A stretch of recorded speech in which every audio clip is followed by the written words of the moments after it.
Standard Oil Company of California, on behalf of independent Chevron gas stations and standard stations throughout the West, invites you to Let George Do It.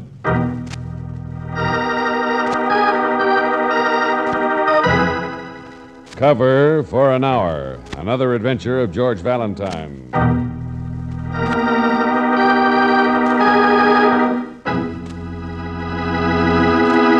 Valentine, that's you, isn't it? You're him. I didn't want to call a cop. It just happened. How could I?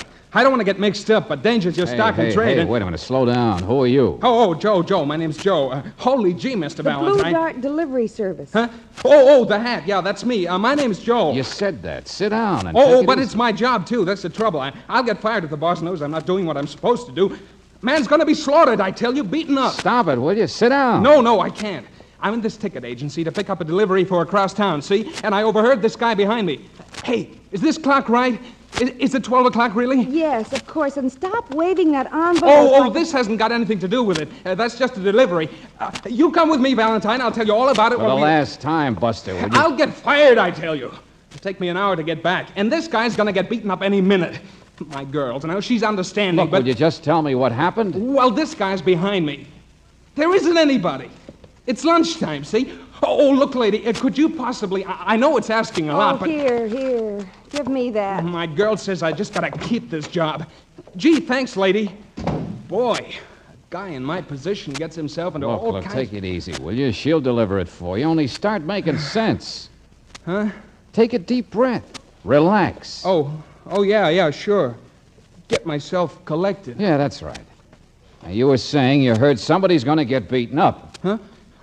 Yeah. Mr. Valentine, you are!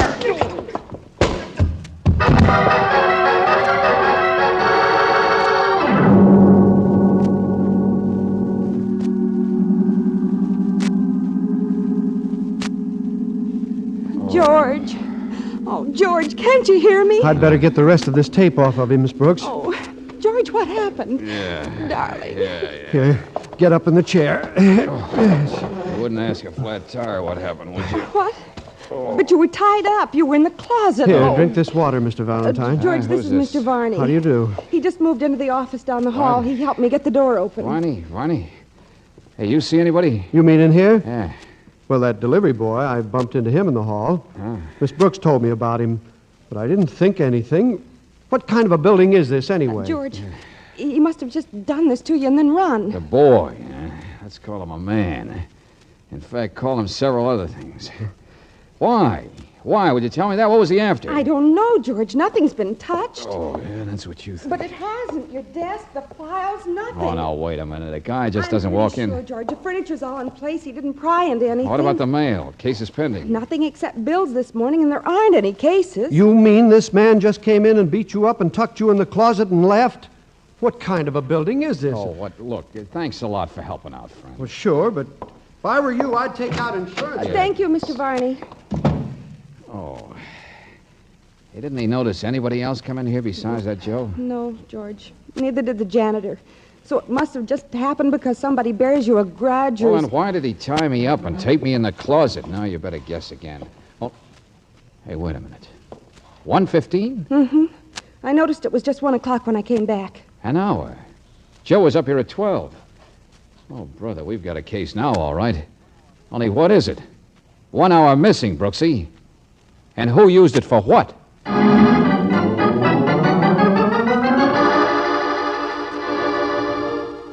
No, Mr. Valentine. I assure you the Blue Dart Delivery Service does not employ anybody by the name of Joe. It has not employed anyone by that name, and it probably never will. Furthermore, I don't need to look it up, and you needn't look upset, because why? Because the Blue Dart Messenger boys are all girls.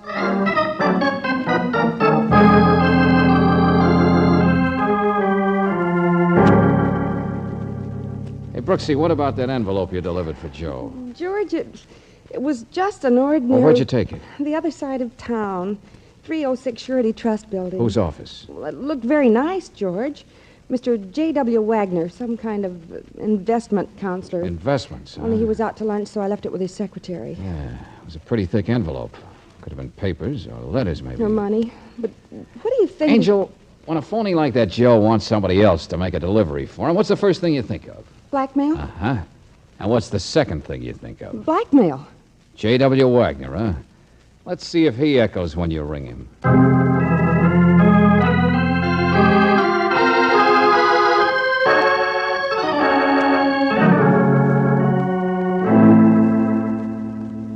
My dear Mr. Valentine, what kind of a case is this that you're investigating? Look, let's not embarrass each other, Mr. Wagner. You see, I've never heard of this Joe person you describe. He's not my sort of client at all. The envelope did have your name and address on it. Of course, my dear, and we'll go into that. Look, Mr. Wagner, tell me about your business. It doesn't seem to surprise you to have an envelope like this from somebody you never heard of. I often have deliveries, bonds, that sort of thing. But it doesn't show a return address, does it? Okay, you have wealthy clients. You handle all kinds of things for them. Well, for myself, too. I can afford a few hobbies. I'm not poor. Not slow, either. I couldn't be tricked into telling you anything that's confidential. Investments are. Would you call blackmail an investment or a hobby? Mr. Valentine, I wouldn't show any connection with this thing no matter how long you stall. But for heaven's sake, open it, will you? George, wait.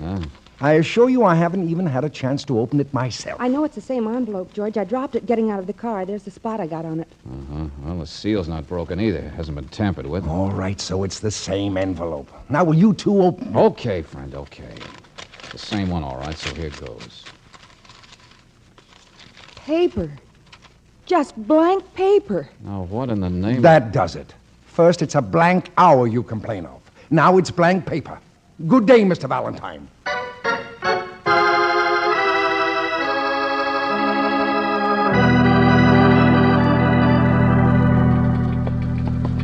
Wild goose chase. A wild goose chase. All right, Lieutenant Riley. That's all it was, sure. This Joe just wanted Miss Brooks out of the way for a while. But why did that envelope have Mr. Wagner's name on it? Because his office is on the other side of town, that's why. Pick any office out of the directory. It's an old stunt. Okay, Riley, okay. So Joe sent Brooksy off on a wild goose chase that took her at least an hour. Then he went to work on my eye. Ooh, you know what beefsteak cost this week? You better find out, son. Oh, that's very funny. The point is, he taped me. He gagged me. I couldn't hear. I was in the closet. Look, Riley, don't you get it?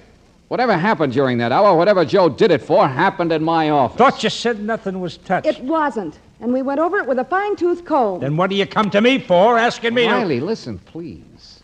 Somebody must have wanted to use my office. Something must have happened in my office during that hour, and that's... And so you want to know who got killed this morning? Well, nobody. Nowhere. No place in town. Valentine, you just lost an hour, that's all. I haven't heard any complaints, and I had to work from 12 to 1. You slept. Oh, Riley, sometimes... Sure. We'll look for this boy, Joe. But you just relax, son. Forget it. Maybe somebody just used your office to telephone South Africa. You'll get the bill soon enough.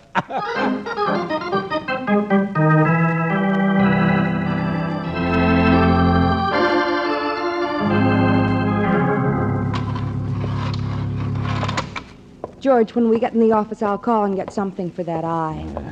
I want to get something for both of them. I'm going to go through this place with a magnifying glass, and I'm going to... You hear that? Our office. Oh, Miss Brooks. Hey, what in the world are you... It is you, isn't it? I saw you from the door, the glass. What are you doing in there? Who are you? Oh, and gosh, kid, he told me you was sick. What? I'm Sue, public stenographer. You know, down at the corner. Oh, I seen you lots of times, honey, eating lunch at the drugstore. Yeah, I guess so. Now pull yourself together. Well, he said I was to take letters. I went in, and there was a letter from somebody's Aunt Nellie. Letters? Aunt Nellie? Well, I mean, he wasn't there, only there it was on the desk. Well, I thought it was kind of funny because his wallet was right beside it, Hey, too. come on. So, I mean, I didn't see him then, at least... look, the joint's been torn apart. Oh, I know. Gee, it looks awful. Oh, honey, listen to me. I just got this call. You see, only a few minutes What ago. call? From whom? Clear it up, will you, Sue? Can't you Well, be he a little... said you was sick. I told you. He needed a stenographer. Who did? The one whose wallet... Oh, honey, hang on to yourself. He's good looking, too, like the picture in the wallet. Oh, look out there, mister. It's behind the... That's a man. On the floor. George, don't go any closer, honey. Don't. It's him. Never saw him before. It's not Joe, Brooksy. Oh, don't you understand? It's his picture in the wallet. His name. It's him called me only 15 minutes ago. It's your boss, honey. It's Mr. Valentine lying there. He's dead.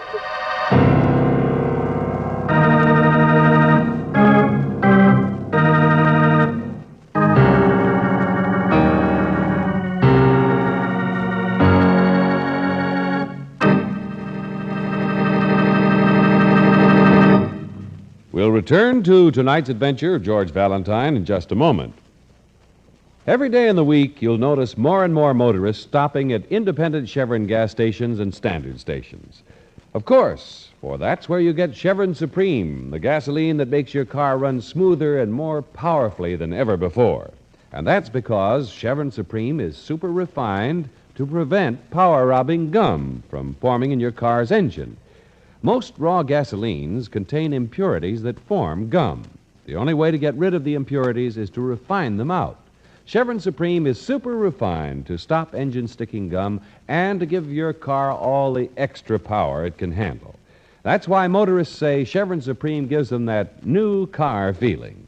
Try it in your car tomorrow. Enjoy full mileage in the kind of driving you do. Get super refined Chevron Supreme at standard stations and independent Chevron gas stations. Here you can be sure of quality products and top service. Clean restrooms, for example. And here's where they say, and mean, we take better care of your car.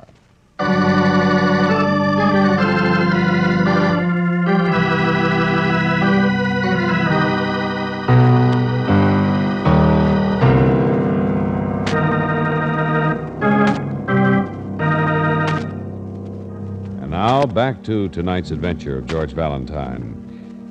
It's a well-covered hour, all right, only the body lying there on the floor of your office didn't get there during the missing hour, did it?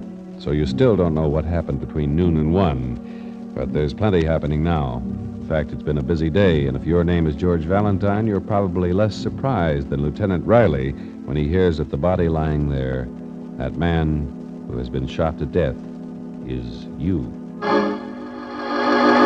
Say it slowly, I said. Slowly. In one sentence. Well, I don't know who's who. I mean, I couldn't tell. All right. You don't need to pop your eyes at me. But I got this phone call, you see. I'm public steno in the neighborhood. And then this man on the phone says he's George Valentine. Go on, Sue. Well, he says you were sick, Miss Brooks, and I knew who you were. You see, Lieutenant, sometimes me and her eat lunch at the same... All right. Well, get to the point. Well, so I just pick up my pad and pencil and come up here. Well, I open the door and, it's a typhoon's been here. Now, look. And then I look behind the desk and I practically drop my... Well... Anyway, it's the same name. Yeah, now look, Only then Miss Brooks and this Mr. Valentine come along. So if you think it isn't natural to be confused when it thank you. Go have a cup of coffee, honey. We'll get in touch with you. I know it was once a... She's confused. Well, it was the proper identification card, all right, with a picture of him, fake signature. Whoever he was trying to pass himself off as you, George. Whoever he was is easy, Miss Brooks. What do you mean? Jimmy Hank's a small-timer, the boys tell me. Well, it begins to fit then, doesn't it? How do the boys have Sure, confidence game, blackmail. That's his specialty. You hit the nail on the head earlier. Joe slugged me to get the office for an hour. Then I suppose this Jimmy Hanks came up and used it, posing as me. Well, he didn't get shot during that hour. The doc agrees on that. So maybe this time he was up to see me or to look for something. You know, in a blackmail or shakedown, people don't get killed unless something goes wrong, do they? Yeah, hey, you over there. Mr. Varney, Lieutenant. Okay, Mr. Varney. Didn't you see anybody else down this hall? I told you, Sergeant, I've been busy moving my furniture. A swindle in. of any kind usually means more than one person. There's got to be somebody around to be took. Now, you must have seen somebody or heard somebody. If I could break my release, I would. I tell you, what kind of a building is this? Just answer it straight. No, I tell you, no. How many times do I have to tell you? Skip it, Riley, skip it. Thanks, friend. Let him go. Yeah, all right. Hey. Aunt Nellie. Huh? Aunt who? Aunt Nellie, let's stick to her. The letters Sue noticed, remember? George, there were several. A couple of others had slipped off the desk. It was a bundle of letters. All from Aunt Nellie? I read most of them. They're just short ones. But that's the only thing in the office that wasn't here before, right? That's what our little friend Hank's alias Valentine must have been going through before he was shot. Or whoever shot him took them off his body and went through 'em. A bundle of letters from Aunt Nellie. Yeah, blackmail? George, I think there may be what went wrong. What do you mean, Angel? Well, suppose it was a blackmail case or a shakedown or something, and the important thing was some letters. Yeah. I mean, somebody killed Jimmy Hanks and then ransacked this office, obviously, and didn't take the letters. Supposing that they were the wrong ones. That's right. That's what went wrong. Somebody had switched letters or palmed off the wrong ones on somebody. Wait a minute. Because they're nothing. Just notes about a garden and recipes from an Aunt Nellie, some lady who lives in Honolulu. Let me see those and letters. They're not important to anybody. They can't be. Miss Brooks, sometimes it takes an expert. Lieutenant, look at the envelopes. Who's going to blackmail anybody with letters dated 1851? Huh? Hey, what's going on out there? Sergeant, what's the matter out there? I'm not resisting. You can't make me resist. I know my rights. Joe! They picked him up spending money like confetti, Lieutenant. I was not. I was just... brother, let me handle this guy. Oh, now take it easy, Mr. Valentine. I didn't hit you very hard. I tried not to. No, Buster, not half as hard as Wait a minute. I taped you up comfortable, didn't I? Delivery boy, huh? Oh, that was just an act. Only job I had in weeks. I'm an actor, see? And You're a what? Sure, that's what I am. Used to wrestle on television. Now listen to me. I did it just for $100, that's all. If I'd have known what kind of job it was going to be, You'd have asked for more, I know. What kind of a job was it? Just what I did. Shakedown, some kind of shakedown, I guess. How do you know? You're a hired hand. Who hired you? He did. What? Him. The one lying there. I don't know anything. He could tell you all right. If he wasn't so dead. That does it. Checkmate. Ring around the rosy. Now, look, Riley, I know it's that kind of a case. Like what I still want to know what happened in the missing hour. But if we stick to what we've got, maybe we'll find out. Now, look at these other ones. This other envelope, Brooksy. It's just a wrapper, that's all. One of Aunt Nellie's letters was in it. All of them must have been in it to carry the letter, sure. But look at the coat of arms, Riley. Yeah? There wasn't a new Cosmopolitan Hotel in 1851, was there? What's that? But there is now. Right here in town, right around the corner, the new Cosmopolitan. Here. Room 714. Yeah, give me that phone.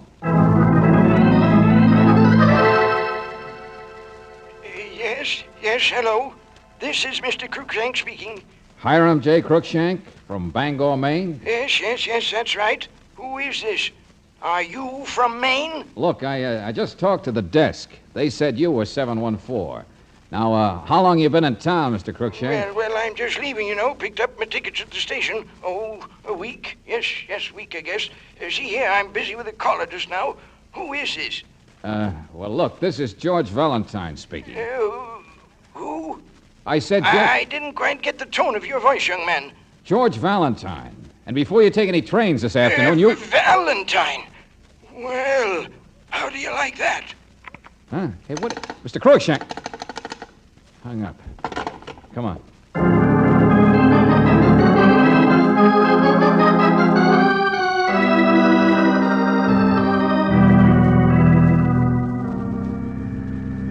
Oh, no, sir. Mr. Crookshank hasn't checked out yet. I'd know because he raises a fuss every time he turns around.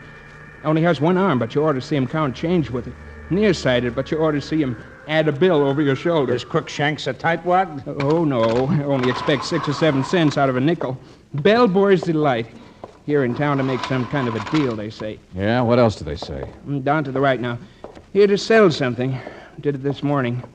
Came in looking like he swallowed the mint. So Crookshank's here to sell something and did. George, the letters, he must be the one who... Excuse me, this is it. Now watch this. Callers, he'll say. Someone from Maine? Then who are they? What do they want?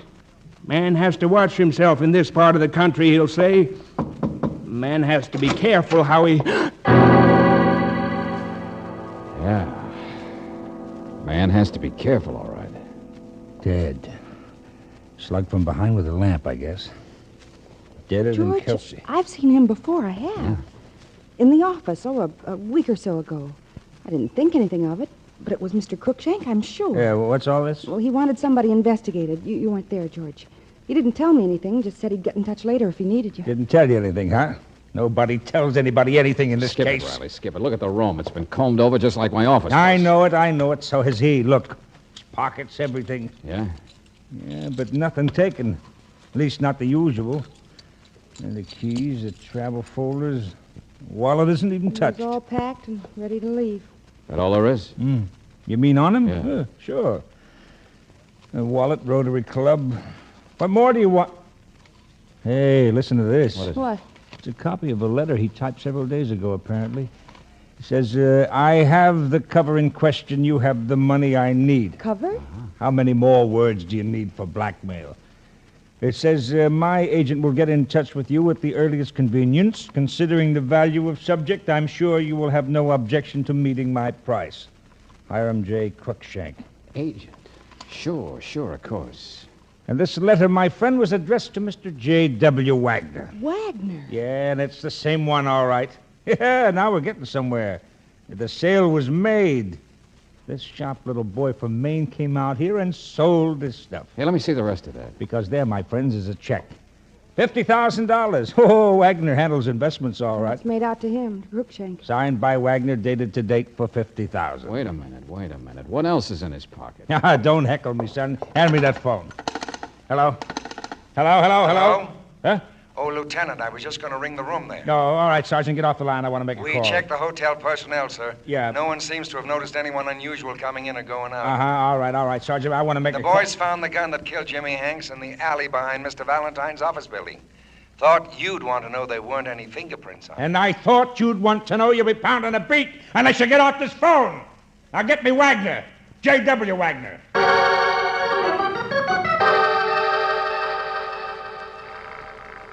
Yeah, investments. Oh, sure, the kind of clients he has. Riley, will you stop going crazy? Just give me that stuff in your hand. The keys, travel folder, the check, the letter. Now, wait a minute. Where you going? To put your jigsaw together. There's one thing missing. What? But he don't answer. This Of guy... course he doesn't answer. Come on, Angel. We're going to catch a train.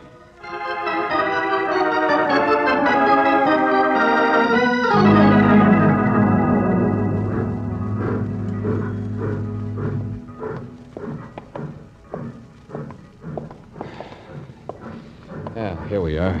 Compartment 2, baby. George, I know Mr. Crookshank said he'd picked up his tickets, but why on earth would anybody take them? Hold it. There, it's empty. Of course it's empty. Now the light's on, fan's on, blind pulled up. Well, sit down, Angel. Relax. Now the train's already moving. All this time I've been trying to figure what happened in our office during that hour that was missing. But it wasn't that at all, was it? Joe's slugging was just to keep me out of the way for a while. It was what you did that was important, Brooksy. What he got you to do. Oh, Sue! Come in. Come in, Sue. Shut the door. I didn't expect I know. Surprise. Mr. Valentine? I guess the gun could have gotten in the alley by your tossing it out the window of my office, couldn't it? What? Jimmy Hanks. You killed him. We got there just after it happened. And you pulled a fast story to cover. What? Miss Brooks, you see me eating lunch? We're practically friends. Explain to him what happened. One-armed men don't type professional-looking letters, Sue. Well, of all the Okay, now nerve, let's stick to Jimmy. What was he, a partner, boyfriend? Well- Confidence game expert you called in when you thought you'd stumbled into a good pitch? No. Because that's what happened, isn't it? No. Crookshank called you to write a letter, that one to Wagner. And you got all excited and went to work, called in Jimmy. Then when Riley let you go today, you had to go out and kill Crookshank, didn't you? He's the only one who could have tied you up in all this. Sure, hotel personnel didn't notice her. A public stenographer's nothing unusual around there. Yeah, that's right, Brooksy. Oh, no, you don't, sister. Jimmy double-crossed me. I had to, but it was his gun. Stop it. Let go of me. Yeah, now that's better, lady. Crookshank was a blackmailer. You seen that letter, you know what I mean. Of course, I got big ideas. He was in town to sell a bundle of letters to a big shot. You know, one of them boys with hobbies on the side, J.W. Wagner. And when I got an inkling how much money he might pay... What did you and Jimmy intend to do? Well, Crookshank wanted Wagner investigated. Make sure he had money.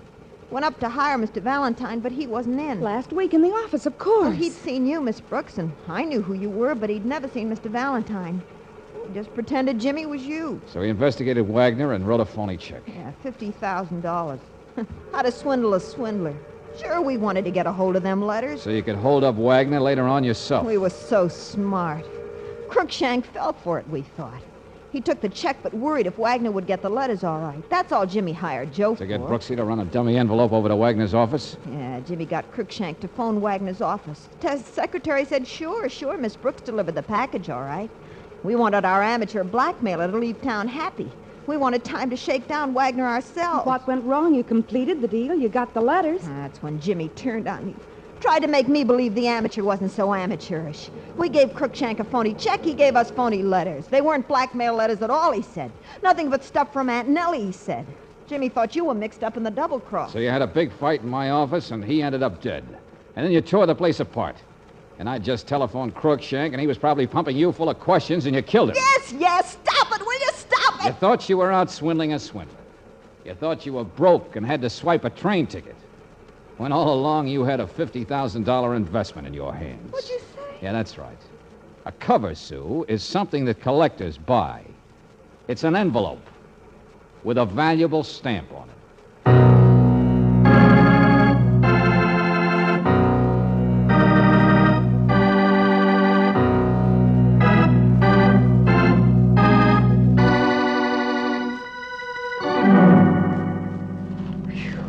There they are, George.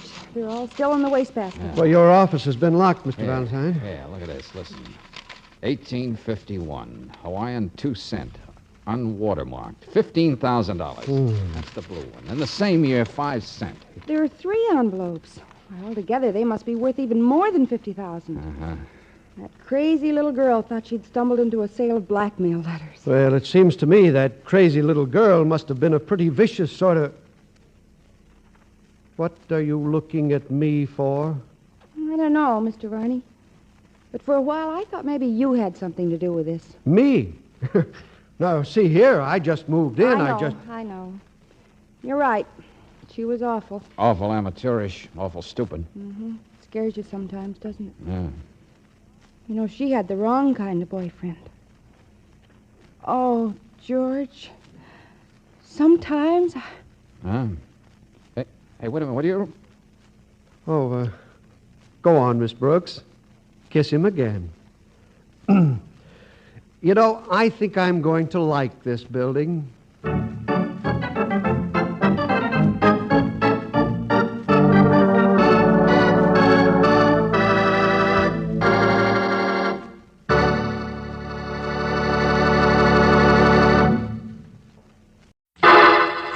Personal notice. Danger's my stock and trade. If the job's too tough for you to handle, you got a job for me, George Valentine. Write full details.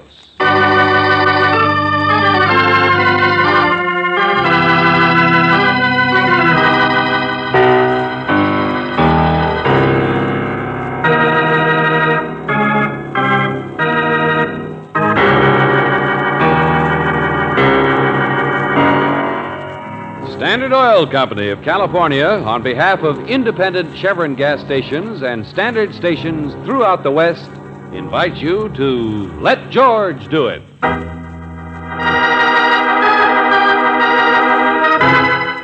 Tag, you're it. Another adventure of George Valentine.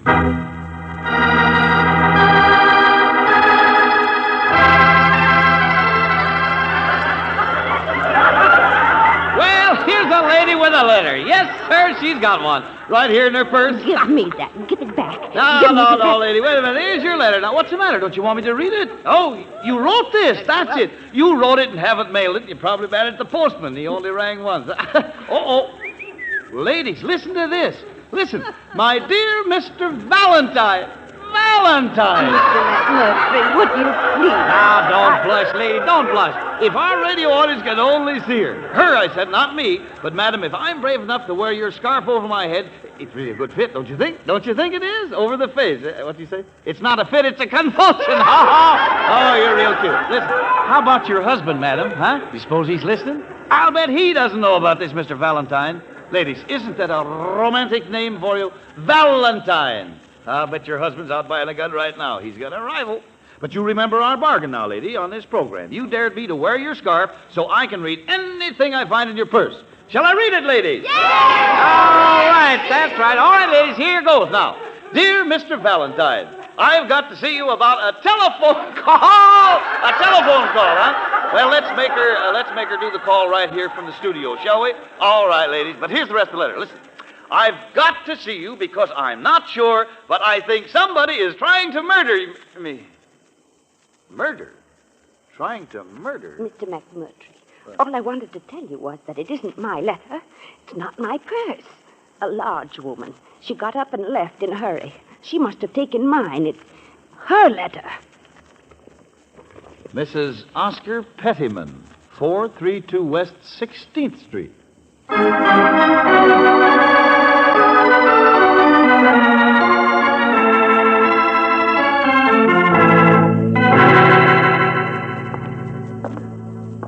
All right, I'm coming. What do you want? Mrs. Oscar Pettyman, this is 432 Ain't West. here. You her husband, friend, Mr. Pettyman? He's in Chicago. Can't stand her. Leaves every chance he can get. Ansel Pettyman's my name, her brother-in-law. I board here. Well, Mr. Pettyman... Yes, the police phoned me, miss, and no, I don't know anything. You hung up on him? Well, why not? Bunch of pests. Anybody tries to kill Birdie, it wouldn't hurt anybody. Why should they care? Wow, you're a nice guy. Puzzles, contest prizes. Yeah, you ought to see what she looks like. Well, what do you mean? Birdie's as big as a horse. My dear sister-in-law. So she started to let you let her. Think somebody's trying to kill her. All right. What's all the fuss? Let him. Yeah, there's a time-wasting contraption. Now, wait a minute. I'll answer that. I asked somebody to call me here. Valentine speaking. Hal McMurtry. Mr. Valentine, now listen. Did you find her? There are cops all over the studio. I want you to understand, though, that I didn't know who you were when I read that letter. Did you find her? Well, no, not exactly, not yet. But believe me, we're turning the place upside down. Now, about that game I play on my program. Give me that phone. Give it to me. Well, look, I want to explain to Hey, you. what's going on? What's going on? McMurtry. Hello, this is Holman speaking, F.J. Holman. What? Who? What? I'm the studio manager, Mr. Valentine, and as I told the police, we'll do everything possible. I've warned McMurtry before about that silly game he plays with those women, wearing their scarves and then trying to embarrass them by prying into their purses. Well, they love it. You know they love that. Be quiet. I just wanted you to understand, Mr. Valentine. Well, yeah, sure, Mr. Holman, sure. Nobody's going to sue anybody. Skip it. But you can ask Ansel there. He's been our janitor here at the radio station, you know. He's what? No, I didn't know anything. That Birdie Pettyman, she's the sort of a person any number of people might want to kill. She's a pest, you understand? A pest. Look. A professional radio contestant who's forever snooping around here. And sooner or later, she'll be back. You see, that's what I mean. You don't need to worry. She's an unpleasant woman that lots of people... Tell it to McMurtry. I'm busy. Bunch of characters work at that place. Including you, huh? Gosh, 20 years, never a day sick. How else do you think my sister-in-law get all the broadcast tickets I get them for? Keeps her away out of my brother's hair. Look, I just want facts. Never mind the double talk like that Holman gives out. Because he's scared his radio station will get involved. Hello from Tag. You're rich. You're wealthy. What? Letter she started said something about a phone call, didn't it? That's right. And when the police asked you Trying about to it... remember. Only a phone call I know anything about happened yesterday when I was home for lunch. Birdie stepped out to look up something for a newspaper contest. Voice says, hello from Tag. You're rich. You're wealthy. What? I'm not fooling. That's the kind of crazy stuff goes on around here. No greeting, no nothing. I remember every word. If you look in your mail today, you'll find you're a winner. We hope you enjoy your award. And that's all? Look in your mail, hope you enjoy your award? It happens all the time. She don't do anything for a living except that.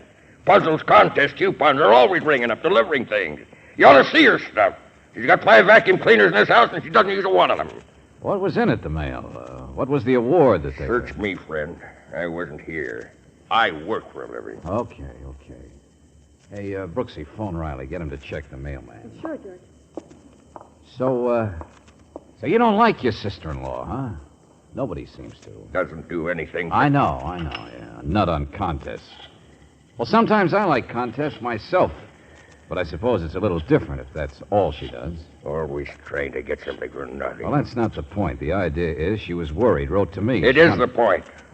How worried could Birdie be if she went gallivanting off to a radio studio to have fun before she mailed your letter? Well, I'll grant you that it's... I don't take it seriously because neither did she. Murder. Yes, it's just another idea to waste time with.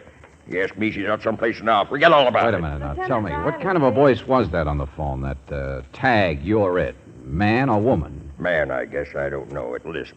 It what? Lisped. Like this. Soft voice. Just barely hear it. Lieutenant Riley? Well, this is Claire Brooks. Oh, wait a minute. Here, let me have it, Angel. Hello, Riley. Listen, Valentine. We haven't found that Pettyman dame yet, but we just put out a bigger alarm on her because... Riley, look, now, wait a minute. A quick angle. Her husband's out of town, so he Yeah, doesn't but I like wanna- her. Yesterday, she got a phone call, and later on, some kind of package Yeah, in wait, the mail. wait, will you wait? Are you trying to accuse my I brother already of... got in touch with her husband. He's in Chicago. He's got nothing to do with it. Oh, Riley, everybody seems to think this is just a false alarm. She's just some kind of a crackpot. I want it... All right, maybe so. But if there's 1 chance in 50 of our preventing a real I murder... said wait, will you? It's already happened. Huh? I'm busy, I told you, with a blonde. And I don't mean Mrs. Pettyman. The exact opposite.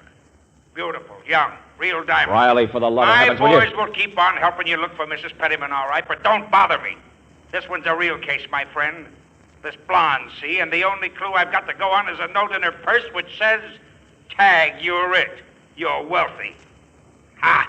She's wealthy, all right. She's dead.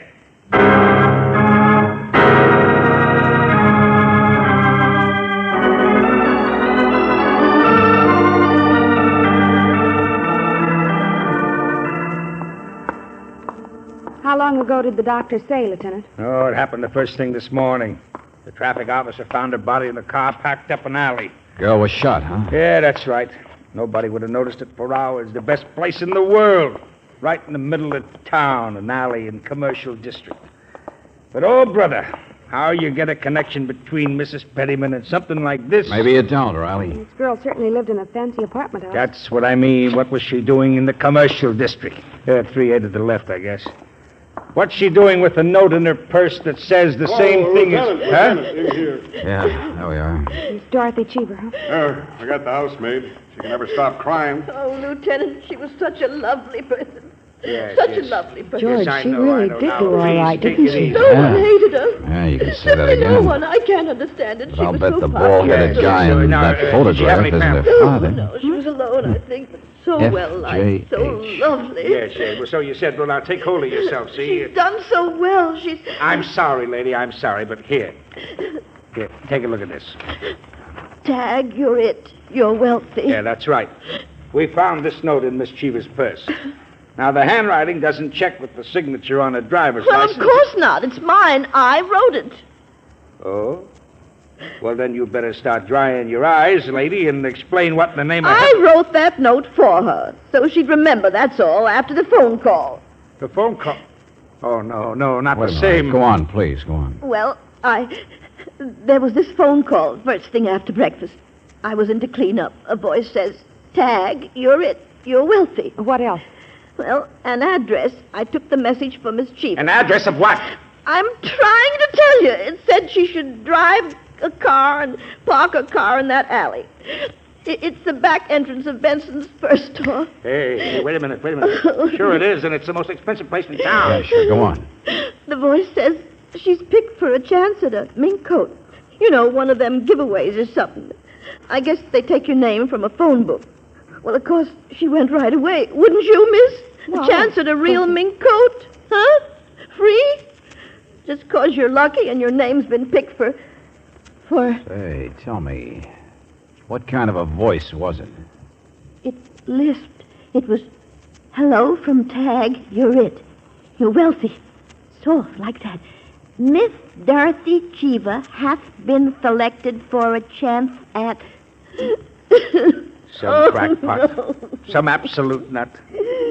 Sergeant, get hold of whoever runs that program and the radio station. You haven't heard the worst of it, Riley. Huh? Go ahead, tell him, Brooksy. Tell him what kind of a case he's got, what kind of a connection there is between Mrs. Pettyman and this. Well, we already did call the radio stations, Lieutenant, and the newspaper contest editors, all of them. There isn't any such thing as Tag, you're it, you're wealthy. They've never even heard of it. Oh, brother. Well, that does it. You mean Mrs. Pettyman will turn up dead, too, huh? And anybody who's tagged will jump for it, just like the poor girl here did. Oh, my friends, we're up against a phony giveaway. Somebody just calling people up and giving away death.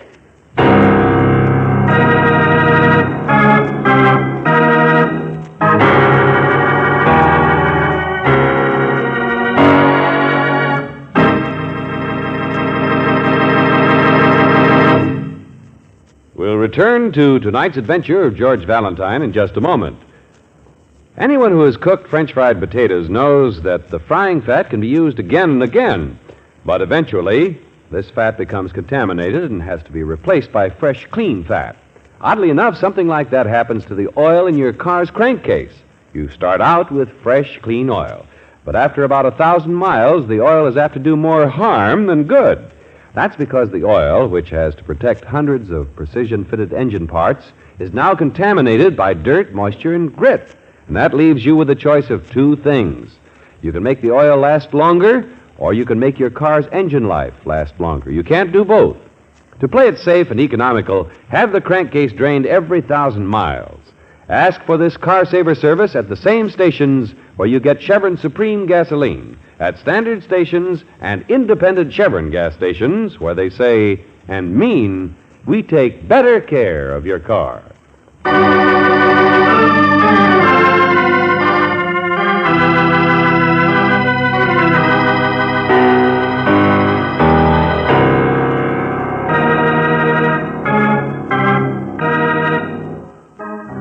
Now, back to tonight's adventure of George Valentine. Yes, Tag, you're it, you're wealthy, and the lisping voice on the telephone really means that you've been selected for death.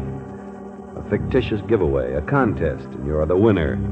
At least that's what happened to Miss Dorothy Cheever. She went to collect on a chance at a mink and was shot. And earlier, a message came from Mrs. Oscar Pettyman promising a prize in the mail.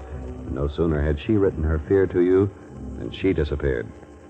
Well, if your name is George Valentine, you'll have to agree with Lieutenant Riley, as back at the radio station, he puts it so mildly. An absolute madman is calling up everybody, taking anybody's name from the phone book. And we'll never find Mrs. Pettyman. She'll probably walk into something just like the blonde did. Like everybody else. Hey, wait a minute, Wes. Huh? Mr. Russell, you have won. Your name has been selected. Hey, you will just stay in the your lisp. office wherever you are. So it wouldn't happen again, huh? It's from this way someplace. Here, come on, in here. All right, whoever you are, put up your hand. Hey, what goes on? Who are you? You were whispering just a second ago. Why don't you ring the bell or not? Uh-oh.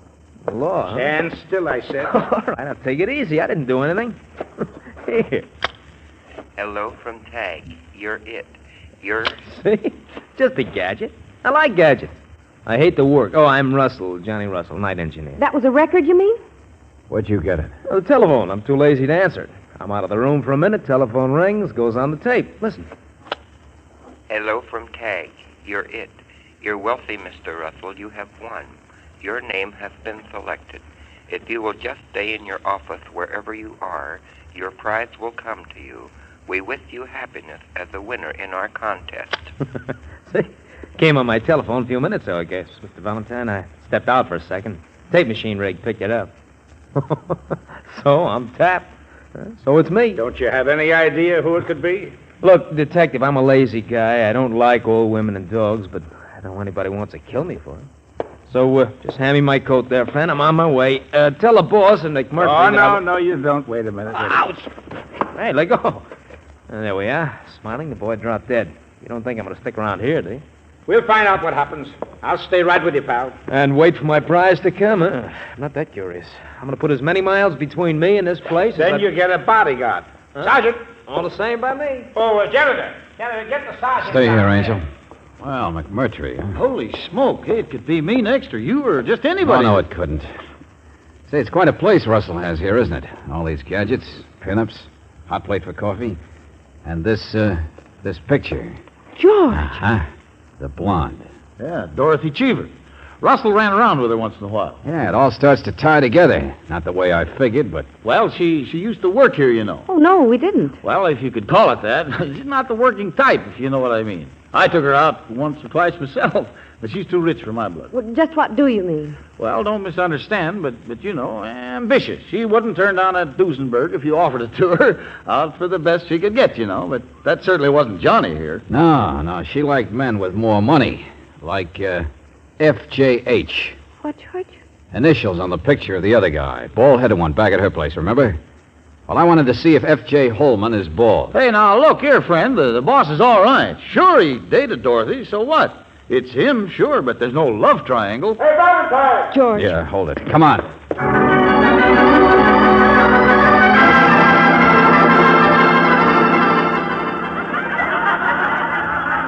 Busman's holiday, my friend.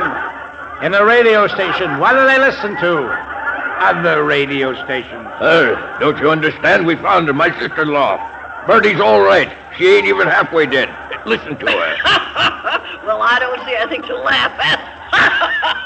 Well, I don't. I answered the question right, didn't I? Back to the microphone, please, Mrs. Petty. Oh, excuse me.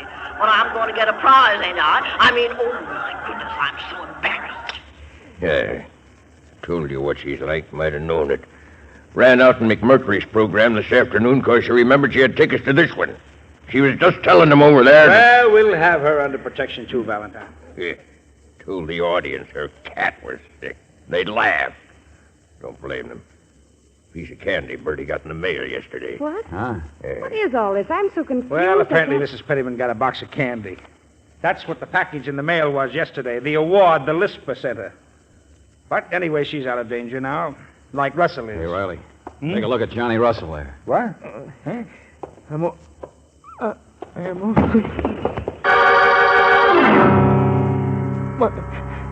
My arm. I can't move. Get him to the hospital. Come on, lift him. Come on, step on it. Fast as we can, sir. George, his coat. That's what it was. He said ouch when he put it on, remember? Let me see that. Yeah, you see that needle there hooked in the lining? You put on your coat, you get a scratch that you don't even notice. Oh, brother, how fast you have to work in this three-ring circus to keep people alive.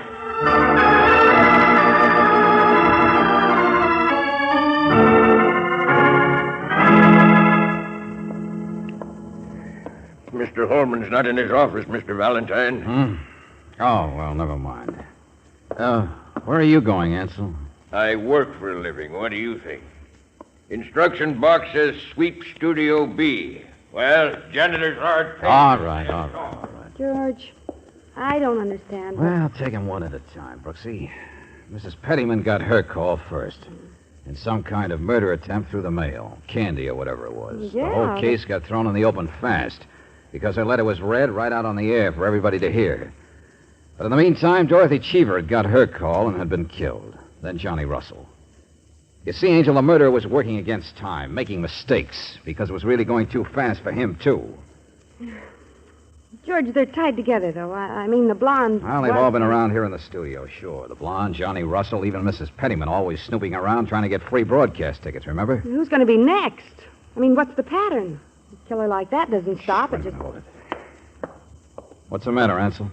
I just happened to think Studio B isn't being used tonight. It's a spare down in the basement with a reserve switchboard. What? Yeah. Supposed to sweep it out for a broadcast, you said. The note told me to do it. It was in the instruction box. Just a type note. Only now it's not there. Ansel, you're the janitor. You see everything that goes on around here. Logically, you'd be the next person that... Hey, Brooksy, get Riley back here. I'm going to be the next person. What? Yeah, stay up here, Ansel. I'll take a look at Studio B for you.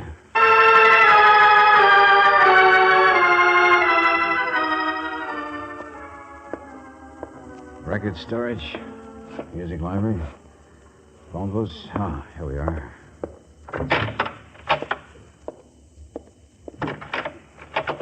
Oh, it's a pretty good-sized studio. What? All right, come on now, turn them on. Turn the lights on. Come on now. There's a master board around here someplace. What's the matter? Can't you see? Look, it's too late to play games, friend. Put your lip back in shape. Where am I? Yes. Where am I? You can't tell in the dark, can you? Where am I? Oh, now, look for the love. Music stands set up for an orchestra. Did you hurt yourself? Not half as much as you're going to be, friend. Have a music stand yourself. You only struck the piano. All right, now, look. You're wasting your time, Buster. I know who you are. Is that so? And I know who you are, too. You're not that stupid janitor, Ansel, are you? You're Mr. Valentine. Oh, great. Oh, what a smart boy. Smart as anything. Oh, that was a sound effects board, Mr. Valentine. Thunder, bells, anything you want. But no one upstairs will hear it, you know. It's a radio studio. It's soundproof. Yeah, radio studio. Uh-huh. Great place to work in. What happened? Did you get fired or something? They pick on you? Come on, tell me. I know where you are. You haven't moved, so you're still somewhere by the big control switchboard. Mr. Valentine. Look, now, I won't hurt you.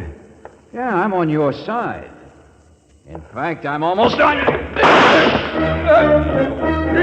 Hey, let go of that gun. Get away from those switches. The wrong switch, Mr. Valentine. No, what a madhouse. No, you don't, Buster. Get away. I'll get the lights. Get over there. And I still have the gun. Well. Hello, Ansel. You couldn't shoot me in the dark, could you? You guessed who I was. It wasn't a guess, Buster. You made a mistake. But skip that part of it. I'm on your side. Forget it. Of course you're on my side. But I was fired. You guessed that. Fired? After 20 years of service? Holman said I should rest. But I work for a living. I'm not like the others. Yeah, I know. The girl who was out for everything she could get without working for it. Johnny Russell, he's that type, too. And Bertie, always looking for a free prize someplace. Stop looking past my shoulder. I'm not going to turn around. The worthless ones. And I work. And I get fucked. Are you going to kill Holman, too, the boss? Lots of people I'm going to kill. Parasites who toil not. Sure. Yeah. Upstairs, you pulled that gag to get me down here. It was going too fast for you, wasn't it? Holman was out, and you had to have time for him. You understand, don't you? You're in the way. Now, look, Ansel, you know this is all in your imagination. Those people you tried to kill are all right. Holman's all right. I know too much, but I'm not so bad either. Shut up! Why don't you lisp like you did in the phone calls? That was your mistake, you know. I don't make mistakes. You're the first one who told me about the lisp. And you pretended you'd taken the first call from that voice. You said you remembered every word. Hello from Tag. You're rich. You're wealthy. If you look in the mail today, you'll find you're a winner. We hope you enjoy your award. Friend, in that entire message, there's not a single S for anybody to lisp on. For the last time, look at me. Yeah. And look at the gun. You can't fool me. There's no one behind me. I locked that door when I followed you in here. What difference does it make what I say? I work. I've worked all my life. Every penny I've made because I worked. Sure, that's right, friend. This is a radio. I'm going to kill you, and no one will ever know that it was I. No one's ever going to know what. Let me tell you just one thing, mister. It's just what I've been staring at. One of those switches we hit. Maybe lots of people will know about you, friend. Mr. Valentine. Now, you listen to me. Now, I don't know what it means. You could tell me. But right behind you, back there over the door, there's a big red sign that's all lit up. Yeah, look at it. In great big red letters, it says, "On the air." What? No, this studio That's is... sucker!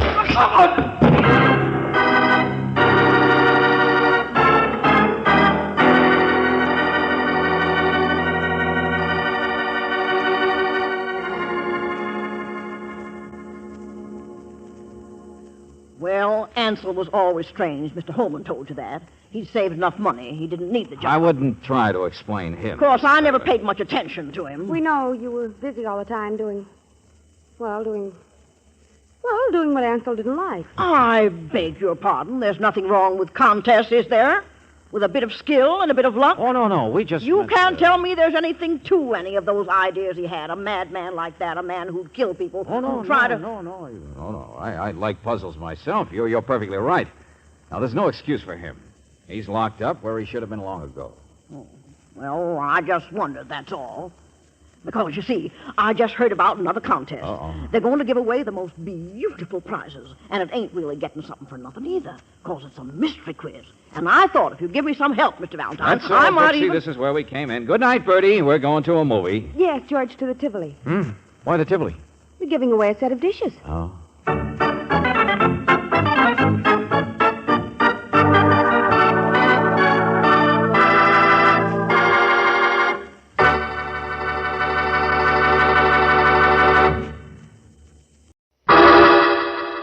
Personal notice. Danger's my stock and trade.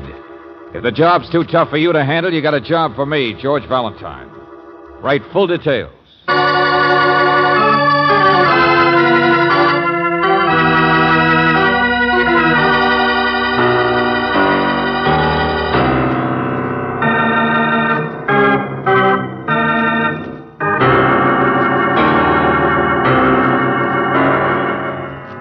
Standard Oil Company of California, on behalf of independent Chevron gas stations and standard stations throughout the West, invites you to Let George Do It.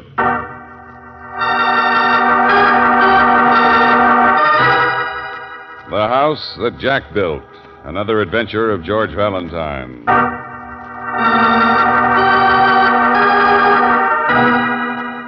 Dear Mr. Valentine, my name is Lacey Jack. Yeah, Jack is the surname. I always have to explain that.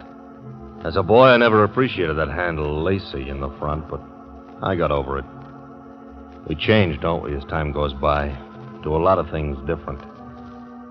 Mr. Valentine, for the first time in my life, I'm going to be really different and ask for help.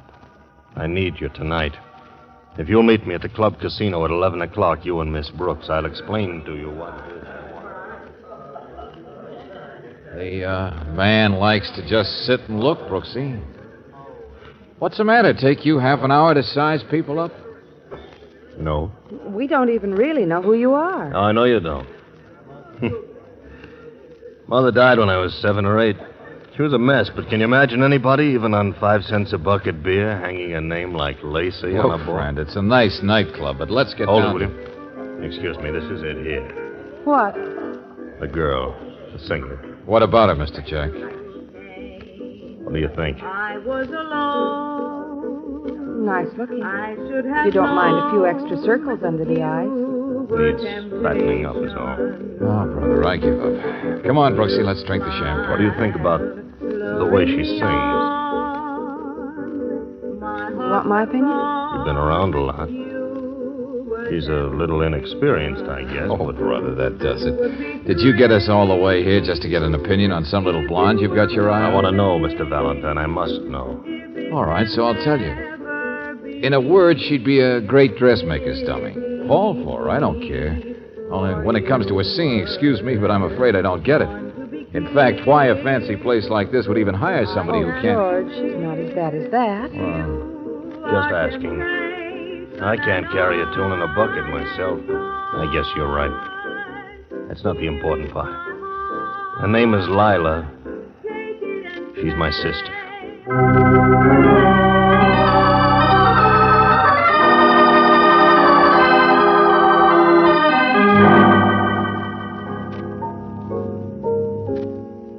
So Daddy has friends. Imagine Daddy with friends. Has he drunk his champagne like a real nice friend, Miss Brooks? Lila always kids a lot. You mustn't mind her. Shut up. How'd you like my applause? All people with one arm. Hi, Joe. Hey, Lila, how's it, baby? It was great, kid. You got a great talent. You got a great... Hello, Joe. Huh? Oh, Lacey. Nice to see you. Excuse me. Excuse me.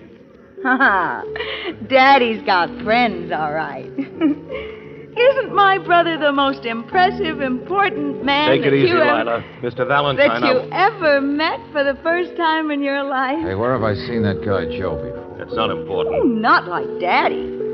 So drink your champagne, stranger, and do not Waiter, ask bring me any... the bill, William. Mr. Jack, I said, you where don't have have to be a friend, Valentine. You've got a job tonight. I'm hiring you. Now we start, and that's good enough. Yes, sir. Oh, here. Take it out of this. Oh, no, Mr. Jack. Compliments to the house. I'm sure the owner wouldn't want me to give you a bill. Go on. I don't want anything free. Now take it. Oh, no, indeed. No, sir. Really. Compliments to the house. George, no wonder I keep my job. Well, you coming, Valentine, Miss Brooks? Yes, we're coming. Don't wave that money at me yet. But at least you've hired my curiosity. We're all going home, to our place. Mr. Valentine and Miss Brooks are going to stay with you tonight, Lila, so come on. What? Why? What are you going to do? Now, please, Lila, do what I say. Just tonight. I'm sorry. I'm coming. Whatever you say, Lacey.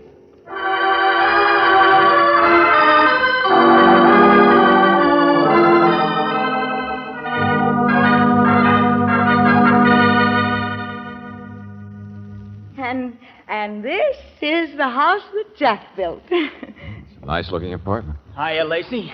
Hello, kid. You see a good movie? This is the rest of the family, the brother. Miss Brooks, and this is Mr. Valentine. Hello. I'm very pleased to meet you. Hiya. His name is Mickey, and he's the best halfback in town. Ha ha! Second string, he means. Gosh, he's the one who could have played ball. Huh? He's twice as fast as I am at everything, and he's still in better condition than most of them. I got him fooled, you see. Come on, Valentine, in here. And there's no fool like an old... Oh, shut up. What's your trouble tonight? Just keep them apart, Miss Brooks. They're all right. Just kids is all in here. So, you're the daddy around here, huh? The house that Jack built. Skip it. I'm sorry I've stalled so long. I just wanted you to meet them. I'm going out now. I'll be back in an hour. Hey, wait a minute. Hold it. My job isn't babysitting. There's a gun in the desk drawer if you need it. What?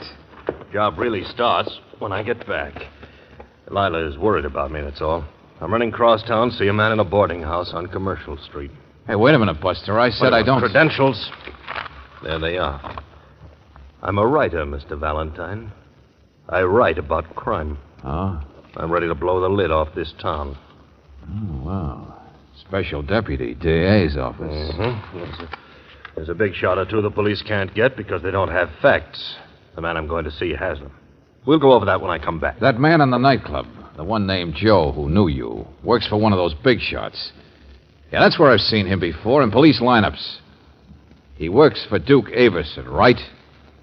Well, he's not the one I'm seeing. Joe, I mean. There's nothing on Averson, is there? Maybe we'll get something. Who knows? Only now I've got to get my car out of the garage before the night man Mr. leaves. Jack, I'm not going to... It's a dangerous game I play, Mr. Valentine. I told you I need your help. There's too many wrong people loose. Sure, I know people. And they know me. So I don't want anything to happen to the kids in there. Do you? No. Well, that's the idea. Now, you can get the gun out of the desk later on, I guess. And you don't have to worry about me any because I carry another one myself. Right here, you see? Yeah, I noticed. You play it straight, and I will. Always have, all my life. Be back in an hour. What a pile of stuff that was.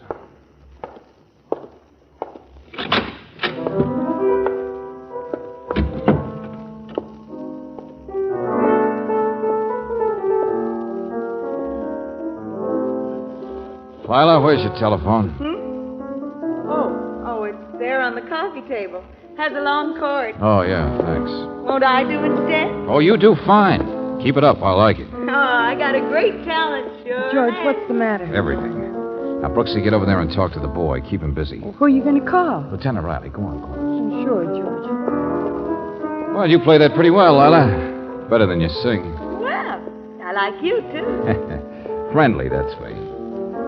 Say, why do they keep you at that club? What's it got to do with your brother Lacey? He got me started. I earn $200 a week.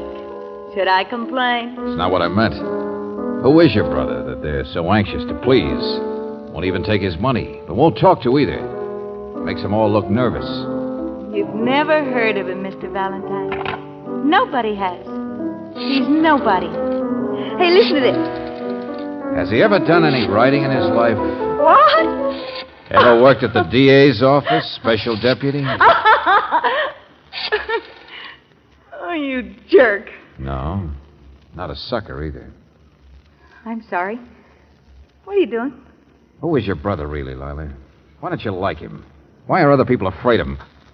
Oh, hello. This is George Valentine. Give me Lieutenant Riley. Huh? Yeah, sure, I'll wait. Well, it won't do you any good, Mr. Valentine. They don't know anything. Nobody does. And nobody ever tells anybody... I'll get it, sis. Hey, Uncle Mark. Hello there, halfback. Your sister home and Lacey? Thought you might like to come upstairs, join a little party. Lieutenant Riley No speaking arguments, to you, Valentine. No arguments. We'll keep you in training on ginger George, why ale. did you hang up on Lieutenant Riley? What about it, Lila? Thought you might like to have a little fun today. Wow. Hello. Hello. Come in. Your face is familiar, young man. So is yours. I don't recall a name. I only stopped by to ask the three jacks upstairs for a Well, I little recalled party. yours. So, you live in the same building, Uncle Mark. Well, not really his uncle. Short for Marmaduke. Hideous, isn't it? Old friend, that's all. Short for Duke. Duke Averson. Well, I'm really impressed, Mr. Averson. This is the real big time. And I guess you're the biggest crooked wheel of them all, aren't you? Still rolling, at least. Don't be rude, young man. Well, Lacey isn't here. He went out a second ago to see a man in a rooming house. Oh, is that so? I didn't know. I'll bet you did know. You're not surprised. Oh, for heaven's sakes. I'm giving a party, young man. That's all I care about. And Lila, my dear, whenever you send these people home, come on up. Join us. Or bring them along. I don't care. George, what on earth is going Haven't you figured it, Angel? We're on top of a powder keg.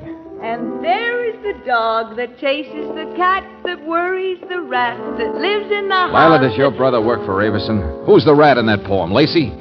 Is he really one of Duke's thugs? Mister, my brother's all right. He's straight. Take it easy, Mickey. And so is Duke. You just don't know him. He's a nice guy. Oh, sure. So nice that people who cross him end up dead. Only the police can never prove it. You move in a great circle. Lacey's no rat. He's straight. You can't say that about... Uncle Mar of all the... Leave him alone. He doesn't know anything. Do you? Why did Lacey get you in the first place? We're going to find that out when Riley gets here. What? Hey, let go. And don't argue. He wants the two of you protected. Maybe he was telling that much of the truth. Here, Brooksy, the gun's for you. Now, Riley's probably in a lather because I hung up on him. So get him back. Get him over here. You won't have any more trouble. Oh, George, where are you To going? blow the lid off this town. The house that Jack built, it's made out of straw. It's falling down. I don't know why. But I will if I can get down to Commercial Street in time to stop a murder.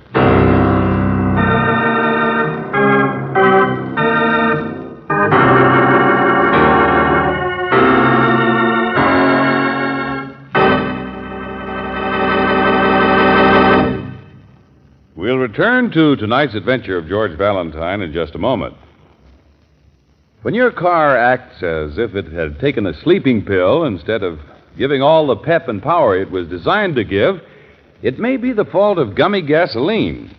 That's because most raw gasolines contain impurities that form power-robbing gum. And the only way those impurities can be got rid of is by refining. That's where Chevron Supreme gasoline comes to the rescue. It's super refined to prevent engine-sticking gum. Remember that next time you buy gasoline. It is carefully balanced to give your car superior performance under every driving condition and wherever you motor in the West. Properly balanced Chevron Supreme gives you plus mileage, too. Why not try it tomorrow? Ask for it where you can depend on careful battery inspection. That's at standard stations and independent Chevron gas stations where they say and mean we take better care of your car.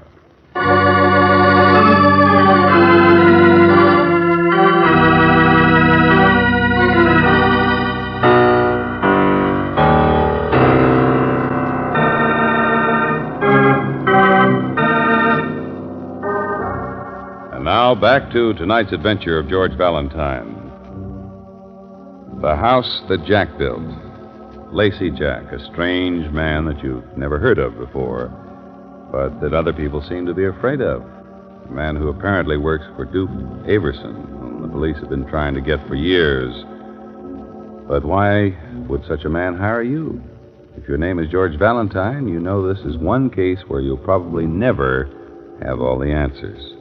But you also know that tonight there is a chance to blow the lid off this town, as Lacey himself put it a few minutes ago before he left. And as you hurry downstairs to your own car, you know that if 2 and 2 make 4, your first job is to stop a murder.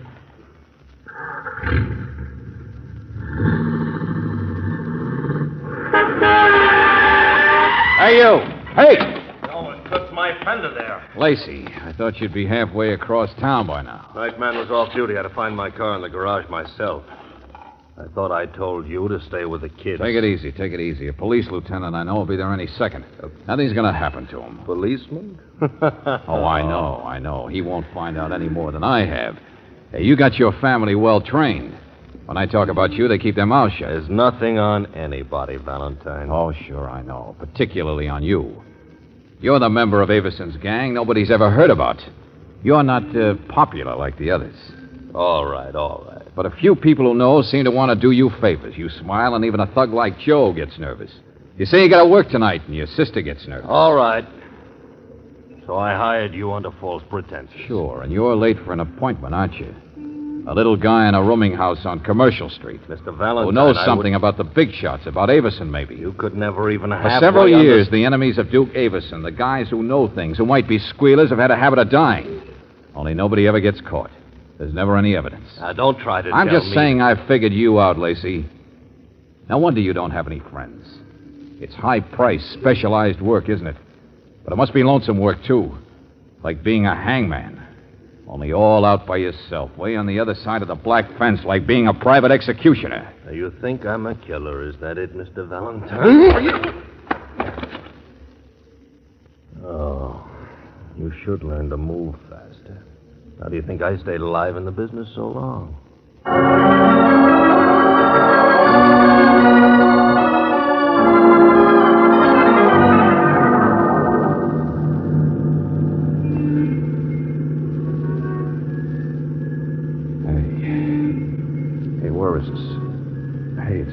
Commercial Street, all right. Hang your head down between your legs a minute. You'll feel better. Oh, brother. You know all the tricks, don't you? Lightning Lacey, Billy the Kid. Fast on the draw, fast on the rabbit punch. Advice, that's all. How many men have you killed, Lacey, huh? Must be quite a life. St. Peter will say to you, "What did you do, my friend?" And then you'll say... Never mind. Keep your hand off that car door. Oh, I know. You're the expert, all right. Lila is a mess on account of what you are. But Mickey, just because you're not the usual type rat, says you're straight, thinks you're a big hero. Oh. Well, lost your temper, huh? That's a big weakness in a guy like you. I'm not mad. You just talk too much. 3157 Commercial Street, huh? Yeah, this is it. It'll be easier if you come with me. And don't get any ideas. It's well prepared. 3 other boarders. They all work night shift. Landlady's gone. Great. What's this guy's name? I don't know. Whitey something. Comes from Detroit. You don't even know his name.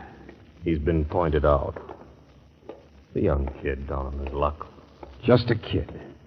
Only Avison says get him and you go to work while the rest of the boys have a party for an alibi. What's this Whitey got on the big boy, anyway? You waste your time asking me things. I'm here. Oh, sure, I know. You don't squeal. You're straight. Nice, honest, loyal guy. Well, how do you know for sure this Whitey's a squealer? Just a new kid from Detroit, he knows something or saw something? Well, how does that prove that Shut he's up. the guy... Yeah? Yeah? Who is it? Who is it? All right, I'm coming.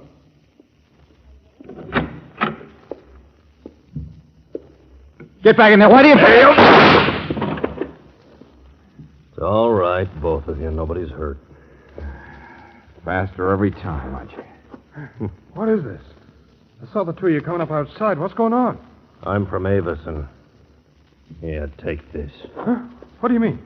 It's $1,000, and I'm a sucker. There's a plane leaves for Canada, 4 a.m., direct connection. Be on it. Wait a minute. I don't want to go to Canada. I'm not... Be on it, I said. And when you get there, whatever it is you know, forget it. You understand me? Just shut up and disappear. Yeah. All right. Whatever you say. I'll go. Well, Valentine, you see how wrong you can be?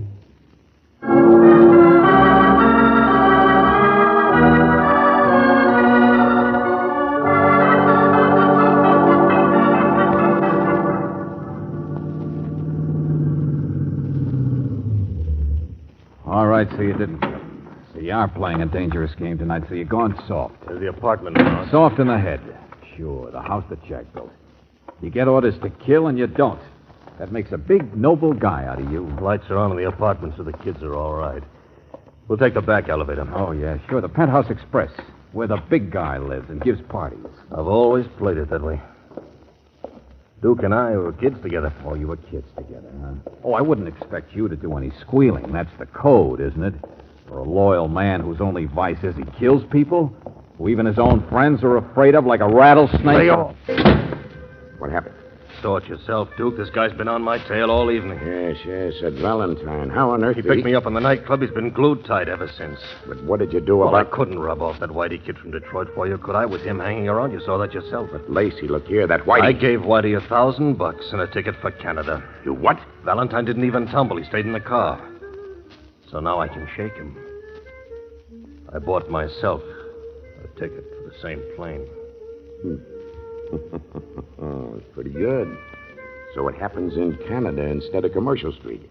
Yes. Good work, Lacey. Whitey's a squealer. We can't afford to let him live. I guess I'll be going then. No, you've got time. Stick around. It's a good party. Old time's sake. Girls, bring my pal Lacey a drink.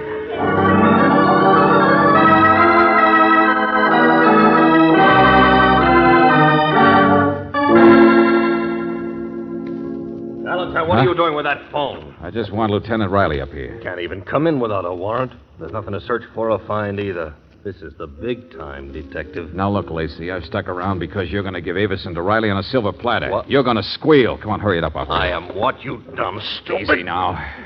Maybe that's how you can make some of it up. You and your code. You owe it to me, if nothing else, because I saved your life. What did you say? Yeah, that's right. You think you hired me so you'd have an excuse for not killing Whitey, an excuse to run away. Well, if I hadn't been with you tonight, it's you who'd be dead by now. Oh, you're crazy. Now cut it out. We'll get the truth out of Whitey. And I don't mean he's a squealer either. Oh, Valentine. Oh, that's right. Get mad now. Show me the muscles in your head. You know what I'm saying is true. There wasn't a soul in that rooming house. It was a perfect setup both ways. And did you see how surprised the Duke looked when you walked in? Yeah, he expected Whitey, not you. I don't believe it. That's not true. I dived for Whitey to knock him down. I bumped his chest. He was packing a gun. You think I've gone soft? Afraid to kill, huh? Well, I'll show you. Why don't you face it, Lacey?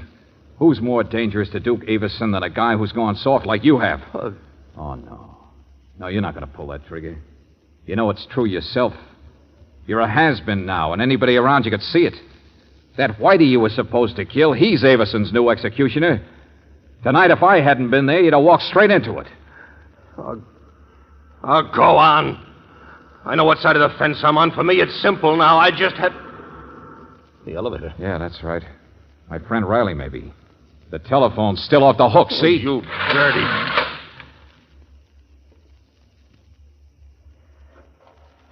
Whitey. So long, Lacey. Have a nice sleep.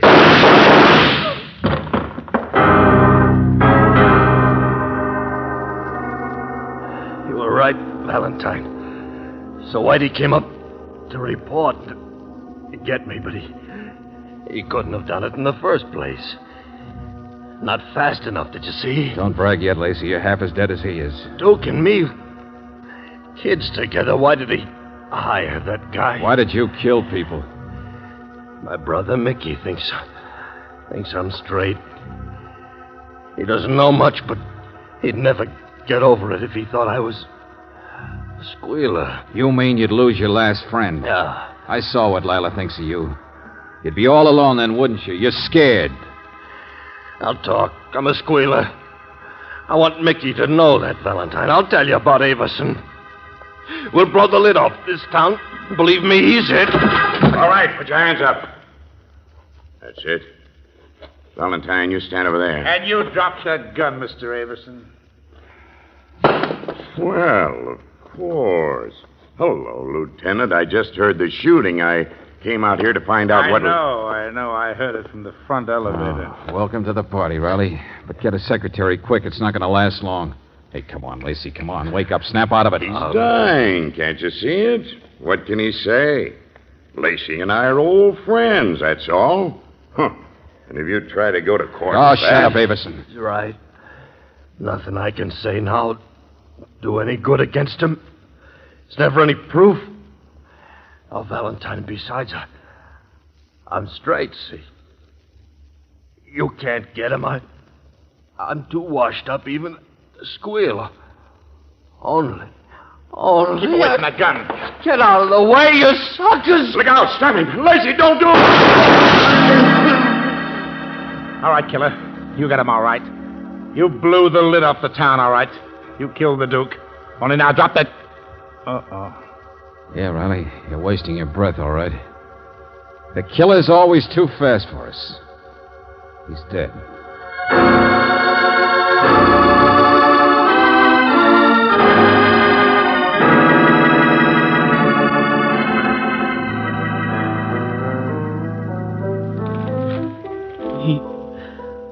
He was a heel, wasn't he? That's right, Mickey. He was a rat like all the rest of them.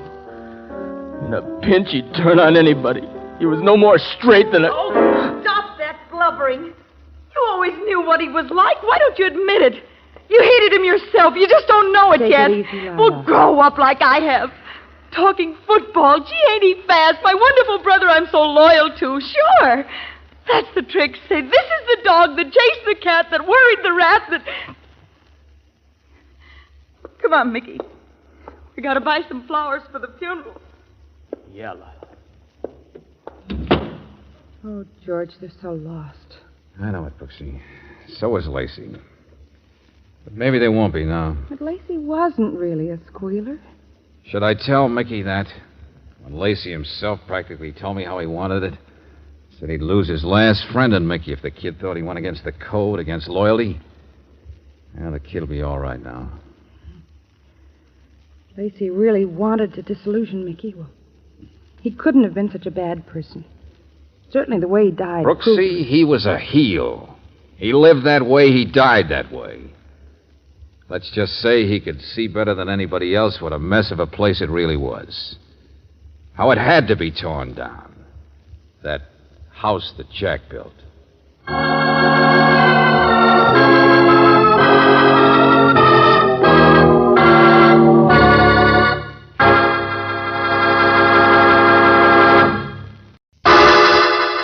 Personal notice. Danger's my stock and trade. If the job's too tough for you to handle, you got a job for me, George Valentine. Write full details.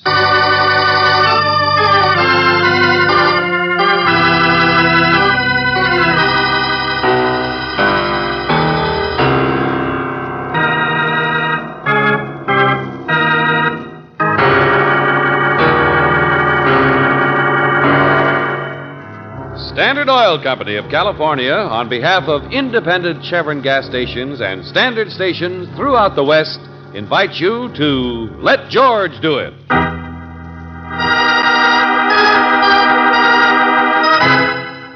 The Spider and the Fly, another adventure of George Valentine.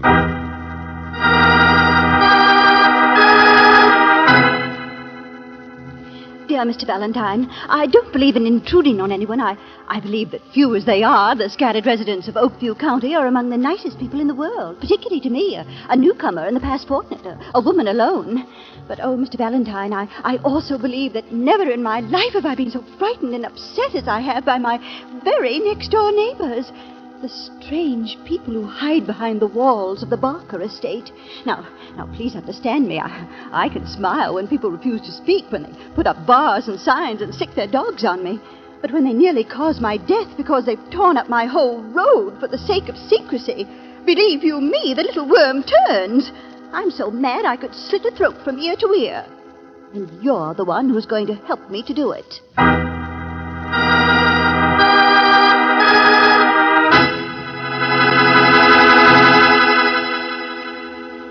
But Mrs. Ponsonby, Ring the bell, you'll see. I'll wait in the car. Go on. Look, we barely got here, and your letter didn't explain As what for directions, that's good enough. Say anything. You'll find out as much as I have. I never actually see them. Go on. But what's the point of Why talking should I tell you things when I can show you in 1 minute? Ring the bell. You'll see what kind of a place it is. Oh, for the love. All right, Mrs. Ponsonby. Come on, Brooksy. Sure, George. You'll see. Yes, you will. Oh, I wonder if she ever stops talking. Ponsonby? Wonder what she wants us to see. It's quite a wall around the place, huh? The Barker estate. It's funny. Not in the country like this. What do you want? Oh, just some directions. There are signs out on the road, aren't there? I'm busy. We understand there's a little town by the name of Oakview. There are signs, I said. Excuse me. 6.5 miles, next turn to the right. Only don't go bothering people. Oh, Brooksy, isn't that a beautiful place in there? Yeah, and look at the roses that Just are... a cottage, that's all. Well, that's what I mean. It's not nearly as gloomy or big as you might expect from the fence and the property. Town of Oakview is 6.5 miles, next turn to the right. It's a honeymoon cottage. Can I shut the gate now? Honeymoon? So that's it. Lady, we should be excused. Honeymooners, of course. No wonder they want privacy. People George. want to be left alone.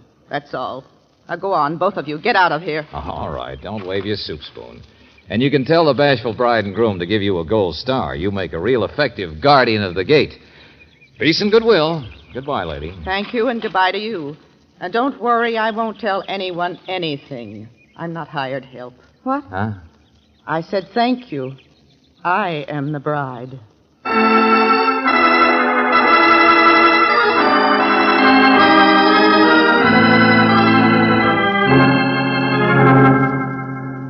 Spider, that's what they always called her, and she looks like one, too. That hatchet face, those gawky arms and legs. Name's Emmy. Just a minute, Mary. You see, Mary's lived around here for years, Mr. Valentine. She's my cook. Spider. Yes, indeed, the Spider. I remember... Just a minute, please, both of you. Now, look, I deal in facts, Mrs. Ponsonby, not gossip. Now, you forced me into offending this Emmy, so... Well, don't you think she's offended me? Didn't she you? Emmy Gunwaller, that's her name. Though heaven only knows what it is now, calling herself a bride. Oh, I've seen what he looks like, Mary. He's a short, fat man, about as sour-looking as she is. Groom, can you imagine?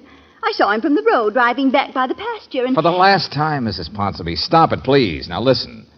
You're mad at your neighbors because they did something to a road, nearly caused your death, you said. Well, but my car did skid where they'd torn it up. only if it's the road I saw coming back from there, I'd say you don't have any kick coming. It's on their property. Go on, Mary. Tell him about Emmy. Speak your piece. Go on.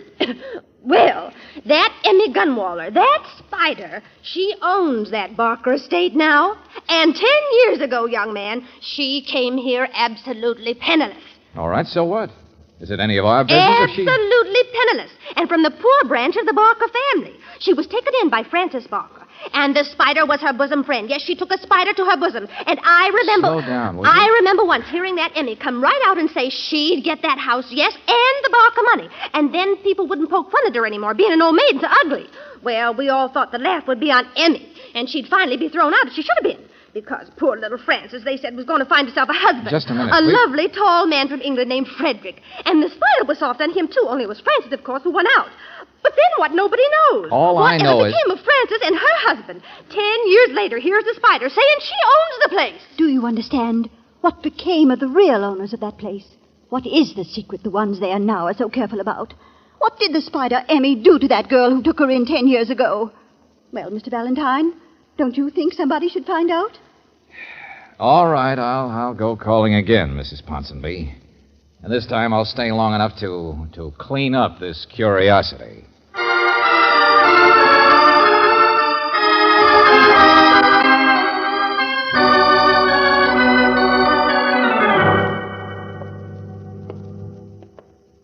George, for heaven's sake, here we are, but what can you say? We've got no business intruding on these Brooksy, people. look, I am here to tell this Emmy woman she'd better look out for her neighbors. Ponsonby and her old cook and probably every other gossip. They're the ones to look out for. Yeah, I'm here to warn this poor thing and then go on home. Try to tell them we don't want any callers, Emmy. Please, we were very rude before. We only came to apologize. I'm Miss Brooks. This is Mr. Valentine. Your husband here didn't understand. We only wanted... What? Did you hear it? What? Her husband? This is Jeffrey Barker. Jeffrey is my cousin. Oh, I see. Well, some of your neighbors had assumed. I that- can imagine. A woman my age and the way I look. Yeah, and the way I look, I suppose, eh? The short, fat groom. Cousin, I'm a gardener, that's all, Mr. Valentine. A gardener. The poor branch of the family. Oh, how do you do? Mr. Barker? Yeah, Barker, huh? The same name as the people who used to own this place, isn't it? Wasn't there a Miss Frances Barker who... Mr. Valentine, I think you should meet my husband. Oh, well, really, it isn't necessary. He hasn't been feeling very well. Oh, yes, it's important you should meet him. I can imagine what's being said. Frederick, where are you? Frederick? Yes, dear. Yes, Emmy. Right here. What is it? I was just smoking in the dark. Some people, dear. Miss Brooks, Mr. Valentine. Oh, yes, pleasure, I'm sure. Hello. I haven't had a chance to get out much. Such a sinus. Neighbors, are you? Sit down. I wanted to show you off, darling. The man that I'm hiding. The fly. The fly that I caught. Yes, here we are, the spider and the fly. Emmy, dear, for heaven's sake. My husband's name is Frederick Lunsford, from England originally, more than 10 years ago. Emmy, really, my dear, a total stranger. Never mind, Mr. Lunsford, I understand. You want us to notice his name, that he's the same man who married Frances Parker 10 years ago. I want you to notice everything. You're here now, the first people.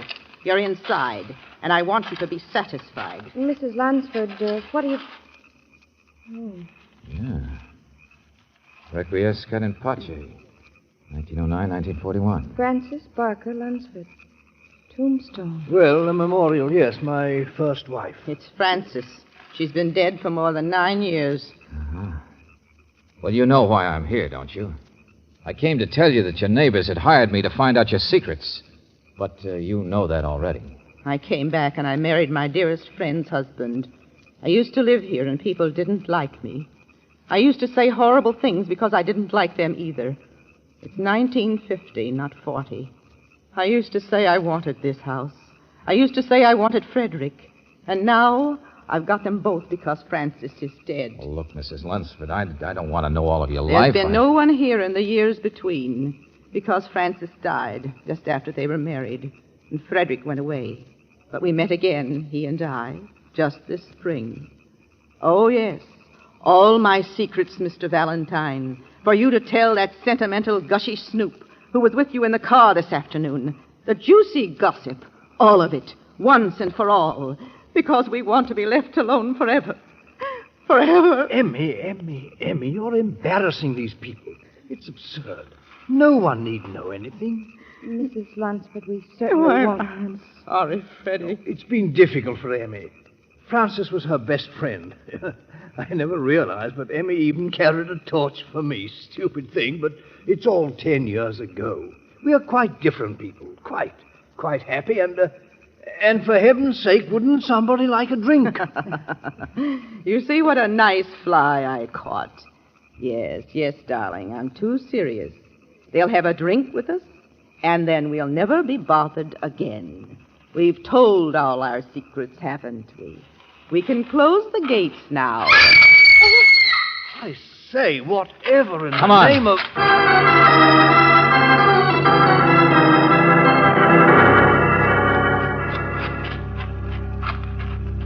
George, it's Mrs. Ponsonby over here. Yeah, here we are. Now, what happened? I didn't even know where I was. I George, came help to... her up. She must have fallen. Well, what did you do? Follow us over here to snoop some more?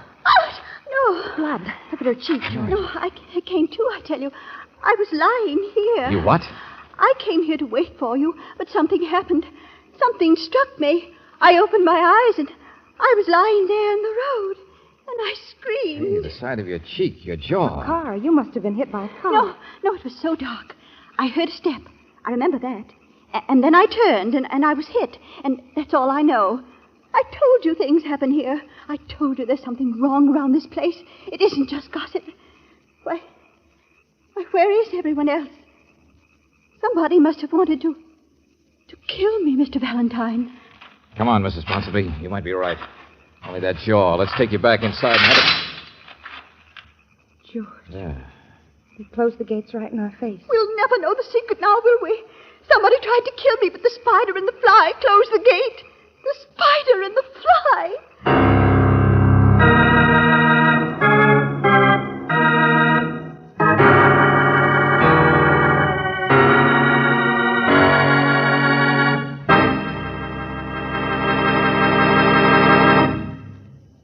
We'll return to tonight's adventure of George Valentine in just a moment. You may have been driving a car for years without ever hearing of the SAE. Those letters stand for the Society of Automotive Engineers, men who establish rigid standards for many parts of your car. Take the battery, for example. The Engineering Society requires that all new batteries come up to its standard for a life test, for ampere-hour capacity, and for zero starting ability. Now, if you want a battery that's built for long, powerful service, get an Atlas battery. It surpasses all those requirements set up by the Society of Automotive Engineers. An Atlas heavy-duty battery gives you 31% more starting punch in zero weather, 12% greater capacity to keep your car's electrical equipment working, and it has 89% more life cycles. Why not ask about a new Atlas battery tomorrow? Ask for it where you can get super refined, properly balanced Chevron Supreme gasoline. That's at independent Chevron gas stations and standard stations where they say and mean we take better care of your car.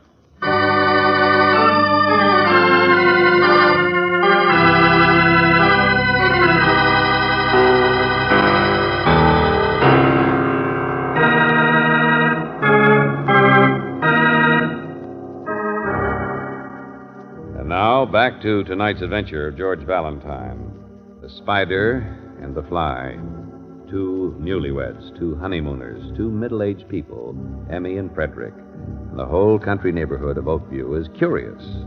Why are these people so unwilling to allow anyone behind the high fence that surrounds their estate? So unwilling right now to assist you when you found Mrs. Ponsonby struck down near the road by the gate. Well, if your name is George Valentine, you don't think much of your gossipy, curious client, but you know it's time you found your own explanation, so you consult the local banker. They're a strange couple, Mr. Ames. Yeah, she's a bitter, nasty woman at times, that Emmy. Or used to be. But Spider, nah, it was just a joke. Well, apparently Emmy's been very badly hurt by the townspeople. Well, I don't laugh at her. Haven't seen her for years. She's just sort of, left-footed. But a financial fool, I can tell you that much. Doesn't bank here anymore. Financial fool. She managed to get control of that estate, didn't she? Ah, yeah. You've been listening to that cousin, Jeffrey Barker.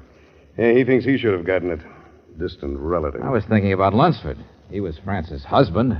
Why didn't he get the estate? You dig deep just to find out why a woman got hit in the road. Well, you won't find out much. There's nothing wrong at that cottage. The place belonged to Francis Barker. Lunsford inherited the bulk of the estate, but not that house. Now, that went back to the family.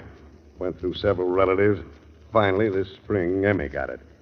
Now, there was no conniving, just a roundabout family inheritance. Funny part of it is, in the meantime, Lunsford lost most of his money from Francis. How'd you know that? Newspapers. He'd been married in between times, you know. Some Spanish girl back east. Had to pay alimony, that's all. No, I didn't know. No, it's not important. Except to show you it's Emmy who's the rich one now, and quite legitimate. Uh-huh. By the way, how did Francis Barker die back in 1941? Search me. County clerk says there's no record. But there's a tombstone out there. A memorial, that's all. I've seen it. Emmy put that up. Her dearest friend, you know. But Francis died someplace else, I guess. I don't know.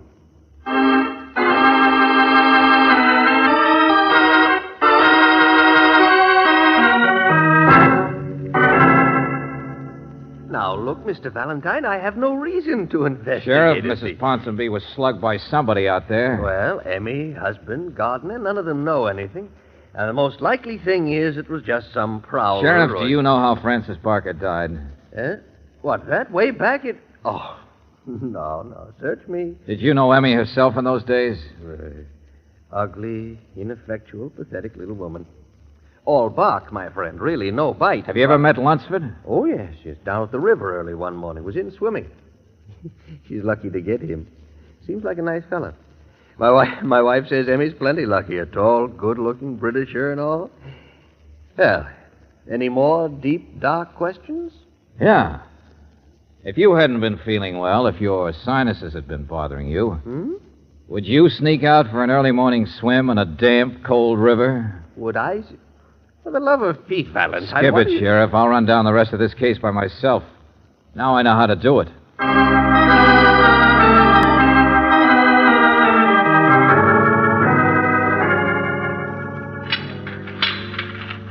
Well, the gate's open, so let's walk right in. Last night I saw a car drive out. Miss Brooks was reading, and I noticed through the window across the field. You know, you notice everything, don't you, Mrs. Ponsonby? I don't know what you mean. I certainly don't know why you dragged me back over here where that spider... I think you do, Mrs. Ponsonby. What? Yeah, that spider stuff you throw around isn't very nice. In my opinion, ugly Emmy is a very tragic person. Oh, for heaven's say. And you, on the other hand, have been a phony from the word go. What? Yeah, that's right. I'm on her side now. A phony? But I was struck by somebody. You don't think... Nobody could hit you in the face like that without you seeing who it was. I never believed that story of yours in the first place. Why, Mr. Valentine... Yes, you could have had a fight with someone out here while we were inside waiting to see Emmy. Sure. And remember something else, Angel. Bright Eyes here moved to this area only a couple of weeks ago, after the honeymooners had come. Suppose she followed Stop somebody. it. Wait. You're not giving me a chance. Mrs. Ponsonby, you're not very bright. You were crazy enough to believe some gossip and think we might nail something on Emmy for you. You're not unattractive, sentimental, a little desperate, past 40. 35. And he's worth trying to get, isn't he? George, of course it's Frederick Lunsford who... Hey. The door's open. I told you I saw a car leaving last night. Oh. Oh, there's smoke coming out of the chimney. There's somebody here, all right. Mr. Lunsford. Hello there. Why don't you tell us, Mrs. Ponsonby?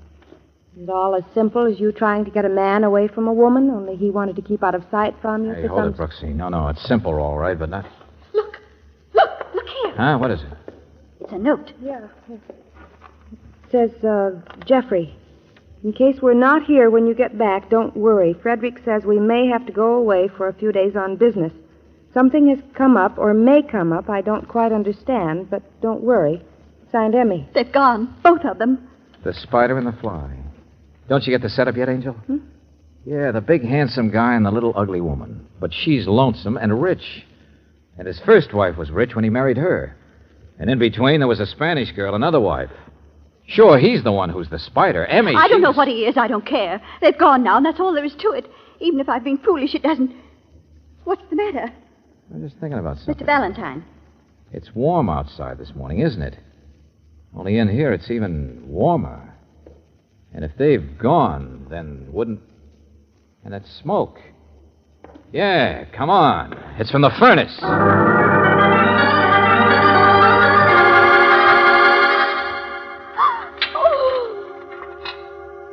no. Oh, George. The fire's down, but it's been going all night. And look, there's a buckle, part steel. Even it's bent down from all the... And look, this silver filigree, it's a brooch. No. Emmy's brooch. Yeah, and here's her wedding ring. All right, Mrs. Ponsonby. Come on, snap out of it. This is no time to faint, sister. Come on. Oh, look, take care of her, Brooksy. I want to get the sheriff on the phone as fast as I can. A door slammed. Outside door, back. George, hurry.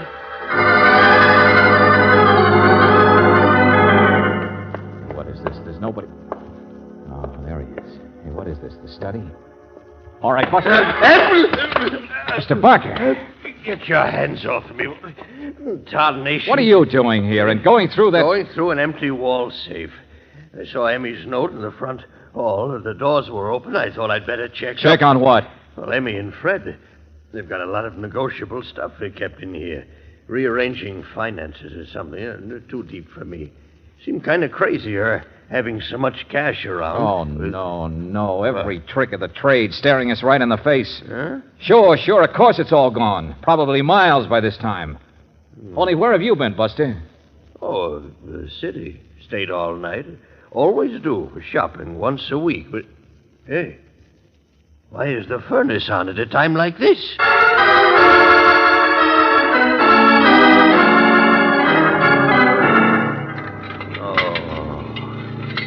Emmy. Come here. No, I can see, Mr. Valentine.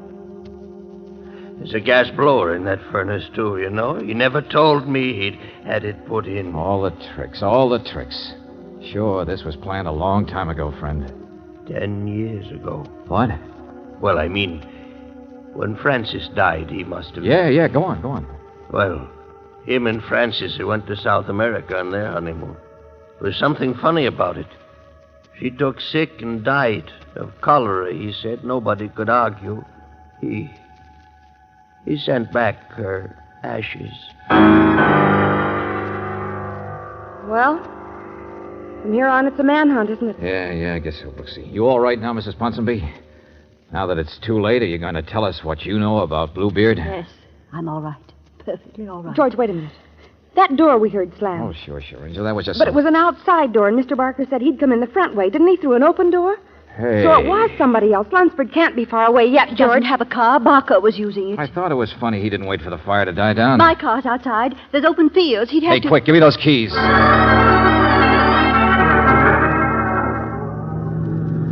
Oh, there he is. Yeah. Running across... I saw him. Hang on. Through the fence. He'll get into that underbrush. We won't be able The river's on the other side of it, isn't it? Oh, he wants to swim. All right. Sit still, sister. I'll get him. Sit still yourself. Huh? He's in that brush there someplace. Hey, wait a minute, lady. Where did you get that gun? What in the name of heaven are I'm you... all the things you said I am. A fool. A stupid woman who chased after a man. Who tried to make you find something bad about the other woman who had him. I love Frederick. I couldn't help it. Nobody can help it. Every woman he Look, meets... sister, this is no time for all I this... told him that on the road last night, and he hit me. No, don't move. I'm another one of his wives, Mr. Valentine. Oh, separated, yes, or divorced, I don't know. Even know. None of his women even know. They all trust him like that poor, stupid Emmy. None of his wives. I don't know how many they are. Maybe the police do. The ones that are alive. Mrs. Ponsonby, get hold of yourself, will you? That guy's in there. I never believed he'd actually hurt anyone. He took my money, yes, but I didn't care about that. And I tried not to wonder about a Spanish girl who died on her honeymoon. What? Yes, and then when you finally found out what had happened to Francis, it's my fault, don't you understand? Emmy's my fault. I could have stopped it. The same thing over and over, but poor, stupid Emmy, I could have saved. Don't you see? It's my fault. And I called her a spider. Mrs. Ponsonby. Mrs. Ponsonby. Don't touch me. Look out. Valentine, I'm going to get him out of there. Nobody else is going to touch him until he's dead. All right, you've got the gun. Maybe you could have prevented a tragedy, so... Only before you get hurt yourself, you'd better pull the safety off of that... That's all right. Nobody's hurt. Stay there. Let me. He'll run. No, he won't. He's right there in the brush.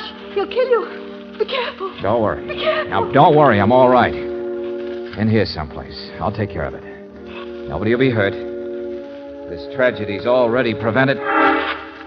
Yeah, I can see you in there all right. Come on now. Come on, stand up. Never mind pulling the hat down. I can see you now. Frederick's clothes don't fit you too well. So come on out, Emmy. He's dead. I killed him. I waited all these years, and I killed him.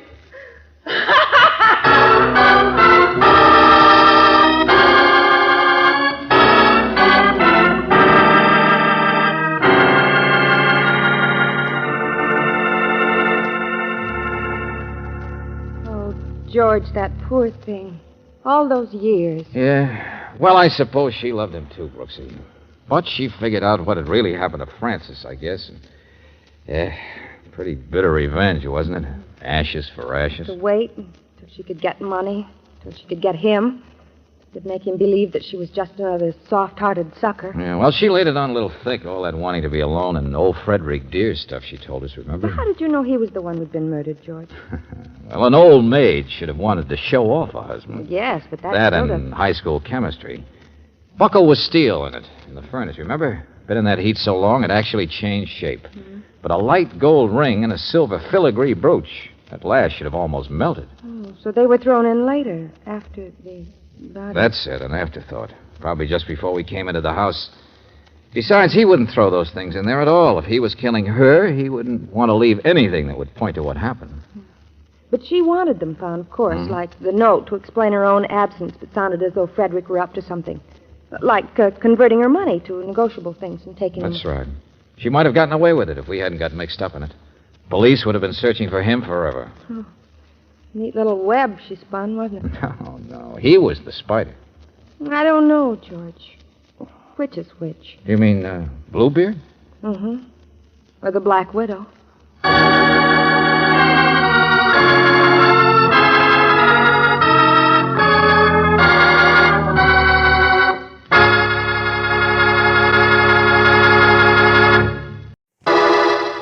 Personal notice. Danger's my stock and trade. If the job's too tough for you to handle, you got a job for me, George Valentine. Write full details.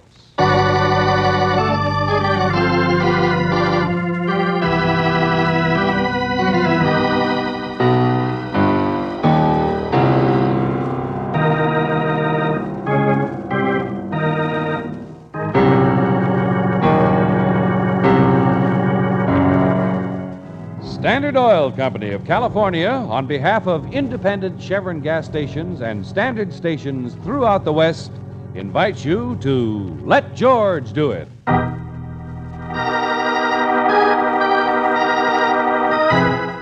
A Visit from Merlin, another adventure of George Valentine.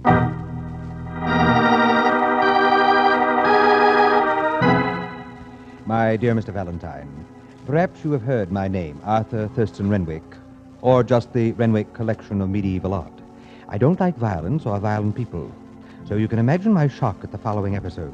A stranger, Mr. Valentine, and I am habitually kind to strangers, ventured into my somewhat unusual domain, Renwick Manor. A little man in a tattered coat. Due to certain circumstances, I was in the position of feeling it necessary to give him a small gift. But before I could complete this friendly gesture, the man halted me. He gave me a gift. It was a 10th century dagger, Mr. Valentine, stolen from my own precious collection. The dagger was covered with blood.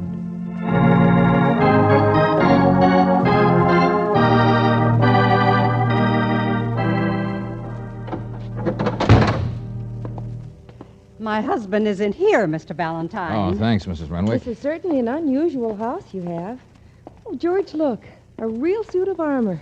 Not my size. Miss Brooks, it isn't a house. It's a castle. You should join my staff on dusting days. You'd find out. He built it on the ruins of some Spanish grandee's old fortress. That's why it's so English. What? Oh, don't mind me.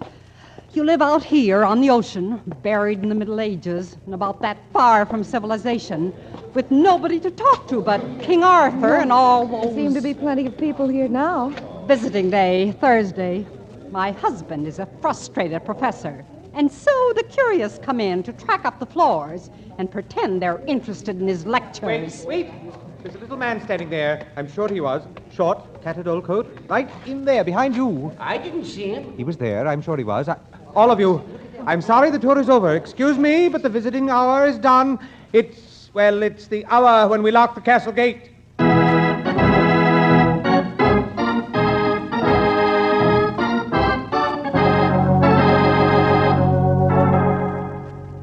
I am nervous. This little strange man, he haunts me. But why? Why? And where did he disappear, Mr. Valentine? How? Look, Mr. Renwick, I think you'd better start at the beginning and You tell met us... my wife. She's sarcastic and complains, but we really get along quite well together. You've seen my house, my castle. It's strange. And you say I'm eccentric. And of course I am. The antiquarian. The man who ran away from the present. So we see. Miss Brooks. I think what I'm trying to tell you first is that despite all this worship of the past, the Middle Ages, I'm not crazy. A man with a love, yes. A man to be laughed at, no. Nobody's laughing, Mr. Renwick. But this dagger Now, you talk here's about... what happened. This is a very peaceful place, actually. My only regret is the lack of interest shown by other people in the gray, dusty part of the history that's my specialty. So you can imagine my reaction about 2 months ago when a man, one of the usual Thursday visitors, spoke up and corrected me on a point of English history, pre-Norman, of course. Well, I investigated. The man was quite correct. That's the same little tattered man? Yes, yes. And when he showed up again the following Thursday, I complimented him. He only shrugged his shoulders, went off snooping around some more, looking at everything. That's it. He only looks. He seems to want to study over everything I have, my entire collection. Wait a minute. Hold it a second, will you please? I did a little research myself.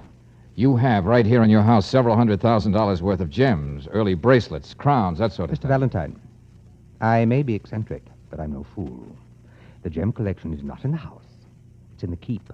Yes, yes, real authentic stone walls over a dungeon, that sort of thing. But guarded by my own private guards, and they use the latest locks and latest guns, I assure you. Bonded men who've been with me for years, listed with the police so that not even they could get away with anything. No, it's not theft I'm afraid of. But the dagger was stolen? Yes, from this case, right here. But it's the man I'm afraid of, Mr. Valentine. You see, he came back and came back. The guards had several run-ins with him for trespassing. But he always had an excuse. Then finally one day he asked me for a job. The day I wrote you. A job doing what? Lecturing, Miss Brooks. He wanted to take my place as guide. Imagine. Well, his knowledge is sufficient. But of course I refused. but I was embarrassed. He has strange eyes. That's when I felt I might give him a gift. Perhaps get rid of him once and for all. Only instead, he handed you the dagger with blood on it. I've never seen a man look so offended and angry, but only in his eyes. He said he belonged here. Here, I locked the dagger up in this cabinet. It's right. It's empty. Well, looks like he got it again, huh? You're sure this is where you... Yes, I locked it up myself.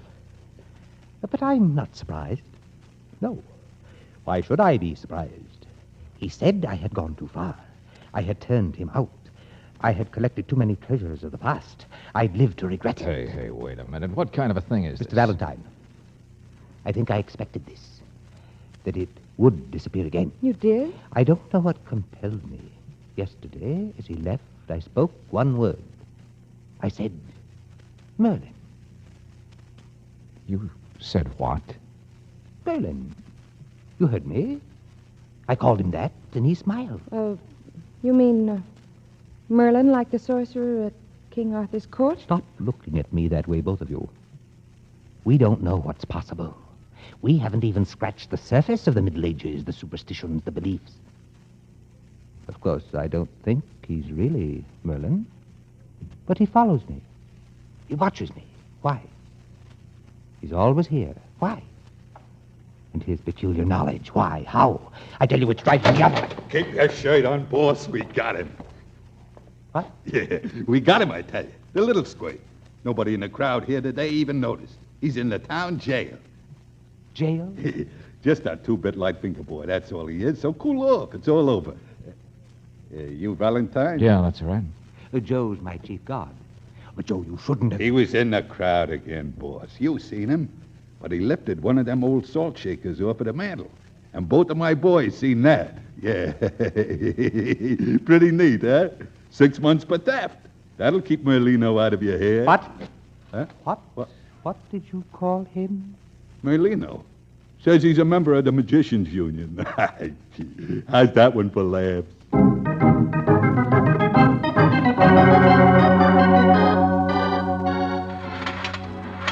Oh, the boss is a nervous Nellie, that's all, Miss Brooks. So I gather. Here, only a couple of cells down this way. Nice to work for, you understand, but a little on the crackpot This side. Merlino seems to have him scared pretty badly. I don't know why the boss bothered you, though, Mr. Valentine. If I couldn't handle a guy like him with both hands tied behind my Okay. I just want to talk to this guy. Yeah, well, yeah. Here he is. This is where he was locked. He was Is that locked. so? Where? I don't see anybody.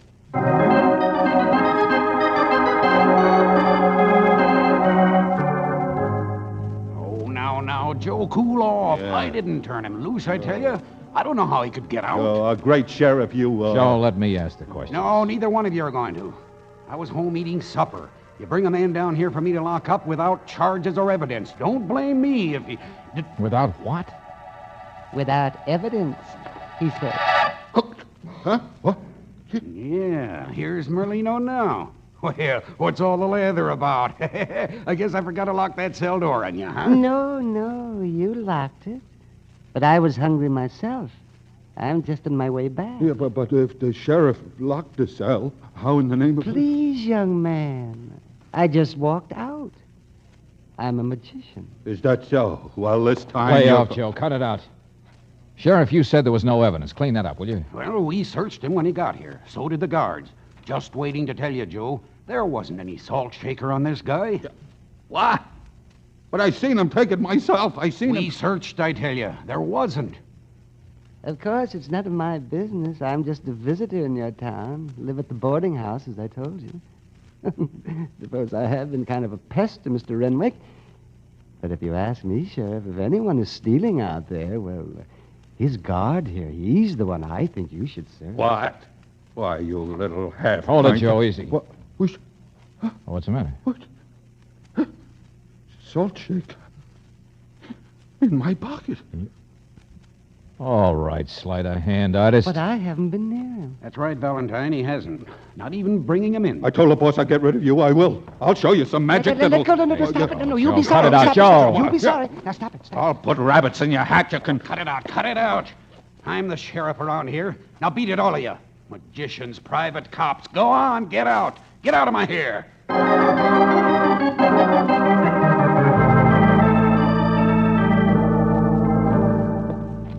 Well, there's your teletype, Mr. Valentine.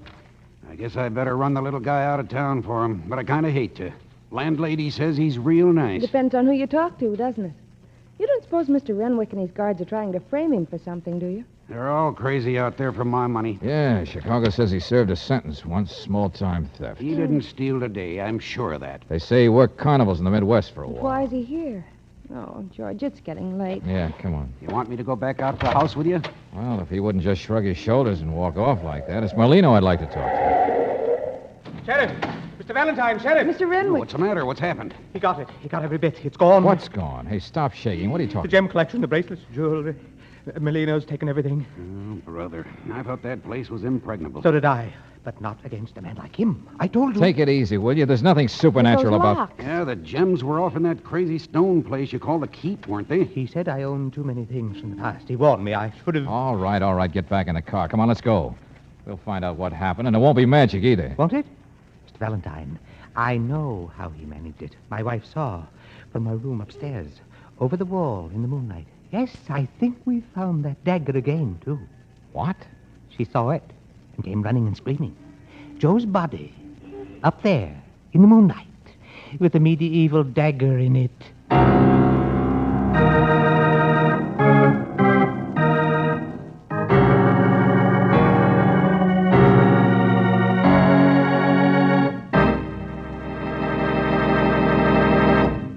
In just a moment, we'll return to tonight's adventure of George Valentine.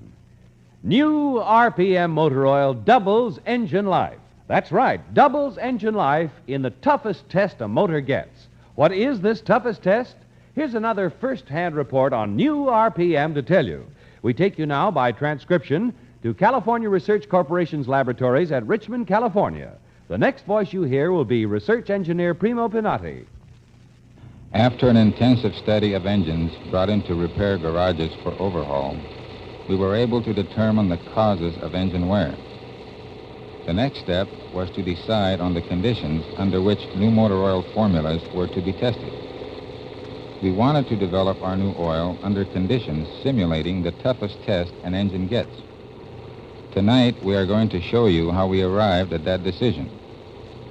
Ed Welshmeyer, senior engine operator, and Link Mers, engine mechanic, are ready with the test engine. Now here is research engineer Mark Savage, who will take over the story. The engine you hear is equipped with a piston ring which we had specially treated at the Oak Ridge Atomic plant.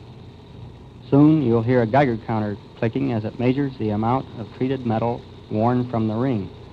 The greater the wear, the faster that Geiger counter clicks. I see Mr. Pinati signaling the hot engine test is ready. Hot operation is the kind you get on long trips, highway motoring, and hill climbing, the kind most motorists believe to cause the greatest wear. But let's let that Geiger counter give us the facts. Hear those slow measured clicks? Not much wear taking place there. You are listening to the popular belief about hot operation being exploded. All right, now let's switch to a cold engine operation. This is the condition you have in your engine under normal, everyday short hops, stop-and-go driving, motoring through traffic. Hear that faster clicking? Yes, that's what we found. When it comes to engine wear, cold operation is the toughest test a motor gets. And in the toughest test a motor gets, new RPM cuts in half the wear rate of critical engine parts, doubles engine life between major overhauls due to lubrication. Stop in for the new RPM at independent Chevron gas stations and standard stations, where they say and mean, we take better care of your car.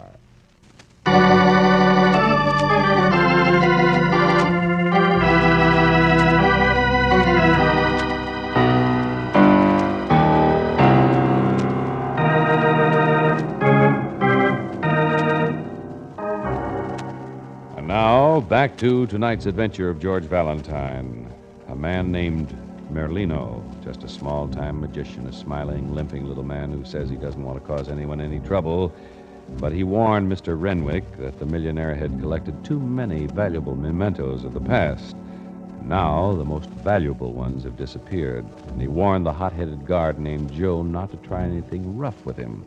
But Joe did, and now the method of theft has been explained, for Mrs. Renwick has seen Joe's body. Joe has been stabbed. It was just as plain as daylight. I went up to my room. I looked out. He was there on the roof. Oh, what good does a guard do up on a roof, Mr. Renwick? But the iron door down there is always kept locked. I came running to find you as fast as I George, could. how could Merlino get through the door and up here to stab the guard? How does Merlin do anything? The name's Merlino, Buster. Calm down, will you? Just show me where this body is. It's right out there. You can see it. All right, Mrs. Renwick. Get out of the way, please. Let me get through. There. It's right. George. Yeah. I don't see a body. It was. I could see. I'm not lying. And the knife in the moonlight. Disappeared. I'm not surprised. Merlin could easily... Oh, stay where you are, all of you, will you? Pretty clumsy magic, I'd say. Here's the knife right here. What? Let me see. Stay where you are, will you? Yeah. Joe's body's disappeared, all right. But it must have been a hasty job. A good sorcerer would have wiped up the blood.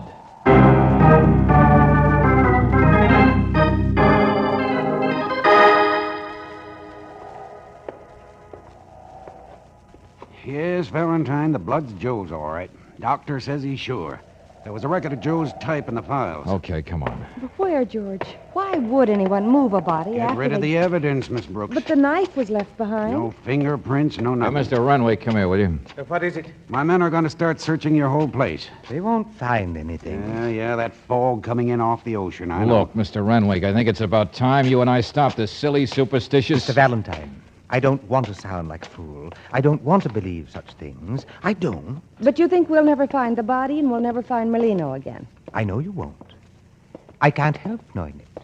He disappears, he makes things disappear. I know how it sounds, but he got what he came for. He carried out his threats. You've been in the Middle Ages too long, Look out, Angel. Well, I'll be... Hello there.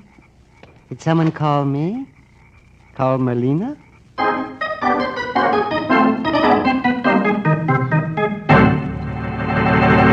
I said answer my questions. Please, gentlemen. I don't know anything about bodies.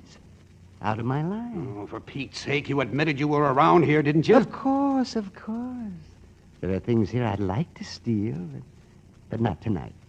No, really, I haven't done anything. You've searched me, haven't you? No keys, no jewels. Ask my landlady. I was with her at the time this poor man was killed. I'm afraid if I did it, I've committed a perfect crime. Hey, Sheriff, come here! Well, spot of blood on the garage floor. Yeah, and tire tracks. Renwick says this is where they kept that farm truck. Only now it's gone. Where's Merlino, Sheriff? He's taken care of, don't worry. The perfect crime, step one. Come on, let's go.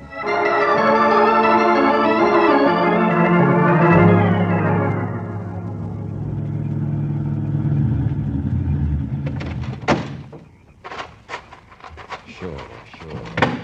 Just ditched it in the woods, huh? Not so far from the house either, in a straight line. Now, this is the truck, all right. Here's the flashlight, George. Okay, let me do this. More blood, all right. What?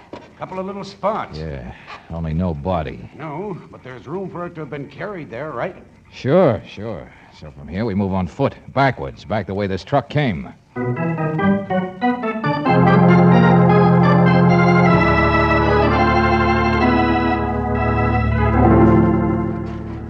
It's perfect, all right. Oh, yeah, sure. There were the tracks in the road. But they're insane. I can't prove they're Merlinos. Of course not. But they're deep. He was carrying something. They don't come back, so he probably walked back on the rocks. That's the fast way. And this is the only place you can get down to the beach easily from the road, too. To this cove. Deep. Heavy tides.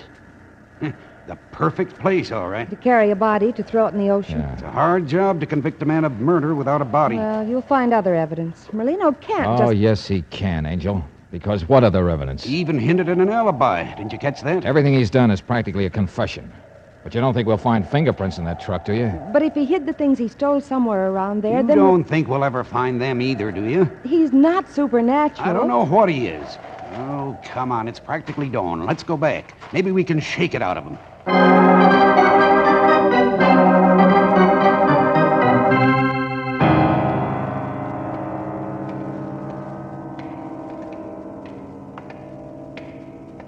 A little better than my jail, huh? Out of the original old Spanish place. Regular dungeon for the Inquisition. You have to climb down here now. I gave the sheriff my key when he locked him up, Mr. Valentine. Damp earth floors. I hope he's got pneumonia by this time. Here, I'll reach that. You seem a little calmer, Mr. Renwick. I've been with the sheriff's men all night. Yes, I've about decided your perfect crime theory is correct. Solid iron door. Oh, wait till you see the walls.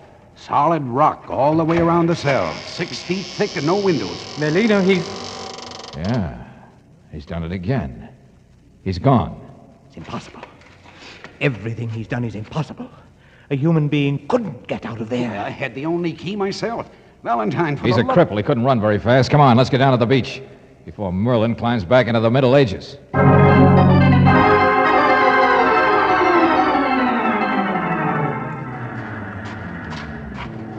There he is, George. Yeah, he's running. Some cripple. Fakes everything, doesn't he? Well, he's got a big head start tearing down the sand there. In this fog? George. Lord, where is he? He was at the end of the cove He there. disappeared right into the fog and the water. Come on, run. No, along the road, this way. But Valentine... Sure, Merlin's a ghost, all right. What's beyond this cove? Another one, isn't there? Well, sure, you can't see it from above. Just a couple of 100 yards. Well, better load your gun, then. This is no ghost we're after now.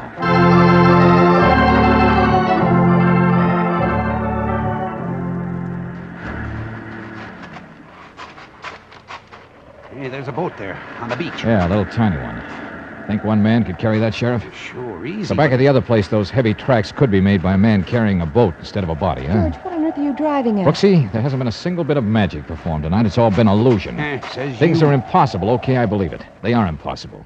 You just turn the checkerboard around, look at the black squares instead of white. Watch it. This is rock. You might slip. George, now you're crazy. Almost, but not quite. Now think back, Brooksy. Everything Merlin has done. Steal a dagger, plant a salt cellar on Joe, break loose from jail, get at Joe on the roof, spill his blood, then let Joe's body be seen and then make it disappear. Hey, wait, there he is, coming out of the water. Sure, of course. He swam around those rocks, that's all. Stand still. He can't see us. He'll come this way to the boat. That's right. But I better warn both of you. Don't be too surprised when you see it's Joe himself. What? Shh, here he comes. Hey, grab him. Look out for that gun. Let go of that. Oh, no, you don't.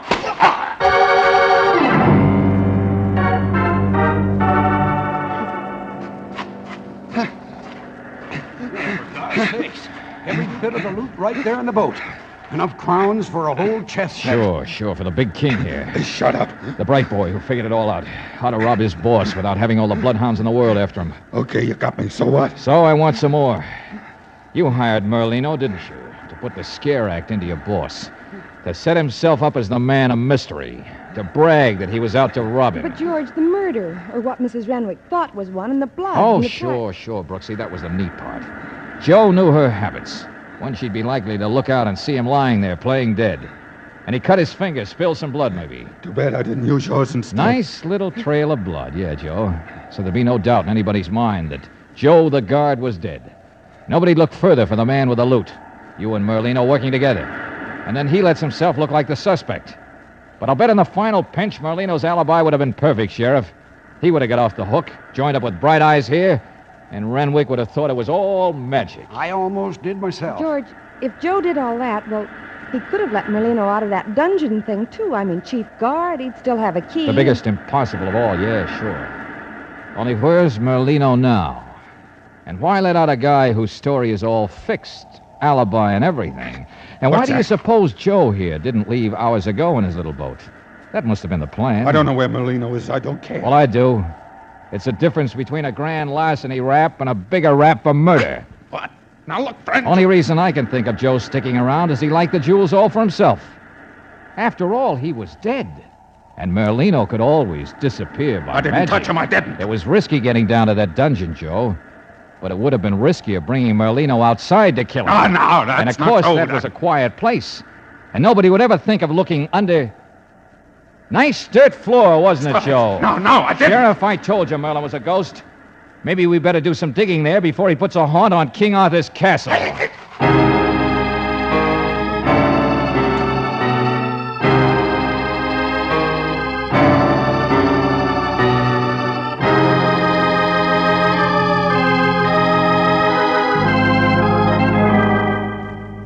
And there he was, Merlin, buried in the loose dirt in the floor of the castle. Merlin. The name's Merlino, Brooksy. Well. And anyway, the story's all over. Oh, I don't blame you, though. I was always a sucker for that stuff, too. The nights and the charges. I bet Mr. Renwick isn't. Not anymore, I mean. I bet he takes up stamp collecting after this. Oh, I sell out to the British Museum. Yeah, King Arthur himself. You know, I always imagined myself as more of the Sir Gawain type. What? Yeah, well, as a kid, you know how kids are. George, he was romantic. Gawain was the one who was always rescuing a damsel or making love to some maiden. Oh, no, not always. He slew dragons. He sat at the round table and... Oh, what's the matter? What are you laughing at? Oh, round table. Oh, I was just thinking. When it comes to romance, darling, you're more of a square. Oh, great.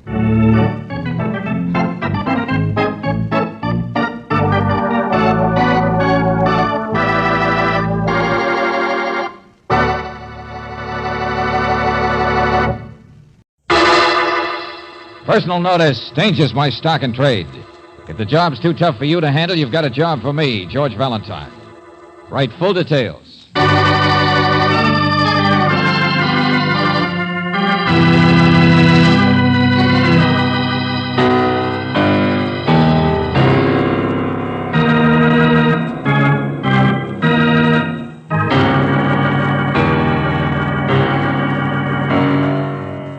Standard Oil Company of California, on behalf of independent Chevron gas stations and standard stations throughout the West, invites you to Let George Do It.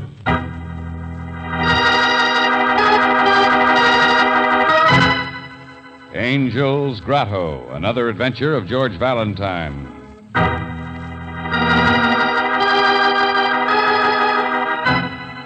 Dear Mr. Valentine, you are fired.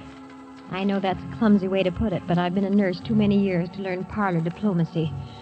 Besides, you've been here at the Grotto farmhouse for almost a day now, and you haven't found anything. Not a single thing. Not that you should have. Perhaps I was just hysterical this morning when I called you out here. But now even the police seem to agree, don't they? Mr. Moraga's death last evening was an accident. Yes, an accident. And so much as I appreciate your coming to help, why should you stay on? Sincerely, Emily Flood.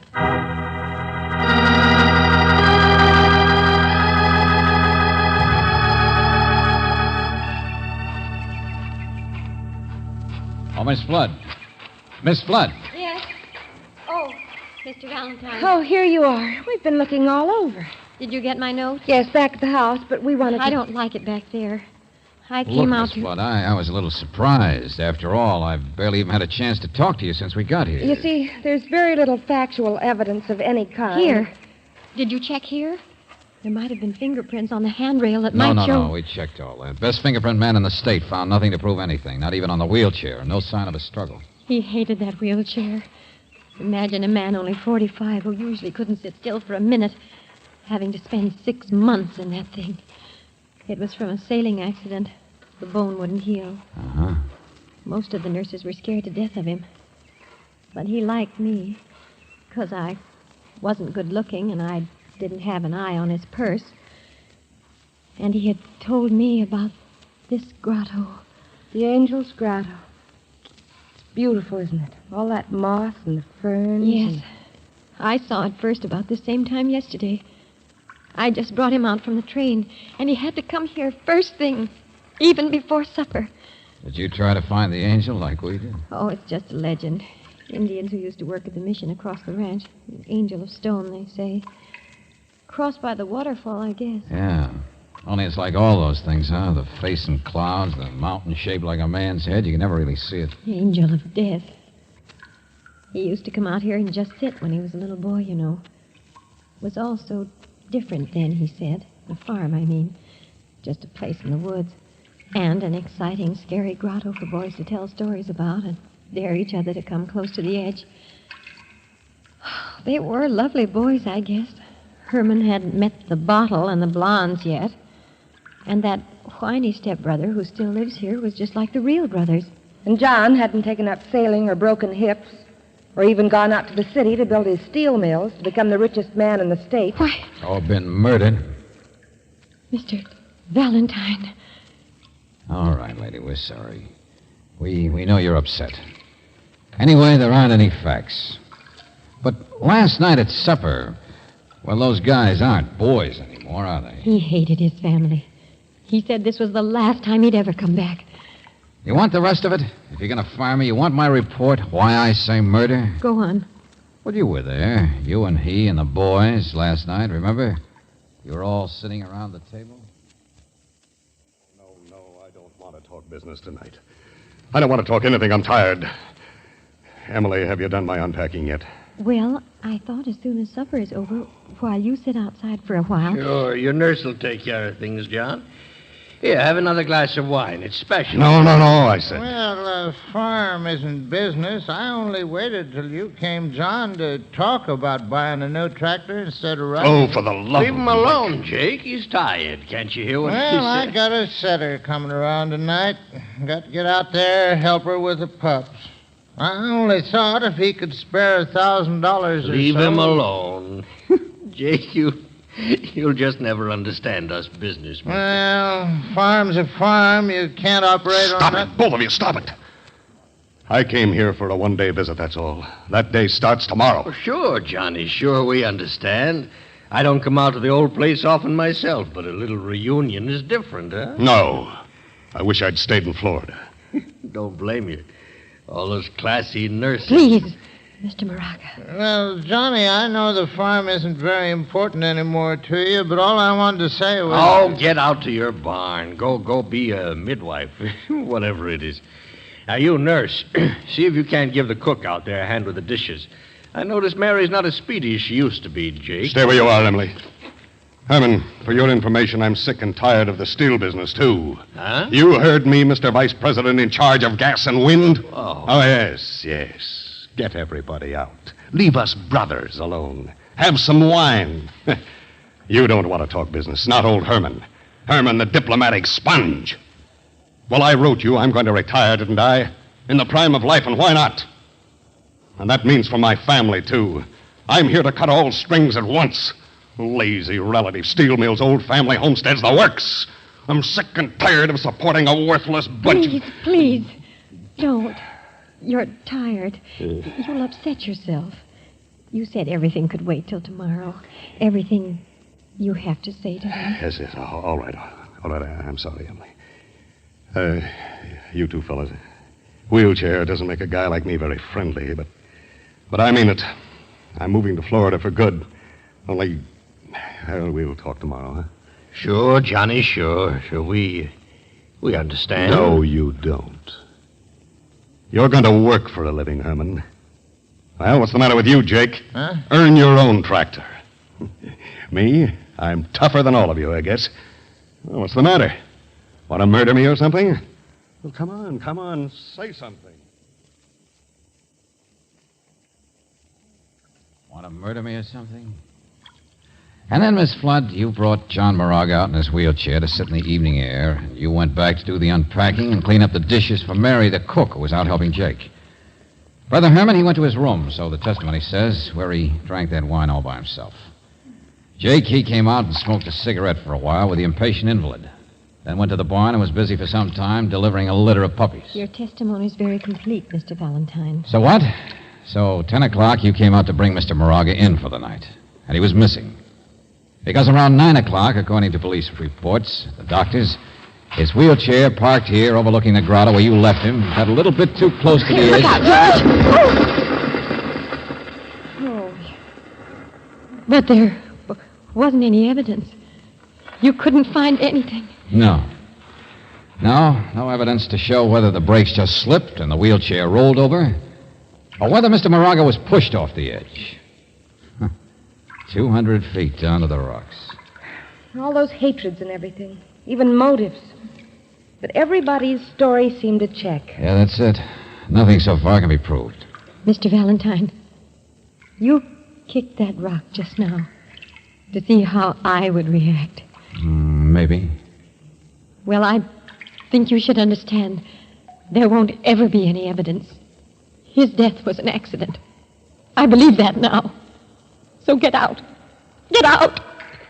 Please, go away.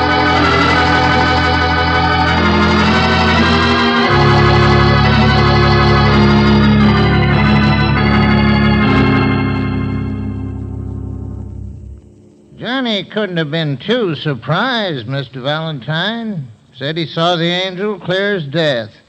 Omen, I guess you'd call it. We smoked a cigarette together down there, you know, half hour before his death. Surprised at what, Jake? Huh? Well, the brake slipped on his chair, don't you think? You figure he was unconscious when it happened. We don't even know that. Look, we're leaving. I only asked... His own fault in one way. Had a fixation on that place, he did. Ought to be the devil's grotto, I always claimed. Or maybe we could blast the marble and make it quarry. You see me, Mr. Valentine? Oh, yes, Mr. Moraga. Look, Jake, do you mind... Sure, Mr. Valentine, sure. Got to see about... Mr. Moraga, testimony showed that last night your brother called you vice president in charge... In charge of gas and wind. Yeah.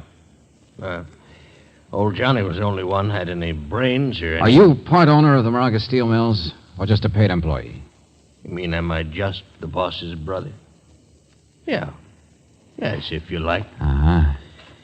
And now that he's dead, Weren't you leaving, Mr. Valentine? Oh, no, don't get me wrong. Jake and I, we appreciate what you've done. But also we're tired of everybody looking cross-eyed at the guys who benefit. I should have told that nurse she was being officious to get you up here in the first place. She was badly upset. Well, so am I. Johnny was my brother. These little nurses get more conscientious the richer the patient is. Oh, how dare you? Mary, listen to me. What in the name? I will not, and I won't leave here until I'm sorry. I didn't mean to hit you, but you can't talk like that to me. I'll talk any way I please.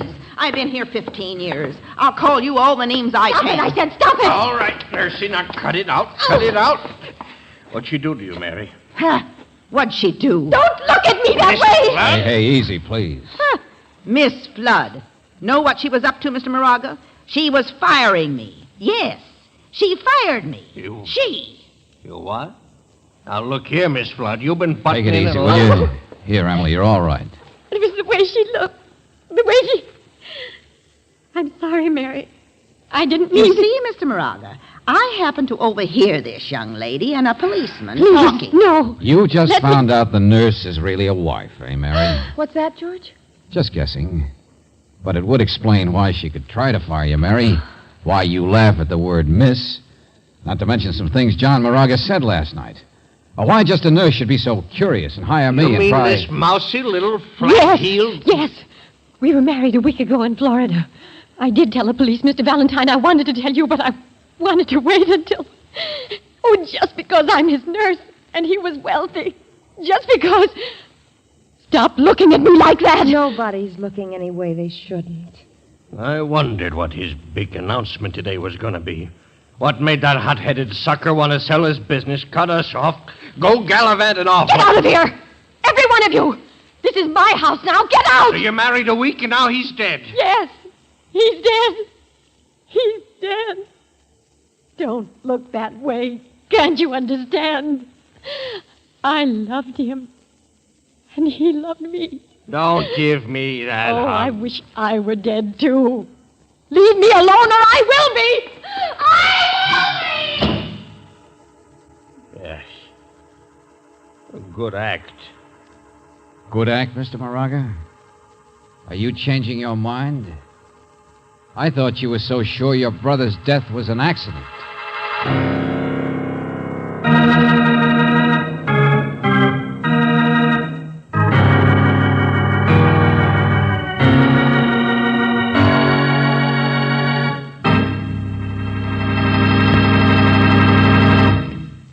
In just a moment, we will return to tonight's adventure of George Valentine. Tonight we present another first-hand report on new RPM motor oil, the oil that doubles engine life between major overhauls due to lubrication. Tonight you'll go with our scientists test by test as they explore the chemistry of motor oils with a new atomic tool in search of the formula for new RPM.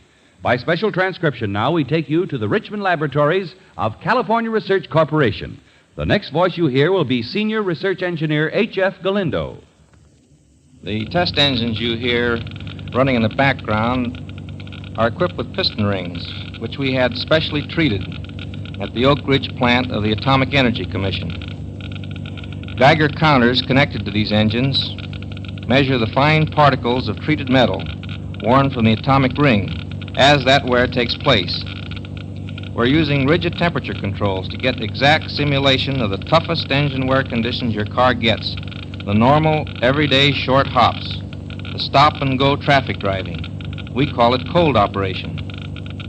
Two of my colleagues, Harold Vick, engine operator, and Jess Sanders, lead engine mechanic, have filled the crankcase of each of our test engines with a different experimental motor oil formula. These experimental oils, by the way, are a few of the hundreds actually used during nearly 2 years of development. Now let's listen to the Geiger counters as they click off the performance of one of our earlier formulas compared with a recent one. Bear in mind that the slower the counter clicks, the less the wear that is taking place. No, that's too fast. Too much wear. That formula couldn't do the job. Now listen to this. It's slowed way down. Yes, that's it. Hear the very slow, measured clicking of the Geiger counter? That oil formula hit an all-time low count on wear rate. It's the one which eventually proved to be the best, the one which, after lots of road testing, we finally released as the new RPM. The new RPM, an oil so superior that it doubles engine life between major overhauls due to lubrication. It's yours today at independent Chevron gas stations and standard stations where they say and mean, we take better care of your car.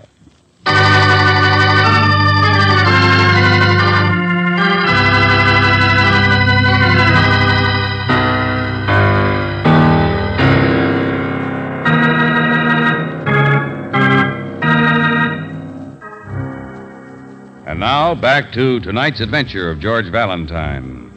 Angel's Grotto, a place of great beauty, a place where a man fell 200 feet to his death on the rocks below. A man in a wheelchair sitting alone in the moonlight.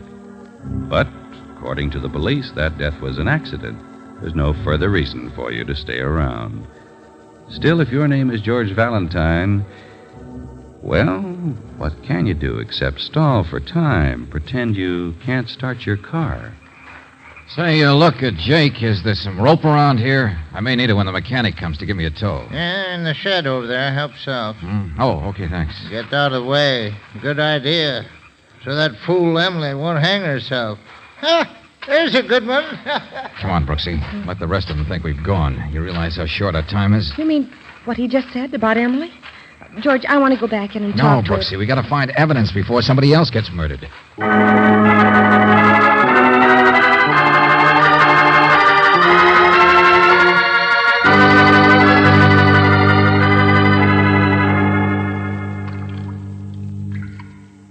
Yeah, these are the tracks, all right, Brooksy.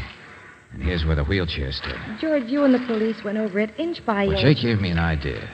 He was wondering earlier if John Moraga was conscious when he fell, remember? Yes. Okay, now look, I'm John Moraga. I'm in a wheelchair, see, and I'm sitting here. I'm a strong guy. Strong? George, John had been laid up for 6 months. Well, that's not long enough to break down a dynamo like him. The point is, when he was sitting here, it would have been pretty hard to take him by surprise. You mean somebody slugged him first? I don't know. There's no sign of a struggle. Police thought he might have fallen asleep. George, suppose he'd been drugged. Huh? I mean, remember that wine last night at supper? Oh, yeah, I thought of that. But it's like everything else. Nothing left to show. Nothing left but the tracks of the two wheels here. And hey, Brooksy, look. They just go in practically a dead straight line all the way out to the edge and over.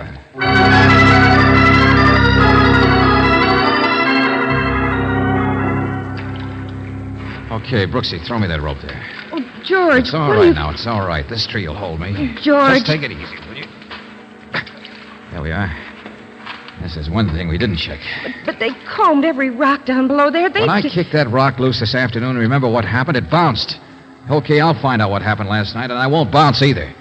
I hope.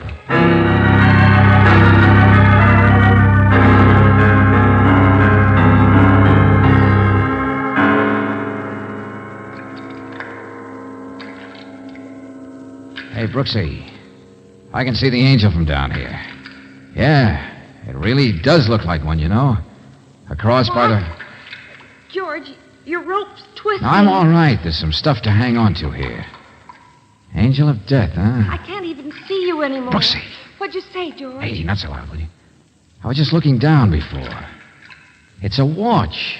What? No. Piece of watch chain. Sure. He did hit here before he dropped to the rocks. I thought so. The way the cliff curves out, it's... Don't go any farther. What if he did lose part of his watch chain? It doesn't tell you anything Oh, about... doesn't it? Hooked on a little twig, some scrub trees here growing in a crevice. Well, you know, it doesn't have any bark. Yeah, that's right. 2 places here, no bark. I'll tell better in the daylight. But, Brooksy, there are kick marks, too. He grabbed here as he fell. Must have hung on for some time, several minutes maybe, before his strength gave out. Somebody's coming, George.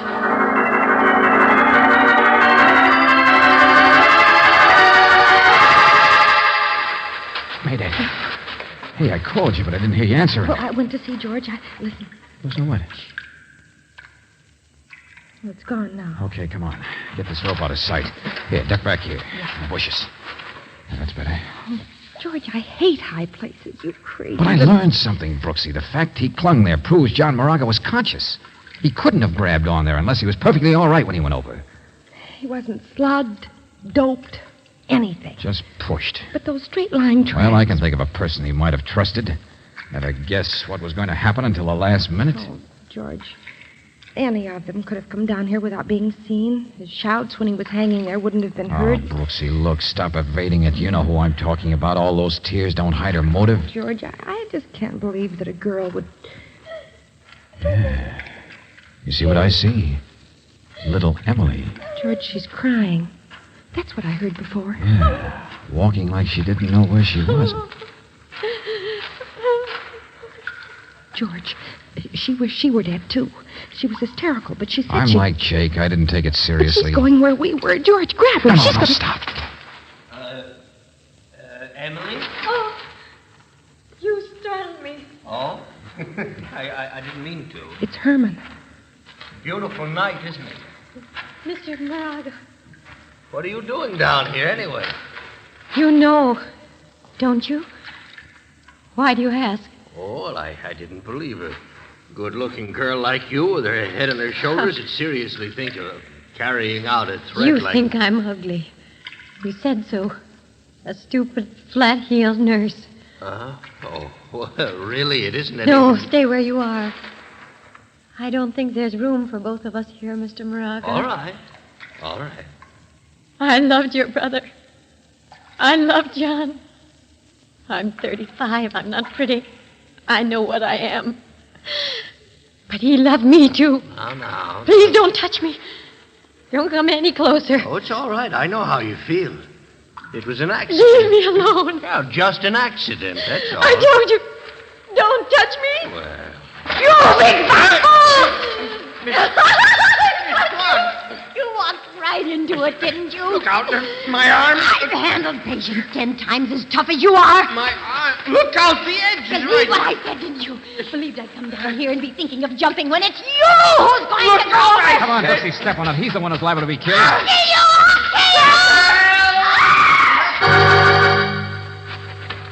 Get back here, I said. Get back. Let go of me. Okay, sister.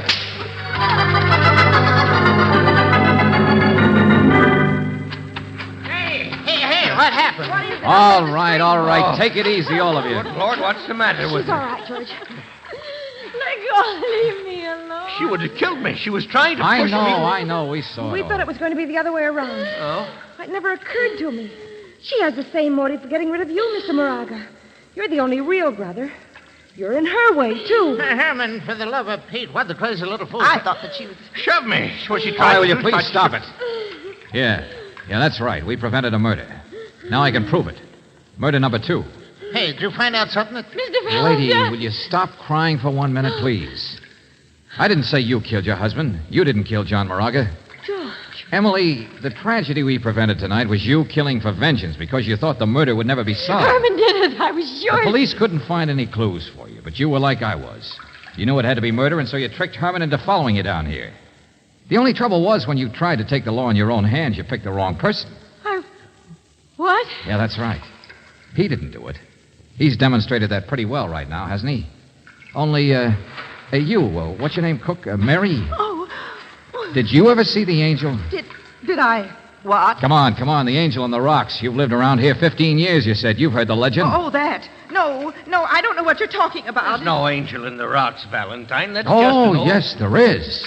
Because I saw it. And John Moraga said he saw it, too. Oh, no.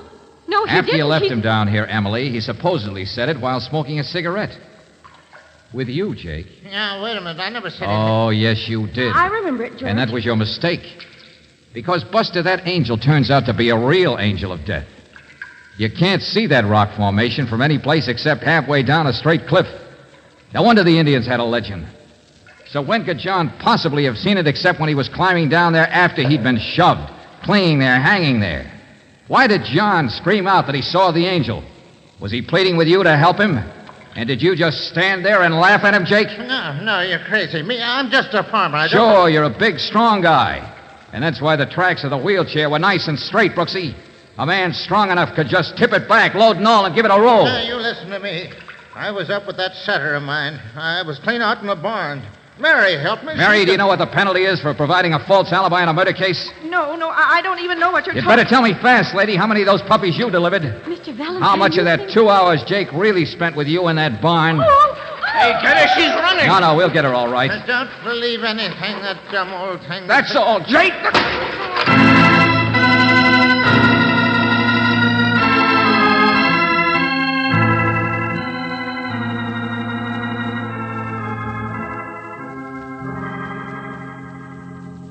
Angel's Grotto. And the angel really did solve it. Well, Brooksy, the weak-kneed accomplice didn't help Jake much. But Mary wasn't really mixed up in But she started the ball rolling. Nothing else he could do but confess after that. I suppose she wanted to keep the farm as much as he did. And Moraga was going to take it away, sell everything. And to think it all started with our being fired. Emily tried to do it the right way, George. She hired you to find evidence of what she thought had happened. By woman's intuition. So, just on the basis of that, she tries to play angel of destruction, of vengeance. It was crazy and wrong. But she loved John Moraga. Those tears were all true. She told us how much she loved him. First and only love of her life. I could tell. And he loved her just as much. I know. Love, love, love. Hey, how come you're such an authority on the subject, Brooksy? With you around, I'll be darned if I know.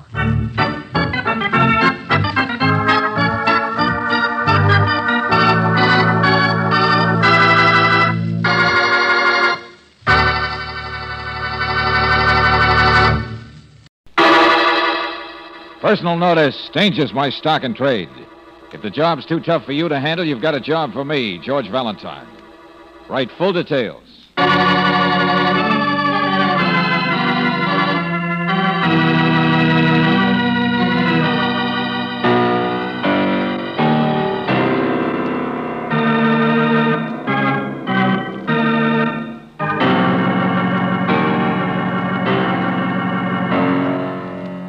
Standard Oil Company of California, on behalf of independent Chevron gas stations and standard stations throughout the West, invites you to Let George Do It.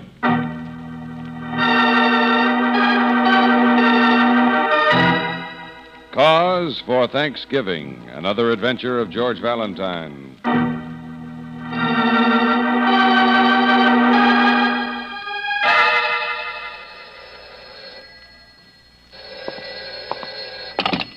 Hello? Dear Mr. Valentine. What? Hello? Quiet. I'm 10 years old. Lieutenant Riley, is that you? Well, it's not Tom Turkey. Listen, my friend. You sure it's not? What's that 10-year-old stuff? Hey, you've been jumping the gun on the cranberry sauce? All right. I'll say it straight. I'm phoning on behalf of a little boy 10 years old. Well, that's better. No, it's not. It's worse. Said little boy could no more write you a letter than he could hope to choke. I doubt if he can write. What's the matter? He can't talk either. Huh? You heard me. I said he can't talk. Oh, I don't mean there's anything wrong with him, or maybe there is. I don't know, but... Look, Valentine, get over here, will you, right away to my house? Well, sure. But I warn you, friend, this little boy never heard of Thanksgiving. If you're going to help him, you'd better bring your brass knuckles.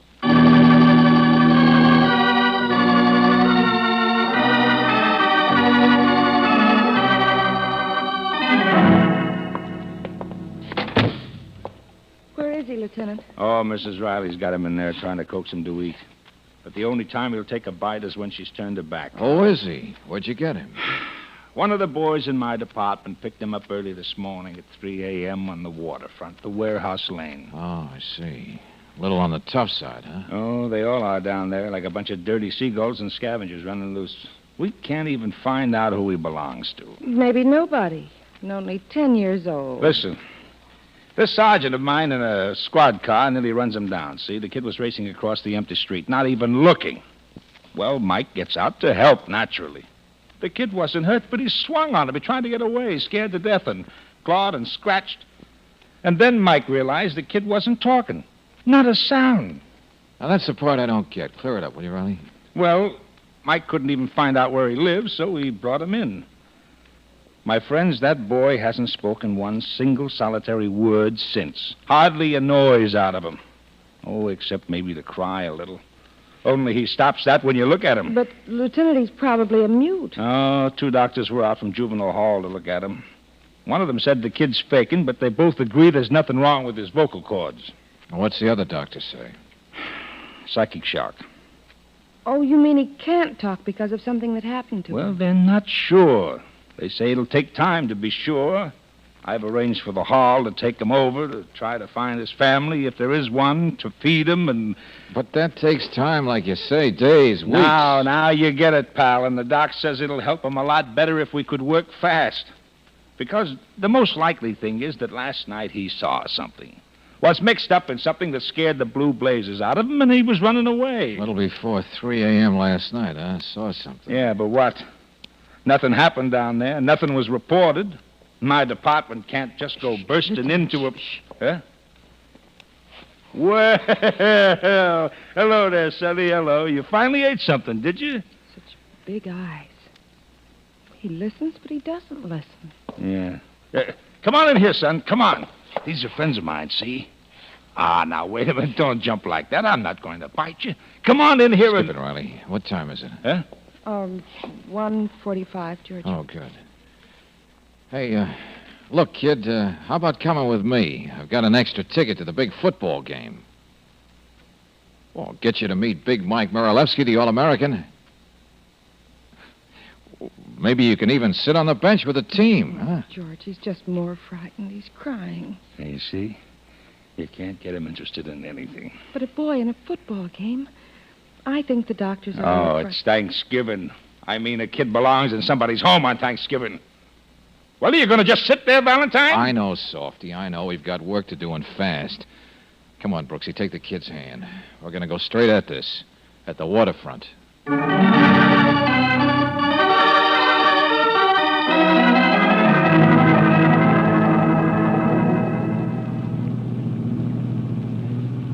Warehouse Lane. Great place. Plenty of freighters tied up, but no people. Ship chandlers. Hey, you must have spent some time around there, haven't you, kid? How about the candy store? You're wasting your time, George. It just seems to get more and more tense. Yeah. Well, this is where he was picked up, right here. Oh, relax, honey. Don't just sit there Running and look... from right to left, so he must have come from this way. Okay, let's move on a little. Cobblestones by the empty warehouse, huh? George, look at him. It's this direction, all right.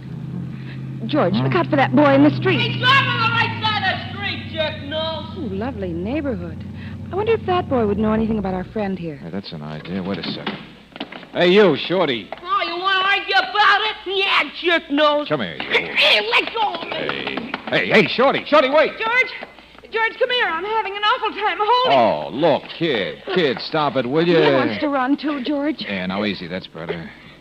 Yeah, he'll get away from us if I try to catch up with that Shorty.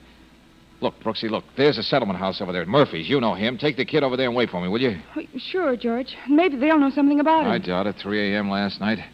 But farther out there on the pier is where it happened, whatever it was. So me, I'm going to take it on foot by myself.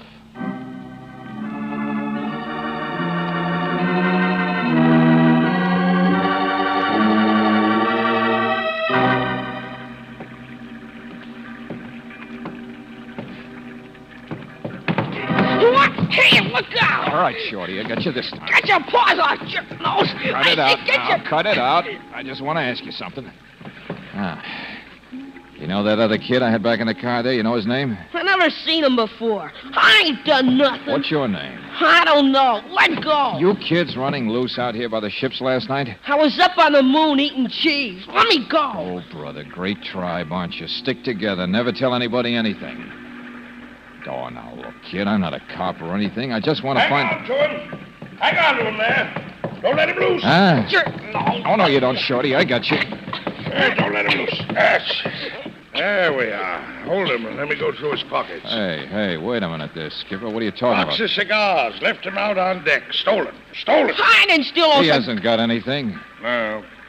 He's too big anyway. You're not the one. Not what? Come on, Shorty, get out of here. You no help. I told you, jerk nose. Yeah. Water rats. Same the world all over. All the same. Good cigars, too. First mate, give them to me so I'd let him stay uptown. Wait a minute, Skipper. Wait a minute. Were you looking for another kid? No. Yes. Something stolen last night, you mean, huh? During the night? Cigars? No, it was afternoon, a few minutes ago. Come up like rats open the horses. I tell you, it's awful. Marseille, it was my last port. Same thing, same the world over. Nobody stops them, nobody can stop them. Kids. Hey, wait a minute, Skipper. This your ship tied up here? Yeah, leaky old tub full of potatoes. Frenchmen like potatoes. Uh-huh. Looks about ready to sail. Were you here last night? What are you peddling? Dope, punch boards, cheap liquor? No, listen, will you? You have trouble with kids getting aboard, huh? Characters like you in every port, too. Dock loafers. Always got a deal. Sure, I have trouble. That's the customs pier watchman. Nobody can stop them. You see those big rat guards? Right over them, like monkeys. Uh-huh. Did some kids get aboard your ship last night? No. Now, stop pestering me. Are you sure? Around 3 a.m.? Fight was on the pier, not the ship. What fight? Oh, that's the pier watchman. He's the one spreading the story. Couple of bums, I guess. I don't know. My old deck watch was sound asleep, of course. You didn't see it? No. Yeah, I don't know. Woke me up. I yelled, shut up, out of my porthole, went back to sleep. Hello there, Skipper. Wait. I'm so glad to catch you. Huh? Oh, what now? A sailor comes ashore and I'm just going to take a minute. It's about a woman, you see. Oh, that I see, and so nice. But right now, I want to... Get what I mean? Dock loafers, all trying to sell something. Now it's telephone numbers. Go on, Baldy, get out of here. Wait a minute. I've seen this guy before. Oh? Well, it's not mutual. Skip, if you just listen to me... His name's Salvori, I'll tell you. Yeah, I've seen him in lineups. Are you around here last night? I beg your pardon. Oh, it's a great neighborhood. Salvori, the big operator. Last trip he was here selling raffle tickets for a three-wheeled automobile. Oh, but Skipper, listen. Thanksgiving, they say. Well, thanks and good night. You pester him. I'm going backwards. Yeah. Hey. Look at that, will you? Is that what you wanted to see us about, Salvori? That crowd down at the pier? Something's happening. No. I got a no deal to make.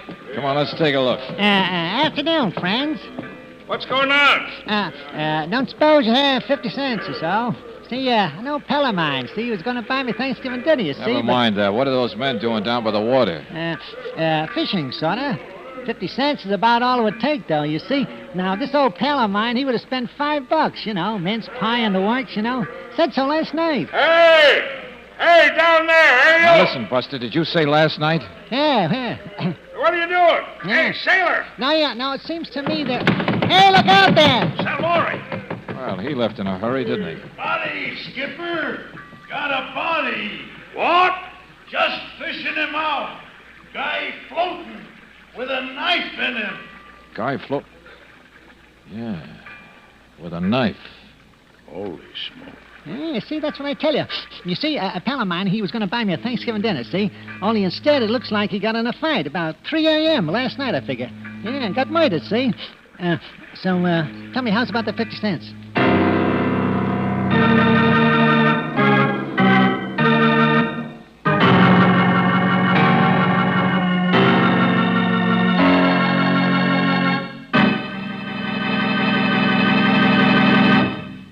We'll return to tonight's adventure of George Valentine in just a moment.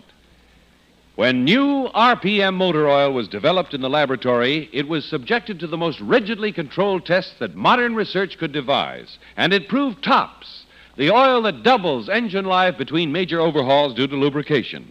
The next question was, would it live up to these tests in your car?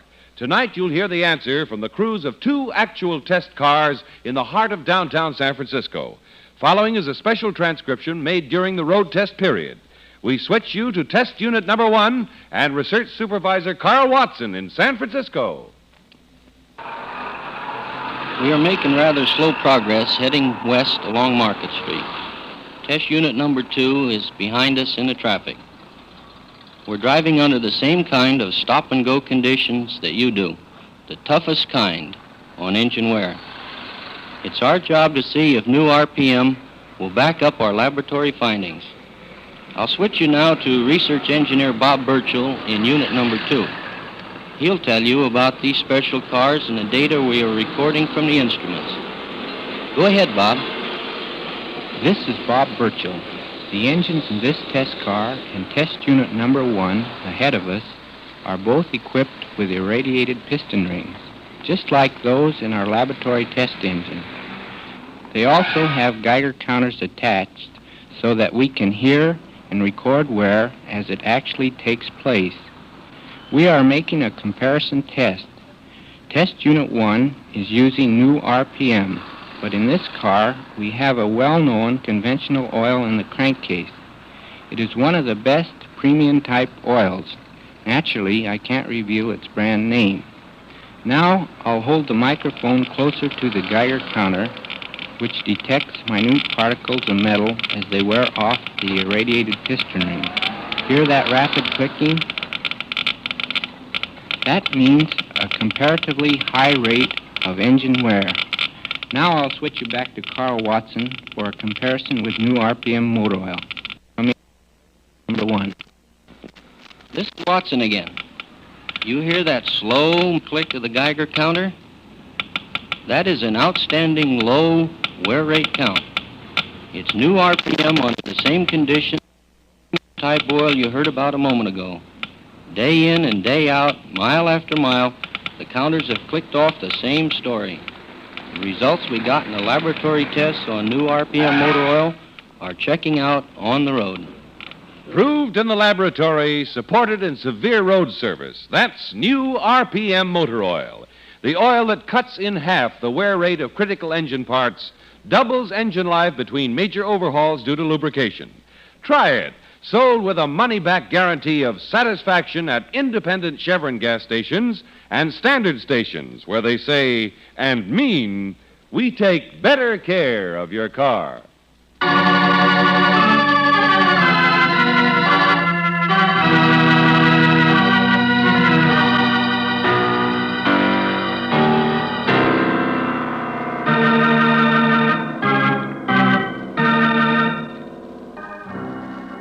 Now, back to tonight's adventure of George Valentine, a boy 10 years old who's been scared to death, who either can't or won't talk.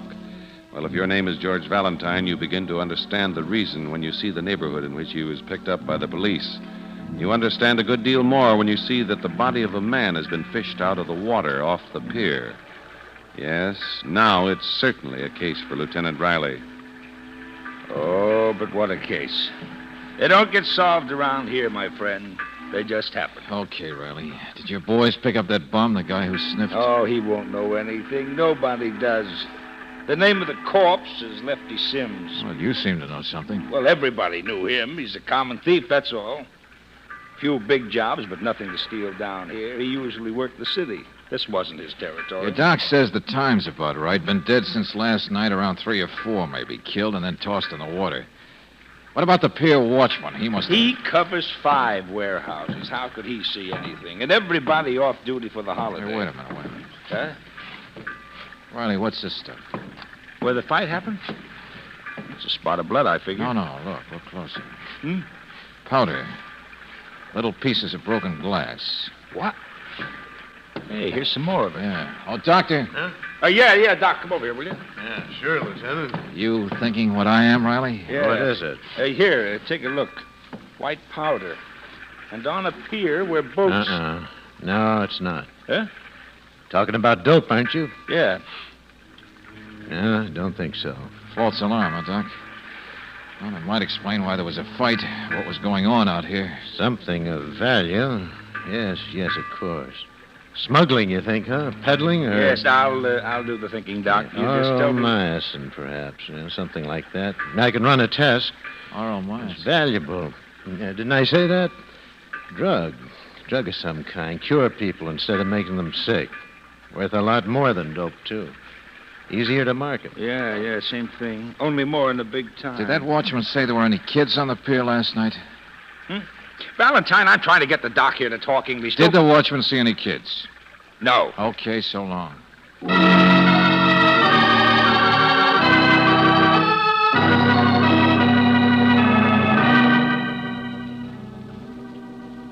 Wish I could help you, Miss Brooks. It's all right, Mr. Murphy. Come on, Sonny. The settlement house here is pretty badly undermanned. A cleaning woman will be back tomorrow. She might know something about the boy here. But in this neighborhood... Well, thanks again. Come on, Sonny. Car's parked over this way. Brooksy! Well, it's about time. Come on, get out of the street, you and the kid. What? Never mind any place. Here, duck in the alley. What? In this neighborhood, Angel, I don't want to... Who was that? I don't know. Packing crates you can't see. He's gone now. George, what's happened? What's going on? Simple, Brooksy. Nice, simple case. My guess is the kid here was an eyewitness to murder. It'll be a simple case if he isn't murdered.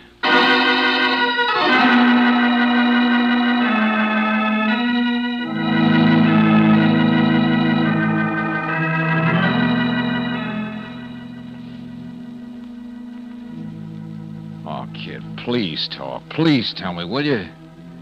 What did you see last night? Look, nobody's going to hurt you. I won't let him. But you must have seen things like this plenty of times before, kid. I don't mean murder, but you grew up in a tough place. And you're not going to do anybody any good if you just... Yes, he just cries. George, I'm taking him home. You can solve your own fancy waterfront murders. Okay, I'll leave him alone. But which one are you covering for, kid? Only a few men around that pier last night. Which one is that important to you? All right, maybe you've given me the answer at that, without talking.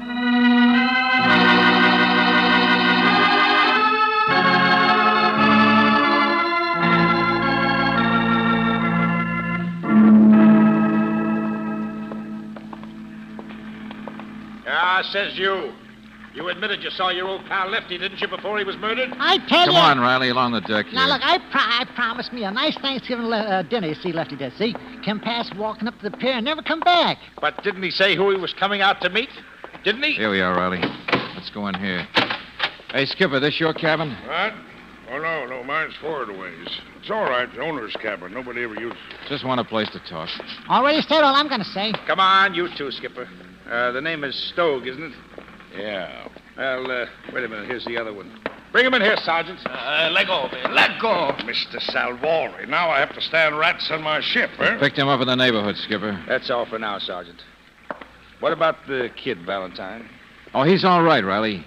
I left him in my car out on the street. So because my name is Salvori, you think... You were around here last night, too, weren't you?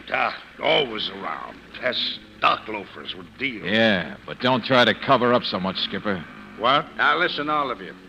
We can't find anybody else with a chance of being out here last night but you three. I was on my ship. Talk to this peddler. I said don't cover so much. Salvori's a friend of yours. Sure, everybody's a Salvori's friend. Except the law. Now, look, this is a smuggle case. A what?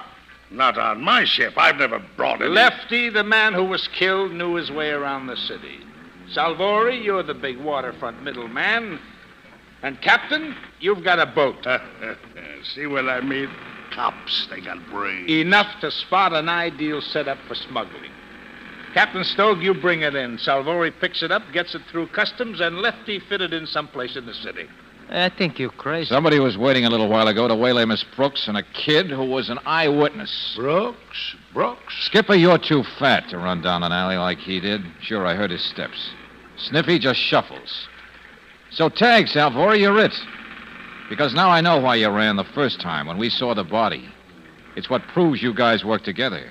Now I know you're crazy. Because on the pier earlier, you came up yelling to the skipper something about a woman. Well, the woman must have been Miss Brooks. You'd seen her with a boy. The witness the two of you have been trying to find.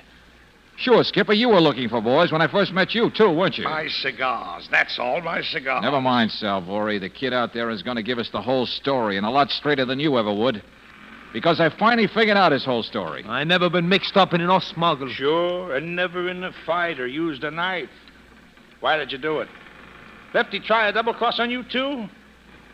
You're under arrest for murder, Salvori. Come on. I'll take him out for you, Riley. Let go. You take the other two. But I'm not mixed up in this. Material witness. And accessory for you, Captain. No, please, no. Come on, out the door. Meet you on the pier, Riley. Hey, you, Salvori, wait a second. Nobody's going to arrest me. Salvori! Grab him, you idiot! Hold it! Come on, there he goes, down the plank. Yeah, headed farther up on the pier, up toward the warehouse. Salvori! Do you think the sergeant saw him? Yeah, sure. You'll get him all right. Well, that was a nice act. Yeah, good idea. Now, come on. Car's back the other way. Yeah. Hey, did you notice that empty cabin on the ship? Yeah. Grease stains on the pillow? Yeah, empty, huh? I'll bet Salvori's even been traveling with the skipper. Sure, it's a smuggling ring, all right. Still confused, aren't you, Riley? Huh? Oh, it was originally a smuggle, sure. But never mind. You'll never prove anything on this bunch unless you catch him in the act. And, Riley, we're going to do just that.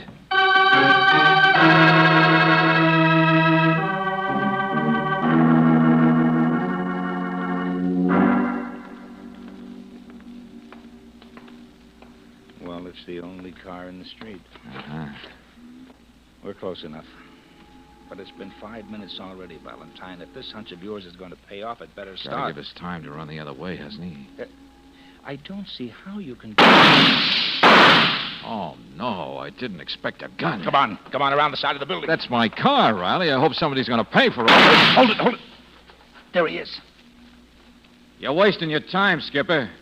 The car is empty. You hear me? The kid's uptown. It was a trap, Skipper. Be careful. He's got the corner of the building there to duck behind. The only one who'd stick his neck into our trap is the one who did the stabbing, right? The one who has to get rid of the kid, the witness.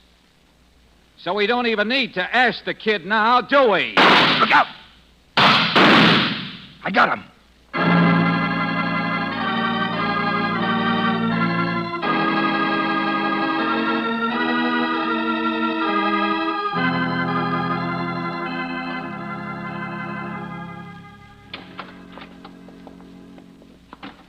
Lieutenant Riley's still at the hospital, George. He says he'll get his confession from Captain Stogue, all right?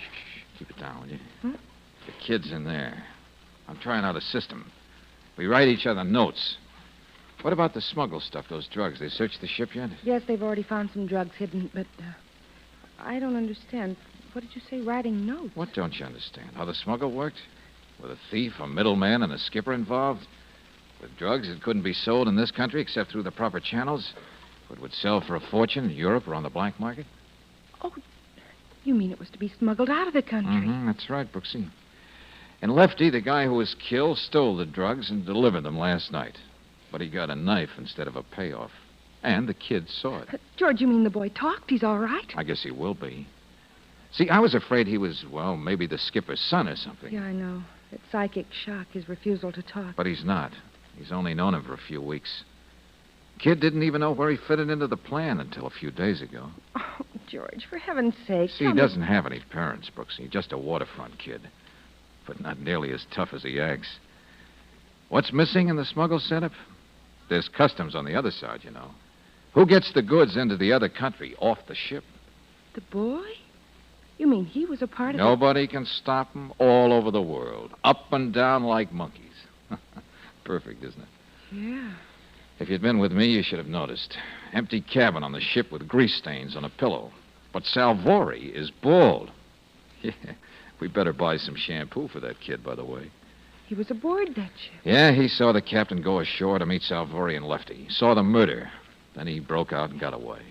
George, let me talk to him. This ridiculous business of writing notes... Oh, sure, he'll talk now.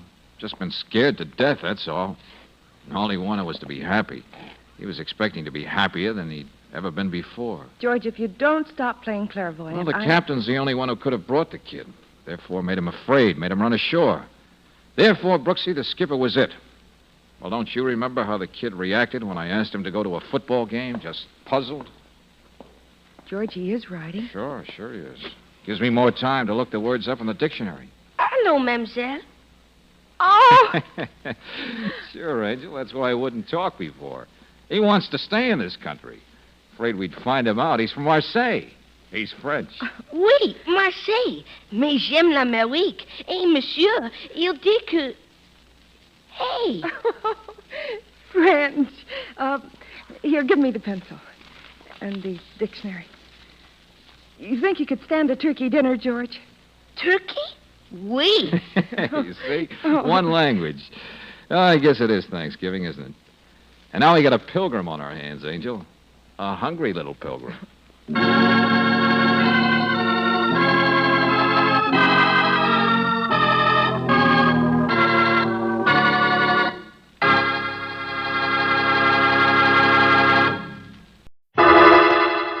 Personal notice. Danger's my stock and trade.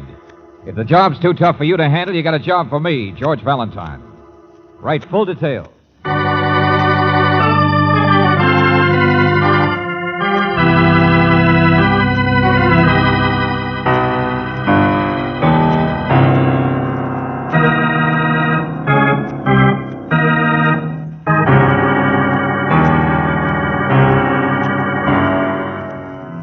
Standard Oil Company of California, on behalf of independent Chevron gas stations and standard stations throughout the West, invites you to Let George Do It.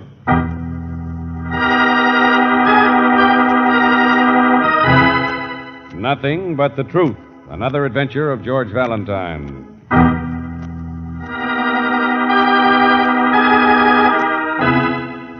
Dear Mr. Valentine, first letter I ever written 17 years, since the last time I filed a gold claim in Nogales. Name's Tioga Tom, only honest man left in the West. If you ever heard of the castle I live in out by the desert, then you know what these railroad tickets are for. To come see me, but you don't know anything else, understand? Trouble, you fellas, you jump on conclusions. Think nobody else is smart but you. If you think I need help, then you're crazier than the people in Cactus Junction. And I ain't spit in their direction since WPA. But I do need a mite of assistance regarding the arrest of a culprit. I'm a man everybody tries to pester on account of how rich they think I struck it. But me, I like my privacy and I aim to maintain it. P.S. The culprit I make reference to is the one who stole or made disappear or killed my dog. Only botheration is, it was my C&I dog.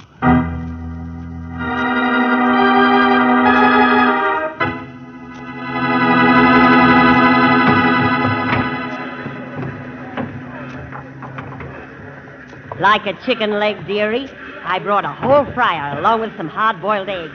You know how trains are. Oops. Excuse me while I just get my valise on the rack It's all right. I'll move my coat, only this... Guess you came all the way through from the city, huh, dearie? Claire Brooks, it says on the baggage thing. Oh, my, that's a nice name. I had a boarder named Brooks once, but he died with his kidneys, poor darling.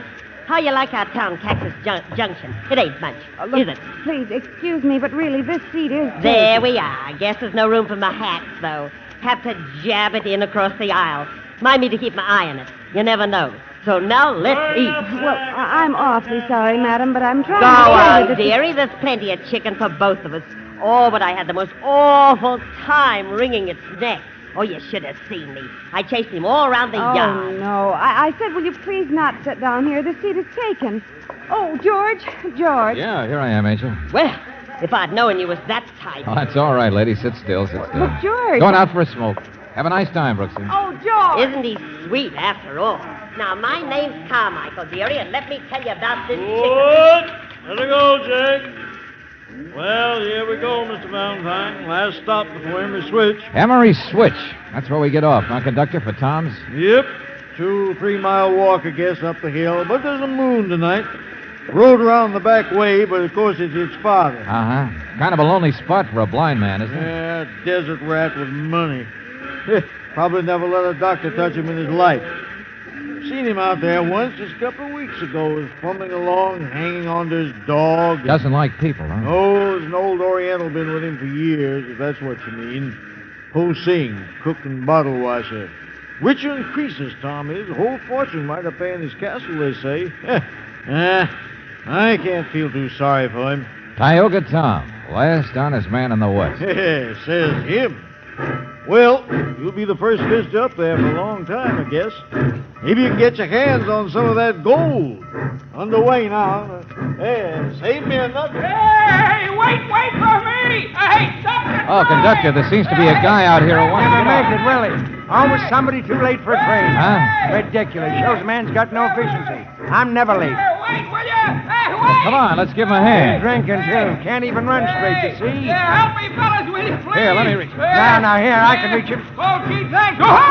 Easy there. Couldn't even hang onto my hand. Don't know why we bother. He's liable to fall. Get out of the way, friend. I'll get him.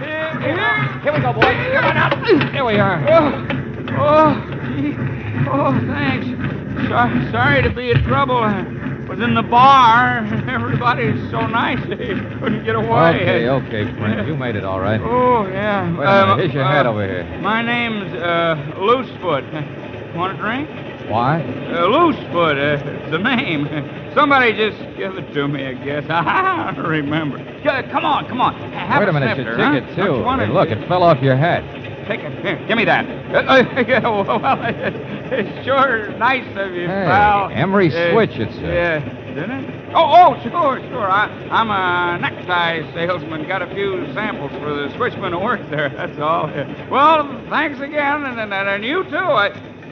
Where'd the other guy go? Back in the car, I guess. Oh, well, thank him for giving me a hand, will you? I mean, thanks, and I sure... Yeah, sure. Only didn't you notice, Loose Brain? What that other guy tried to give you was a shove.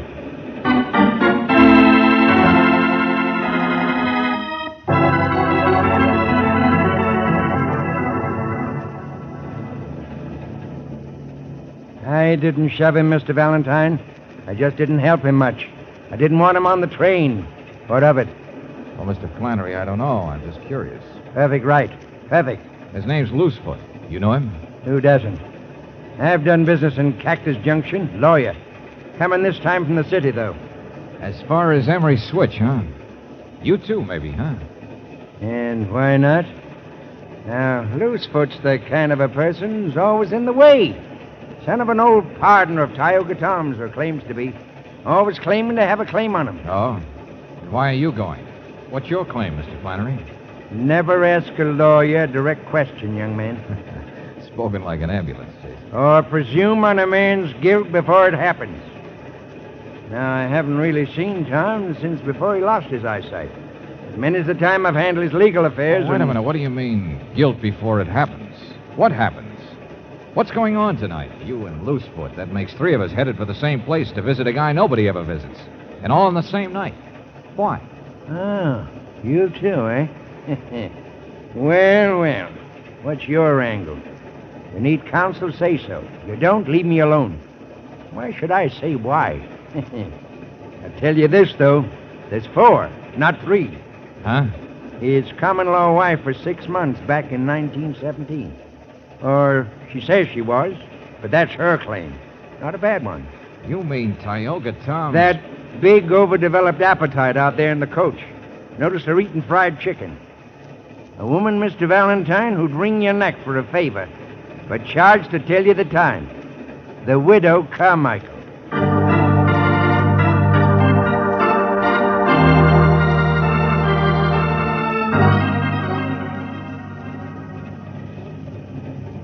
My land, yes. That's where I live in Cactus Junction. Just to be near the poor dear. 33 years I've waited. The one true love of my life. All right, so you're going to see him too, but would you... 4 of us? 4 of us? My, I think it's just friendly. That's what I think. Only even with my shoes on, it counts to 5 to me. Ain't that so, Cousin Henry? Who's cousin? Well, I guess it does, widow. George, he's some sort of a cousin of Tioga Tom. Mother's side 'twas. Never very close, but blood's always thicker than water. The way I was raised. If you count Miss Brooks. Here, it's 6 of us, ain't it? Tioga, he never liked crowds. Family trait. I told them we were going up to do a magazine story on him. Oh, yeah, that's right. But the rest of you, Mrs. Carmichael, will you please... I don't hold no secrets. I'm sure you don't. I ain't afraid to speak up. Remember, blood's thicker than strangers, too, widow. And to whom is bereavement a secret? What? Oh, but he'll be well again. I know he will. I brought along my nursing things. It's my opportunity as well as my duty. It's the telegrams, Mr. Valentine. We all got 'em. Even that loose foot up in the bar car. Where Tom's nearest. Bless his adorable old soul. Now, widow. Telegrams? But I don't know Got why... 'em this evening, miss. From Po Sing, that heathen up the castle. Yeah, read for yourself. Oh, thanks.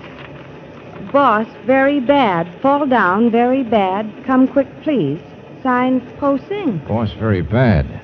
A blind man, and he's already had some kind of a fall. Emery switch. 10-minute stop, Emery switch. Come on, Brooksy, I gotta get to a phone.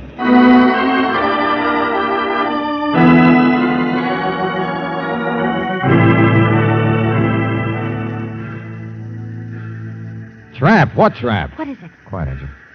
Oh, some kind of trap. I know, Savvy. All the same, he mix For the love of... Look, Posting, I told you this is Mr. Valentine. I'm on my way up, but I want to find out what happened since Tom wrote me. Now, if you need a doctor or something... No. Boss, he say doctor just for horses and the sending he bills. Boss dying, that's all. What? Come quick, that's all. Boss is dying. Dying? Come on, Brooksy, let's get our stuff off the train and get up there. I don't know what's going on. But, George, day before yesterday, a blind man's dog was stolen or killed, and then he has an accident. I know. A rugged character who probably kept moving around, dog or no dog. Sure, somebody's up to something. This bunch of people. Haven't you realized what they are? Yeah, they all got telegrams. You know what I mean. They're the only people in the world, apparently, who have any sort of claim against Tioga Tom. They're nothing but vultures. Well, I'll go you one better, Angel. Say ghouls. Because you want to bet a guy like Tom has never made out a will? So if he did die, they'd all want to be handy to stake out those claims, start grabbing for his gold. There they go, George. All walking out together. Yeah. About 3 miles up the hill, somebody said. Only suppose you and I just walk fast and beat him, huh? Let's get to Tom first. It's all right. Loosefoot and the widow. Look, there's certainly a pair. Cousin Henry, he's as slow as they are. Characters, I tell you. But there's one who's not so slow.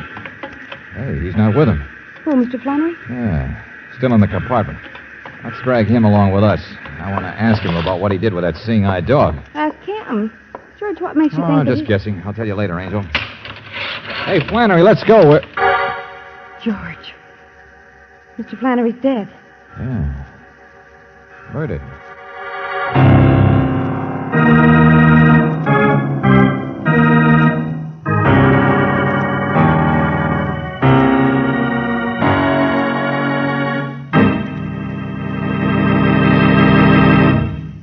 In just a moment, we'll return to tonight's adventure of George Valentine. Listen to the difference. Yes, now you can actually hear authentic scientific proof of the difference between new RPM motor oil and premium type motor oils, as designated by the American Petroleum Institute. Auto engines are equipped with irradiated piston rings, and during operation, minute particles of radioactive metal wear off the rings. Geiger counters are thus able to detect the amount of wear actually taking place. Listen now as the Geiger counters click off the difference. First, the low wear rate of the new RPM. Now, the much faster wear rate of the conventional oil. Now, new RPM again. You have just heard authentic scientific proof that new RPM motor oil cuts in half the wear rate of critical engine parts, doubles the life of the average auto engines between major overhauls due to lubrication. Proved in the laboratory and checked out in severe road service, new RPM motor oil is sold with a money-back guarantee of satisfaction. Ask for it at standard stations and independent Chevron gas stations where they say and mean, we take better care of your car.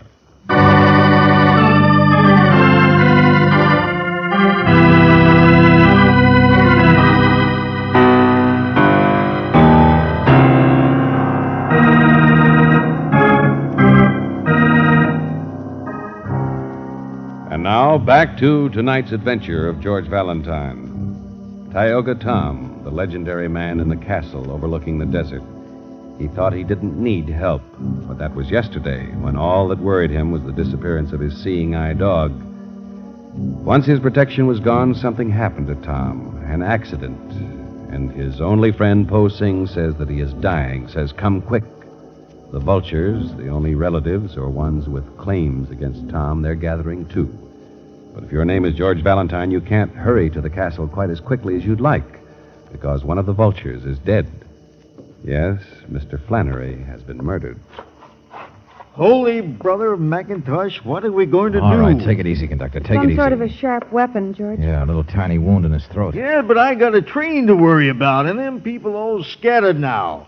I better get on the telegraph. George, you said you had a hunch Mr. Flannery was the one who did something to the dog. Why? Oh, any of these people could have got at that dog, you know, Angel. It happened yesterday. It's only 15, 20 miles from Cactus Junction out to the castle, so they could have gone back and forth. Well, what's on your mind? But Mr. Flannery told you he'd come all the way from the city, didn't he? Yeah, he did. Neat, sharp little guy, man with efficiency. How about that, did he? Well, I don't know. I don't remember. I'm so rattled that I can't tell. There's mud, clay on the bottom of his shoes and the instep, see it?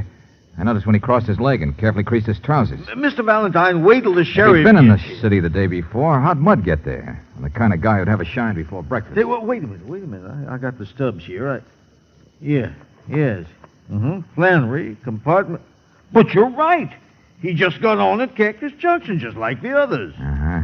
So then maybe I'm wrong about the dog. Oh, George, now you're confusing me even worse. Well, why was he murdered? Who murdered him?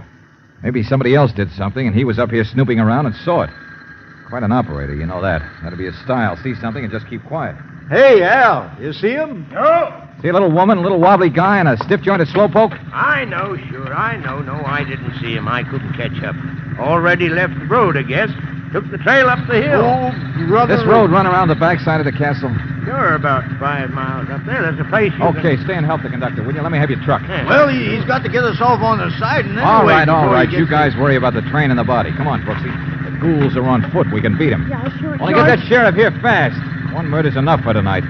Particularly if the second one should be me.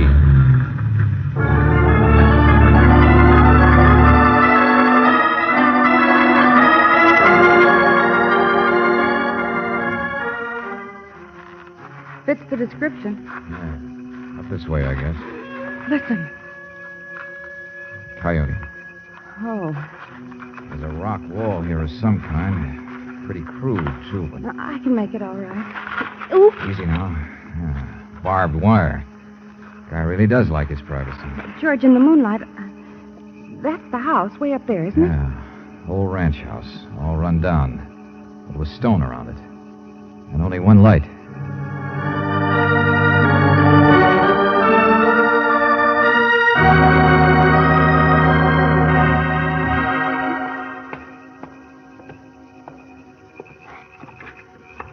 This door, I guess.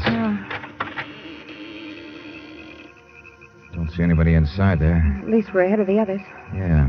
Uphill will take him another half hour. Only George, the murderer, if he's one of them, wouldn't stay with the others. Wouldn't he run away? Oh, maybe whatever this is all about isn't finished yet. Here we are, Angel. I guess we walk right in. Oh, kitchen. Living room in here, apparently. Yeah. Hello? Anybody here? Hey, Tom, where are you? The place is so empty, but it's clean. That must be his room. It's the only one that's... Yeah, maybe he's asleep. George. Hey, a man dying, but his bed's empty. He's gone. Yeah, he gone. Huh? What? Oh, Mr. Valentine. Hello, miss. You're Po Sing, but where's your... Tom gone. Yes, gone. Now, look, friend, what is this? A man who takes a bad fall and is dying doesn't just disappear like that? Oh, Mr. Tom safe. Mr. Tom gone. Now, excuse me, Hey, please. wait a minute. Where are you going? I get a cleaver knife. A what? Meet the cleaver. You sorry? Mr. Tom say you must stay. Oh, he does, huh? The boss. Old honest Tom says we should stay, huh? Suppose we don't. You going to use that thing? More better, I think you stay. Oh, sure. Okay. No. Stay outside.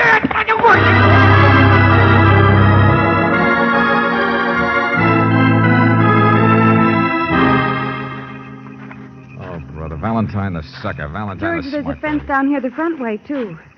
Supposed to be a gate half a mile from the house. Yeah, and this was a path when we started out on it. Where the deuce did we lose it? Valentine the Pathfinder, the Boy Scout. George, you don't know yet. Hey, look out now. Easy there.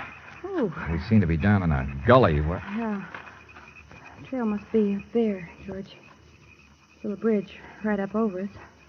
Come on. Oh, wait a minute. Wasn't what I was looking at. Sawdust. Huh? Yeah, sawdust. Scattered. All around here, too. Farther under the bridge. Seems to be just a little footbridge. Pretty far up there, though, isn't it? Yeah, sawdust has been here for a day or two. Wet. Fell here, and there's some on top of the crosspiece, too. Yeah, I see it. Somebody said trap. Something up there has been freshly sawed, Angel. And anybody coming up the trail from the front gate would have to go across that bridge, wouldn't they? And it's so dark they couldn't see. Yeah, come on. Get up there before somebody tries to walk across it. Look out where you're going. What? Bump into a man just sitting peaceful like that. Hey there.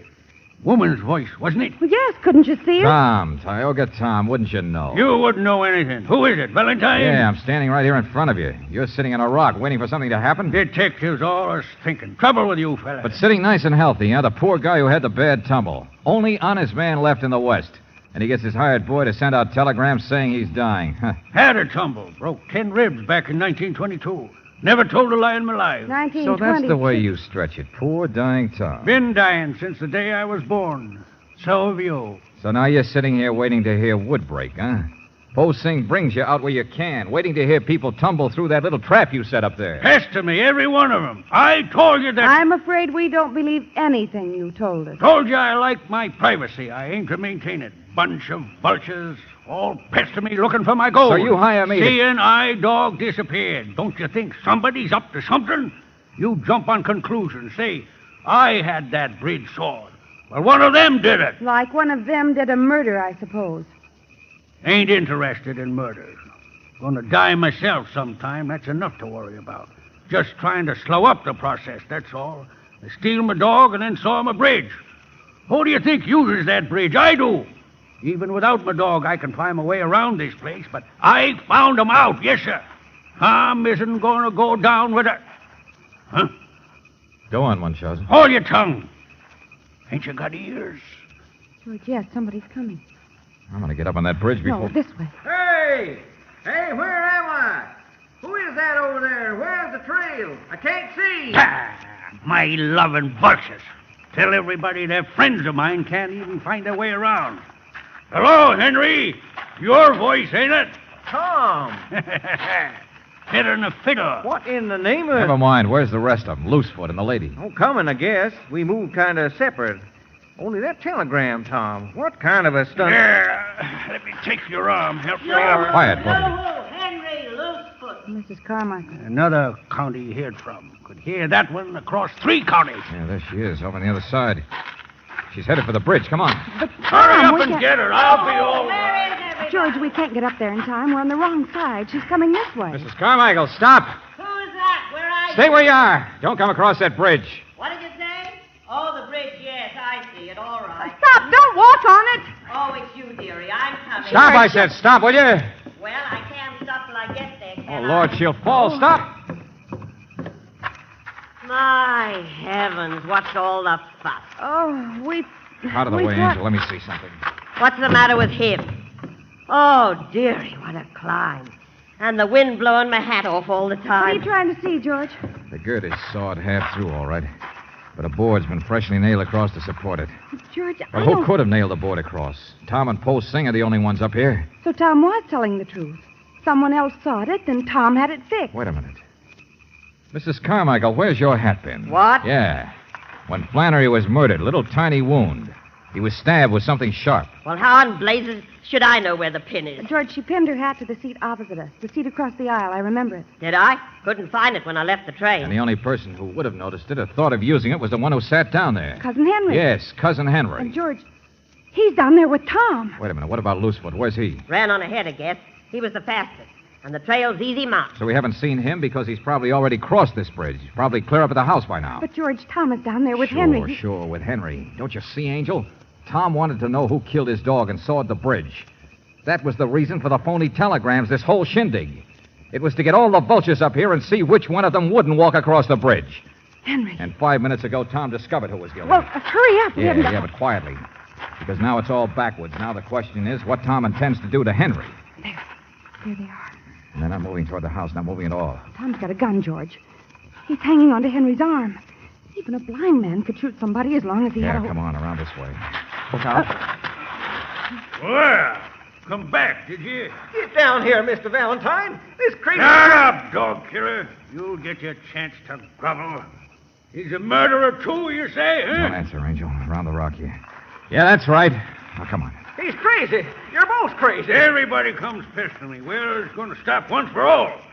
Sure, he killed Flannery. Flannery's another pet, snooping around the same day he was. Let go of me. Let go of me. Get your hand off my... Oh, no, you don't. You move. The gun goes off. Okay, Tom. I'm here now, right beside you. You can hand me that gun. Georgie, let go. He just let go. Look out. I'll get him. Give me that gun, I said. Where are you? Where is he? No, you don't. Detectives. Knocking my gun The sheriff out. will get him. Don't worry. I just got an idea. It might be good to save you from dying for a while, Tom. Man's dying from the day he's born. Oh, sure. Honest Tom. Rugged independent. I know I hate that guy, but shooting him while escaping might not go down so well with a jury. Just shooting wild? I couldn't actually... Well, would have been just blind luck if I hit him, I mean. Oh, sure, Tom. Be careful what you say. Don't want to tell a lie. Only honest man left in the West. Yep, that's me. Don't want to admit you might be a dead shot. Don't want to say right out you're blind. Even though that's how you suckered these people into coming after you. But, George, he said... Ain't a lie if a man always talks like he had to hear people to recognize him, is it? Ain't a lie to stumble around the few times you're seen, is it? Buster, you take the cake. Honest as the day is short. Sure, we all jump to conclusions, all right. Because I guess there's no law against a man with good eyesight owning a seeing-eye dog.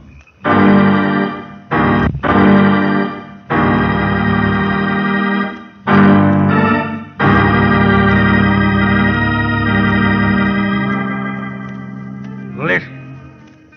Music. Don't like it. People. Don't like them. Well, you can leave for the castle pretty soon, Tom.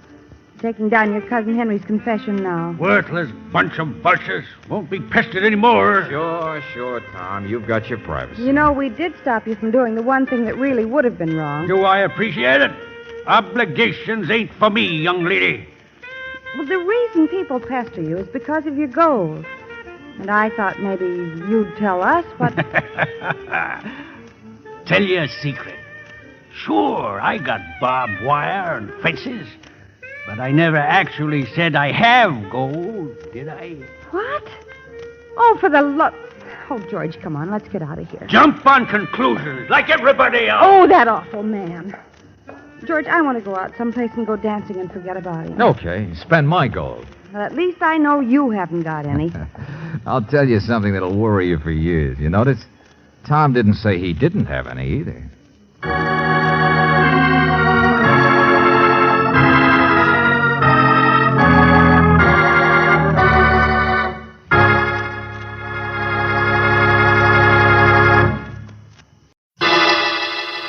Personal notice. Danger's my stock and trade.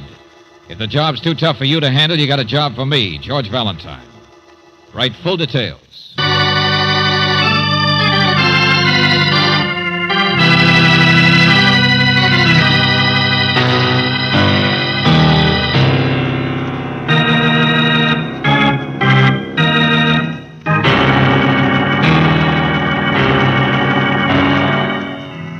Standard Oil Company of California, on behalf of independent Chevron gas stations and standard stations throughout the West, invites you to Let George Do It.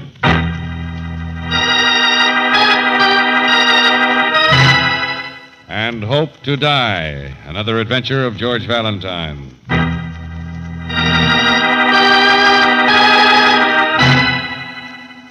Dear Mr. Valentine, there are certain people in the world who aren't like other people.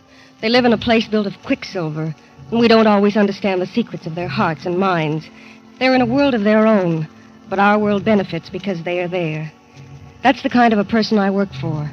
I've been her secretary for the past 6 years. She can't even remember my last name. She's a combination of church music and just plain cat. Mr. Valentine, I'm writing because she needs your help. She's being threatened or blackmailed or something, though I'm sure she could be murdered before she'd bother to write a letter herself. She's not well, she works too hard, and if she slaps your face, don't quit, don't slap back. Because underneath, she's nothing but a very small child. And for some reason, very, very frightened. Also, as I'm sure you'll agree, Miss Flora Stewart is the greatest actress in the world.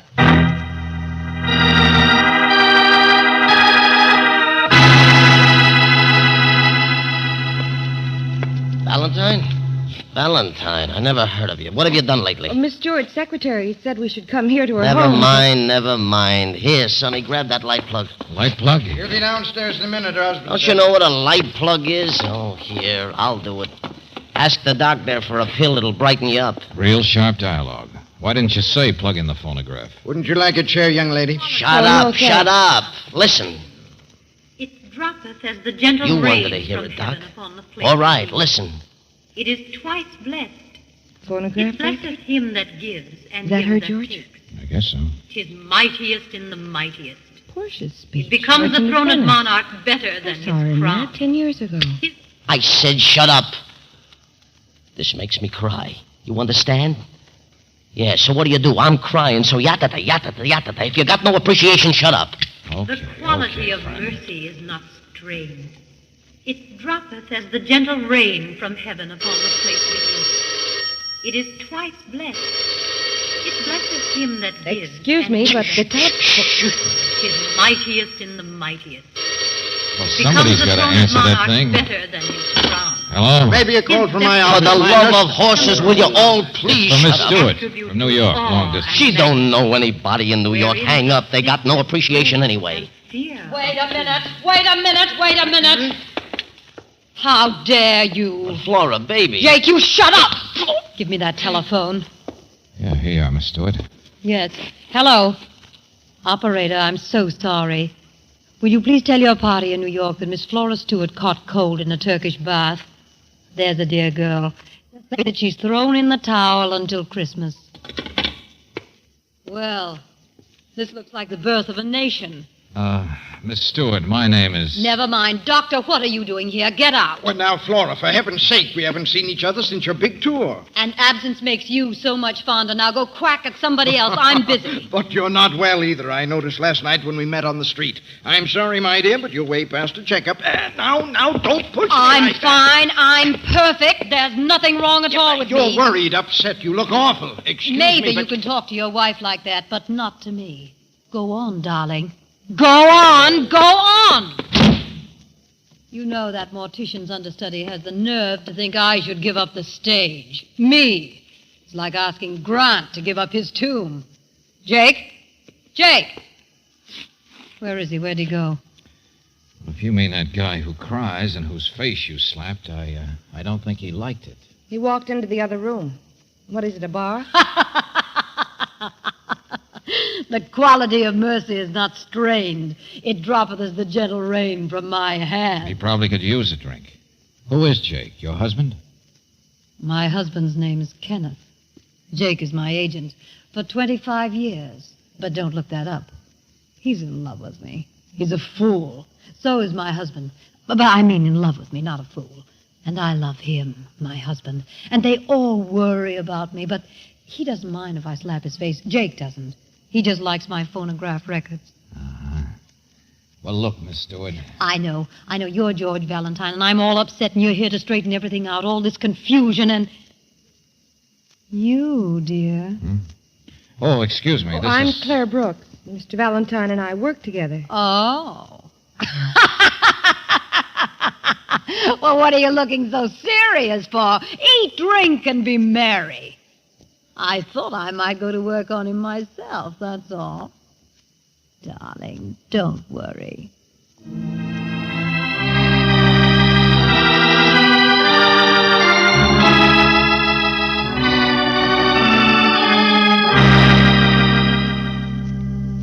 Now, slow down, will you? I'm trying to get it straight. You've been threatened, blackmailed, your secretary said. Yes, a very husky voice, quite a cloak and dagger. He's phoned every night for 3 nights running.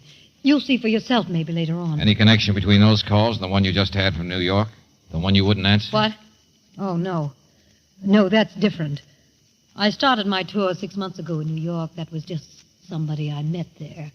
This other voice is from town, I'm sure, and only a man could open the window like that, don't you think? Do what? Well, to break the records. Records? Please, Miss Stewart, start at the beginning. Well, some of the records I've made of my performances on stage are master records. They're not commercial, just originals, the only ones. And 3 nights ago, someone broke in the window to my study, ransacked things, and took one out and broke it all over the rug. Go on. Well, Blue Swan was the first one. That's a play 5 years ago. It only lasted a couple of weeks. Then it was Alice Adams. I just tried that for the first time on tour. And then last night it was my recording. Wait a minute. You mean every night a different record is broken and nothing else is touched? No. And then I get a phone call, and the voice says, unless you leave $10,000 tonight in the study, I'll break every record you have. And I'll tell everybody what I know about... Well, tell what he knows about what? Well, you don't think I'm going to tell you. Really, darling, I don't know you that well yet. Oh, for the love of... Lady, can't you stop acting for once? But you're here to catch him. You're not here to write my biography. Well, do so for my money. You can either tell Stop or... it! Don't yell at me. You're here now. You'll help. I'm not the detective. I'm just so frightened I can't think straight. You can look around. You'll find some clues. Lady, you're going to stick around and give them to me. Oh, I've got such a headache. I can't even see you. It's my house. I'll do what I like. I want to lie down and forget you. All of it. Leave me alone!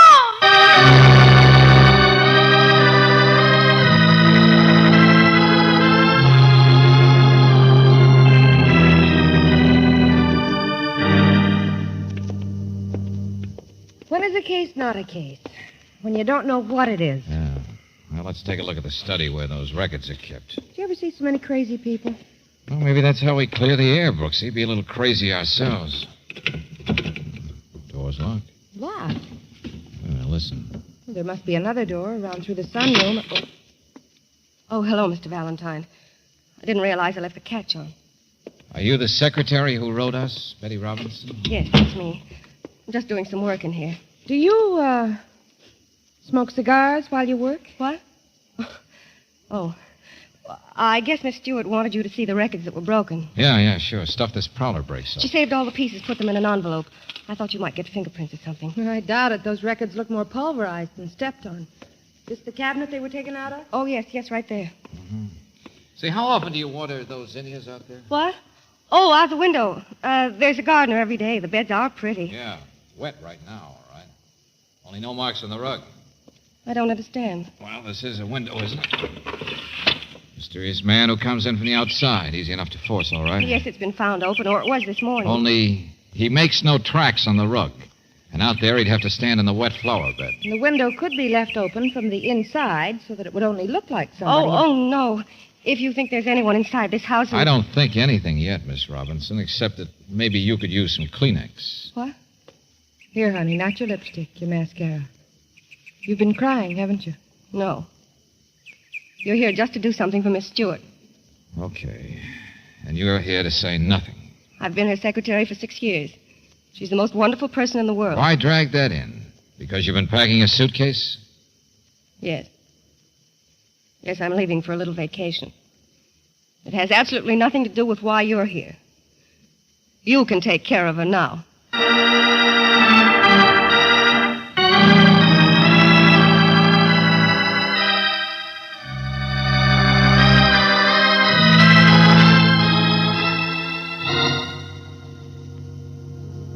I have a headache, I told you. I want to be left alone. Miss Brooks, I have a him. job, so I'm doing it, Miss Stewart. I'm asking who smokes cigars. What? Nice, fancy cigars from the smell of them. It's Jake, isn't it, that agent of yours? No, it's my husband. Jake's never smoked in his life. Oh, your husband, huh? I'd like to meet him. Oh, he's around someplace. A big, shaggy poodle who adores me. Uh-huh. How does he get along with your secretary? Her? Darling, have you seen her? Nothing but a little fox terrier trails me around with such a worshipping look. Why? I'm so tired I don't think very straight. I'm not going to bother you with why anything, Miss Stewart. Oh, but I'm scared. Someone's threatened me. I hired you to come We're here. only trying to understand your household. This is so simple. It's blackmail. Sure. Somebody from the outside. The people in this house have nothing to do with anything. They love me. But it must be a little hard living with a person who's been as famous as you have, already a legend, being married to you, working for you. Already a legend. Huh. Of course, I'm peculiar. I'm selfish. There's nothing in the world as important as my work. And I've been working so hard, I've done nothing but work every minute for the last 6 months. It was my own tour. I even organized and backed it myself. What's the matter? That stuff in your lap. What were you doing when we came in? Cleaning a gun. Here, you see. What in the name of... Sister, give me that thing before... Oh, no, you don't, darling. Maybe it's got a bullet in it. How do you know? Now, look, lady. Mr. Valentine, I'm frightened. I want to have a gun. Not the way you handle it, sister. Now, come on. Also, I'm too much for you, am I? My blackmailer's too much for you, so you're afraid of my case. Well, baby, you can just I said, get give me out. that gun. No! Okay, lady, okay. Now, nobody's hurt. You still have your little toy. Of course I have, darling. I still have everything. Call me a legend, will you? Baby, you better be careful. The next time this little toy will spit right in your eye.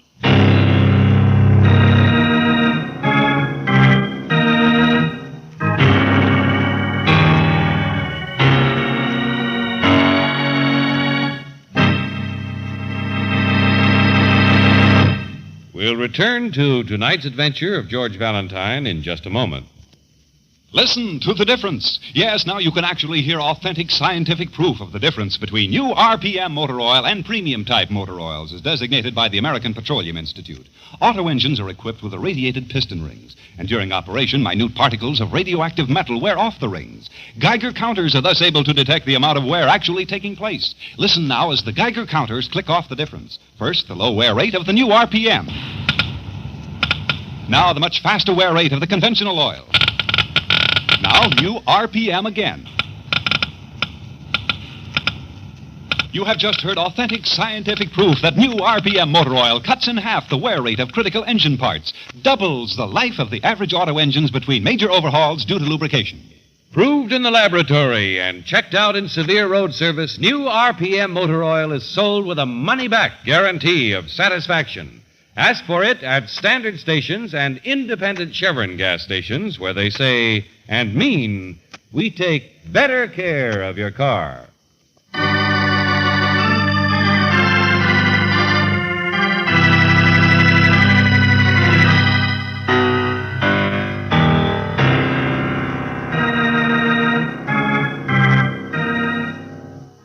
And now, back to tonight's adventure of George Valentine. The greatest actress in the world, Flora Stewart. But she's scared to death of a mysterious stranger, a blackmailer, who has been breaking the master records of her famous performances and threatens to continue until she pays him $10,000. Well, if your name is George Valentine, you're convinced that there's a lot going on in Miss Stewart's strange household besides just blackmail, particularly when she pulls a gun on you.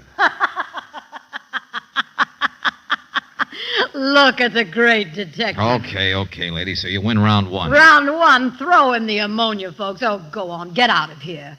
You're not big enough to help me. All you can do is try to pad your part with guesses about things that don't matter. Well, darling, ta-ta. Oh, turn it off, Deucer. Maybe I don't slap back, but I got bad news for you. I'm staying. Oh, thank you, Mr. Valentine. And it's not true what you think. People do love me. Like I've loved them. Oh, sure, lady. I love you, too. Don't you listen to the critics. I think you're still the greatest actress in the world. You act all the time.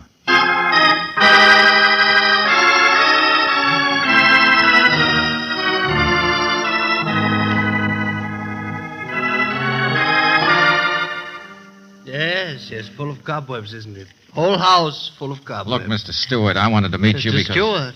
Stewart.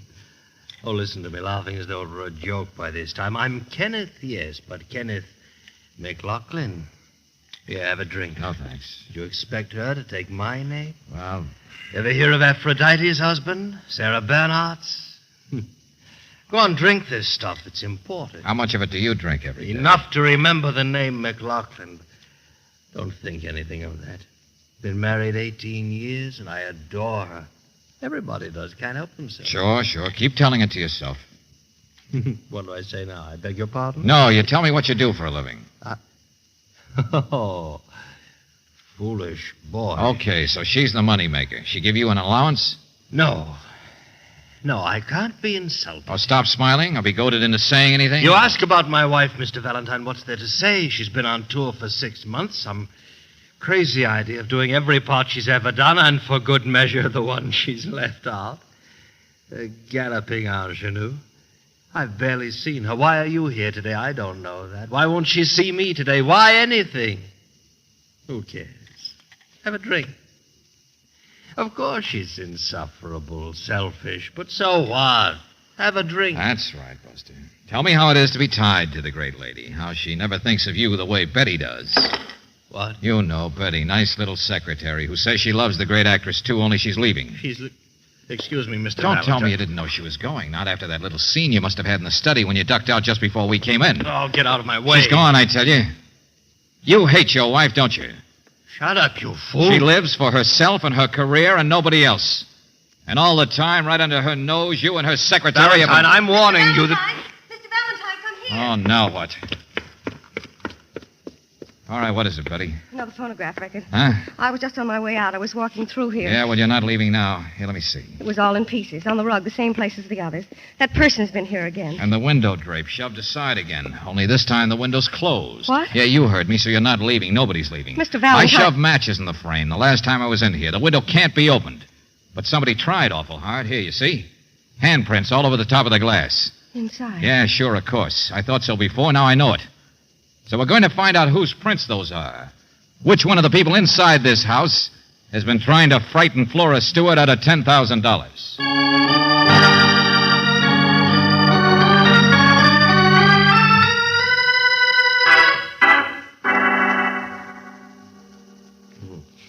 You ever swindle blood out of a turnip, Valentine?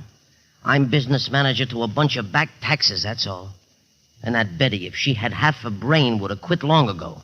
She hasn't been paid in 4 months. Clear it up, will you, Jake? Okay, I'll clear it up. This star client of mine is flat broke. Flora Stewart? Oh, now, wait a minute. She used to make a fortune. And that tour she Financing herself in all the parts she wanted to do. Playing the city she thought liked her, whether the houses were good or not. Promoting herself with producers. I tell you, friend, it's cleaned out everything she had left. A great business manager you must be. What, Montague? It is not hand, So you nor still don't foot, understand anything. nor arm, nor face, nor any I'm other a sucker. part belonging Yeah. to a man. Yeah, soft-hearted be Jake. some other name. But it's there. What Can't you hear it? name? In that old record? Which we call a rose. By any other name would smell as She makes sweet. me cry. So Romeo Sure, I love her. She tears people Working apart. up She's Romeo cause. she's off in that world of her Retaining own. that She can't pure help it. perfection which he You owes think she gives without two that pins for what title. happens to her? But am I supposed to be a watchdog forever? I can't order her around. Nobody can. Nobody ever could. Oh, why don't you get smart and go home? Brooksy, I'm just beginning to realize what this is all about. We didn't... George, that was a shot!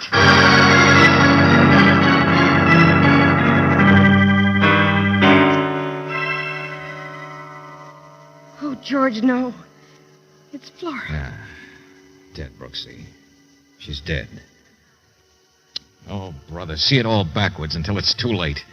Get a client you can't understand and then let her be killed. It must have been her own gun that was used. It's gone. She was scared to death. She really was frightened, Brooksy. Sick and upset. Oh, George, stop it. If she wanted protection, she would have Hey, wait a said minute, so. hold it. Hey, what happened? You hear that? Yeah. Yeah, I hear it, Jake. Car starting. A car starting. Get out of the way.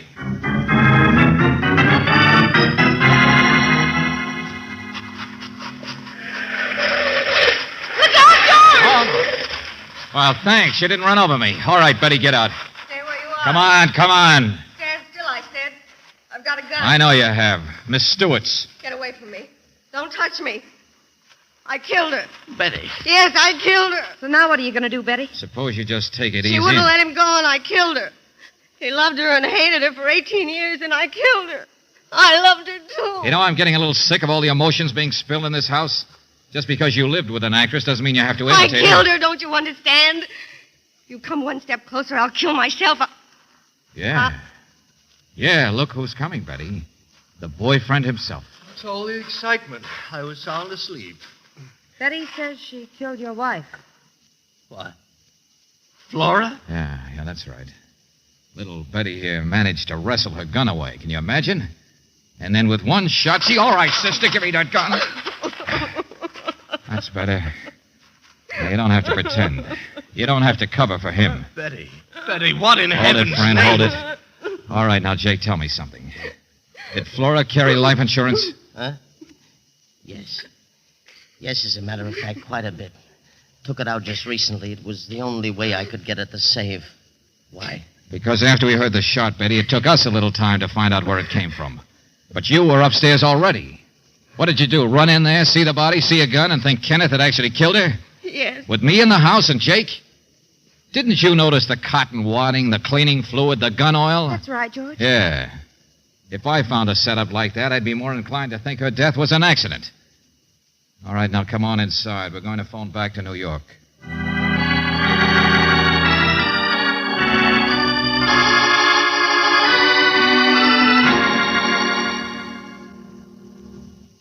Okay, thanks, operator. Keep on trying to locate that party in New York, will you? All right, I know it's awful sudden. I know you all loved her a lot, no matter how you talk.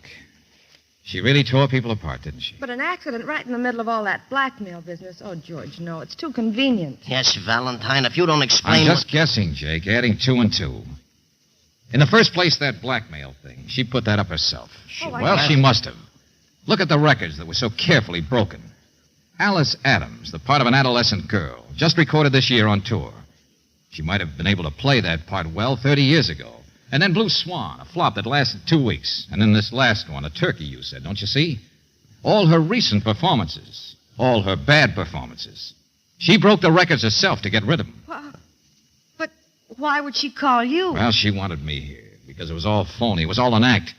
And she made a big point of having me see her cleaning a gun, handling it clumsily. She wanted us for witnesses. Wanted us to testify she died accidentally. That's right, Brooksy. And I don't think I need to kick myself. She would have done it anyway. Yeah, the big, selfish actress, so self-centered. But she knew she wrecked lives. And the rest of it wasn't an act. She was frightened, all right. But she had to keep on being a star. She was sick.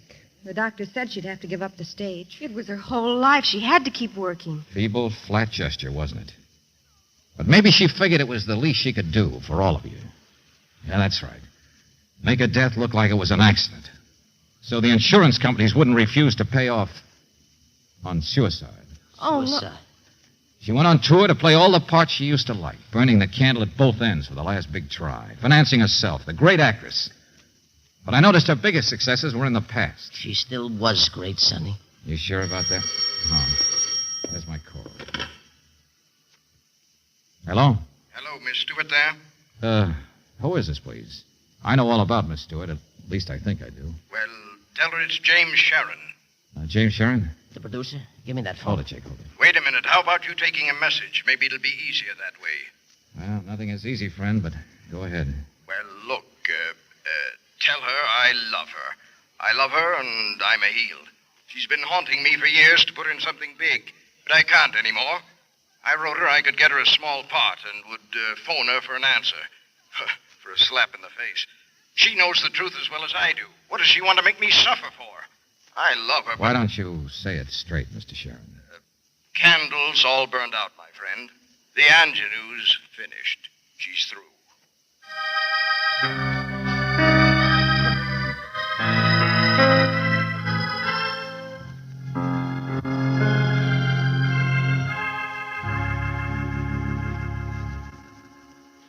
She had to quit the stage. Maybe she could have even done that. The stage had already quit her. She didn't have any life outside the theater. That's right, Brooks. You've been slipping for years, and she must have known it, too. That last disastrous tour was the payoff. Yeah, they all knew it. They could never admit it to anyone. Yeah, particularly Jake in there. Wagon hitched to a burned-out star. Flora wasn't all selfish, George. Trying to pull a third-act curtain like that. If it hadn't been for Betty interfering... The accidental death stunt might have gone through. That insurance idea to help the people she'd hurt, clumsy as it was, might have worked. George, it doesn't make any difference. They don't care about the money. Don't blame yourself for having to expose her. Yeah, I know. Jake's still in there beating himself. She really had these people tied up in knots, didn't she? Helen's cheeks, but not her heart. Cleopatra's majesty, Atlanta's better part. Sad Lucretia's modesty. Thus, How do you explain a woman like her, George? I don't know, Brooksy. Maybe you don't. Listen. Heavenward, the Cheese's gift should have, and I to live and die her slave.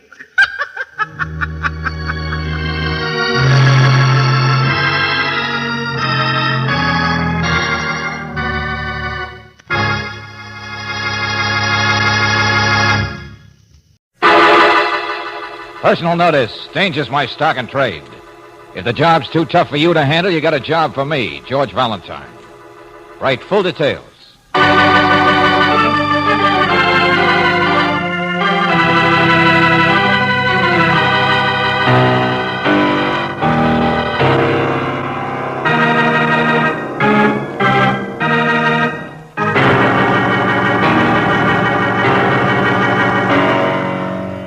Standard Oil Company of California, on behalf of independent Chevron gas stations and standard stations throughout the West, invites you to Let George Do It.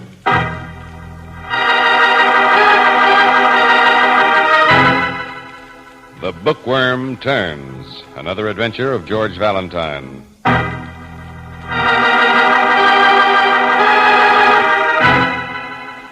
My dear Mr. Valentine, I am the owner of a small bookshop. If you are familiar at all with rare editions, I am sure you will recognize my name, Paul Jacobs Humber. Well, I need your advice. You've heard of bookworms, haven't you? Of Abraham Lincoln studying by candlelight, of students rioting to keep libraries open so that men may learn. Well, for the past 2 nights, my shop has been broken into. But I simply can't bring myself to call the police because nothing is stolen. Not a book, not a penny from the cash register. So you must be with me tonight by 10 o'clock. Because, Mr. Valentine, I believe I am being visited by the most ardent bookworm of them all. A man who jimmies a window merely for the purpose of reading my books. Yes, reading. But reading what? And why?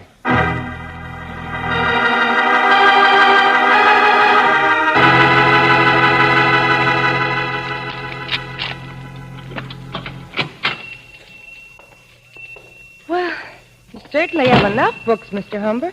Don't you ever sell any? These racks go out in front when the shop is open, Miss Brooks. Careful, careful. 6 for $1, huh? But if we're trying to surprise anyone, it seems to me... Oh, no, he's never broken in this early. I've often stayed here myself till 10 or 11, Mr. Valentine. You never seen the guy yourself, huh? Only why do I say guy? Why do you say he? Here, there's an aisle through here. Just follow me. I don't want to turn the lights on. Mr. Humber, why do you... I heard you, yes. I am just guessing, that's all. Uh-huh. Is that the window over there? No. The window on the other side of the stockroom. Alley entrance, huh? Yes. Here, my office is in here. We can wait a while. You mean curl up with a book and wait all night? Oh, he'll be here. What in the... Sounds more like a music store. Well, come on. Hello, Hall. I've been waiting for... Oh. Rosa. I was just listening to some phonograph. This is Miss Brooks, Mr. Valentine, Mrs. Coolidge, wife of my assistant Otto here in the shop. She does some of my bookkeeping, too. Oh, how do you do? Hello. Hall, Otto had to go uptown to see somebody. We live right next door to the little apartment. Mrs. Coolidge doesn't have a phonograph in her apartment. We have records here, too, a few of them. I understand. Well, she can join the party and help us... Mrs. Coolidge isn't the bookworm type, is she? What? Huh? Oh, no. She wouldn't be the one. I mean, she has her own keys. What is all this? Oh, I'm in the way, aren't I, Mr. Humber? Well, it's something I didn't mention, that's all, Rosa. Are you married, Mr. Humber? I beg your pardon? Oh, no, I'm not, but... Shh. Huh? Well, excuse me now. I'll be leaving if you... Be quiet. Well, won't someone tell me what on No, earth... stop it. You hear that, Valentine? Yeah. Wasn't a car in the alley. I'm sure of that. No, it's from back someplace. Stockroom. What are you listening for? Will you please... Come on, through here. Yeah. A little early, though, isn't it? For your bookworm to arrive. There. Here, you see it? A light? Yeah, flashlight. Get out of the way. Get him! Get home, Mr. Humber. I thought you saw... I saw the shade on the door glass blowing, that's all. But the door's been forced, all right. Still open. He's already gone. He must have heard us. Uh-huh. Yeah, looks that way. He ran out and down the alley. You see it is true, Mr. Valentine, every night. Get the light switch. Oh, yes. Well, but look around. Nothing is touched again. Nothing's ever touched. Here, you see? A new set of first editions just in from Boston, and not even disturbed. Mr. Valentine? Right here, Mr. Humber. That's where I saw the flashlight. What? Your visitor seems to be interested in old books, not new ones. Believe it or not, you're right. He apparently was reading. This book is still open. Well, let me see. What is it? Oh, what some power the gift he gives to see ourselves as others see us.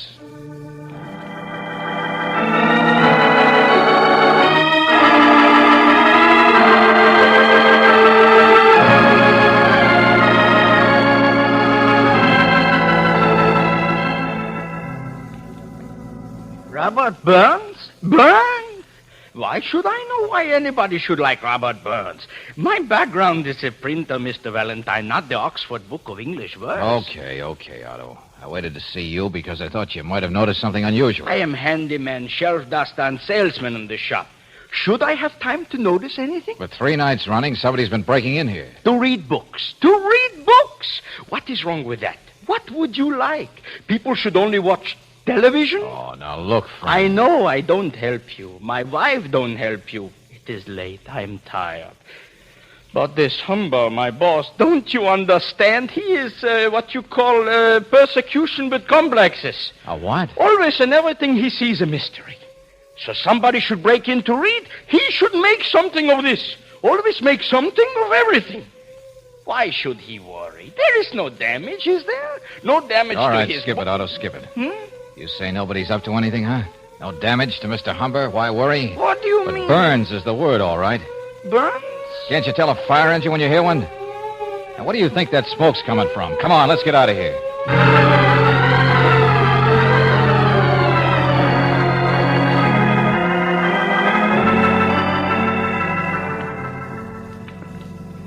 Only nothing's been damaged, George. Somebody broke into Humber's store during the night and didn't steal anything, and now there's a fire, but nothing is damaged. Credit luck and the fire department for that, Angel. Water. Just look at the water. What's the matter, Humber? Ruin a few bindings? Oh, no. It isn't important. Only the $6 for $1 ones. But, Mr. Valentine, what is it? What's going on? Who is trying to do what to me? The bookworm who reads Burns certainly didn't start the fire, or it would have burned up my entire stock. No, George, the fire didn't actually start here. But it was aimed here. If the engines hadn't been so The place next door almost burned to the ground. That was the reason for the fire here. An old apartment, yes, where Rosa and Otto live, but they don't own anything. There was no loss to anybody. Oh, no. It was here, all right, at me that the fire was aimed. Only why? Mr. Humber, suppose you give me a chance to find out. Hey, Brooksy, there was a fire investigator here a minute ago. Let's find him. There he is, over there, George. But, Mr. Valentine... I said I'll do it my own way, thanks. Hey, you, Mac. Hey, I want to talk... Oh. Are you addressing me, young man? I thought you were somebody else. Maharaja of Ranapur, perhaps? J.P. Morgan's ghost? Any law against my being me? Sorry. And what are you staring at, mademoiselle? Didn't you ever see a shirt with no collar before? It's to display the hair on my chest, naturally. Gray, quite unusual, don't you think? Okay, friend, skip it. No, George. You'll find the children's books on the next counter. What's that one you're looking at? What are you doing here? Georgie, Porgy, pudding, and pie. What's it look like I'm doing? Taking a bath, naturally. Kiss the girls and say goodbye. Yeah, let me see that. Get your hands off me. It's a bookstore, isn't it? It's open for business. I'll say it is. It's wide open now. So the book you're interested in is Certain Poems by Robert Burns. Yes, a book of Burns' poems. I just picked it up. I suppose you're from the T.S. Eliot Protective League? What is all this? What is going on? George, it's the same book. I came here to buy this book. Any objections? No, friend. Just questions. Like, why? People. Look here. Edinburgh edition. The Four Dials Press, 1793. Yeah, it's an old edition, all right. A very authentic edition, a very rare one. Oh, so I see. Priced at $750. I didn't notice that before. Oh, it is quite valuable, Mr. Valentine. It turned up in a bunch of second-hand things Otto picked up at auction. That's what is so peculiar. Why the Bookworm didn't steal it. Wait a minute. I think it's even more peculiar how this man happened to know it was here. Yeah. How about that, friend? My name is Jess. Henry Jess. Not friend. Not even to my enemies. Jess, the critic? Well, I salute you, Mr. Humber. Fame, isn't it wonderful? Yes. Henry Jess, the man who sells his brain for a few dollars a month to silly book magazines. Hey, get back on the rails, will you? I ask you a simple How question. I knew that book was here? A man told me. Not a bird, a man. What man? Here. An envelope. No, not for you. For you, Mr. Humber. Oh. A man in my impecunious state will do anything for a commission. Even talk to the likes of you. I do buying once in a while for collectors so they can pretend that they know how to pick out the authentic items themselves. Yeah, but this guy's name, the man interested in this particular book. Why should I bother with his name? I don't know. Just a fat man, that's all. Don't ask me how he knew I'd find the edition here. I don't know that either. Emery Witzel. What? His name. Just a note. Authorization saying he'd be willing to pay up to... Give me that. Well, what's the matter, Mr. Jess?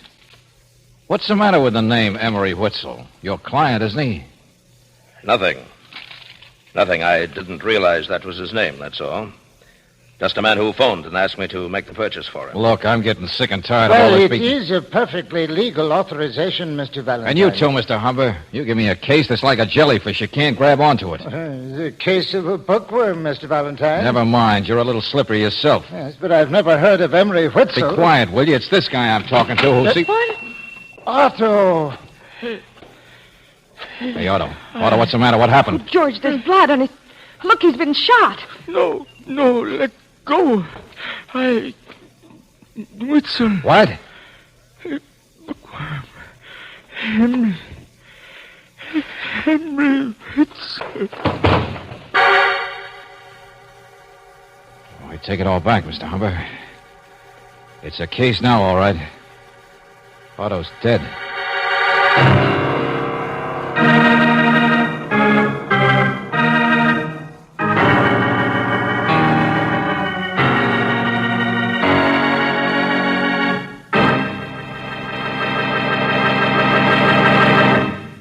We'll return to tonight's adventure of George Valentine in just a moment. Listen to the difference. Yes, now you can actually hear authentic scientific proof of the difference between new RPM motor oil and premium-type motor oils, as designated by the American Petroleum Institute.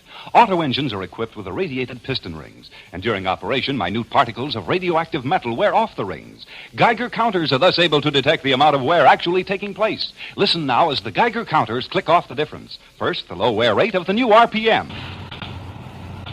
Now, the much faster wear rate of the conventional oil. Now, new RPM again.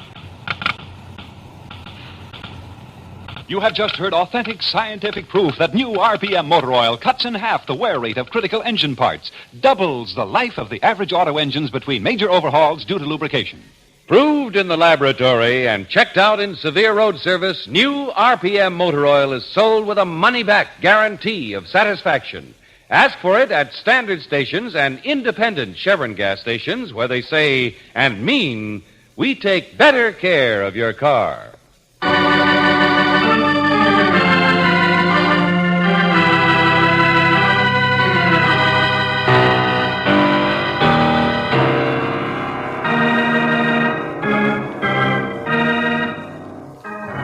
And now, back to tonight's adventure of George Valentine. Oh, had some power the gift to gie us to see ourselves as others see us. Yes, if your name is George Valentine, that's how your case started. Just a book of poems by Robert Burns. A valuable early edition from the Four Dials Press in Edinburgh. A book that someone broke into Mr. Humber's shop just to read.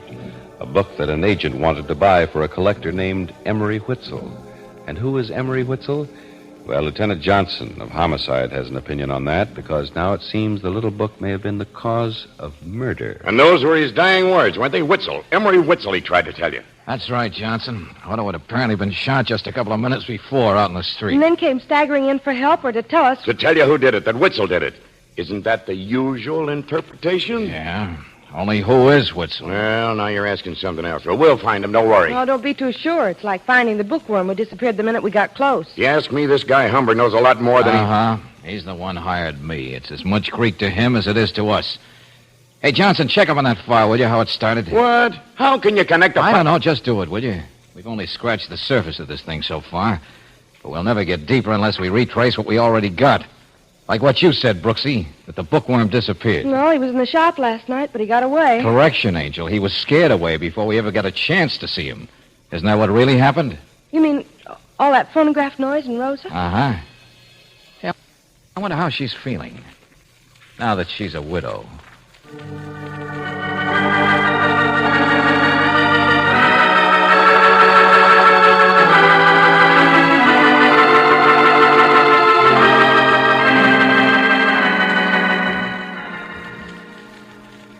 No. Please leave me alone. I don't know anything. I'm sorry, Mrs. Coolidge, but you have to help us. I'm confused. Why were you in Mr. Humber's office last night in the first place? It wasn't just to listen to records, was it? Oh, I know what you're thinking, but it's not true. Yes, I like Mr. Humber. In some ways, he's been closer than Otto ever was. But you can't make anything out of it. Otto was my husband. But he's dead now. It's all over. So what's everybody hiding? Nothing. Just give me time. Let me think a little while. I'll give you 2 seconds to tell us who was in the stockroom last night. What? When we heard him, you talked loud on purpose. You gave him a warning, a chance to get away. No, I didn't. Who was it, your husband? No. Is that what you're so upset about? Wondering whether or not you should be loyal to a dead husband? No, it wasn't Otto. I don't know who it was breaking into the store, going through the old editions. Well, you claimed your husband was uptown at the time, I remember. Well, it's true, he was. I don't believe He it. was. I'm not lying. He was at the Bedford Hotel, room 217. Wow. Well, now we're getting someplace. The Bedford Hotel, huh? Seeing whom? Man named Whitzel, maybe? No. I don't know any more than that. I don't. Okay, lady. Maybe for now that's enough.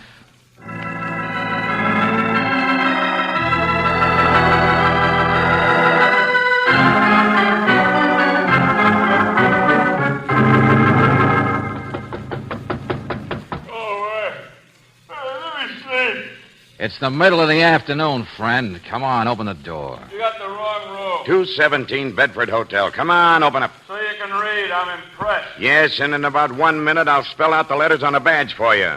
Come on, come on. Dick Tracy badge? Oh, get back in there. All right. No need to show off your vitamin. Looks like we hit pay dirt fast, eh, Valentine? Yeah, I see what you mean, Johnson. Big fat guy.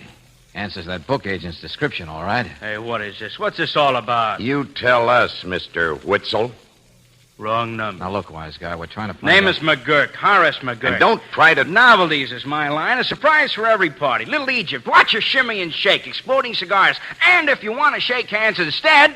What? Smell a carnation on my coat. Only look out Cut for it out, cut it out. Salesman, huh? Sure. Identification. Here, see? Huh? Go on, I won't bite you. Horace J. McGurk, eh? Signed Novelties, New York, New York. So admit your mistake, boy. That's probably Mabel. I'll ask if she's got a couple of dumb friends for you. Hey, get away from that. Hello? Oh, yeah. Yeah, this is me. Go ahead. You know, Let's hear it. A coincidence. Yeah, I got it. Thanks. My friend, Mabel's a sergeant. I told him to phone here. Sergeant? I guess I wouldn't have enjoyed the day. If he got anything. And he did. Well, let's have it, Johnson. Record on Emery Whitzel. Oh, sure. There's a record. There's such a guy, all right, or there was 10 years ago. Yeah. In the phony book business. In New York. Small world. That's my town. What else, Johnson? What do you mean, phony book business? I mean, like in forgeries, fakes for genuine. Like maybe that book back there in the shop, the Robert Burns? Who knows? But now, as for you, my friend... New York is such an intimate place. Just sit yourself down and relax, because 10 years ago, you would have been about the right age to... Hold it, Johnson. To start fires, maybe. Huh? Yeah. You were in the lighter fluid business, too, McGurk, huh? Uh-huh. 1, 2, 3, 4, 5, 6 cans. It's perfume. It's a gag, you dopes. And novelties. I showed you my identification. What's perfume? Let me see what it smells Get away like. from that coat, McGurk. Hey, Johnson, duck. Hot be hot foot to your friend. So long. Holy smoke. Those shots came through the transom. Come on.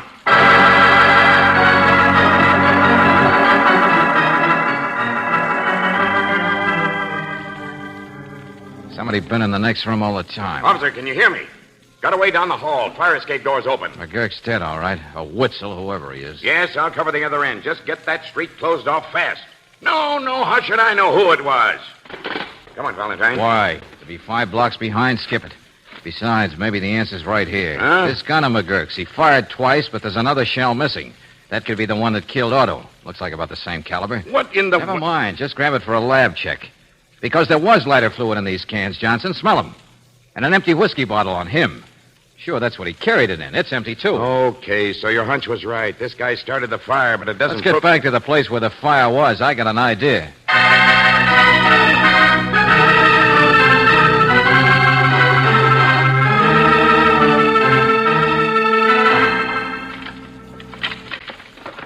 Well, this is what's left of their apartment, Otto and Rose's. The fire really wrecked it, didn't it? Yeah, so far the only thing to explain anything is a copy of Robert Burns. 2 murders for $750. One at a time, Johnson. McGurk did the first one, right? Sure. It looks like the bullet will check all right. So somebody else did the second one. Brilliant. McGurk, Witzel, or whoever he was didn't kill himself. So it's $375 for each murderer. Yeah, wait a minute. What's this? I don't know. Piece of an old lathe, maybe. Hey, Brooksy. Here I am, George. Any luck with Mrs. Coolidge yet? Oh, she won't say anything until she's talked with Mr. Humber. Uh-huh. Never mind. You ever see a steel arm like this on a lathe? George, what on earth is Or that? here, heavy wooden screw, or what's left of it. Hey, printing press. Now you're getting it. Old-fashioned small printing press. And Otto was a printer, wasn't he? Well, he had been in the past, I remember. Johnson, suppose Mrs. Coolidge knew her husband was up to something that she didn't like. But the phony book business. And that means Humber and that other guy, Jess, are tied right up with it. Take it easy. There was a bookworm, wasn't there? That person wouldn't have been tied up with Otto. Otherwise, why prowl around? George, you mean Otto was printing books? Oh, not many. It takes a long time. But sure, remember? Humber even told us Otto himself had picked up the copy of Burns at auction. Book schmokes, a lousy $700 Wait worth a minute. Listen, be quiet, will you? Huh? Just a car, wasn't it, in the Yeah. alley? Hey. Somebody got out and went in the shop there. Come on. So the bookworm is a sucker, huh? Coming back for the book. Up in McGurk's room, I said the book was still in the shop. Well, that person in the next room, the one who killed him, also could have heard us. Check? Well, but coming back to the place... Wait a minute, hold it. Wait a minute, I want to check that truck. Let's see the registration card. Well, it's McGurk's car. George, look, in the back.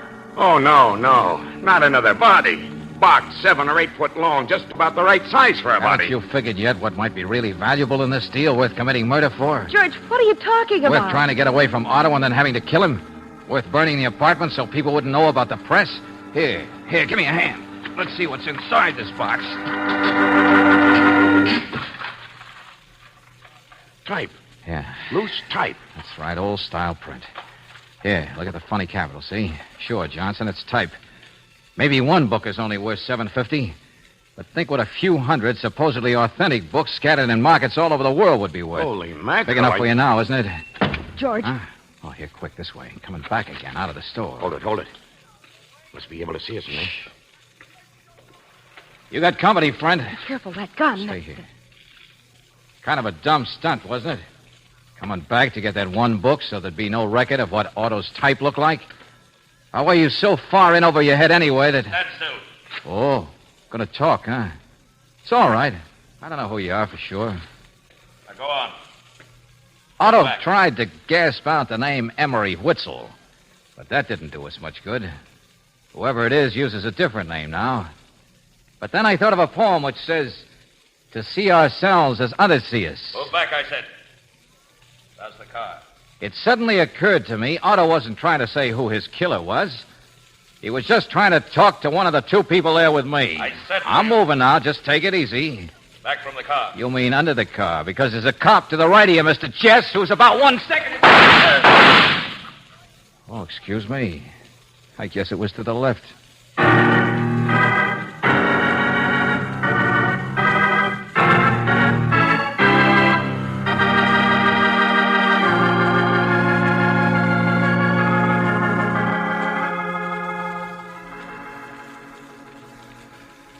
Yeah, Angel, it was a big-time operation, all right, with a double cross for good measure. You see, Jess and McGurk had found out about that antique type that Otto made as a hobby, maybe. I don't know whether Otto intended to use it crookedly or not. Perhaps he slipped in the copy of the Robert Burns to see how successful he was. Yeah, but, George, which one was the bookworm? Jess, of course. You don't think a guy like McGurk could have told a book from a racetrack sheet, do you? Well, no, but why did Jess want to buy the book then if he... Because he was the brain, Angel. The other guy was the arm. But the arm double-crossed him.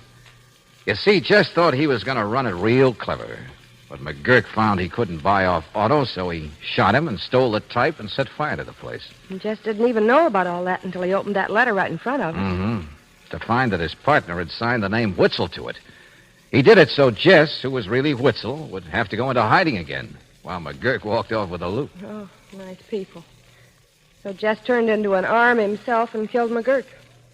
You know, I thought it was Mr. Humber and Mrs. Coolidge. To see ourselves as others see it. It would from many a blunder free us. And foolish notion. Foolish notion. To keep one's eyes on the emotions instead of the facts. Sometimes you can be the most egotistical. Rosa Coolidge loves that guy Humber, but she was loyal to her husband. The most insufferable. Of course, he doesn't make sense, but... Arrogant. But conceited. Women in love seldom do. Why, you... Don't kill me, Angel. You wanted it explained, didn't you? But I know a clue you don't. The name of that poem of Robert Burns you're so glib about. What's that? It's called To a Louse. Good night, George.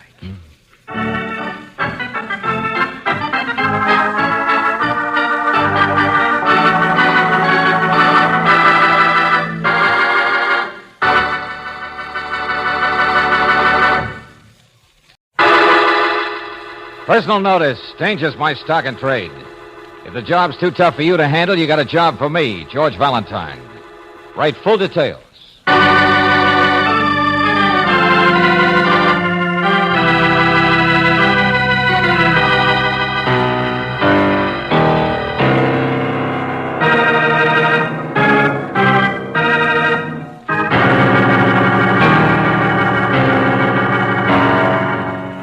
Standard Oil Company of California, on behalf of independent Chevron gas stations and Standard stations throughout the West, invites you to Let George Do It.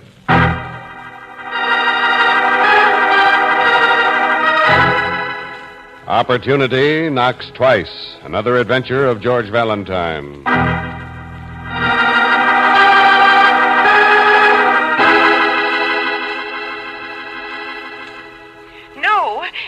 No, I want to speak to Mr. Valentine. I told you this is Claire Brooks, his assistant. It's terribly important. I don't know what to do. If I could Hey, what's going on, Angel? Take the other phone, George. Assistant? What do you mean his assistant? What kind of a man is Mr. Valentine? I only got his name. Hello? Oh, thank heaven. There you are. Yeah, this is Valentine, but... I got your name from his pocket, you see. It was a note. I'm sure he intended to call you. He doesn't have any other friends in town, so I didn't know who to turn to. And... who are you talking about, and who is this? Miss Greta Jenkins, George. She's the housekeeper at the Abel Merton house. Oh, okay, Miss Jenkins. And, you're talking about Mr. Abel Merton? No, you don't understand. It's his nephew, young Larry. Well, what's wrong with this Larry? What happened to him? I can't do anything with him. He's sick. He went out and he drank, and he always used to drink and run about, you know. His uncle could never stop him. He's sick. Well, look, lady, have you called a doctor? No, he won't let me. Well, do it anyway. This isn't Alcoholics Anonymous. Just because he had my name in his pocket. Mr. Valentine, if I leave him alone for 1 minute, I'm afraid he'll kill himself. What?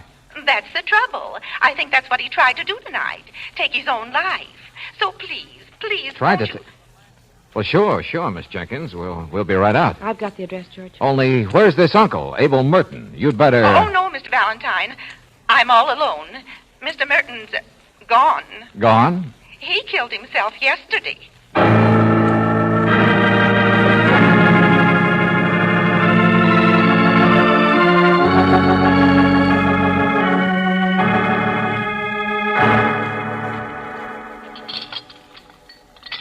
I'm all right. Leave me alone, will you? Here's another cup of coffee, George. if you Oh, cut it out. You want to keep me awake for 3 years? It's better than putting yourself to sleep, Larry. I didn't try to do that. She's crazy. I am not. You kept saying you didn't care whether you lived or not. You kept Turn saying it off, will you? Mr. Valentine, he would have killed himself just like his uncle did. And when I found your name, I thought you knowing him and all. Miss Jenkins, get it straight, will you? We've never met in our lives. What? That's right, Worry Ward. Valentine's a detective. Detective? Sure, you don't think I ever set out to make friends with one, do you?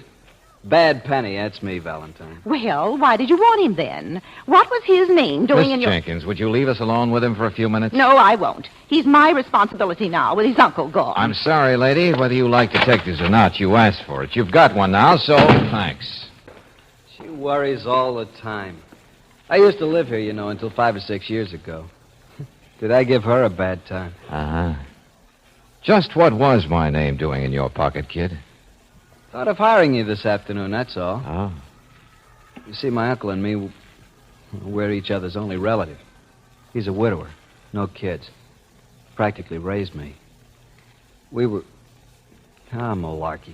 Now, go on, Larry. That's your Uncle Abel Merton, and he committed suicide yesterday. Is that right? He was murdered. That's so? Who murdered him? Well, I did, naturally. I'm no good, He booted me out of his house 5 years ago, and I've always wanted to get my hands on his money. The Merton Styles Company's a pretty rich outfit, Sure, me. Okay, you're under arrest. Happy? Mr. Valentine, I'm all mixed up, sure. I just got back to town a few days ago. I've changed a little in those 5 years I've been away. I used to make him so unhappy, but now it was going to be different. He was such a wonderful guy. Larry, did you act the way you did tonight because you couldn't face the idea that you're his only family and you made him unhappy and you might have been the cause? No, things were different, I told you. We were going to get along swell. But, why would he kill himself right then? I can't believe he did. Okay, I understand. Maybe I just wanted to wake people up. I tell you, some people in the world are so stupid. What people? And who says Merton's death was a suicide instead of murder? What happened? Mr. Valentine, I've never been so frustrated and mad in my life. You want to know what made me go out and drink again, call you, blow my top, and cry in my beer? Well, I'll tell you, in 2 stupid words. Have you ever met a cop by the name of Lieutenant Johnson?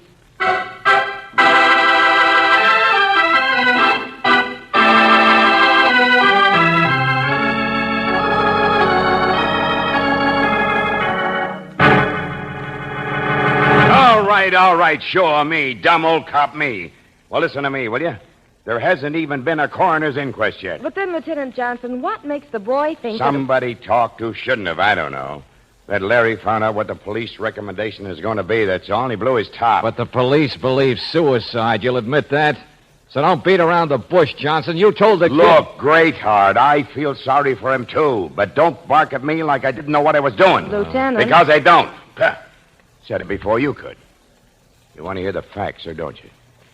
I was only going to say that from what we could find out about Abel Merton, well, he was such a straight-laced and stern sort of man, he just doesn't seem like the kind who would have killed himself. Pillar of morality, I know.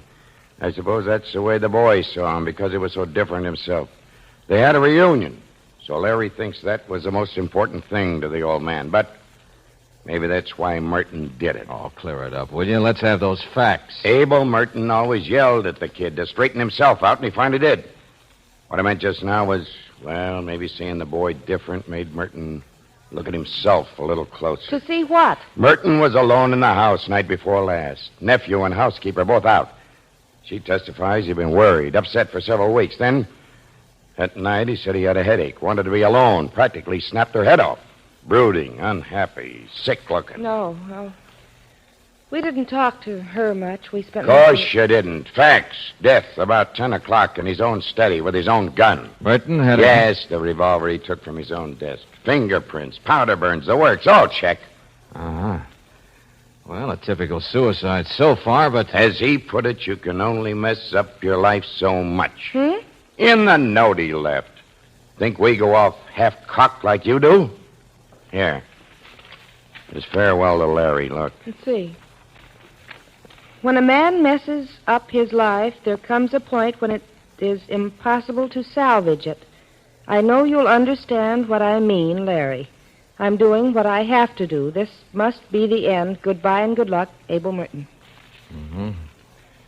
The signature looks a little... No, that's the way he always signed it. Want to say he didn't really write the suicide note himself? Well, don't embarrass yourself. For once, the experts all agree. But mess up his life. How could a man like that... Oh, and don't argue until you've heard all the facts. Come on. I got a man still working over in his office. His office? Not the type to kill himself. I'll show you how wrong you can be.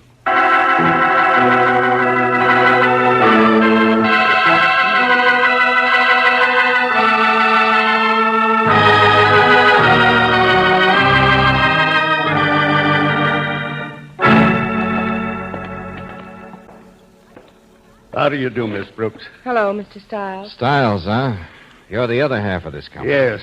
Abel ran it, though. Sharpest investment man in the business. Through here, Valentine. Morton kept his own private office. I mean, completely private. The sanctum sanctorum. Wouldn't even give dictation in here. I told you before, Lieutenant. Abel couldn't think clearly unless he could get away someplace, lock himself up. That doesn't mean that all his life he kept secrets. Says you, says he. Didn't even let you in, did he? All right. You're getting your facts. What more do you want? I thought you were all through messing... Oh, now, take it easy, friend. Just want to check my man here. I'm sorry, no sleep. We've been up all night. How's it coming, Joe? Well, hello, Lieutenant.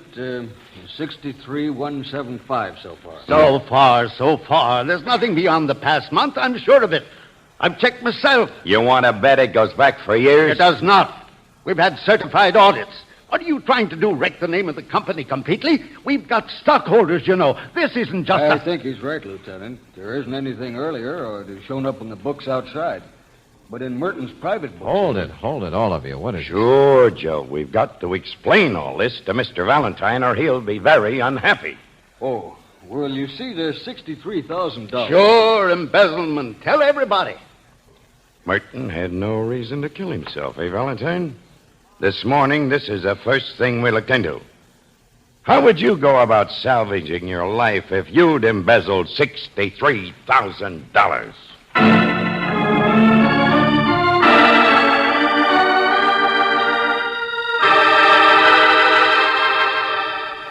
Hold it, will you? I got Larry Merton on the phone. All right, Larry. Well, take it easy, will you? So maybe it doesn't make sense. I'm just telling you the facts. Yeah, maybe he wasn't that kind of a guy, but... Wait a minute. Hold it, Larry. Match cover. Huh? Here, look. It was under the edge of the rug. Let's see. Well, it was behind his desk. It must be Mr. Merton's. You said nobody else ever came in here. Yes, that's right. What's that stuff written on it? That's what I mean. Scribbled in pencil. It doesn't look like his handwriting, though. Lieutenant, I thought you went over this place inch by inch. Listen, flycatcher. M.E.J. Witch's Dream. What? Sounds like pig Latin. Oh, for the love of Mike, Lieutenant, I'm worn out. Can't we just... If a man embezzles, he has to have a reason for it, doesn't he? Will you be quiet a second, all of you? Hello, Larry. Listen, did your uncle ever bet on the horses? That's what they are, of course. Flycatcher. M.E.J. All right. What's the matter with him? He says no. What did you think? He also says if I can't prove it was murder, he'll hire somebody who can. A real upset boy, that he... Mr. Stiles. Mr. Stiles. Grab him. Huh? He's all right. Just fainted, that's all.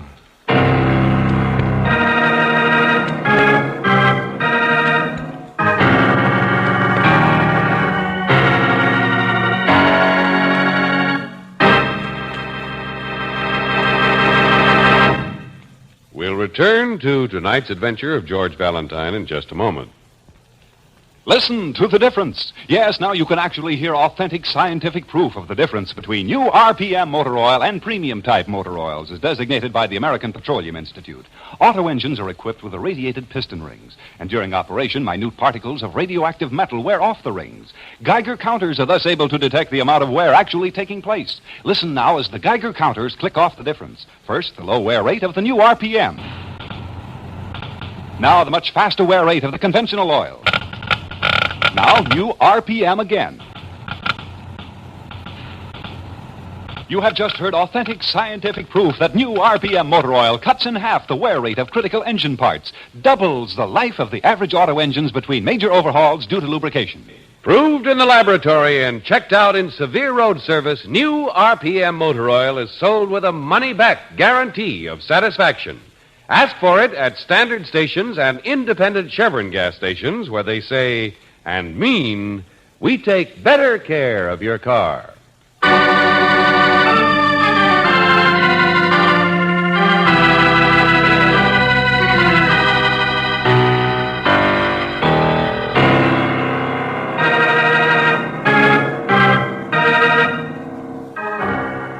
Now, back to tonight's adventure of George Valentine. Opportunity knocks twice. But so far, if your name is George Valentine, you've seen very little of opportunity. Abel Merton committed suicide, that's what the police said, but his nephew refuses to believe it. Still thinks it must have been murder. The only trouble is, how are you going to explain all the evidence? Suicide note, technical testimony, motive, everything. Well, perhaps you realize that you're not going to explain. And so instead you question why Merton's partner, Mr. Stiles, should happen to faint. Because I'm worn out, that's why. Up all night trying to figure those books out for the police Did here. Merton always keep a private set of books? Of course he did. Yes. We've been through all that, Valentine. Look, Johnson, I just want to understand this case. I've fainted, yes. Surprised I didn't do it sooner. You know what it's like to be waked up at midnight to be told your partner killed himself? To get rousted down here the next morning with a police accountant, to pry into something you know is silly until you find it's not, to find your partner of 20 years has suddenly switched in the last month into a man who dipped into $63,000. Okay, Mr. Stiles, okay. Never mind, thank you. Come on, Brooks. Hey, wait a minute. Where are you going? The Sportsman's Cafe. Distinguished cuisine. What? No television, no more you conviviality. Drinks cheap, booze for lady. George. The match cover, Angel. One with the names of ponies scribbled on it. Abel didn't bet on horses. At least I don't think he did. I don't know anything anymore. Somebody at this place he seemed to visit might know. Not Merton's handwriting, not Stiles' handwriting, not Larry's. So somebody else must have dropped it while in to see Merton here, that's all. Come here, Johnson. Huh? Look, you really want me to quit? Valentine, just do me one favor, will you? Sure. Just don't find anything more to make me right about the things I know are wrong. Huh? You think I believe in this case? Okay, friend. It's a long shot, but maybe this time I'll prove it's murder.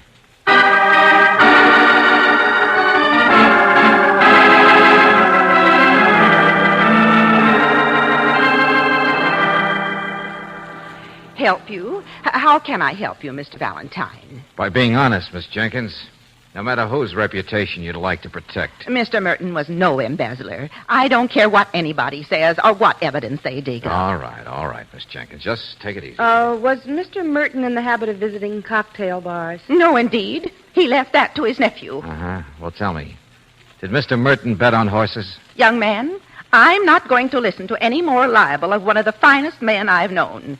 If you'll begin to talk some sense, I'll be more than willing to cooperate. If not... Where are you going, Mr. Valentine? No. This is going to be my little secret. Come on, Brooksy.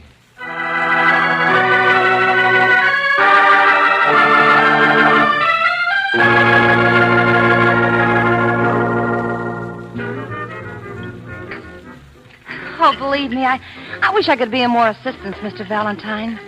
You're the type I'd like to help. I can imagine. And I can imagine you imagining, dearie. But I ain't got that class of mind. Well, haven't, that is. Okay, lady, but the manager says you were around here 5 nights ago. The name is Lucy. It's always been my understanding the word lady is reserved for the ones that aren't, if you follow me. Hey, would you get that chip off your shoulder? We only want to... Besides, how'd you know this gentleman was here 5 nights ago? Because I just checked the newspaper to find out when certain horses were running. Seems it was 4 days ago, so I assume the guy who was thinking of betting on him was in here the night before. And I'm the kind of girl who'd know every man who comes in the place, huh? Well, yes. Go on, hit me. What are you asking all these questions for? Oh, now, look, Lucy, Let me see that thing, will you? Come on. Huh? The match cover? Yeah. Sure.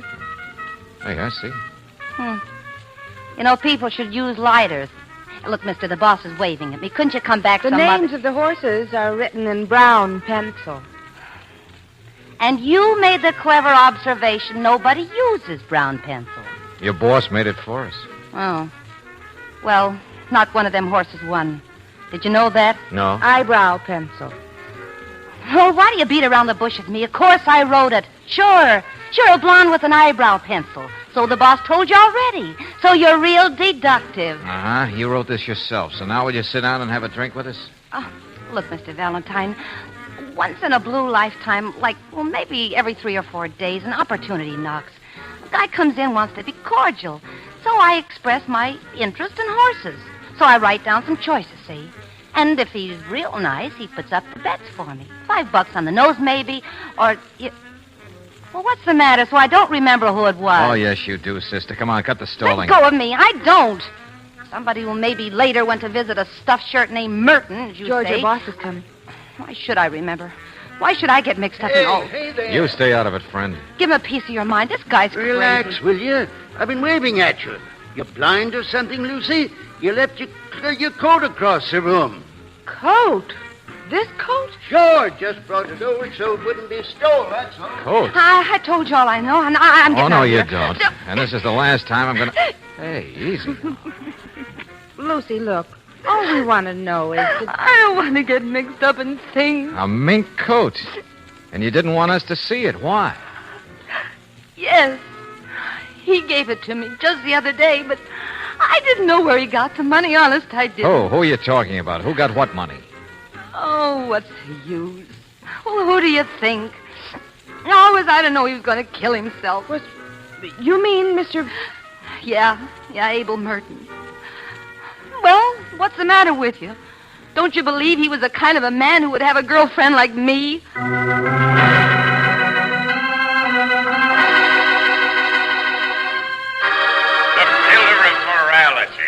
Look, Johnson, look. So will you tried to prove a man didn't have the reason for suicide, and what do you get? More and more evidence. He embezzled. He played the horses. Now he had a date. And probably taken him for everything he had. I tell you, all you do is get him deeper and deeper. And I'll still make it murder. Now, for the last time, just do what I tell you. George,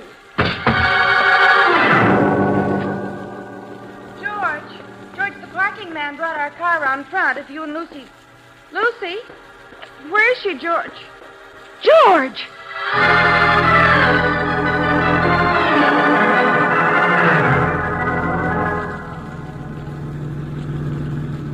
I'm all right, Brooksy, all right. Oh, sure, your head is still on your shoulders.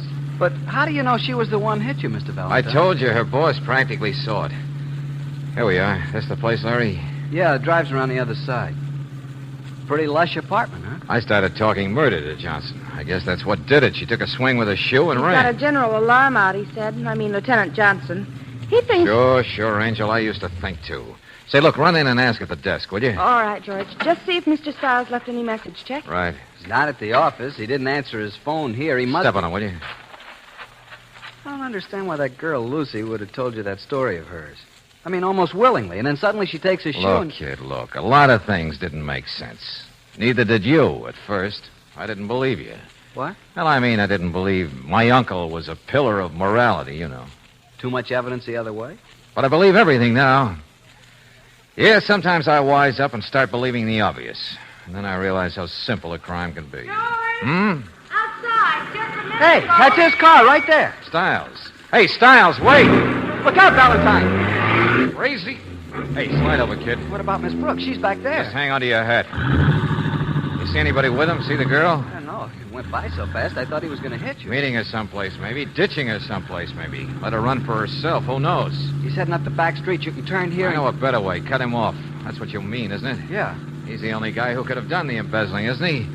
Get at those books to fix him up? I mean, besides your uncle. I guess so, but I don't understand about the girl. Abel Merton was a nice guy. You told me so. He wouldn't get mixed up with a little opportunist like that. But she knew my name. Now, how? Unless somebody'd given her a fast call. And who knew I was heading in her direction except Stiles? I mean, she's really his... Sure. Stiles paid for the mink. That's why he took that money, I suppose. She was just putting on an act for me, what he told her to say. And it might have stuck if they hadn't got cold feet. But now, Running away is a pretty good confession of murder. Yeah, sure is. I told you that a long time ago, too. Hey, what? Take it easy. Just take it easy. We'll wait for them here. If they cut back to the highway. Only, I wonder what made them run. Huh? Well, suppose Stiles is an opportunist, too. Suppose he saw the perfect chance to steal some money and get away with it. All he had to do was fix a few books in a hurry, tell his grasping girlfriend to play along with a gag about being a friend of Merton's. But then tonight, everything backfired. I'm sorry, I don't get you. Don't you? I repeat. What made them run? What? The word murder, wasn't it? A word they never expected to hear. That scared the daylights out of both of them. Yeah. You know, they ought to be coming along any second. Oh, yeah, sure. Unless they're on the road to Mexico by now, but who cares? Because you're the biggest fool of all. You tried to make opportunity knock twice. Knock twice? Well, bad penny, that's what you said you were. But it takes a lead slug to press your luck as much as you have. You're crazy. That guy in that car, he ran. Sure he did. He stole the money. Perfect opportunity when he was phoned up at midnight and told his partner committed suicide, wasn't it? That's what the girl thought, too. Everybody thought so. Except me. And me. For a while, that suicide note bothered me. I didn't see how anybody could have framed that. Until I realized that nobody could have. Except you. Very smart. I hired the right man, didn't I? You want to hear the rest of my report? Suppose the sour apple nephew, that's you, came back to his uncle after 5 years. Only instead of open arms, he got the boot he deserved. From an uncle who was all upset over having to tell him to get out. So your uncle wrote you. When a man messes up his life, there comes a point when it's impossible to salvage it. I know you'll understand what I mean, Larry. I'm doing what I have to do. This must be the end. Goodbye. Signed, Abel Merton. Sure, very funny, isn't it? Made a perfect suicide note. So you killed him and framed the rest of his death and used the note for just that. But I guess you knew it wouldn't stick, not forever. So when Sucker Stiles capitalized on the death, you started pointing and yelling It until... would have stuck if you'd believed it. They're running, they might get away. Don't you understand yet? You were a test case. Sure, the police think Stiles and Lucy did it now. I wanted a detective near me to know what was going on. So all that's left now is to kill me. Get rid of the one guy who figured it. Yeah, Okay, do it. I will. Start the motor again. I can't. The key's bent. Give me that. Take it easy with that gun now. You can probably straighten the key in 10 or 15 Shut minutes. up. I'm going to kill you anyway. Okay. Only before you pull that trigger, think of the noise and look where you are. Huh? Yeah. Precinct 37, I think it says. Maybe it's 39, I'm not sure. You might ask the cop on the curb. Police station? Sure. You want to go inside? There's a lot of opportunity there for a young man.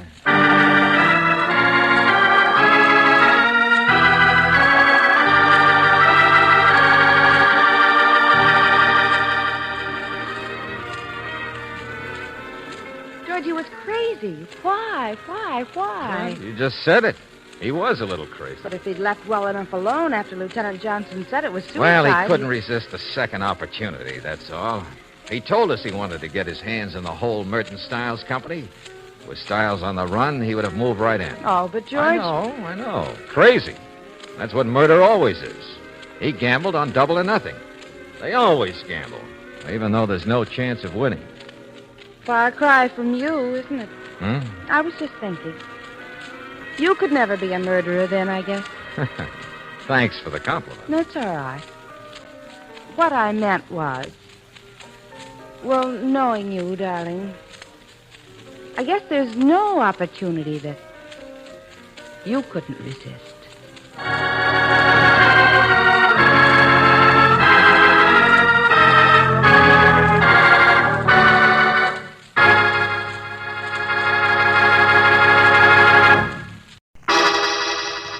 Personal notice. Danger's my stock and trade.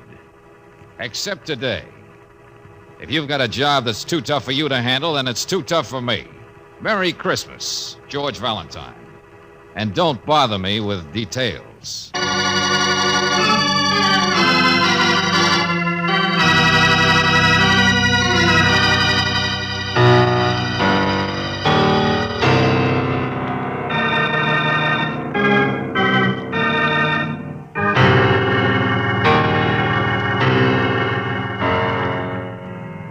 Standard Oil Company of California, on behalf of independent Chevron gas stations and standard stations throughout the West, invites you to Let George Do It.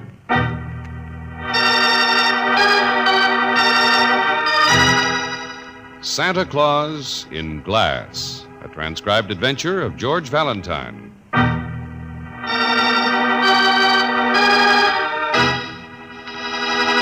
Stabbed, I said. S-T-A-B-B-E-D. Stabbed. This bird's been stabbed. What do you say we should do, George? Listen, Johnson, I don't want to work on Christmas any more than you do, but will Did you tell him that's the way we found him, Hold George? it, Brooksy. I can't hear. Yeah, that's right, Johnson. He was all trussed up and everything, but... What? Head? What head? He doesn't have one, naturally. That's the point. The knife must have... Oh, I get it, Johnson. Okay, see you later. Well, George? Hey, what happened to the radio? Oh, there we are. For heaven's sake, it's almost 3 o'clock. What did he say? He says, his wife says, just put some stuffing where the butcher tore the skin and shove it in the oven. Oh, thanks. I thought you told me you knew how to cook a duck. Well, I do, stupid, but the skin's too tough to sew. It just never occurred to me to use stuffing at both ends. Relax, I said. You know, I like the way you baste that critter. Just like my mother used to do. Efficiency and tender care. There's a real art to it. Oh, I'm full of old-fashioned virtues. You know, it's funny the things you remember about Christmas. We always had the whole family for dinner, including a spinster aunt who played the little star of Bethlehem on a cornet. Cornet. We had a second cousin who yodeled after his third eggnog. Oh, George, after all this time, there's still so many things we don't know about each other. Angel, come here. Come on now, put that spoon down. Yes, darling. Well, the mistletoe is in the other room, and the kitchen is not very romantic, but, well, this has been a pretty swell Christmas. The best we've ever had together. So, all kidding aside, thanks. Oh, you're welcome. You're very welcome. Now, we still have some work in there, setting the table. Yes, George. And some more music to hear. Enough to last us till next year. What's the matter, Brooksy? Oh, George, I can't help thinking. I know it's Christmas, but that silly ad you put in the paper, don't bother me with details. Oh, nobody even read It's it. just daring people to bother you, Look, George. it's afternoon already, isn't it? Has anybody been George, don't answer the door. It's too early for anybody for dinner, and it's too late Hey, this is your apartment, not mine. Nobody knows I'm here. Christmas is for us, George, and for happy people. It's not for trouble and danger and all... It's for a little faith in human nature, Angel. Everybody else feels the same way we do. What do you want to bet this is only a... Well, hello. Who are you? You were looking in the keyhole. Yeah, that's right. Merry Christmas. Yeah, same to you. But aren't you liable to get hurt doing that? No, not today. Nobody takes offense. Peace and goodwill. Look, who are you, friend? What do you want? Nothing. I don't want nothing. It's just Merry Christmas. There you are, Angel. See what I told you? I'm the new elevator man. My name's Ferdy. Oh. And according to my list, your name is Miss Brooks. But don't think I haven't noticed you already. Hey, you're a lucky man, sir. I said to myself, now there's a young lady with mistletoe in her eyes. Excuse me. Thank you. Just a second. Hey, it always gets them. Never fails. Mistletoe in their eyes. They kind of like that kind of talk. Okay, so you're a student of human nature. Where did she go? Here, it's all wrapped. I meant to give it to you earlier. I'm sorry, I forgot. Oh, wow. A little present for the elevator man. Now, ain't that a surprise? Oh, yes, Ferdy, isn't it? I'm afraid it's not much. Don't you apologize, miss. Most exciting things come in little packages, I say. Oh, yeah, sure. I say that, too. Well, your problem's settled now, friend, so we'll see you later, huh? Hey, wait a minute there. Oh, George, who else did I forget to Search get? me. Hold it. I said I got a package delivery. I'll take it. I'm your man. Package? Who's it for? Mr. Eric Suchek. For him, huh? Who's Eric Suchek? Down the hall. He's an older man, sort of continental.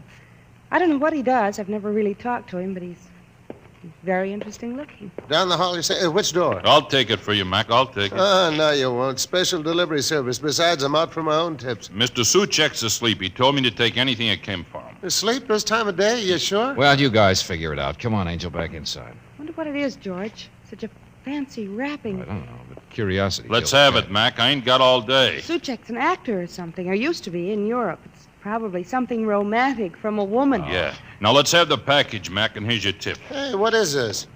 George, look, It's a present the lady just gave me. A necktie, I suppose, as they always are. You need it worse than I do, Mac. Well, it's a little irregular. Suchek will make it up to me. Merry Christmas, folks. Well, the holiday's getting a little commercial. Did you see? He gave him my necktie, my present. He just gave it away. Well, he expects something better out of Suchek. We shouldn't have let him do it, Well, it's George. none of our business, Angel. That elevator man's up to something. I know he is. George, what do you suppose was in that special package? Hey, stop it. How do you do? Season's greetings, that sort of thing. Thanks. Who are you? You don't mind if I step in for just a moment, do you? What? Thank you so much. Sure. Come right on in. This is Grand Hotel. I beg your pardon. Oh, yes, I see. Well, I'm so glad somebody does. Farnham is the name, Leopold J. Farnham, and I assure you I'm more embarrassed than you are. I say you're having duck, aren't you? I can smell it. I doubt if there's enough to go around, Mr. Farnham. Maybe what you're looking for is a Tom and Jerry. Oh, no, please. I didn't want her to see me, that's all. Her? I'm so sorry. It's perfectly all right, really. I was just, I was on my way to Suchek's apartment. Suchek, huh? Yes. Oh, he's quite a popular fellow. The old world charm, the gaiety, the hand-kissing, that sort of... But your neighbors, you know him, of course. I'm beginning to want to. What's this, who's this her, Mr. Farnham? Oh, just someone I saw coming off the elevator. A little social faux pas, nothing more. I wanted to keep the day happy. She's gone down the hall now anyway, and I can slip to the stairs. But tell us why you wanted Much to... obliged, and I hope you enjoy that duck. The Mad Hatter. Darling, what's going on? Wait a minute. A lot of mink coat down the hall there. Oh, knocking at Mr. Suchek's door. Yeah. So that's the woman Mr. Farnham was talking about, George. Guess so. Come on, Angel. If other people can play games, I guess I can, Now, too. George, you stay here. Don't you dare get mixed up in I any... just want to tell her she's not knocking loud enough. Eric? Oh, Eric. Excuse me, but I heard the elevator man say Mr. Suchek was still asleep. What? Who are you? This is Mr. Valentine, and I'm Claire Brooks. I live next door, you see. But asleep? Right after 3 o'clock. What went on here last night? A party? Oh, of course. The man with all the friends. The idol of the dowagers. Well, they were very quiet. I mean, I heard people leaving his apartment long before midnight. My apartment, you mean? But it would be decorous, wouldn't it? He's always so decorous. The model of behavior. Did you say your apartment? Of course it's mine. Quite a big one, you know. You don't think he could afford it, do you? I'm Mrs. Suchek. Mrs.? Or doesn't he tell his neighbors about his wife? Would it spoil that beautiful aura of tragic, unemployed European? Oh, you think I'm really nasty, don't you? I traveled a long way just to wish him Merry Christmas, that's all. And the roads from the country house are such a fright, such a dreadful... I just think you didn't knock loud enough. Mr. Suchek. Hey, Mr. Suchek, wake up. He's really a light sleeper. Mr. Suchek. George? Well, now, take it easy, both of you. But hurry up with the key, will you? Well, I've got it here someplace. I never use it except when I entertain in town once in a while myself. Such a big place, but he takes care of it for me.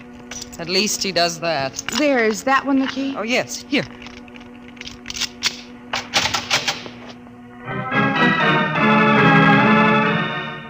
Eric!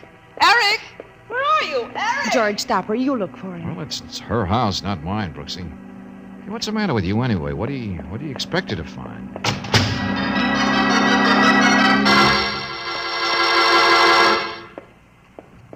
He's not here. Oh. Went out someplace. Okay, Mrs. Suchek, we'll just move She was here an hour ago. Huh? I had my chauffeur phone to make sure. Had him pretend he was somebody else. Eric doesn't like to be surprised. But I was going to surprise him anyway. That's why I couldn't understand that sleeping business. Funny he didn't wind the clock. What did you say? The clock had stopped last night, I guess. Milk is still on the back porch. Look, his clothes are here. Oh, he just went out someplace. Why, His bed hasn't been slept in. Well, he went out last night, then. There's nothing to get all excited about. Don't leave me. Please don't leave me. All right, Mrs. Suchek. But what are you so nervous about? Why do you think something's wrong? Oh, it's Christmas. I don't want to be alone. Oh, I don't know why I didn't stay in the country. There's a wonderful party out there. 16 people for the weekend. And the roads are so frightful. They always give huge parties on Christmas. It's one of the nice things about inheriting a lot of money. Why worry about a husband you don't like, anyway? What? Oh. Well, why not? I never know what he's up to. My friends in town think he's wonderful and so charming, and he's always getting into confidential little deals with them. My friends, mind you, not his. All so rich, and he just loves rich people. All right, let's get off the subject. Turn on the radio. Listen. I used to be a musician, you know. A very bad one. Studied in Paris. Yes, Mr. Valentine, I'm very nasty. I'm sorry. I'm worried about him. We're so far apart, and he's up to something. I don't know what it is, but it is Christmas. Oh, Mrs. Suchek, did you say your husband didn't have any money? What? Well, really, he's not a little boy, for heaven's sake, running around without pocket money. He does get his allowance. No, he doesn't work. Just charming, that's all. It was different 20 years ago. Over there, he was an actor. But then they closed the theaters in Europe. You can't live on pride forever, can you?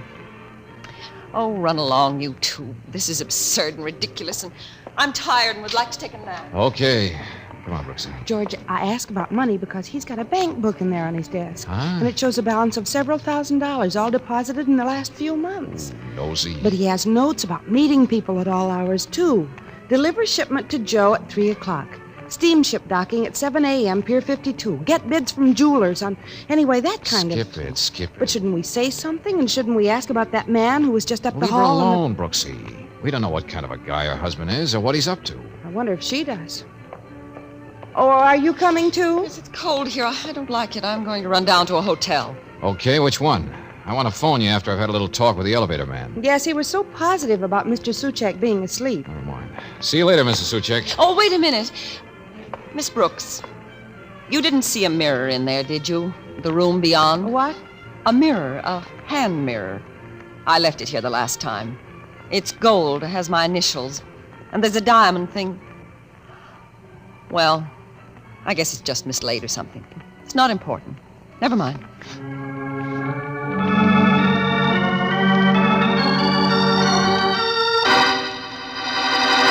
George! Hey, what's the matter with you, friend? Nothing.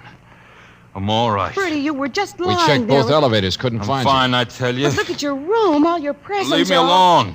And thank you. Merry Christmas. Oh, yeah, very merry one. Buster, who hit you? Nobody. You didn't catch that mouse with cheese. Nobody. I told you I'm all right. Leave me alone. Oh, yes, and nothing's going on today, and I suppose Mr. Suchek is fine, too. Your big operator friend who sleeps says you. I didn't do nothing and nobody hit me. All these presents. But where's that package of Suchek's, the one you took delivery for? George, it's not here, is it? Is that why somebody hit you, Ferdy? I don't know a thing. And I'm sick of this job anyway, so goodbye and Happy New Year. George, what's going on? What is it? He's not sick of this job. He's just got an angle on a better one. Come on, back up to the lobby. Angle. Everybody's got an angle. But you were right. Somebody must have taken the Suchek package away from him, Brooksy. What the heck kind of a thing is this? Excuse me, Mac. Okay, don't mention. Hey, wait a second. You live around here? Know where I can find a guy named Suchek? They got a package for him. Oh, no, not another Let me one. see. Sorry, it's insured. Well, I could take it for him. George. This ain't no Christmas present, buddy. It's from Holland, insured for $5,000. Just tell me where... He's not at home. Says you. I got a phone number on him. I'll find out. And you look so trustworthy. Well, we're telling the truth. He's really I not. know, lady. Just give me the package. What do you think this badge and gun is for on us? Hello? Yes. Hello? Not at home, huh? George. What number did you dial? Armored delivery, Mr. Suchek. Oh, yeah, I was expecting you to call. You have a shipment for me. Number upstairs. What'd you think, wise guy? Well, there's no apartment number, Mr. Suchek, so if you'll just tell... I don't want it, please. I don't want that one. Not today. It's marked special. I'm sorry. I am home, but you'll have to wait delivery until tomorrow, please. Okay, sir. Not at home. The things people will pull. And on Christmas, too. George, we were just upstairs. He's not there. Quite an operator, Suchek, for a man with no dough, no job, just a lot of connections through his wife. $5,000 packages. I don't blame Ferdy for getting interested. And one of the packages is missing. Yeah. Let's go see this mighty man. Find out what he is up to behind his wife's back. See him, but he's Double not... phone, Angel. It's simple. That's why she thought he was home, too. Her chauffeur phoned earlier, remember? Double phone? Yeah, like some doctors have. A special service. Same number in 2 places. And he doesn't want people to know. Well, George, it sounds to me more like a double life. Uh-huh. And one of them's not so good.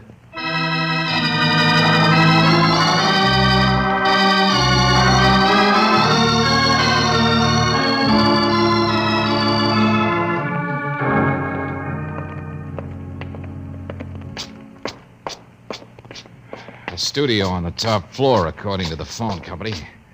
Not quite as fancy as the apartment. Oh, but it'd be a lot more convenient for meeting the kind of people you wouldn't want in your wife's place. Oh, I don't know. They got him listed as being in the import-export business. Phew. Hey, look who's here. Hello, Mr. Valentine. Been waiting. I saw you drive up and look around outside. Mr. Farnham. And you know my name now, huh? No, I don't have much time. Yes, of course I do. Well, I came to see Suchek. Yes, I know. Naturally, you came because of his wife. She's a strange woman, but you decided she's unhappy and upset about her husband, and you wanted to help her. Well, you know everything. I've also found out you're by way of being a detective. I assure you I've hired plenty of them myself in the past few weeks. So I thought you might respond to a Christmas present. $100 bill? Now, I can prove to you that I am perfectly honest. That's more than we can say for Suchek, don't you think?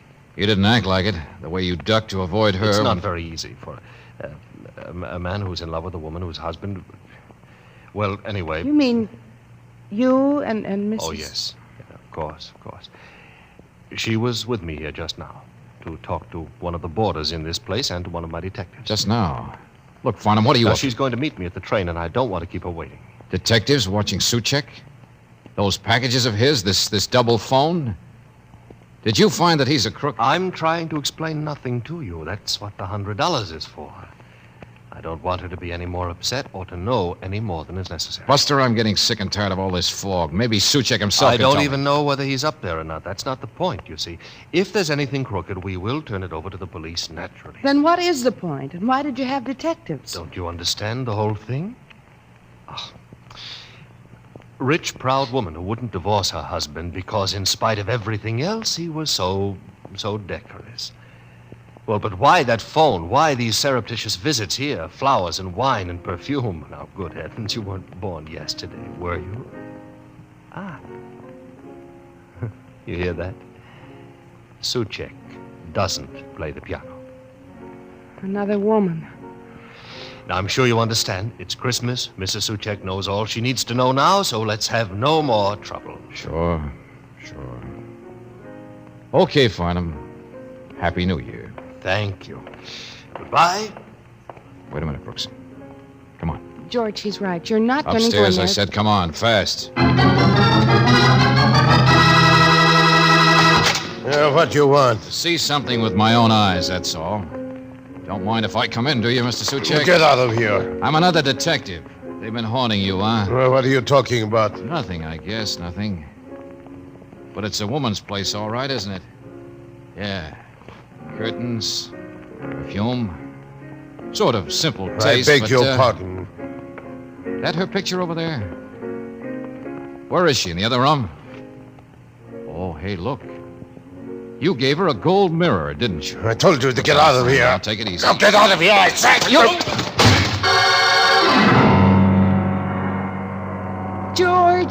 George, you idiot. Going in Never there mind, and never mind. I'm all right. Come on, find me a phone. We're going home. Not until I've got Johnson to pick up that woman. What? You heard me, Mrs. Suchek.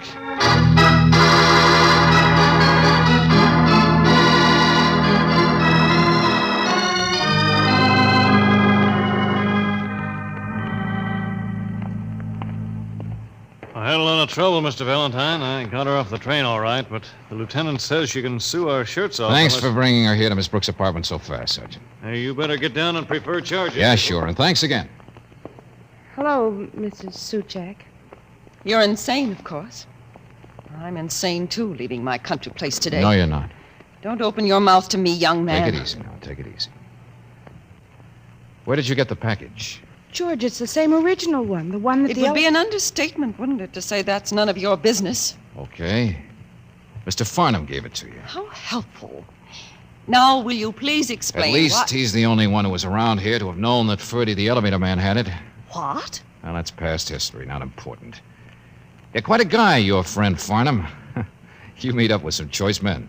Mr. Valentine, I really think you are insane.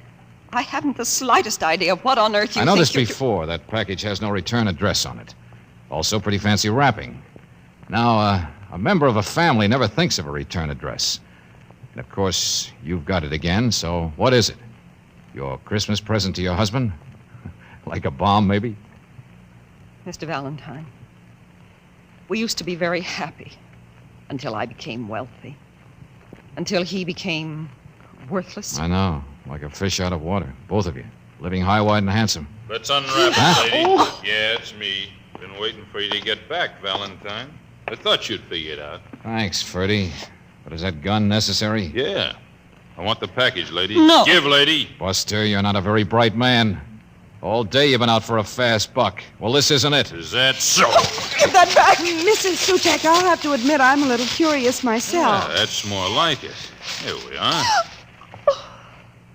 A Santa Claus. How about that? Paint's all chipped. Looks European. Glass. A glass Santa Claus. Well, Mrs. Suchek, I was curious, too. But more about the way you and your husband apparently treated each other. You can't live on pride forever, you said. I don't want to talk about my husband. I know. And Farnham took you over there, and some boarder gave you the gossip.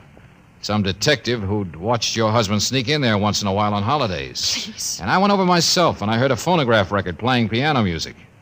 You used to play the piano, didn't you? Studying music in Paris? George, it was a phonograph? That's what first tipped me. Noel is a French carol, isn't it? What are you talking about? About how Christmas isn't for trouble or danger. That's what you think. Oh, you'll get out of this. Santa Claus is hollow, ain't it? What? They smuggle things and hollow things, don't they? A big operator like Suchek. Oh, look out! He'll break it! Good night, stupid. Oh, grab it, George! Oh. I couldn't reach it in time. There's nothing in it, though, is there? There's not much in Ferdy anymore, either. Oh, now, please, Mrs. Suchek, stop it. Sorry. I can tell. Listen to me. Quick. Did Farnham produce a girl who lived in that studio today? I don't want to see her. I don't want to know who she is. Would your husband give a mirror with your initials on it to somebody else? And that lush apartment of yours down the hall. He hates what that stands for as much as you do, doesn't he? Oh, but you've both got to be so proud. But I'll get back to that other place, the other woman. The secret, simple thing in his life he escapes to sometimes, because I saw it. Yeah, I barged in. But I didn't see her. You what? But I saw her picture, all right. Yeah, a lovely blonde girl. Her clothes are old-fashioned. There's a French taxicab in the background. Why don't you understand, Mrs. Suchek?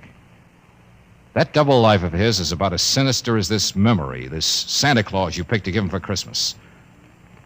It's a picture of a girl who looks just like you about 20 years ago. Mrs. Suchek, the other woman is you.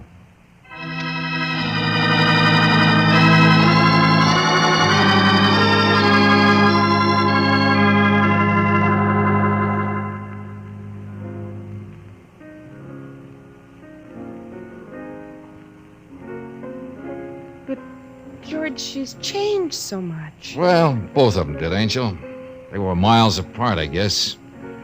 Only still not quite ready to forget a dream of what they used to be like, even though they wouldn't admit it. But all those packages of his, the other ones, those phony-looking shipments back and forth from Europe. Darling, your imagination's as bad as Ferdy's, the ex-elevator man. Hot goods, smuggling. Where do you get all these ideas? Why not believe the facts? The phone company said he was a small-scale importer. Now, express companies don't smuggle for people. A man could get a bank account from an honest business he was building up on the side. A man with the right background and rich friends to deal with. Yeah, You well... listen to too many radio mysteries. Oh, I know I'm not clairvoyant. It was Farnham's behavior that made me curious, that's all. You mean being so anxious to make sure that Suchek never got the sentimental gift from his wife? The Santa Claus from their first Christmas tree together? Uh-huh.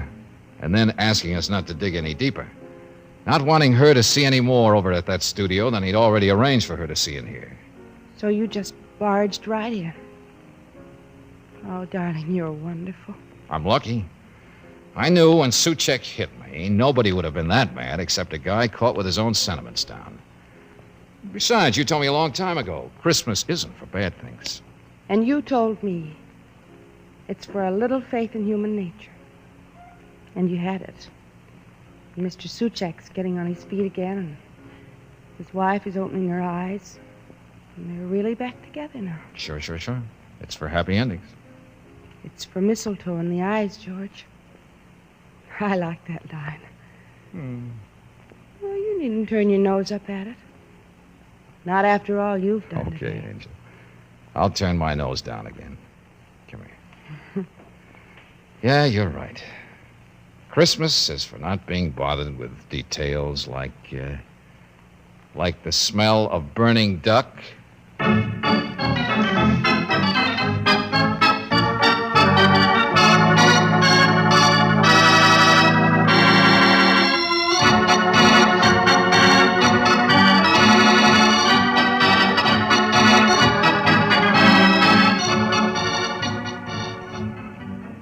Merry Christmas, everybody. This is John Heaston, hoping that your Christmas day was everything you wanted it to be. Hoping you were with family and friends, and that you've heard from loved ones who were too far away to make the trip home. But just a moment, here's a friend of yours, George Valentine. Tonight we'll introduce him by his real name, Robert Bailey. Holiday greetings are not my stock in trade. But if you think the job's too tough for me, well, I have news for you. Friends, it's wonderful. It's wonderful to be on the air with you this Christmas time. So, speaking for myself and for everybody in the cast, all I want to say is, we just hope you've had the nicest, happiest Christmas ever. Now here's a word from the sponsors of Let George Do It, from the Standard Oil Company of California, and from the men at independent Chevron gas stations and standard stations. Here's what the message says. This is the 4th Christmas time we've been on the air with you. So at this very special time, we feel we're talking to old friends when we say to all of you, heartiest Christmas greetings. And thank you for listening. Good night, friends. Be with you again next week.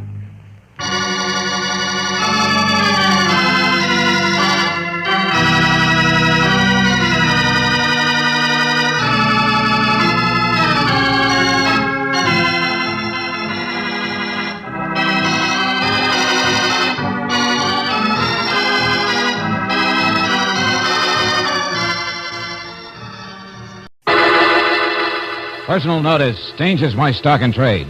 If the job's too tough for you to handle, you got a job for me, George Valentine. Write full details.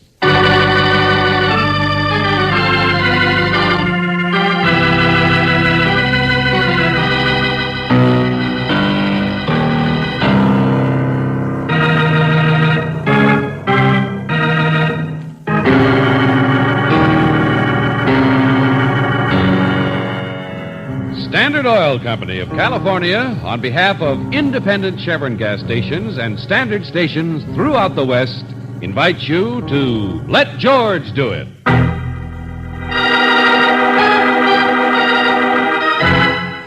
The Man Behind the Frame, another adventure of George Valentine.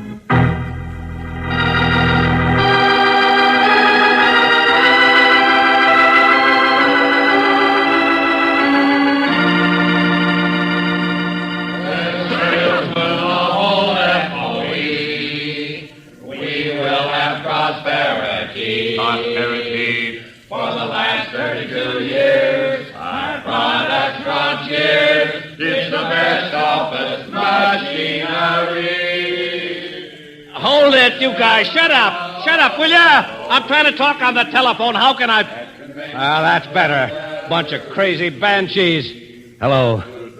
Yes, now I can hear you. Lawrence Ferguson? The kid? Well, sure he works for me. Came down from Emmetsville with me just yesterday. What'd he do? Get high on too much soda pop? Oh, look, friend, whoever you are, I'm no nursemaid. Don't bother me with any of this. Come on. Shut up, you guys. He what? When? Where did he... Look, Lieutenant, for gosh sakes, tell me. All right. Of course. County jail. I got it.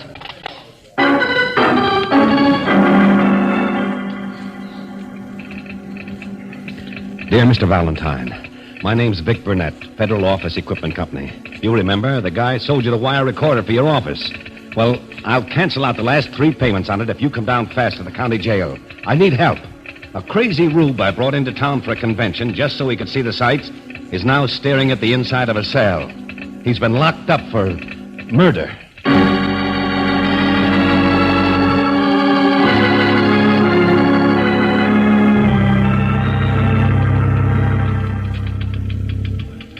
Okay, Mr. Burnett, But I feel responsible for him. He's never been down here before. He's not even a salesman. You see, up in Emmetsville, You I want have to this see him, kid- Valentine, or don't you? Just a minute, Lieutenant Johnson. He's never done anything but read comic books, but I can't let him get railroaded like a Well, common I'm sure he's not being railroaded for anything, and a woman is dead, isn't she? Miss Brooks, listen to me. This kid That's is a good absolute- idea. You listen to him, Brooksy. Come on, Johnson. Gladly. Valentine, wait I a minute. just want to hear it from the kid himself, that's all.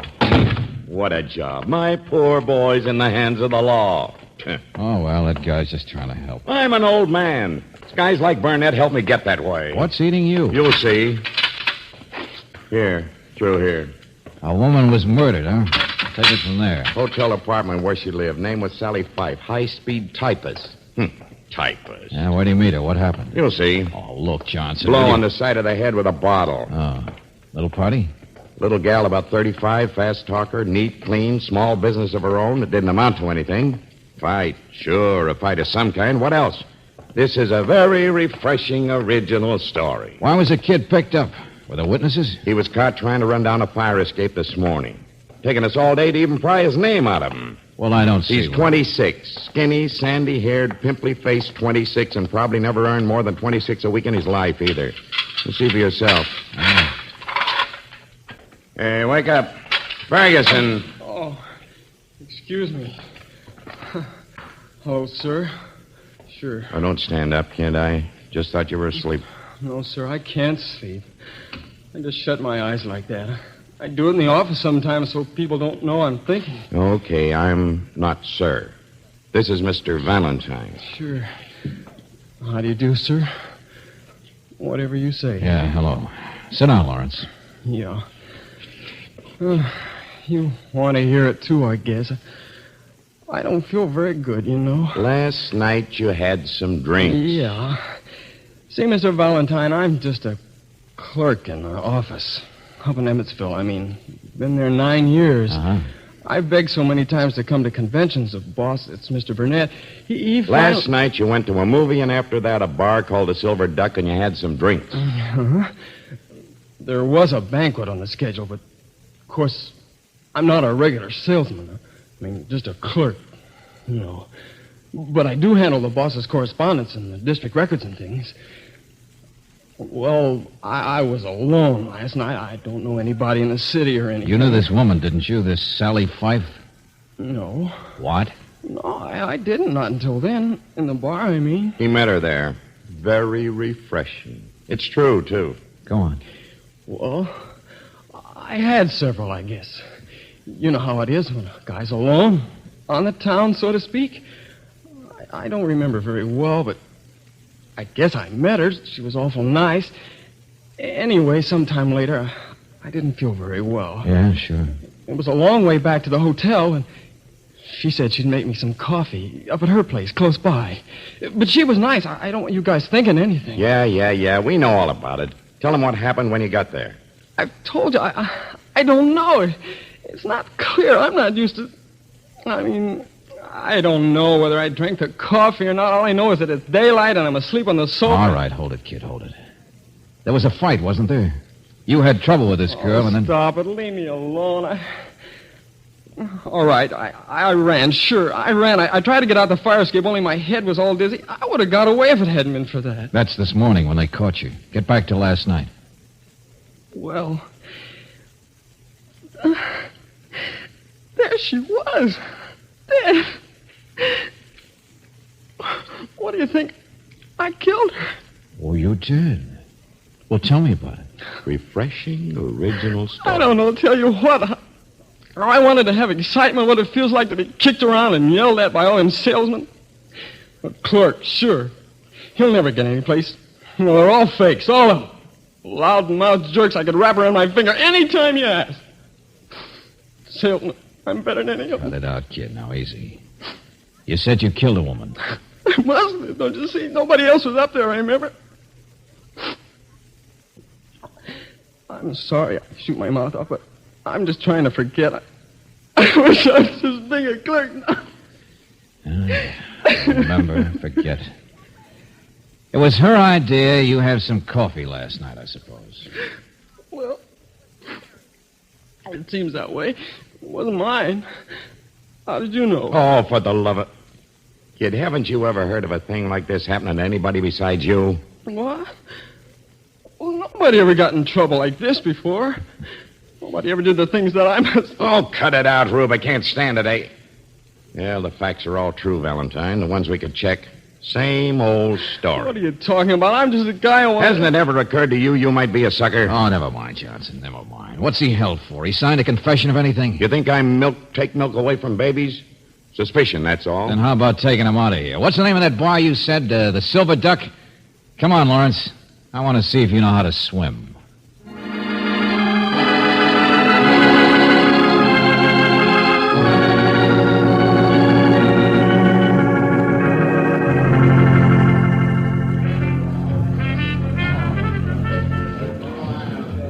What's the idea, Mr. Valentine? This is where I was, all right. Relax, relax. Nobody's noticing the handcuff. Yeah, but just to stand here all the time. Keep watching. Neighborhood place, same people every night. It's about the same time now, too. The girl, Valentine, that's the part of it that doesn't fit. She wasn't the type, wasn't a regular customer. Yeah, Johnson, it does fit. I'm just all mixed up. I want to go back Lawrence, on your first night in the big city, how did you meet this Sally Fife? How about a demonstration? I want to see how a boy from the stick strikes up a conversation with a strange woman. Well, I know my way around. Oh, no. I don't know. She said hello to him. What do you think? He probably blushed, too. Johnson, you contradict yourself. You said she wasn't quite the type. Brisk, sharp lady with a job. There's one. That guy. Huh? Which one? Point him out. There with a cigar. Just came in. Oh, I don't know. I'm not sure. I must have seen all the people who were here last night. I remember the waiters. Excuse me. Valentine, Lieutenant, wake up. What's the most likely way the kid here met Sally Fife? Got picked for a patsy or whatever it was. Somebody probably introduced him, don't you think? So I'll see you later.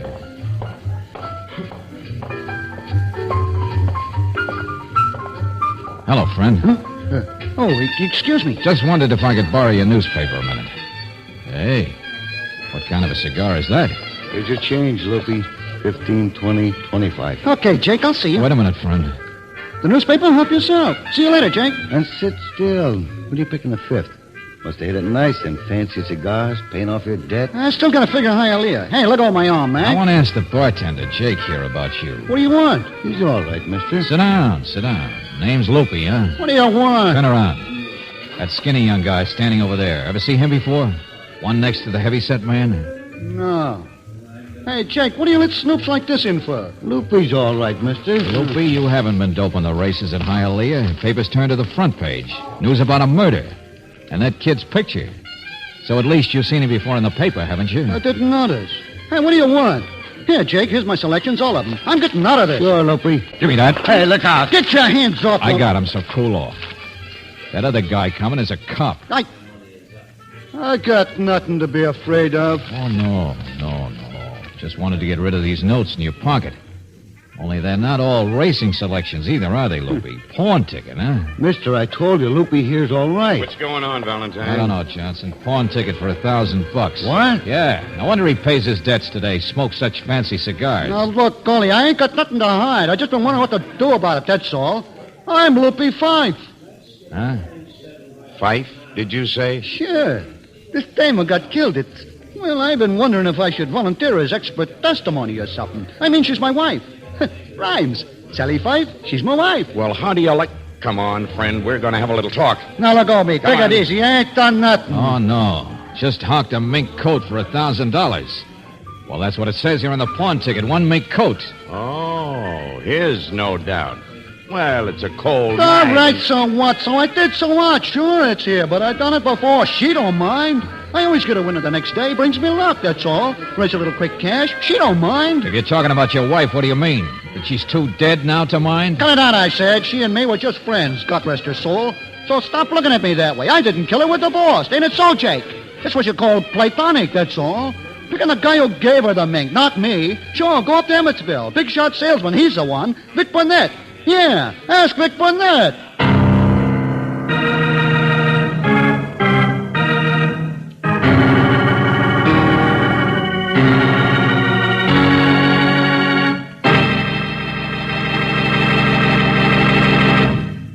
We'll return to tonight's adventure of George Valentine in just a moment. Listen to the difference. Yes, now you can actually hear authentic scientific proof of the difference between new RPM motor oil and premium-type motor oils, as designated by the American Petroleum Institute. Auto engines are equipped with irradiated piston rings, and during operation, minute particles of radioactive metal wear off the rings. Geiger counters are thus able to detect the amount of wear actually taking place. Listen now as the Geiger counters click off the difference. First, the low wear rate of the new RPM. Now, the much faster wear rate of the conventional oil. Now, new RPM again. You have just heard authentic scientific proof that new RPM motor oil cuts in half the wear rate of critical engine parts, doubles the life of the average auto engines between major overhauls due to lubrication. Proved in the laboratory and checked out in severe road service, new RPM motor oil is sold with a money-back guarantee of satisfaction.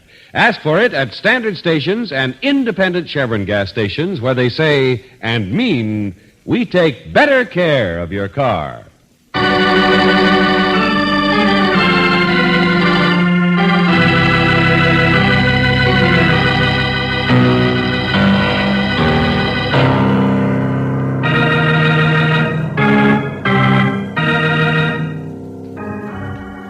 And now, back to tonight's adventure of George Valentine. As salesmen of all we will have prosperity. Prosperity. For the last 32 years, our products have drawn cheers. It's the best office machinery. Vic Burnett, the big man from Emmetsville, here in town for a convention. He wanted you to help one of his employees, the young clerk, Lawrence Ferguson, because Lawrence was locked up in jail for murder, too confused even to defend himself. The only trouble is, though, the girl Lawrence said that he met for the first time last night, the night of her murder, now seems to have been mixed up with Vic Burnett himself. So, if your name is George Valentine, you're pretty much inclined to agree with Claire Brooks when she says... I never did like his looks, George. From the day he sold us this wire machine, I didn't like the kind of stories he told. Oh, sure, Brooksy, but don't break the recorder on account of him. You get the rest of my notes on it? Oh, didn't you finish? I'll hook it up on the phone again. No, that's all.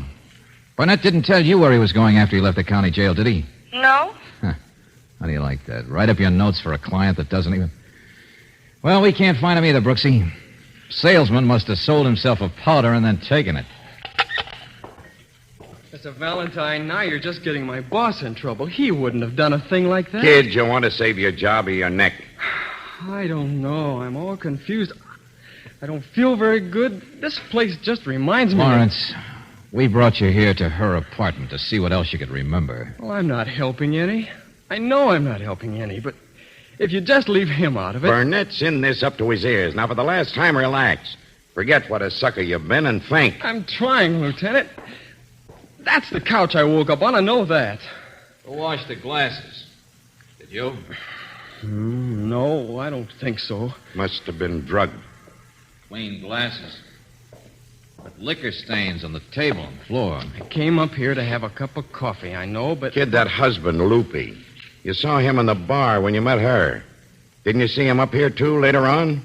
Sure you did, didn't you? I didn't see anybody here except her. Oh, for the love... Okay, Rube, wait for us here. And by the way, there's a sergeant outside the other door. Well, going to get around to me now, huh? Just wanted to give you time to make your story good, Loopy. I know you guys. Think if you keep me cool and I'll get hotter, hey? Well, let me tell you, I'm just a husband, see? But we're divorced. I'm not surprised. She was a businesswoman.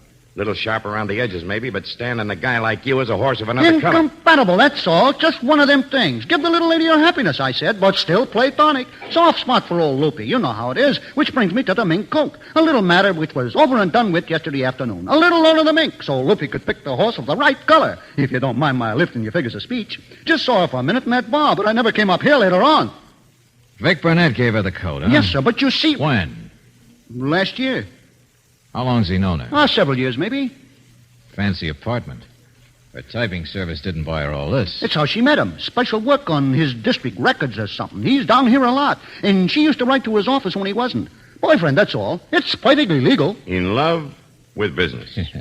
And he paid her in mink. All right, so she knew a few things about him. So she had a liking for the finer things. Now you're warming up, friend. She blackmailed him, huh? She did not. You can't talk that way about my wife, God rest her soul. A shakedown artist, so that's what you were. I didn't say that. Oh, stop it. Huh? Well, look what's here. Picked him up over that office machine convention, Lieutenant. You see, I wasn't running any place. Just dodging a little. I know, Mr. Burnett. Hoping we'd have it all solved by now. All hung on somebody else. Thanks, Sergeant. I guess you don't need me anymore, so I guess I'll just... Oh, no, you don't, Loopy. Stick around. Okay. Listen to me. I want you guys to understand something. I hired you, Valentine. Don't forget that. Yeah, to rescue a guy so dumb he walked into the oldest frame-up in history. So old, no matter what he said, no jury would ever convict him. But that doesn't mean you couldn't be the man behind the frame, does it? Sure, he must be. Listen, I said. I would have told you everything, but you know how it is. Head salesman, travel a lot. Why should I tell you about Sally? She was my style. She never asked more than I could afford. She was all right. She was a good sport. When did you see her the last time? Last night, supper. Go on, make something out of that. There, you see, supper. He's all at supper. How was she dressed? Huh? Well, I don't remember. Very nicely. Was she wearing a mink coat at supper, or wasn't she? Sure. The one I gave her. Why? Grab that guy. Louis. Oh, no, you don't. I know, Come back here. Grab him, Sergeant. Grab him. He's the one. He didn't get him.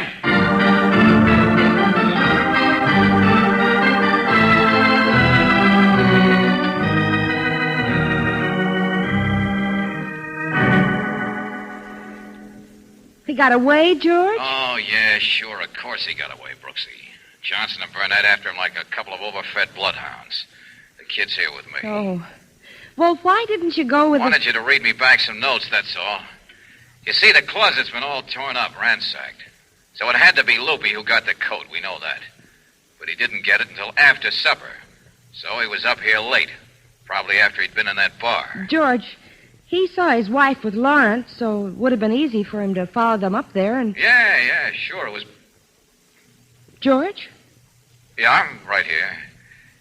Look, I'll be back up to listen to those notes myself instead, okay? Well, I'm just typing. Yeah, I'll be up at the office.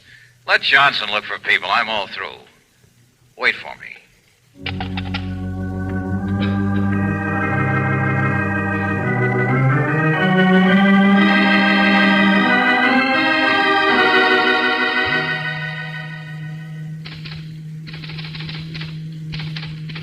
Notes for Burnett. Interviewed Lawrence Ferguson. Oh. Notes for Burnett. Interviewed Lawrence Ferguson in jail. Has stack of circumstantial evidence against him, including the fact that he was caught running George, the scene of crime. I'm just getting started. The only trouble is... Oh. Hello, ma'am. I heard that voice and thought it was Mr. Valentine. I thought you were. You're Lawrence Ferguson, aren't you? Yeah, that's right. You mind if I sit down to wait for him? How'd you know? No, sit down. He described you, I guess. Oh? I was all dressed up last night. I don't look like much anymore. Oh, don't be silly. I thought George was with you. I can't afford to buy the kind of clothes a salesmen do. They're jerks. You know that? Where is George? Oh, I don't know. He was on the phone. I was waiting for him. Then he hung up and took off like lightning. Thought maybe he'd come over here. Heard him say that. I still got on one of my handcuffs. I guess I better wait for him to take me back to jail. That's all I'm here for. Oh.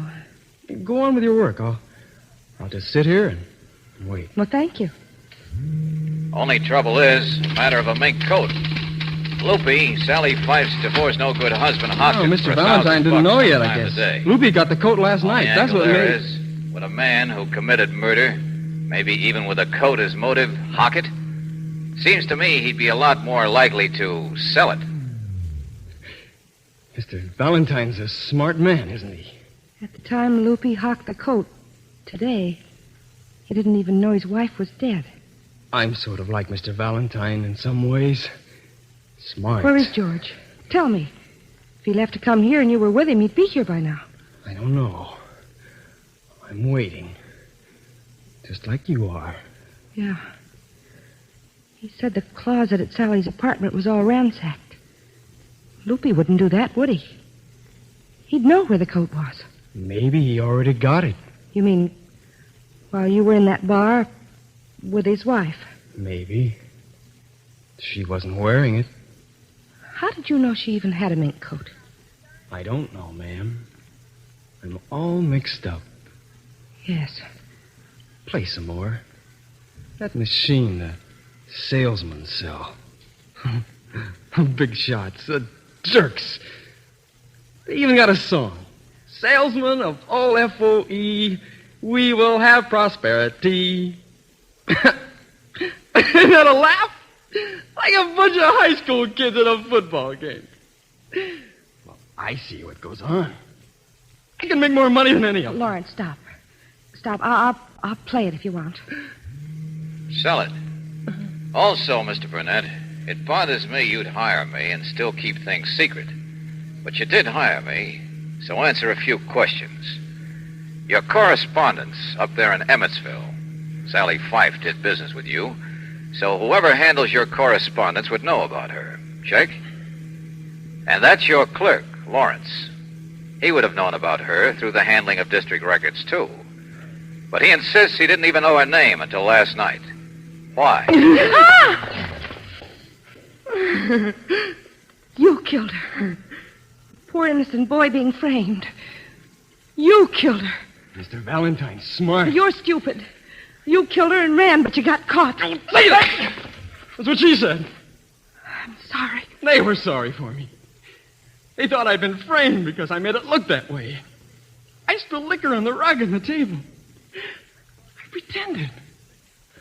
I used to give Sally information about Mr. Burnett. And then she'd get mink coats and things. I don't care. I don't want to know. She wouldn't give me my share.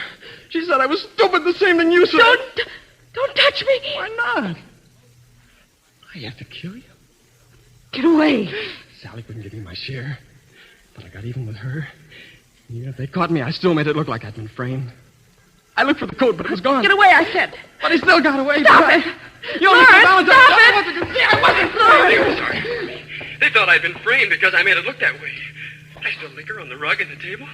I pretended. I used to give Sally information about Mr. Burnett. She'd get mink coats and things. Listen. Here, I don't want to know. You turn that thing and try to record what I say. Stupid. The same thing you think you got a confession, don't you? Where's the button on this crazy thing? I didn't know. No, I didn't. You bumped it yourself. I know what kind of a prove I am. And so, Mr. Burnett, I guess you don't need a report. The kid you wanted me to help is nothing but a pin-brained loony. Where's the button? Turn it off. Oh, yes, it will, Buster. Oh, George, you're here. I'll show you the button.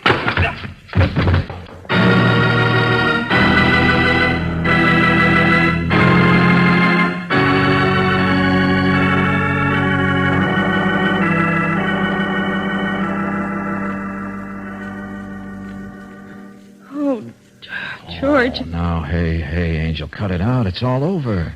He didn't hurt you. But I didn't know where you were. I thought he'd done something to you. Back when I was telephoning, he was outside with a cop. He slugged him and ran. But I told you I was coming right over. George, why didn't you say what had happened? Why didn't Look, you... now take it easy, Angel. I didn't want to scare you. I wasn't positive he was headed here, and besides, I came as fast as I could. But you must have got here a long time ago. You must have been standing outside and listening. Angel, it's all over, I know said. you needed real evidence against him. I wouldn't have George, let him hurt you, Angel. Come on, let's go. You didn't do that on purpose, did you? I mean, not warn me and then let Brooksy, what kind of a guy do you think... Well, it just happened that way. Oh, look, darling, come here. There. That convince you? No. I don't believe you. Oh, but don't stop trying to convince me. If at first you don't succeed...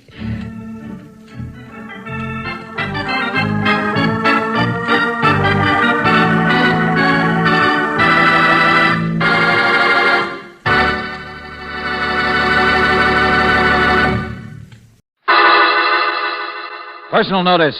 Danger's my stock and trade. If the job's too tough for you to handle, you got a job for me, George Valentine. Write full details.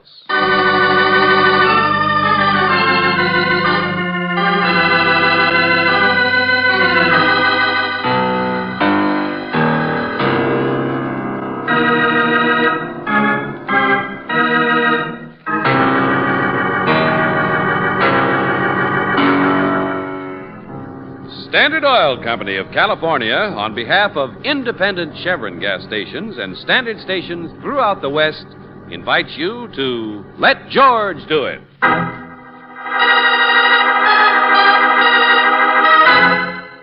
How guilty can you get? Another adventure of George Valentine.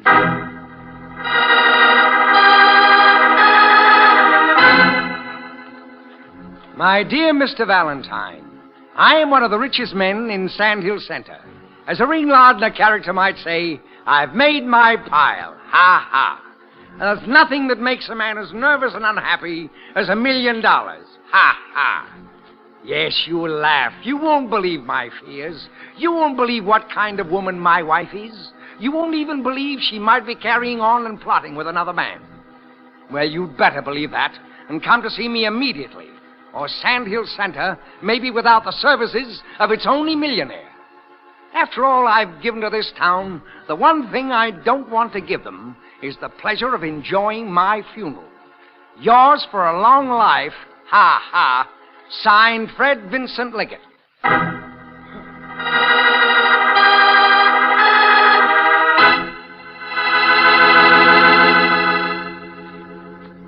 Yes. Yes, my husband's at home. Why? Well, I'm George Valentine. This is Miss Claire Brooks, my assistant. Oh, yes, of course you're Mr. Valentine. Well, may we come in? I don't know. I'm not sure. You see, I'm Mrs. Liggett. Yes, so I gathered. The wife of the millionaire. The wife of the man who made his pile in Sand Hill Center. What's the matter? Did I say something wrong? No, of course not. But if you'd please tell your husband that we're here. Yours for a long life. Ha ha. Oh, yes, come in. Come right in. Join the party. You seem to know all about it. All about my husband's mail, you mean, don't you? I just read it. Look, here it is. A carbon copy from his pocket. Oh, well, look, Mrs. Liggett. Such a funny letter, wasn't it? Ha ha. Such a funny man, my husband. So well-liked, so admired, so trusting, so able to see what other people are up to, so willing to believe the best about people. Wait a minute, please, Mrs. Liggett. I know how it must make you feel to read what he's written about you. But to go prying, to read his mail.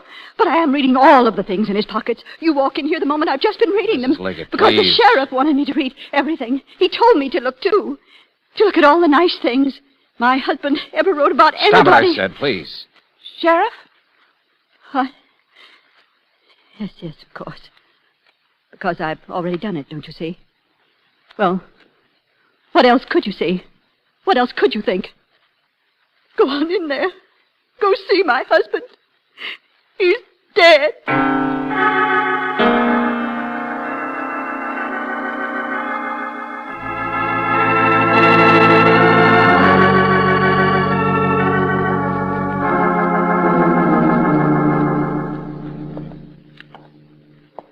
Mrs. Liggett's been running around here like a chicken with her head cut off. Yeah, well, Miss Brooks will try to calm her down a little, Sheriff.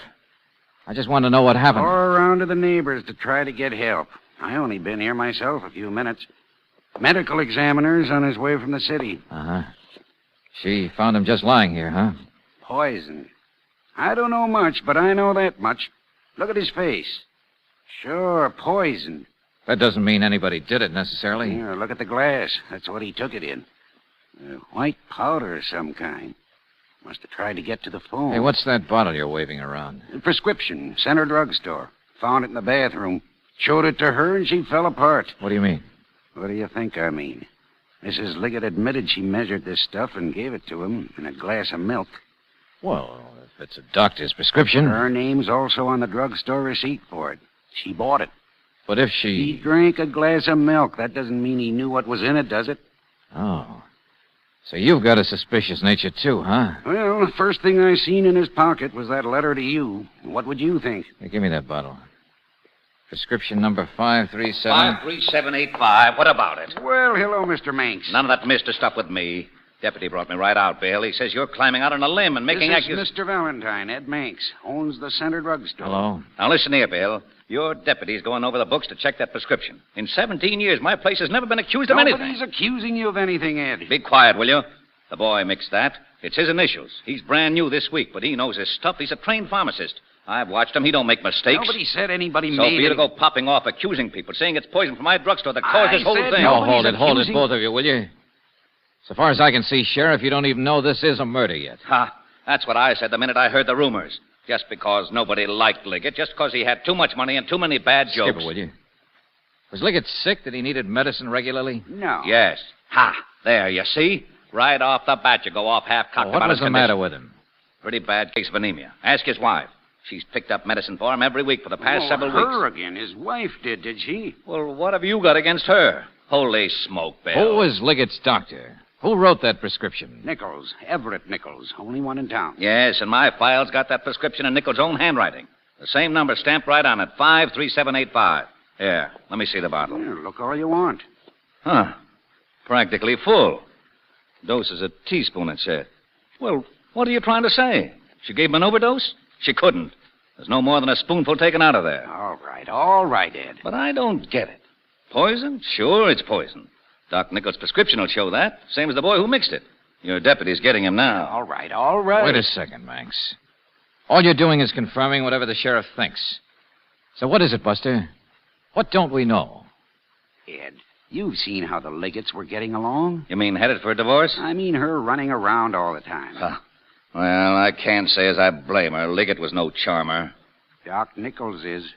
Oh? Ambitious man, Doc Nichols. And seeing as how Liggett mentioned something about a man in that letter to you, Mr. Valentine. Well, maybe she's gone out to the club dancing a few times with Nichols, but that don't mean that I don't like my job either, but I find a man obviously poisoned. Hadn't eaten nothing since breakfast a long time back. Takes milk with a high-powered prescription in it, given to him by his wife. Picked up at the store by his wife. Well, she did do most of the driving in the family. I know. Prescribed by a doctor who had an eye on their money. A doctor I should have brought here right now to tell us the things we don't know. Hey, clear that up, will you? Why didn't you get him? Because I can't, Mr. Valentine. He's not at his office. He's got a place in the country. I phoned. I got the neighbor to check. He's not there either. Why bother with details? The point is the doctor's disappeared. And at a time like this, disappearing don't look good.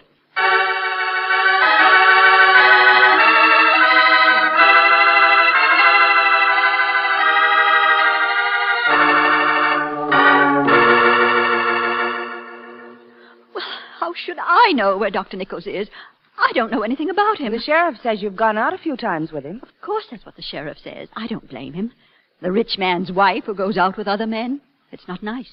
No matter what your husband's like, no matter how separated you are, no matter how much of a gentleman the doctor might be. All right, Mrs. Liggett, all right. I gather your husband wasn't much of a guy to live with, but... I haven't seen Dr. Nichols for days and days. All right, skip it. Tell Mr. Valentine what you told me about Mr. Liggett. He was always suspicious of her, George. Suspicious of everybody. Why should I tell him that? He wouldn't believe me. Her husband told other people that he didn't trust her. That he was afraid someday she might try to get rid of him. Of course, naturally. I'm a murderess. Ask the sheriff. Look, Mrs. Liggett, I know it's tough. Before we even know the facts, everybody jumps to a conclusion. Why? Well, because I'm here. Because your husband wrote to me. Because Fred picked the time he did to write you one of his ridiculous letters. Yes, in a way, it is your fault that I'm in trouble. Yeah. You mean now it's up to me to get you out of trouble, huh? To prove it wasn't murder. Yes. All right, don't worry. I was hired on this case, so I'll go on with it.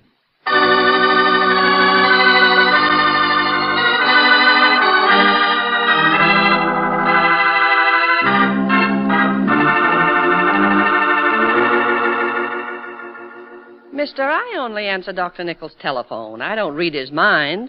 It's Miss Boggs who's his nurse. But the sheriff says his nurse was off duty. She always is on Saturday mornings. Well, so was I after 10 o'clock. The telephone exchange takes over after then. 10 o'clock. That's when Dr. Nichols left? Exactly. We walked out together, and he didn't tell me he was going anyplace special. And that's the last you saw of him, Miss Broom. The last anybody saw of him. Here, let's see the list of phone calls, then. That's the last one. Hemlock number, yesterday afternoon. That's right. But you said he had patients. He was working this morning. Well, that's just a few regulars, that's all. There was Cy Benson for his bandage, and Widow Morris, that's a heart.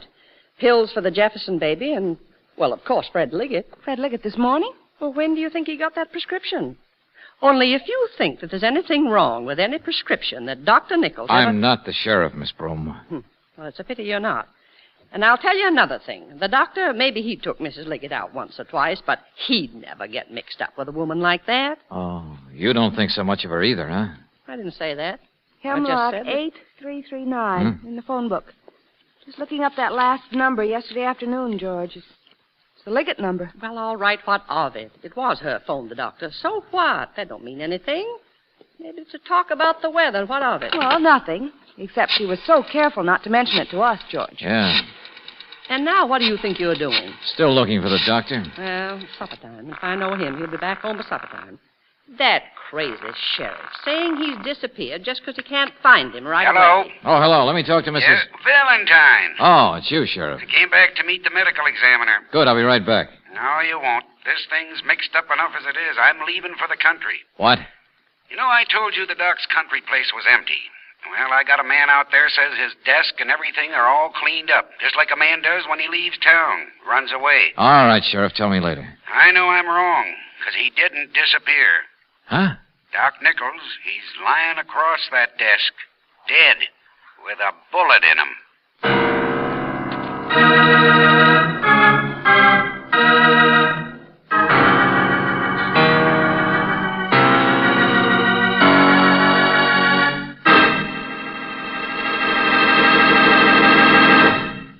We'll return to tonight's adventure of George Valentine in just a moment. Listen to the difference. Yes, now you can actually hear authentic scientific proof of the difference between new RPM motor oil and premium type motor oils as designated by the American Petroleum Institute. Auto engines are equipped with irradiated piston rings, and during operation, minute particles of radioactive metal wear off the rings.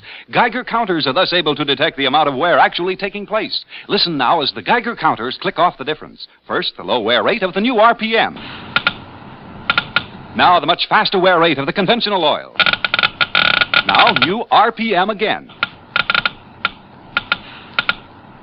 You have just heard authentic scientific proof that new RPM motor oil cuts in half the wear rate of critical engine parts, doubles the life of the average auto engines between major overhauls due to lubrication. Proved in the laboratory and checked out in severe road service, new RPM motor oil is sold with a money-back guarantee of satisfaction. Ask for it at standard stations and independent Chevron gas stations where they say and mean, we take better care of your car.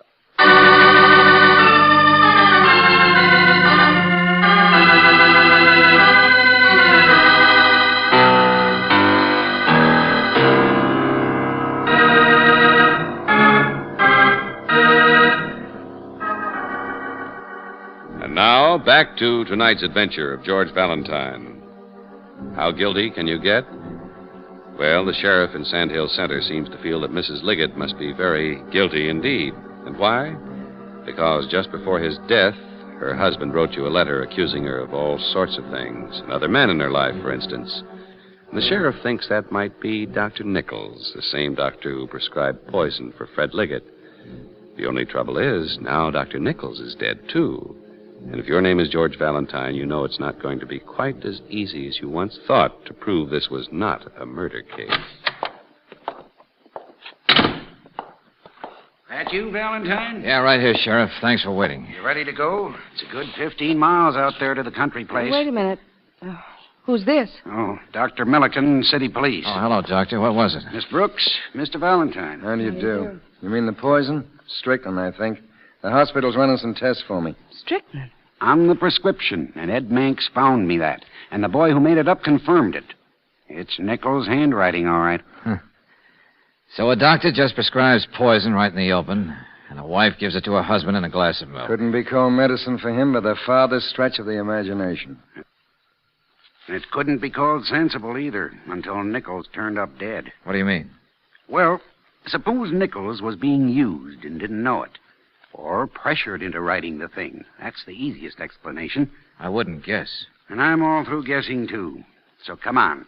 This time we're not even going to open our mouths until we know what the facts are. Deputy out at Nichols hasn't touched a thing. Waiting for us right now. I changed my mind. Leave me out. Yeah, you guys go out there. I'll follow you. All right. Come on, Doc. Step on it. Okay. George, why don't you want to go along? Oh, I don't know, Angel.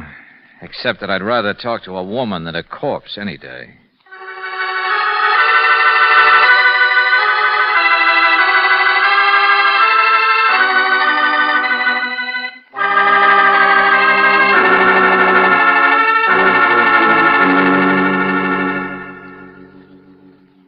Mr. Valentine, I assure you I've never been mixed up in any way with Dr. Nichols. I'm sorry he's dead, but I don't know anything about it, any more than I really know anything about my husband's death. You telephoned the doctor yesterday afternoon. You didn't tell us about that earlier. Didn't I? No. In fact, you said you hadn't seen him for weeks. Oh, I'm sure I said a great many things today, Miss Brooks. Words. None of them half as wild as the things I've been feeling. Do you know what it's like to have people automatically assume you're a murderess who...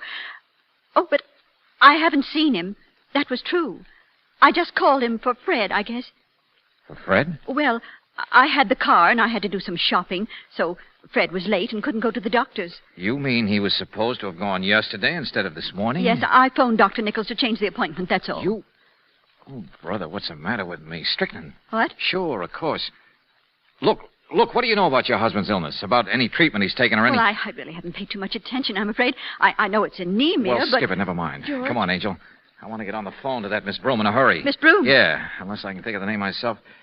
Ed Manx, the drugstore man. He might help. What on earth are you talking about? Morris, that's it. The widow Morris. A lady with a heart.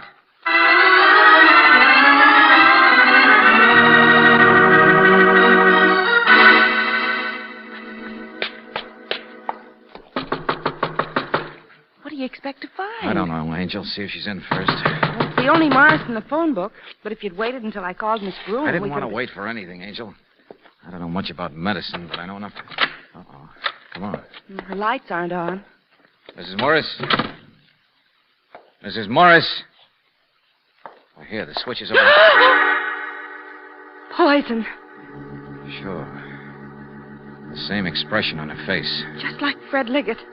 Been dead for several hours, I guess. Hey, look, here we are. Bottle. White powder. What, George? Brooksy, it's a prescription. Bought today. Strychnine? The same... No. Strychnine wouldn't have hurt Mrs. Morris here any, would it? Woman being treated for heart trouble? It's a common method of treatment, in fact. George! Yeah. Now you begin to get it. Suppose Fred Liggett, who didn't have heart trouble, got the wrong medicine. And the widow Morris You here... mean the prescriptions were mixed.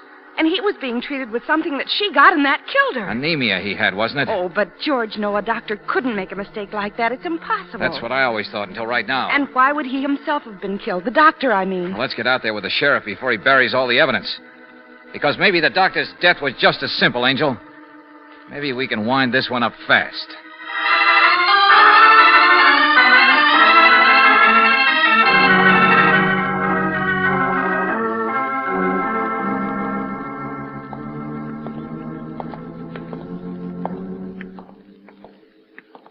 Yes, Mr. Valentine, quite possible. Anemia is sometimes treated with arsenic, and it can be taken orally. Look, she was an old woman, Dr. Milliken. Had a bad heart anyway.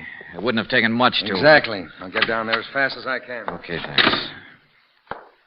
Well, Sheriff, Well, Valentine, look for yourself. I told you before I'm all through playing detective. When did Nichols die? I don't know for sure, but a little time after the other two, apparently. Lying across the desk here, arm outstretched. Well, you're doing fine. You're one jump ahead of me. Found the gun in the wastebasket. One shot. Uh-huh.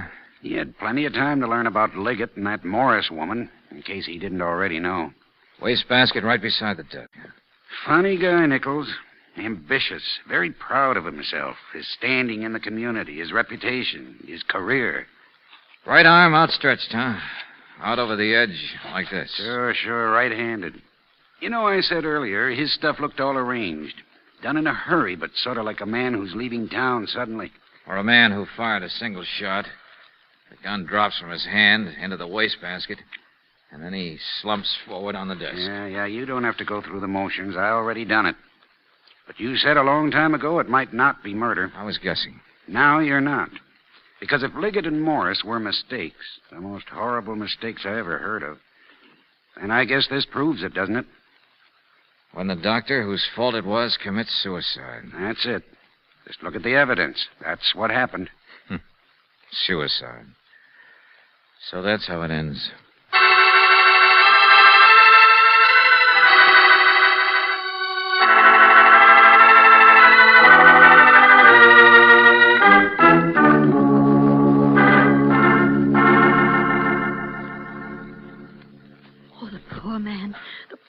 Poor man. Think how he must have felt when he found out, when he realized what he'd... Yeah, the mistake was his, all right. Wasn't the drugstore's fault. You pharmacist on duty. He didn't know the people. He wouldn't have caught it. Just think how Dr. Nichols must you have... were pretty upset by this, too, Mrs. Liggett. You were blamed for a while. Well, everyone knew how Fred and I were. I can't blame anyone for jumping to conclusions. No. And your husband's letter to me and my coming here threw you into a blue panic, too, didn't it? Well, I wouldn't exactly say panic.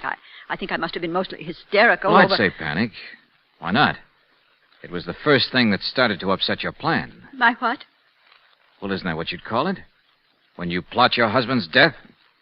When you almost get away with it? Mr. Valentine, I'm sure Just to be accurate, I'll say you and the boyfriend.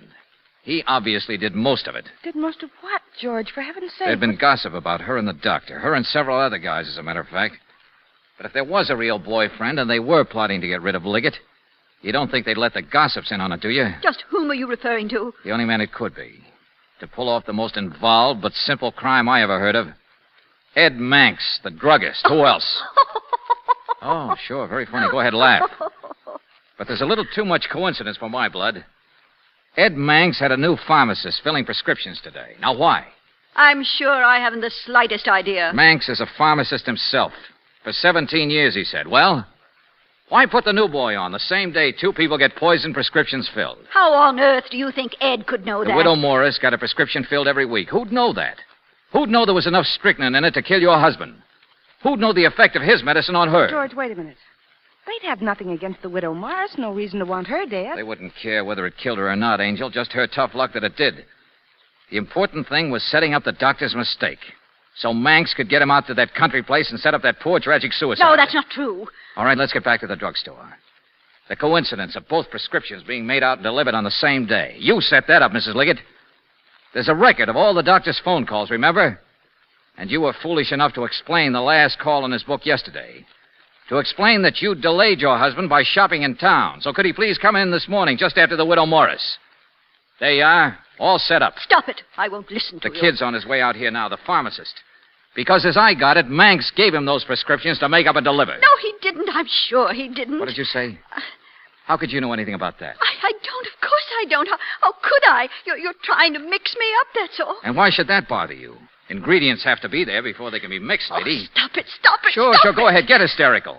Maybe you'll pull another horrible mistake like you did this afternoon. What? Running around like a chicken with her head cut off, as the sheriff put it. Screaming to the neighbors for help and so on. And the last call to the doctor was yesterday afternoon. Oh, George, that's right. Yeah, that's what was really important about that list of his phone calls. Mrs. Liggett's husband was dying, and she didn't call the doctor. Yes, I did. But he wasn't there. The exchange takes all of his calls for him when he's out. It wasn't on the list. I mean, I I called his country place direct. Oh, yeah, I see. And how did you know he'd be there? Well, I didn't, but... Your husband was dying, and you didn't call the doctor. Stop saying that. One of the neighbors called for me, I thought. Sure. Every one of them must have offered to do it. But they don't show on his list. So you must have stopped them from calling by saying you'd already tried to reach him. But you didn't. No, I mean, yes. Ed Manx will tell you that. Well, come on now. Make up your mind, sister. You didn't want the doctor reached by anyone because Ed was taking him out to be killed. Isn't that right? No, that isn't true. He was at the country place by then. He was... Oh, yeah. Oh. Yeah. Come on, trip yourself up a few more times. Stop it! Stop it, please, stop it.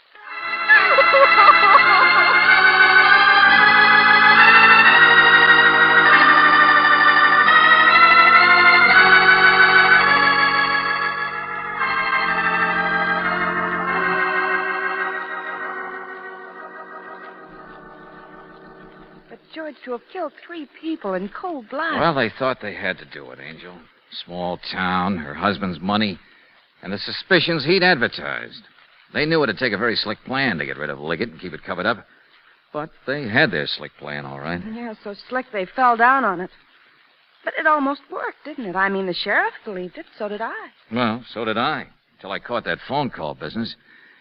Besides, Angel, it did seem pretty impossible that any doctor could ever mix his prescriptions like that. George, I still don't understand. They were the doctor's prescriptions, and they were made out to the wrong people. Well, Manx switched them, that's all. Take about 1 word of forgery on each one to keep the new pharmacist from getting them uncrossed. And who could forge a word or two better than the guy who for 17 years has had to decipher that gibberish doctors write on prescriptions? Ooh, how guilty can you get? About as much as they were. Yeah. And now Fred Liggett's $1 million goes right back to Sandhill, I suppose. Good place for it. I wouldn't want it. Oh, George, now that's no way to speak of $1 million. Matter, are you afraid your wife might be tempted to kill you for it? Or, you mean you'd be afraid you might be able to afford a wife? Look, if you want to change the subject, you do it like this. Oh, darling. But I never really change the subject. No, you don't. It's always the same. That's what I love about you. You're persistent. Good night, Angel.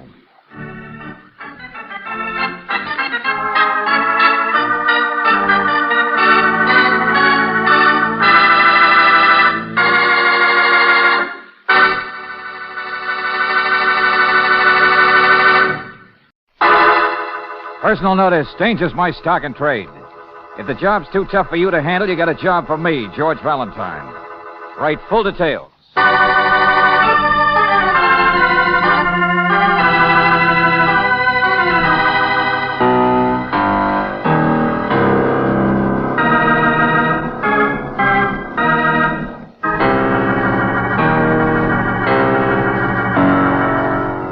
Standard Oil Company of California, on behalf of independent Chevron gas stations and standard stations throughout the West, invites you to Let George Do It.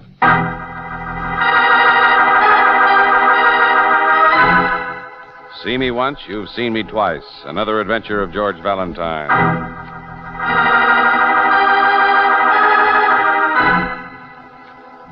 Dear Mr. Valentine, my name is Wallace, and I have just met a girl named Lucy Lamoureux. Isn't that the most musical thing you ever heard? I tell you, I could spend hours just saying it. Lucy Lamoureux. And I could spend pages just telling you about Lucy, Mr. Valentine, only I figure there's enough competition as it is. In fact, there's too much. And that's what I want to see you about, because it's mighty perplexing. You see, Lucy told me there wasn't anyone, steady, I mean, and she's not the sort to go telling fibs. Only then, who, Mr. Valentine, is the man who just told me to stay away from Lucy? Or he'd kill me?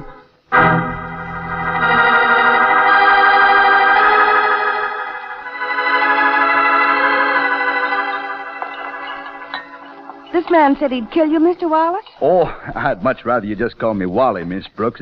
Here, sit down. Won't you have a soda or something while we... This man, you said he said... Oh, yes, just came right out and said it.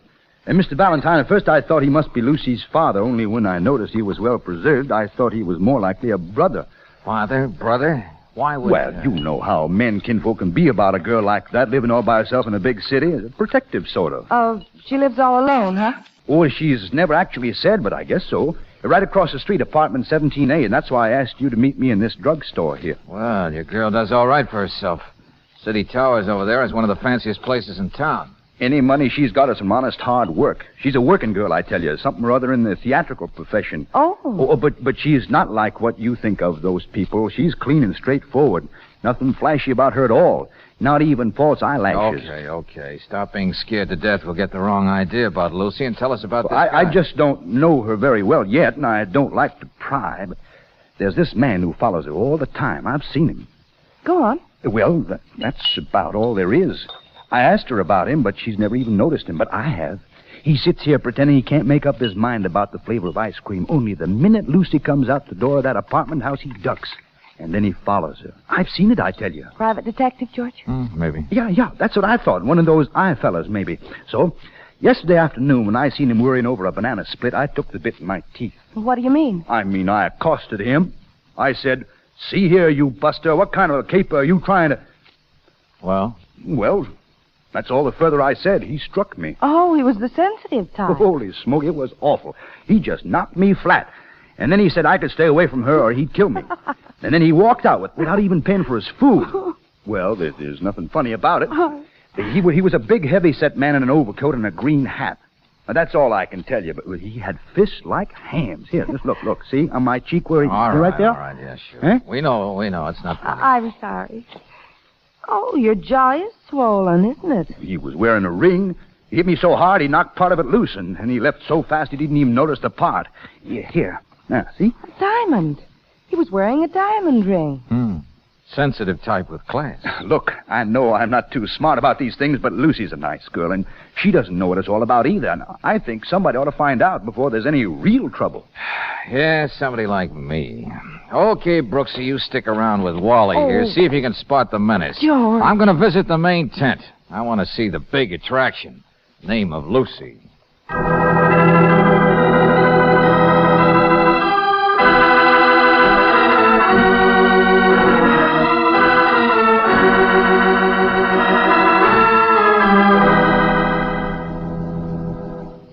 What are you leaning on the bell for? You tired or something?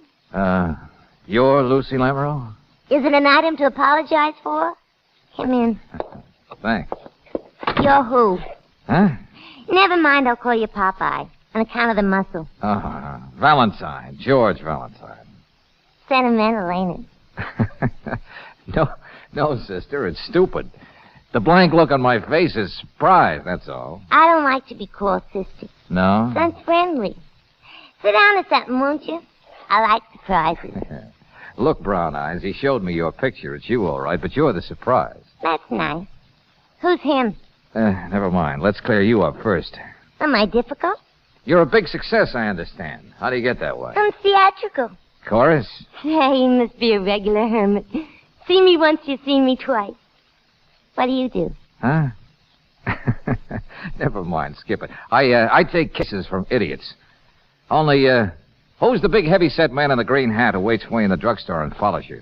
Which drugstore? Hey, where's your hurry? I want to see a man named Wallace. Who's he?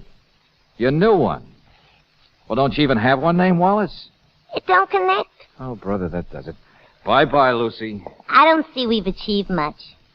Come again more often or something.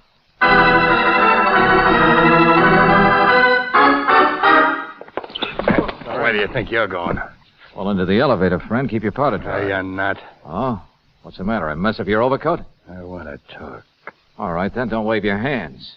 One of the stones is going out of your ring. It doesn't look pretty. Shut up. All right. Go on, talk. What have you been doing with her? What are you up to? What's the big idea of taking... slow down, Buster. Get your hands off of me, and you stay away from her.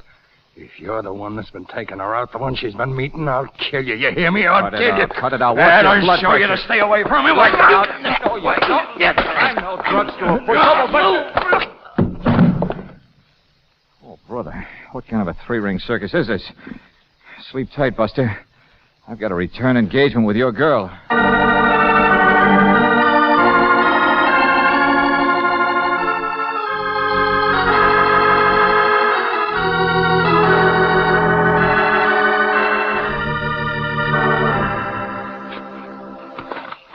Stand still, I said. What do you mean by... So you're mad I don't ring the bell this time. That's too bad. I don't like double talk like you gave me before, sister. Let go of me. I called the cop on the beat to haul away your boyfriend down there. What? Yeah.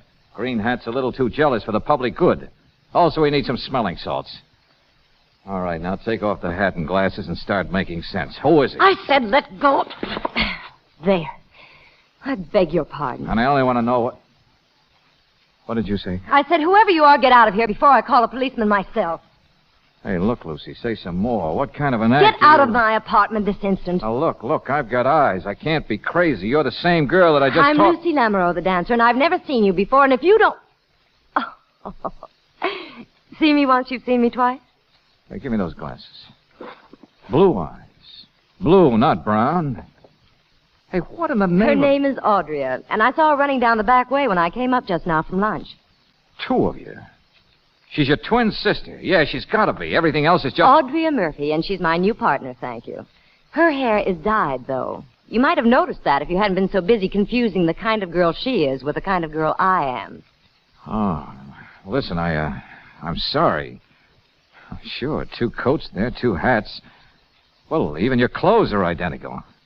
Well, now, look, you can't blame me We for wear them in the act. I've arranged our first engagement for next week.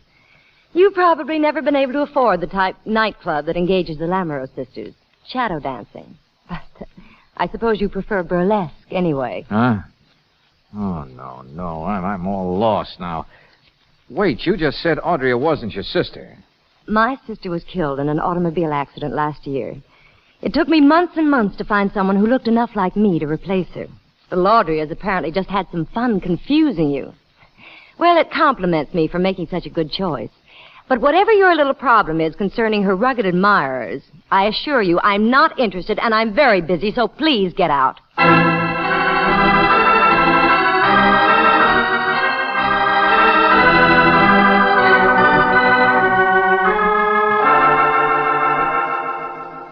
Now, just a minute, Miss Lamoureux. That guy in the overcoat, the one Mr. Valentine here slugged, is a pretty important man. His name's Muscat, Lefty Muscat, and he's got a record like... Officer, for the last time, it's none of my business. Miss Murphy's personal life is her own, so you can just wait till she gets back. Hold it, please. I told you what this boy Wallace said about... Wallace is a very nice boy, but a little too nosy, don't you think, Mr. Valentine? He says Lefty Muscat's been following you, not Audrey. Nonsense. Why would he? That's what I said to Wallace, unless this Muscat person is colorblind where eyes are concerned. Anyway, I certainly don't sway the way Audrey does when I walk.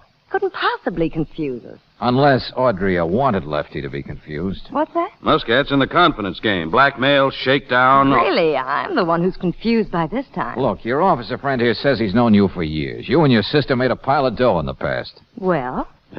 All I'm trying to tell you, Miss Lamoureux, is I've never liked that Audrey since the first time I saw her up here a week ago. And now, when Mr. Valentine gave me Lefty Muscat, it gave me something to go on. So I checked the records fast. Muscat's been seen with a dumb blonde several times the last year, and her name's Audrey. She helps in his payoffs. Well, I still don't understand how that concerns me. Don't you? She's crooked, too. You've got a lot of dough. She's worked her way in to be your new partner. Oh, no, this is ridiculous. I know she seems pretty dumb, but She's dumb like a fox, I tell you. Muscat's used her as a go-between when he couldn't show himself. Look, Lucy, please. Big, successful dancer hires unknown partner. Don't you think you ought to be a little bit interested in her personal life? I'm giving her a good job. What could she want?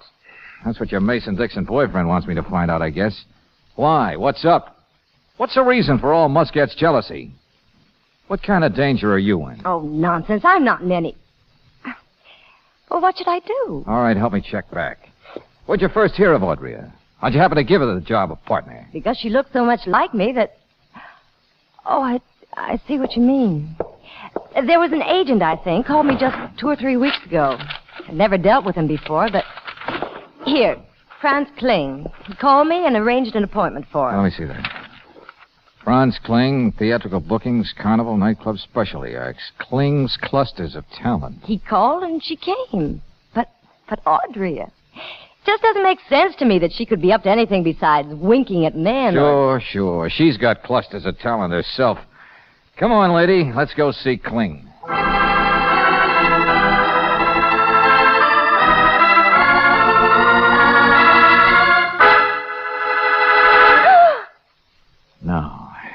Nobody's up to anything, huh? If that's Mr. Kling behind the desk, I'd say he's one agent who's collected more than 10%. He's been murdered.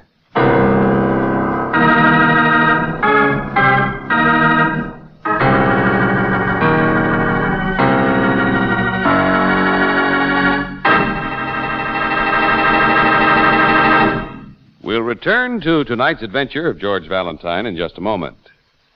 When you're out driving in the snow country, remember to get these two things before you start out: tire chains and antifreeze. Motoring can be safe and pleasant even though you run into a sudden storm or below freezing temperatures. But you must be prepared with chains and antifreeze in advance. Chains will stop a skidding car on roads where tires without chains hardly have a chance. And when there's ice outside your car, the water in the radiator and cooling system is almost bound to freeze and expand. So, before you start, be sure to get tire chains so you can get there safely. And for your radiator, the brand to get is Permaguard. Permaguard Antifreeze. Ask for these two items at your independent Chevron gas station or your standard station, where they say and mean, we take better care of your car.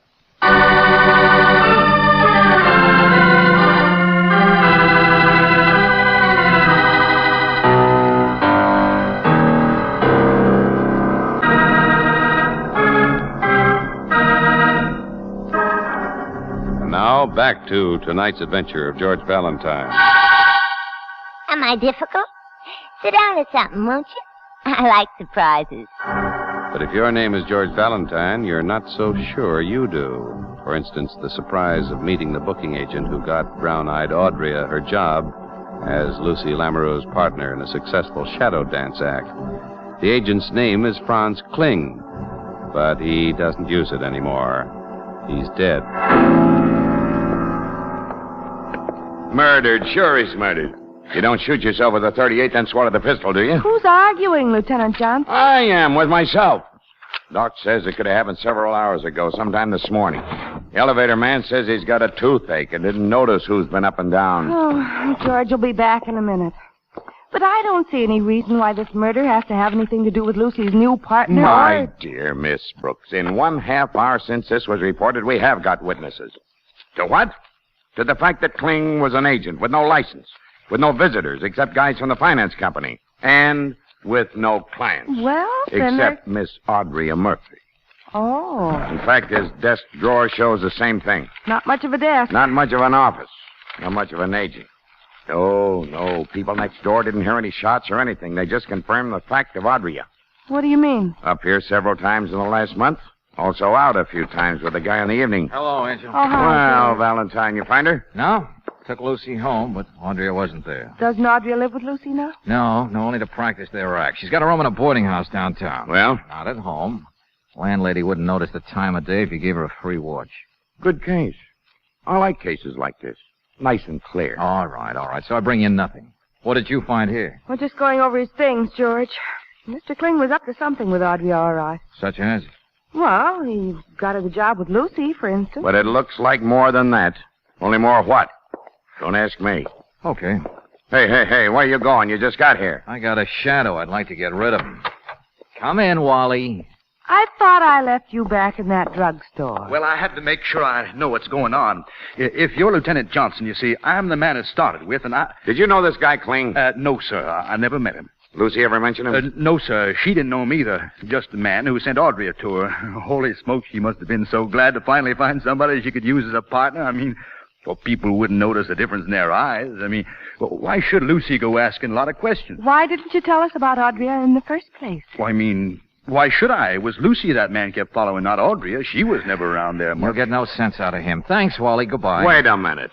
Mr. Wallace, I want to know why you're so anxious about Lucy. Oh, well, you see, she's got a good deal of money she and her sister made in the years past. That's what I mean. Why does it interest you so much? But somebody like Muscat might be after it. Or Audria. He's not the kind to want to work for money. Or this Kling man. You. Well, I mean, that's why I worry about Lucy so much. Johnson, just stop trying, will you? The boy's dense. Now go on, beat it, I said, Wally, and stay away from Lucy. We'll look out for her. Well, whatever you say. Now, look, my fine feathered friend. All right, so I interfere. The boy's dense. but he's right. Huh? It does all tie together. Have you been going through the stuff in the desk drawer? Yeah, George. Well, that's why you didn't shut the drawer and look underneath it. What? Here, in the mat of the rug. A diamond. Yeah. That'll tie it together, won't it? Another diamond from Muscat's ring. This time at the scene of a murder.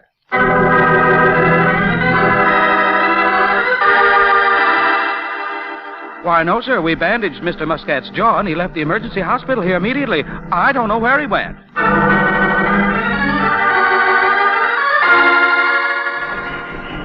Of course we've been watching his rooms. His pool rooms, too. The rooms his bookie lives in.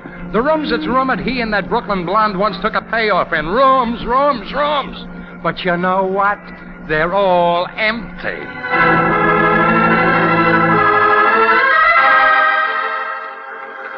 Look at that. Lefty Muscat, a record a mile long, attempted blackmail, extortion. What about the girl, Lieutenant? Audrey? Big, brave man with his fists, but he let her do the dangerous work like payoffs once in a while. But can't your men even find her? No, she's disappeared just like he has.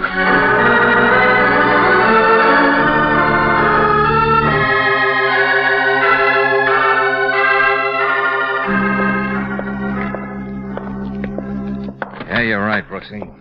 Nothing was gained by Kling's murder that I know of on the swindle end. They never actually did anything to Lucy, and she's the only one with money. No, and they won't now either. Whatever this was, we stumbled into the middle of it somehow and broke it up. Brown Eyes and Lefty are probably on their way to China in opposite directions. Wait a minute. Yeah? Mr. Valentine, thank heaven I got you. I've been calling all over. I couldn't... Yeah, well, I just got back in the office now, Lucy. I've had a message from that Muscat person, Lefty. He's still in town. Wow. Called me wrong a couple of times. What? Never mind. What kind of a message? A note.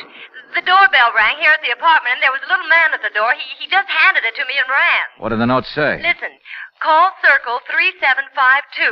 Don't tell anyone or you'll be very unhappy. And it's signed Lefty Muscat. Well, did you call? Do you think I'm crazy? I'm scared to death.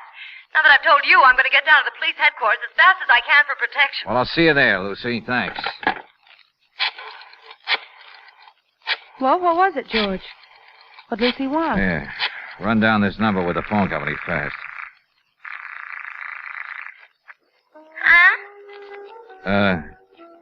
Circle 3752. What'd you think it was? Long distance or something? What's your desire?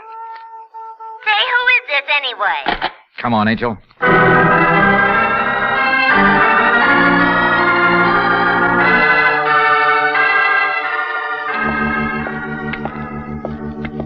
Apartment hotel.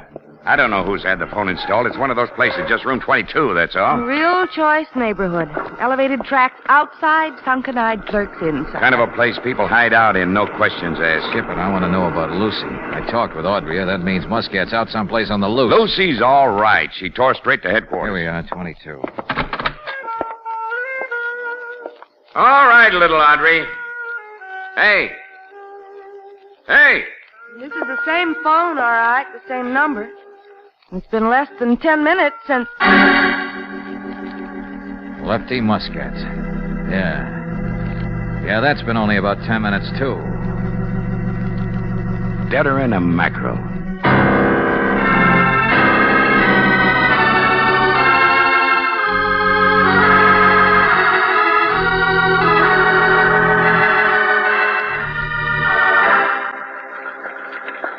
But what did Muscat want me to come there for?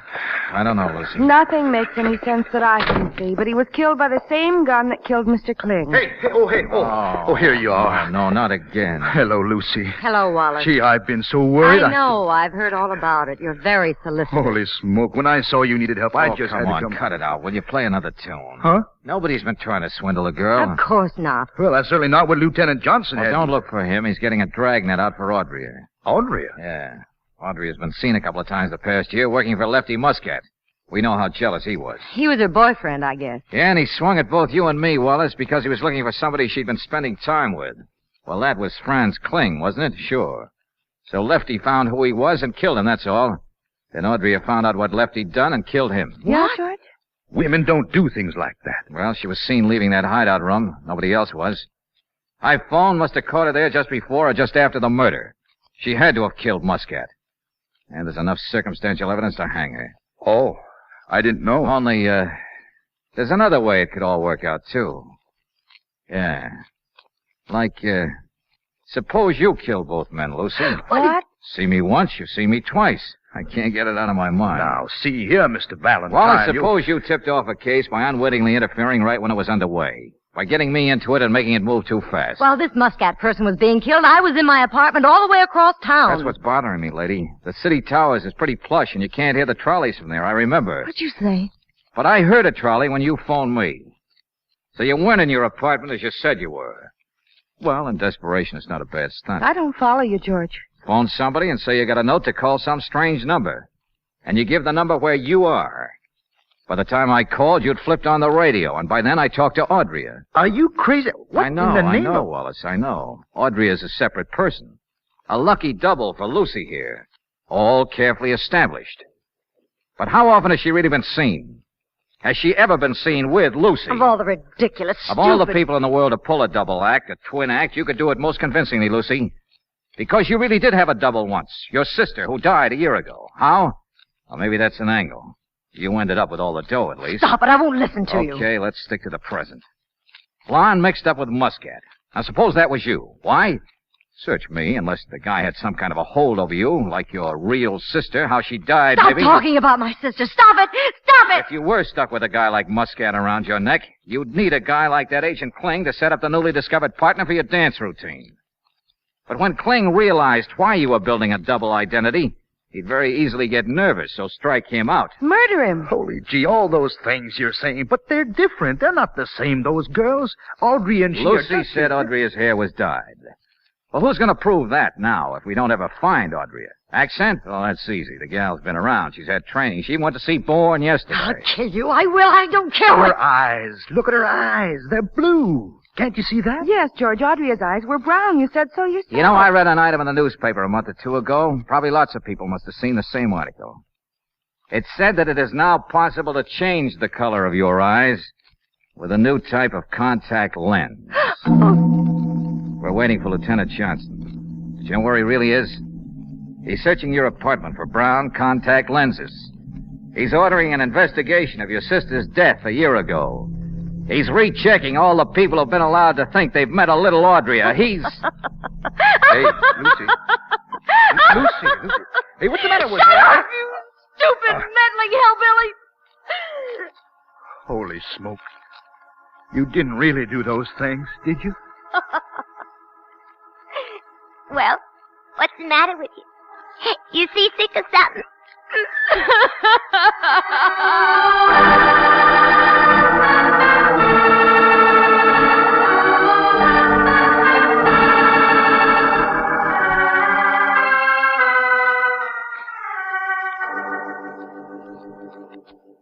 You seen me once, you seen me twice. Boy, that's the way it was. I mean, it really was. Yeah, that's right, Wally. There was something phony with her sister's death. Apparently Muscat knew it and was soft for her, too. So Lucy dreamed up a wild plan to get rid of him by inventing a new partner who could be blamed for his murder. Oh, not so wild, George. She might have got away with it. Holy gee. Who'd suspect that of a lady like Lucy?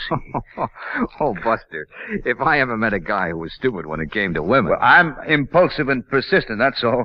She tried to brush me off, but What you need is a lecture on the facts of life. How to But she didn't break my heart. I already got plans for somebody else. I learned my lesson. You've what? Mm-hmm. You couldn't tell Lady Godiva from little Goldilocks. You couldn't even... Oh, but this is different. Oh, honest it is. You don't have to worry about me. It's, Miss Brooks. It's... Oh, no. What am I laughing at? Good night, George.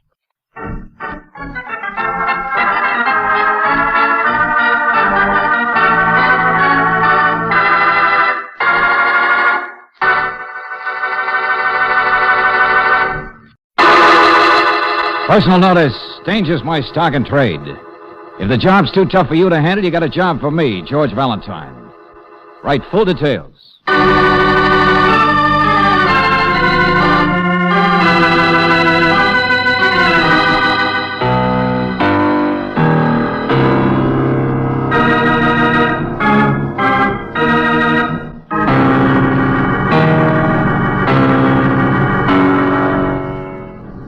Standard Oil Company of California, on behalf of independent Chevron gas stations and standard stations throughout the West, invites you to Let George Do It.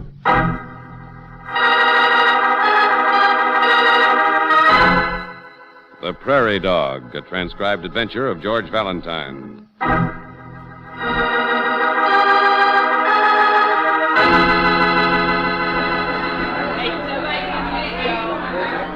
Come on, give me my change. I'm trying to get the 5.15. Thanks. Oh, excuse me. Pardon me, lady. Excuse me, that's my... All right, so it's not the 5.15. Well, look who wants to read the newspaper. Who's following who, friend, you or me? Come on, loosen up, what are you... Hey, look out! Let go of my... Ah!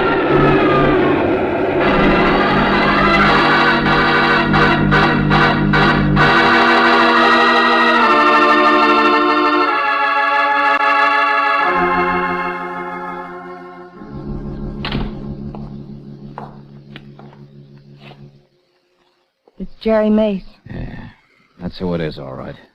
Or was. One of my boys who went out to get the body said he thought he recognized him. Thought he was a friend of yours, Valentine.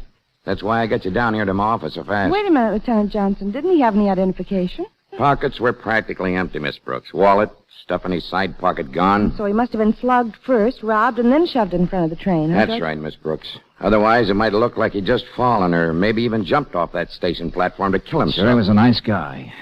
But you don't have to beat around the barn to prove it was murder. What do you mean? He just got a new job a couple of months ago. Private investigator for the independent insurance company. For what? Yeah, you heard me. Was anything at all left in his pockets? Handkerchief, couple of theater stubs. Things are over there. He used to carry a blue notebook, George, remember?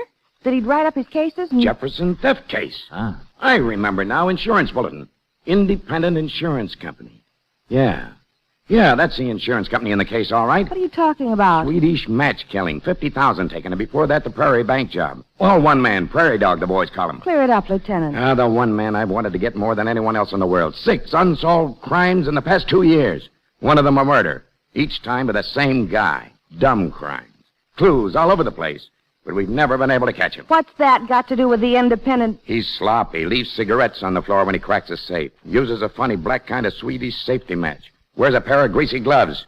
Oh, we know lots of things, but we can't catch up. Lieutenant, I asked you what His had happened. last crime was another robbery murder. That insurance company a friend here worked for got hooked. Oh, so that might have been the case Jerry was working on. Prairie Pawn Shop. What, George? Hock your shirt, we'll loan you another. Yeah, it's a pawn ticket. Slipped down through a hole in his pocket, I guess, into the lining of his coat. No date on it. Yeah, well, I'm going to find out for sure what Jerry Mace was working on. From the independent insurance company. It's after 6 o'clock, Lieutenant. I know their office will be closed, but in a little while I ought to be able to find somebody. What's the Prairie? What is it? Didn't you ever hear it called that? Commercial Street, lower end, from front to third. You mean it's a district right here in town? Sure. In the daytime, it's industrial. Night's another matter. Shadows don't even trust the street lamps. Every man for himself, and the devil has to pay admission. Yeah, nice place. That's where this Prairie Dog killer of yours comes from? Maybe, I don't know. That's why I want to check what Mace was doing. Okay. Come on, Angel, we're leaving too. Where are you going, Valentine? To hock my shirt and see what I get in exchange.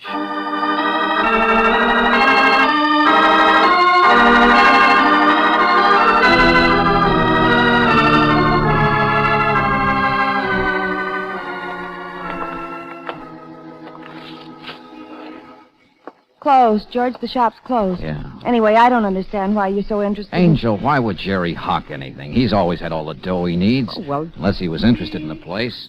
Or unless it was somebody else's ticket he picked up for some reason. Or unless this place had some connection with the merchant. $60 a month. What in the... You want it or don't you? Utilities paid until the 5th. 60 in advance, and I won't take a check. If you don't want it, loiter somewhere else. I'm nervous about the plate glass. Want what, for heaven's sake? I own the building. What do you think? I'm out walking for my constitution? Hold it, brother. The hock shop here is for rent? Yeah, tenant just closed up today. Name was Felix. Very substantial citizen. Always paid in advance. Can't you read the sign? Here. Yeah, George. Out of business. Store to let. Yeah, we didn't notice. All right, now you do. Think you want it? Let me know. Choice location. Yeah, sure. Well, George, at least this is one lead you can cross off your... matter? I read you the sign. I'm reading between the cracks. Huh? Yeah, there's a light between the cracks. Premises aren't quite empty yet. Let's try one of the side street doors.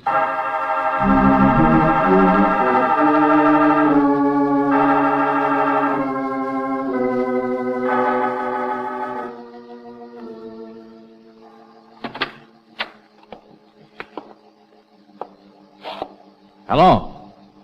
Anybody here? He said the man's name was Felix, didn't he, George? Hello, is anybody... What are you doing here? Through here, I guess. We're just...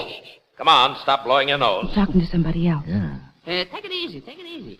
Just wanted to see you, that's all, Felix. Can't you read signs? Now go away, stranger. I'm busy. Try more the next block. I don't want to hawk anything. Oh, here, like a smoke? Smoking's cheaper than heating, you know. Keeps the stomach quiet. Beat it, I said. You want a handout, stick to soup kitchens. I've got an inventory to take. Please, Felix, listen. Hey, tell me, somebody says you loan money on things. What do you think a hawk shop does? Bake donuts? Yeah, but I mean... Stranger, for the love... Oh. What have you got? Wristwatch. Yeah, let me see it. Yeah, my grandfather gave it to me. Wonderful man. Pretty valuable, don't you think? George. Yeah, Brooksy, watch this. Your grandfather, huh? Only, of course, it's a lady's wristwatch. I know. Guess he must have bought it for my grandmother, don't you think? Piece of junk. But all right, come out back here a second. Oh. Pieces of junk are worth something sometimes, though, don't you think? You see, your name Felix? Yes, that's right. What is this, open house? Well, we want to see you, that's all. I know, everybody does. I'm out of business at the side door, too. If you gentlemen wish to discuss something, I'm... No. Give me that thing. And you stick around, tall boy. Sit down, sister. I'll only be a minute. Oh, really? I could come back on Give it to Sunday. me, I said. Yeah. Get it here in the lights.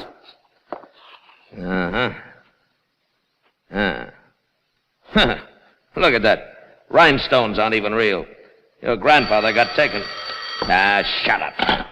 Hello, Prairie Pawn Shop. Oh, hello, Sergeant. Oh, the same to you. But look, Sergeant, I'm locking up my place, and I... Yeah. Oh, okay. Let me have the description. Brown hair, skinny, short. Look, I've got other things to do than watch for a stolen wristwatch, huh? Wait a minute, you say the guy sniffles? Hey, you! Stop him! Stop him! Stop that guy! Officer Brackett! Let somebody else wear himself down. Well, you were a great help, tall boy. Let him go. All right, so who cares? Great neighborhood, huh? Classy type of people. Sister, what do you think of having a shop where guys like that come in? What's the matter? Want to use this phone, that's all. Well, if it's all the same to you, That's all. Just looking, that's all. What's the idea? Well, the phone's dead, isn't it? Kind of a convenient call from his friend the sergeant, would you say, Brooksy? I wondered why you brought that guy back in here. Look, Where's the boy. button? Oh, yeah, here we are. Sure. Step on the button, it rings. Not bad. Bum walks in, obviously trying to peddle a stolen watch. So you step on the bell and pretend to get a call from a police And then the bum runs away, leaving you the watch. Nice clear profit. How to steal from a thief. Great neighborhood. Classy type people. All right. It's no skin off of your neck, is it? No. The prairie. Gotta watch yourself in the clinchers in these parts, tourist. George, what did Lieutenant Johnson mean about Swedish matches? What? Look. And it's black, too. It was a safety match. Let me see that. Yeah. Now sit down, Buster. You and I are going to have a little talk. No, George. It was the other man, the sniffy one who dropped it. It was when he lit his cigarette coming in here. I remember. You sure? I'm positive. Come on.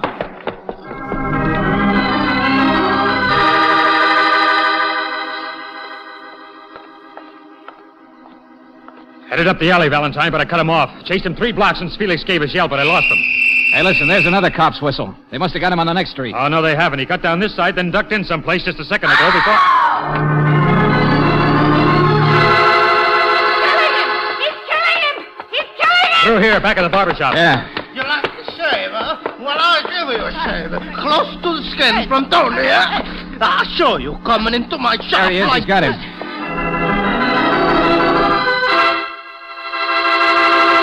All right, Tony, you can get off his chest now. A lady I have under the machine. He come running into my shop. She could pull her hair out by the root. He was just trying to find a way through the alley, I guess. Oh, I catch him. Tony catch him. I chase him. First he tried to fight me. Stop waving that razor I around. could have sliced his ears. All right, we said. Come on. On your feet, Snippy. Thanks. Yeah, much obliged. Obliged, he says. Oh, hey, look, mister. I didn't steal no watch. I didn't do nothing. Oh, assault, battery, trespassing, scaring to death a woman under a machine. Keep your shirt on, Tony. There's probably a reward for catching prairie dogs. What? What are you talking about? I'm getting out of here. Oh, no, you don't. Yeah, that's better. Yeah, Snippy. We'll forget the watch. You're under arrest for what's called suspicion of murder.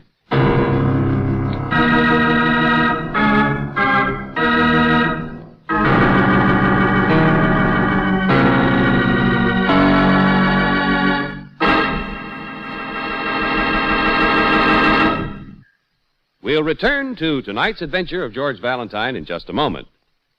Listen to the difference. Yes, now you can actually hear authentic scientific proof of the difference between new RPM motor oil and premium-type motor oils as designated by the American Petroleum Institute. Auto engines are equipped with irradiated piston rings, and during operation, minute particles of radioactive metal wear off the rings. Geiger counters are thus able to detect the amount of wear actually taking place. Listen now as the Geiger counters click off the difference. First, the low wear rate of new RPM. Now, the much faster wear rate of the conventional oil. Now, new RPM again. You have just heard authentic scientific proof that new RPM motor oil cuts in half the wear rate of critical engine parts, doubles the life of the average auto engines between major overhauls due to lubrication. Proved in the laboratory and checked out in severe road service, new RPM motor oil is sold with a money-back guarantee of satisfaction. Ask for it at standard stations and independent Chevron gas stations where they say and mean, we take better care of your car.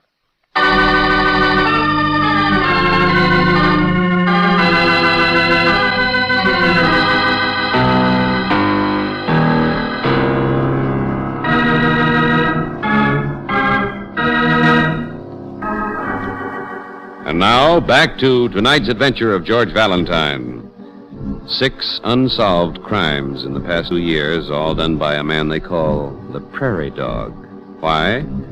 Well, because of the district they've occurred in, but also because of the robber-killer's strange ability to remain uncaught. That is, until now. Because if your name is George Valentine, you've just delivered a suspect to Lieutenant Johnson, and the lieutenant is liking him more and more. There, you see that? File we've drawn up on all the Prairie Dog cases. Let's see. That same kind of match has been found in every single one of them. Why, I wonder? Because the guy's dumb, Miss Brooks. Also because he smokes. Big logic. No, look there. Each one was a robbery that took some time. Makes sense. Yeah. In one, a safe was blown, and another, a combination was worked out. Well, is Snippy a clever enough man to... Guy gets nervous. He smokes while he works. Grinds his cigarettes out into the floor. Here. Like that. Always the same way. Oh, the janitor will love you. You can't buy those matches in stores. Try it sometime. Snippy's cigarette was the same brand, too. Cheap, but not too popular. I didn't see any greasy gloves on him. That friend of yours, Jerry Mace, who got killed, was definitely working on finding the Prairie Dog. His office said he was working on a hot lead today, but they didn't know what it was. You'll have to say more than that, Lieutenant. Before you'll buy that it was probably the guy he was after who killed him? Right? Mm-hmm. Well, Snippy can't offer a single explanation as to where he was at the time of any one of the Prairie Dog crimes. Also, we've already turned up a witness who says he saw Snippy on that station platform this evening when Mace was killed. Well, why didn't you say so in the first place? How good a witness? That's why I didn't. For skeptics like Valentine, I'm waiting to get some more witnesses so I can... Come on, let's get down and see Snippy, huh? All right. If you don't believe me, watch him hammer the nails in his own coffin.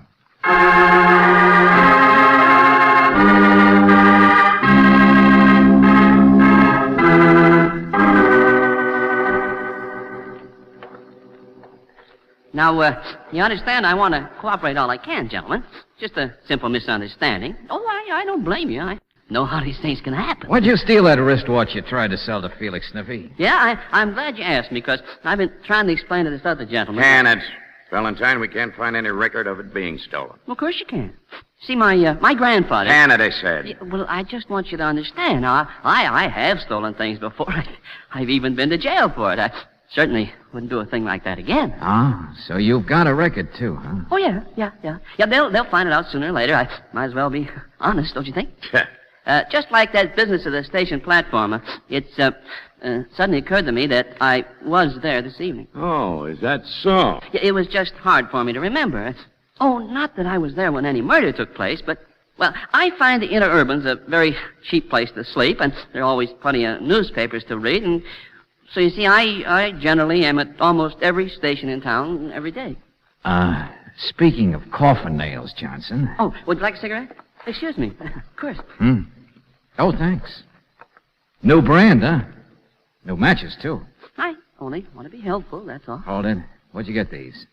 Didn't they take his stuff away from him, Johnson, when they dressed him in the faded suit? Oh, I suppose one of the Yeah, guys... let's see. Hey, get away from me. Those are mine. You can't... Sort of full pockets you wear, Buster. Cut it out, Snippy. Candy bar, package of gum. Well, none of that stuff is worth more than a few cents. Not any of it. The man's got to be comfortable, doesn't he? Where'd you get it? Yeah, even a cigar. A what? Hey, that's mine. That's one of my cigars. A very good cigar, Lieutenant. I meant to thank you. But how in the love of... Our friend here's a pickpocket, Johnson. Simple as that. The big suspect. Oh, for... Of course, none of it's worth more than a few cents. You see, I've mended my ways. I wouldn't touch anything valuable. Telephone for you, Lieutenant. Yeah. Kill this guy for me, Valentine. Is it wrong for a man to like his little comfort? You took this stuff from the guards, huh? From anybody who's been near you, right? Well, perhaps. Just like the Swedish matches and special cigarettes you might have taken from anybody. Well, it's an embarrassing thing. But who? Come on, remember. Where'd you get those matches? I wish I knew. Might have been anybody, I guess. Anybody I bumped against. Oh, brother. Oh, Felix himself, I suppose. Come to think of it, a man like Felix is much more the criminal type. Shut up. What? Go on. We're letting you out of here. You've given me enough bad ideas for one night. Felix isn't the Prairie Dog. I can tell you that right now. Well, I was only... Because Felix happens to be dead. Murdered.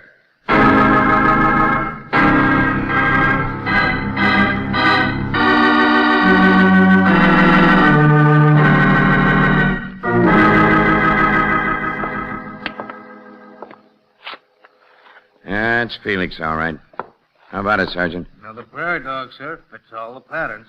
Been hit over the head. One instrument, grease stains on the paperweight there, same as on the briefcases. Motive robbery, huh? Sure. A pirate like this guy, Felix, must have made a pretty penny in Oh, his look time. out. Don't stand there, sir. Huh? A couple of marks on the floor, that's all. Hey, where's this landlord? Did you find him? Yeah. Come in here, will you? Sure. Say, ain't this a tragedy, though? Your shows, you never can tell. Name's Caligari, George. I've been talking to him in the other room. But I didn't say much. How could I? Left Felix here before you people came. You people saw me. Never mind the alibi, friend. Says he was here helping Felix pack before, George. Pack? Yeah, going to Florida. Fly to Nassau. He made his pile. What do you mean? Gonna retire. That's why he closed out his shop. Cashed in all the stuff he owned. Had a briefcase full of securities and stuff, and a roll of green goods in his suitcase that would have choked a horse. Who knew that Felix would be ripe for robbery right now? Gary Mace, for one, George. Maybe that's why he was interested in Felix's place today. Yeah, I thought of that, but who else? Well, I guess most everybody in the neighborhood, friend, must have had some idea what was going on. Felix was a pirate. Wouldn't take much to figure he was worth knocking over.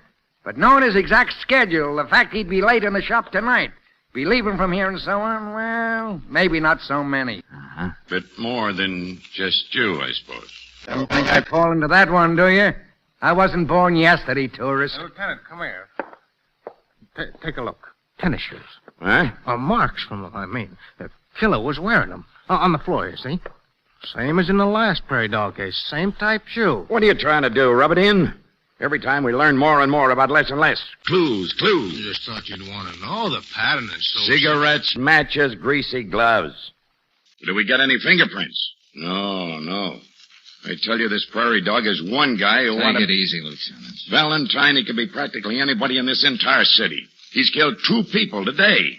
And we haven't moved 1 inch closer toward catching him. Yeah, I get the general idea. Only then I changed it. Huh? I decided I've heard enough.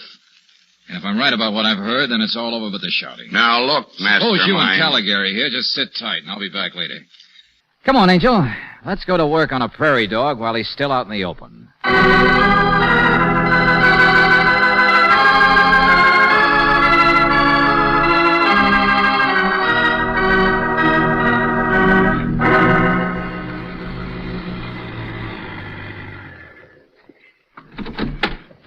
I don't see him, George. I hope we made it in time. Yeah, well, he had to change his clothes again. If he's not here, I don't know where we'd ever find him. Yeah, coming down the other steps. Hello, Sniffy. Evening, miss. Well, welcome to the fresh air. No, wait, I need your help. Oh, sure. Yeah, some things I'm pretty handy at. Well, it's just helping my memory, that's all. Wish I had one. You know, I walked into this case because a friend of mine was killed by the Prairie Dog. He was getting too close, I guess. In fact, from the location of that railroad platform, he was probably on his way to see Felix. He'd nosed around there before, so I guess Jerry had practically figured what the next crime was going to be. That so? Or maybe he'd figured how simple all of these Prairie Dog cases really are. Figured the clues. Figured why the clues were always the same. I don't get any of this, mister. What I didn't figure until now was what it was I walked into myself this evening. When I walked into Felix's place. That's where the memory comes in. Yes, we walked in by the side door, and then we heard Felix moving around, and he spoke, and we thought he was speaking to us. Oh, sure. Yeah, I know. I was there. You see, I had this watch of my grandfather's. Yeah, that's right. But I'm trying to remember what it sounded like when you and Felix walked into the back room. Remember? I do. I remember.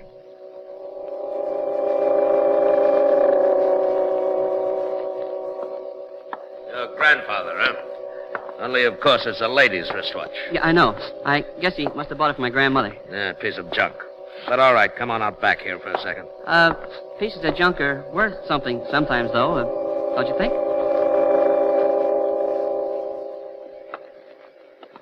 Yeah. Two of you coming into the back room, but only one pair of footsteps.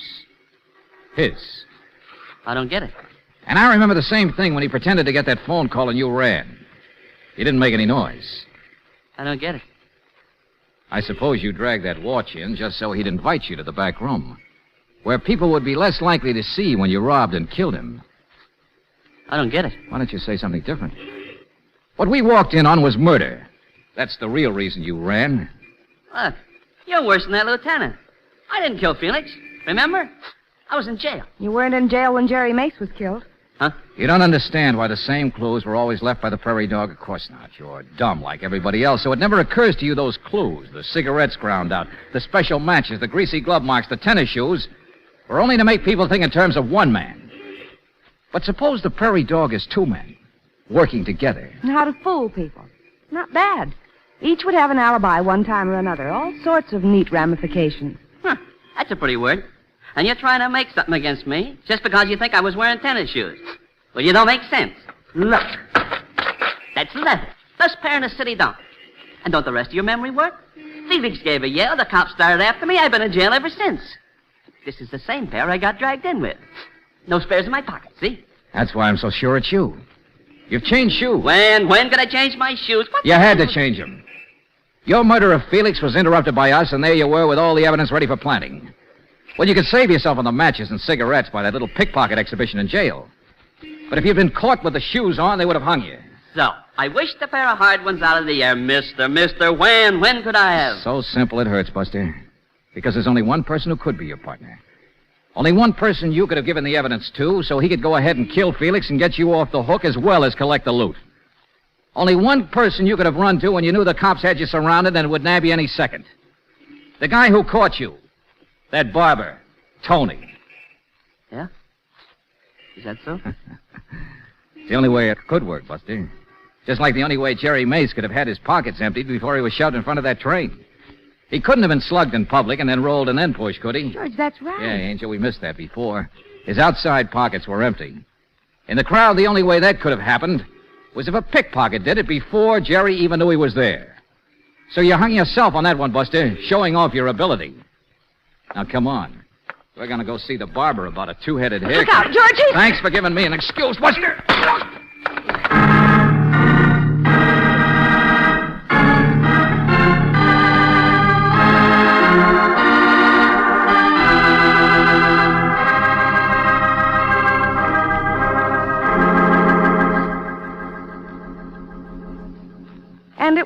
barber.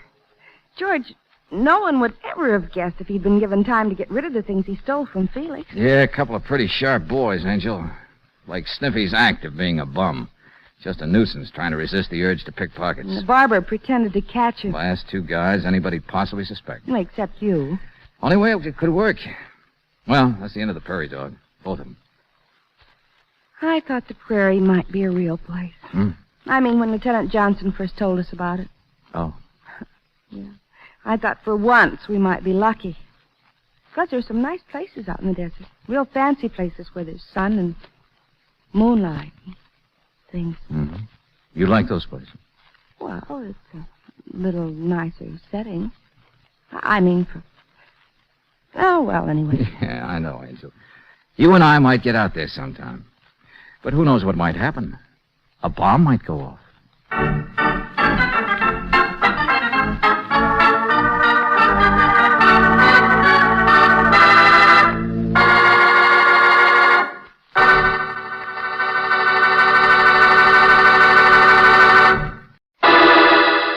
Personal notice. Danger's my stock and trade. If the job's too tough for you to handle, you got a job for me, George Valentine. Write full details.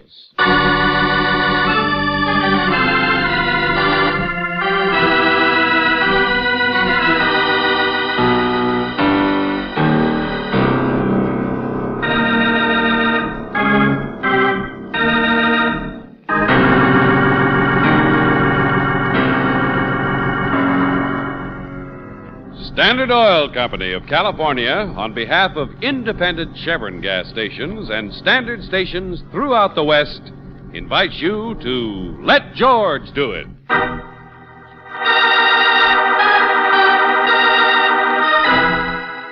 No escape from the jungle. Another adventure of George Valentine.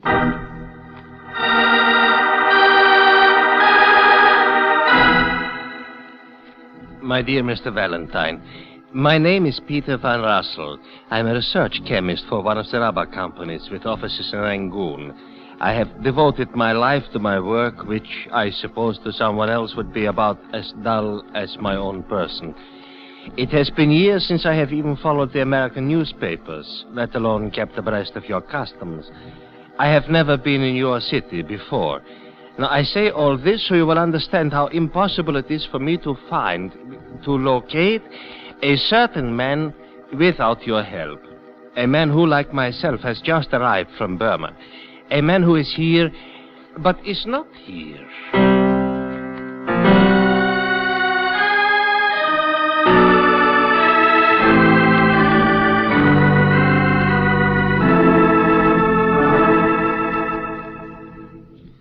It is a debt of honor, you understand, purely a personal matter. I must see him. I only have a few days before I return to the jungle. Oh, wait a minute, Mr. Van Rossel. You said this man is here, but he isn't here. No, I assure you, it is just as confusing to me as it is to you, Miss Brooks. Well, to start at the beginning, what's this man's name? Hollowell. Terence Hollowell. He's about 40 years old. Tall, quite distinguished. Hollowell, does he live here? Did you look him up in the phone book? Oh, yes. He maintains a residence. Well, then what... Now, I telephoned, you see, from my hotel, and I was informed by a caretaker that Mr. Hollowell won't be arriving from Burma until tomorrow.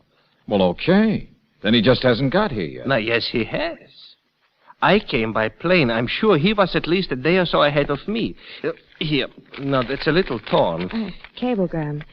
Van Rossel, Pan Am, Honolulu. Was waiting for me at the airlines office in Hawaii. Let me see that. Waste of time. You're trying to contact me. We'll write in detail, but assure you that under present circumstances, our meeting one another would be needlessly painful to you.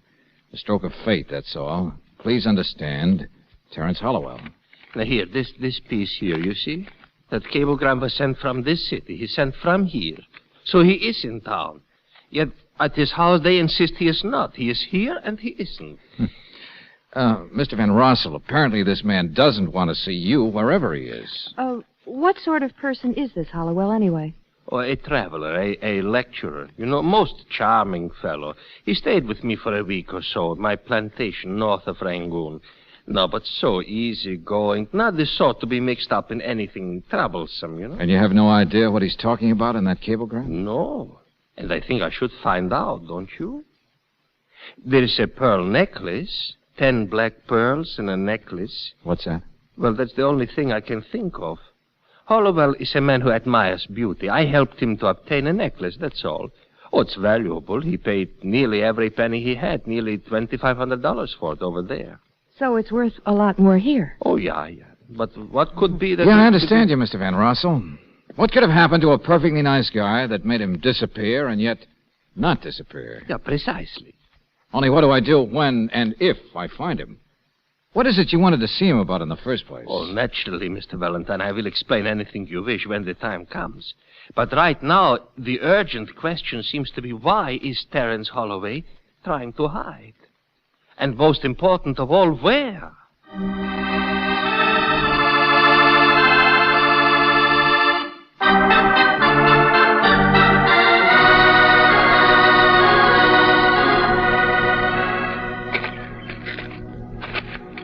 Well, it's a nice-looking house. And a hammock to loaf in. Pretty good. George, Mr. Van Rossel has already tried calling the house here. I can't see any reason for Always our start with the obvious, Angel. Maybe this Hollowell just doesn't want to be bothered with our Dutch friend. You know, look me up sometime, and then the people take you up on it and you're stuck. But he was his guest in Burma. He wouldn't be Wait rude. a minute. Hold on a minute. Good morning. Good morning. Are you from the house here? I mean... It seems so unusual. All those wonderful little birds out at this time of morning. Don't you think? Well... They should be sleeping in the middle of the day. Yes. But it's not hot, is it? There's no reason for them to be sleeping here. Well, we just wondered if you... Oh, my, no, I'm not from the house. No, indeed. You see? I have my umbrella. Yes, I see. Yes, this is Mr. Hollowell's house, though. I only carry my umbrella from habit, I suppose. It's ridiculous, isn't it? You haven't rung the bell yet. Yes, it's Mr. Hollowell's house. It's his. It's not like him, though, do you think? We've never met him. Oh, you've never heard him talk. You've never heard the beautiful words he uses. With such a sad expression. But so exciting. All the romantic places. The intimate, beautiful thought. What did you say? Oh, no, I haven't rung the bell, no. You may if you wish, but it won't do any good. Why not? She's at home. Perhaps she'll throw you out like she did me. What? His wife, Mrs. Hollowell. Yes, his wife. Oh, don't mind me. I'm just waiting. Just waiting.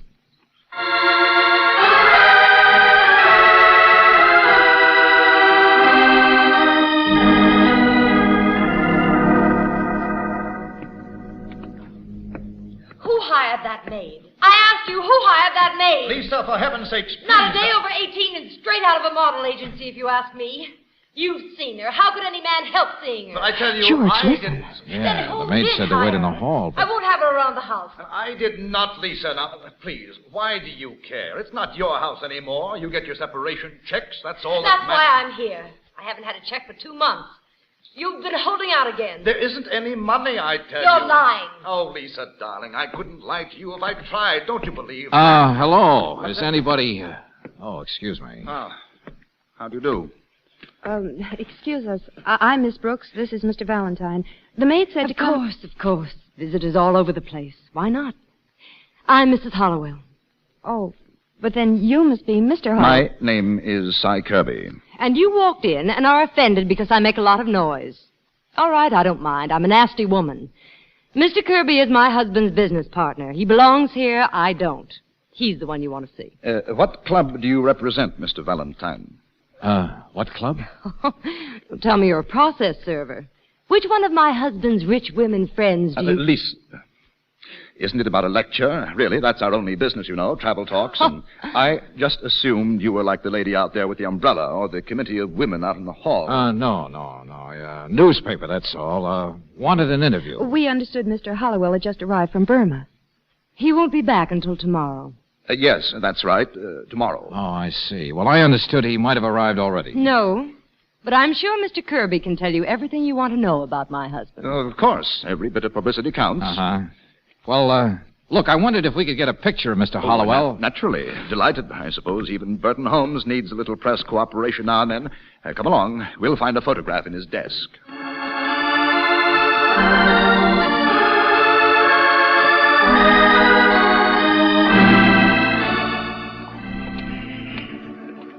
George, you'll never locate a man just by carrying his picture around. I will by a telephone pad, Angel.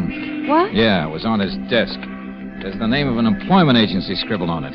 It may be just a cockeyed hunch, but come on. Flavin Home Service Employment Agency.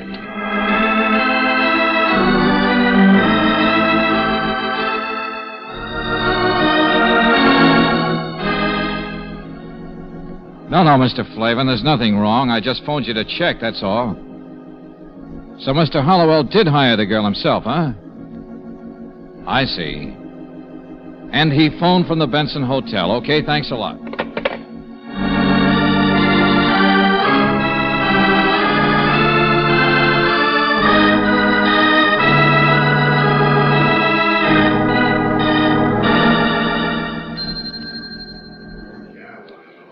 Now, the man in the photograph? Why, yes. Oh, yes. He's staying here at the Benson. His name is...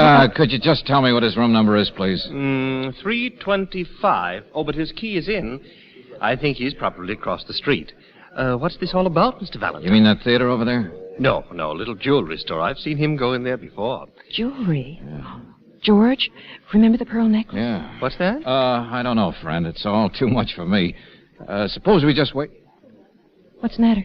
Give me that photograph. George. That's him, isn't it? Oh. May I have my key, please? 325. Mm-hmm. These people were just asking about you, Mr. Smith. Oh, they were? Mr. Smith? Why, yes, young lady. Mind if we step over here a second? Well, no, not at all. But, what do you wish to see me about? It's Hollowell, isn't it? Isn't that your name? Oh, why, yes. But who are you? I don't understand. Neither would the clerk over there if you told him. Neither would I. No, I don't think there's any law against a man being incognito, is there? Who sent you? My wife? Her lawyer? Well, that's the obvious explanation, isn't it? She has a little trouble collecting money from you, I understand. Well, I suppose everyone has money troubles. Never mind, I'm not interested. But, what is it you want? Every minute I want less and less, Buster. Come on, Brooksy. We've done our job. Nice to have met you, Mr. Hollowell.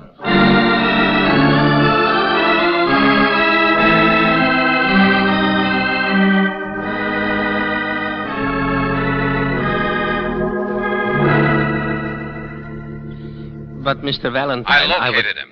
That's all you hired me for, Mr. Van Rossel. Yeah, the Benson Hotel. Now, you've done a very good job. Oh, wait a minute. Not so fast, friend. You said you'd do a little explaining yourself. Why he sent a wire brushing you off is another matter, and I want to know... Of course, yes. I said I would tell you.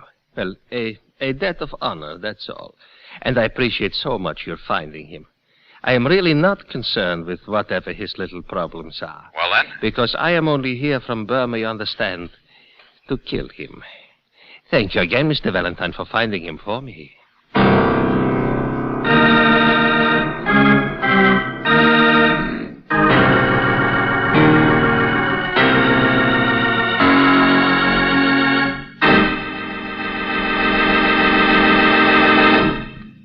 We'll return to tonight's adventure of George Valentine in just a moment. To coax thousands of extra miles from your tires, here's a suggestion. Drive your car into any standard station or independent Chevron gas station and let the car savers give you tire service. Here's what they'll do. First, they will check and inflate to correct pressure. This should be done every week, for if your tires are just a few pounds too low, they can wear out twice as fast. Second, the car savers will watch for cuts and bruises, tacks, and glass before they cause trouble. Third, they will switch your tires for you. Almost any kind of driving, you know, puts more wear on rear tires than front ones. On right tires, more than left. Switching their position will equalize wear, make them run longer. The result? More mileage for your money and safer driving every mile. For expert tire care and for all car saver services, stop in at any independent Chevron gas station or standard station where they say and mean, we take better care of your car.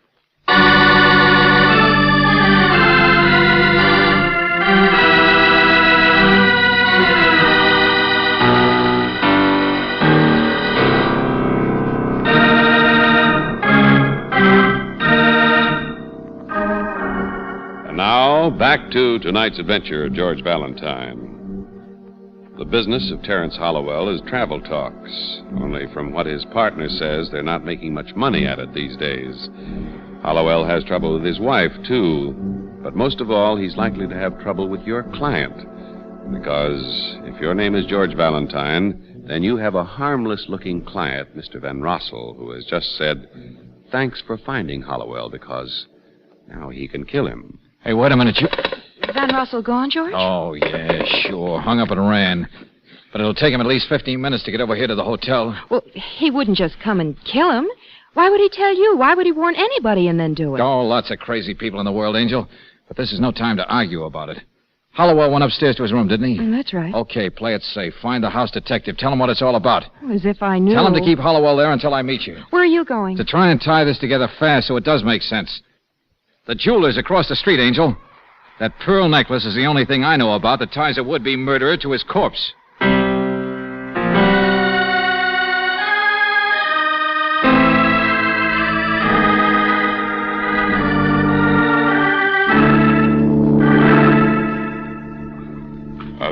Yeah, beautiful. Such pearls I have never seen. You mean this is it? This one right here? Yeah.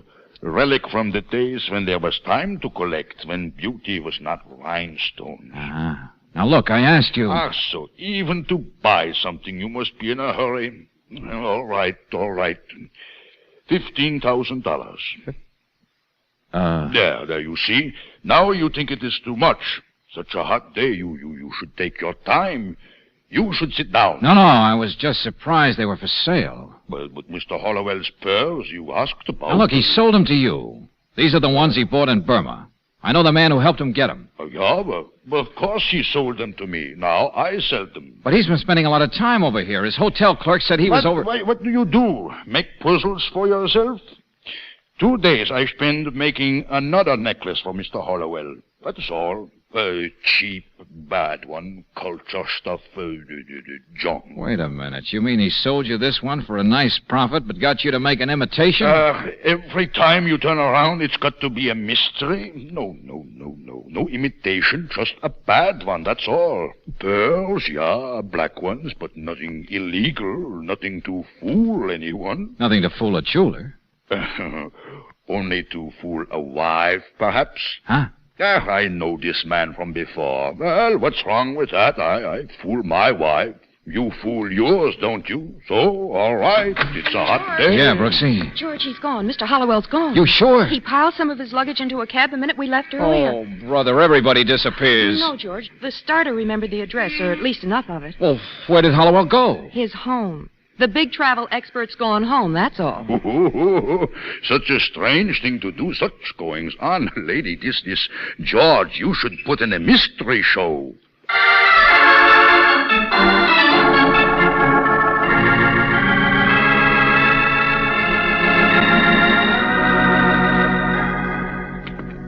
Mr. Valentine, I'm so sorry I was rude this morning. Oh, not at all, Mrs. Hollowell. Through here, please. He's unpacking now. The heat, I guess, or waiting for your husband to come home. Oh, I beg your pardon. What? Oh, You said he was home. Of course. It's you. Still waiting. Aren't you patient? I'm all right. Mr. Hollowell is home. Yes, he came in the other way a little while ago. I'm sure he can see you soon. Don't worry. Even nice to the clubwomen now, huh? Oh, and I'm sorry I teased you about your umbrella before. He'll just be a minute. I'm all right. I'm waiting. Yes, why not? They're silly, but they pay to hear his lectures. It's a crazy business, his and Si's. And look here. He brought me this. Pretty necklace. Oh, you already noticed it. But see, it's real black pearl. Nice husband. He bought it with his last penny in Burma. I know it was, because Si keeps the books and he told me. How could I stay angry at a husband like that? Oh, Terence! Terence, darling. Yes, my dear? I won't keep him long, Mrs. Hollowell.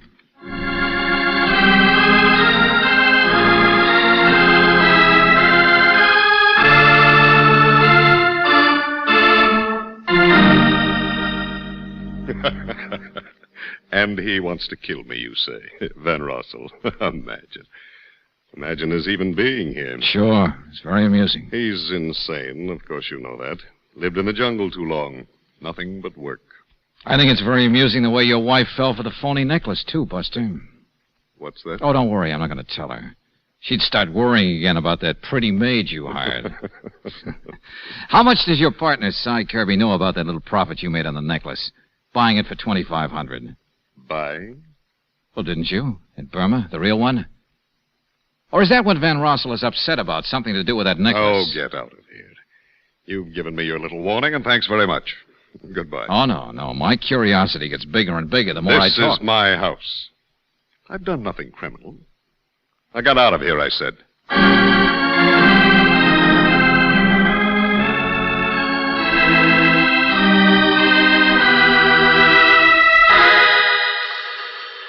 I'll get it, George. Hello? Oh, George, it's Lieutenant Johnson. Yeah, I asked him to call us here. Yes, Lieutenant. Yes? Mm-hmm. George, they finally found Von Russell. They picked him up at 5 o'clock. He's been watching that hotel of Hollowell's all afternoon. Oh, give me that phone. Hello, Johnson. Let me talk to that guy. No thanks for picking him up. No thanks for anything. All right. Thanks. Well, would you... Besides, you're not going to talk to him. He just fainted. Besides, he's downtown, and I'm not. What? He what? Things got hotter after you left, I guess. I went at the Hollowells, and boy, do you get things turned around. That Van Russell of yours is the only one who couldn't have murdered him. Murdered? You heard me. Hollowell, the big travel and charm boy, stopped 3 bullets.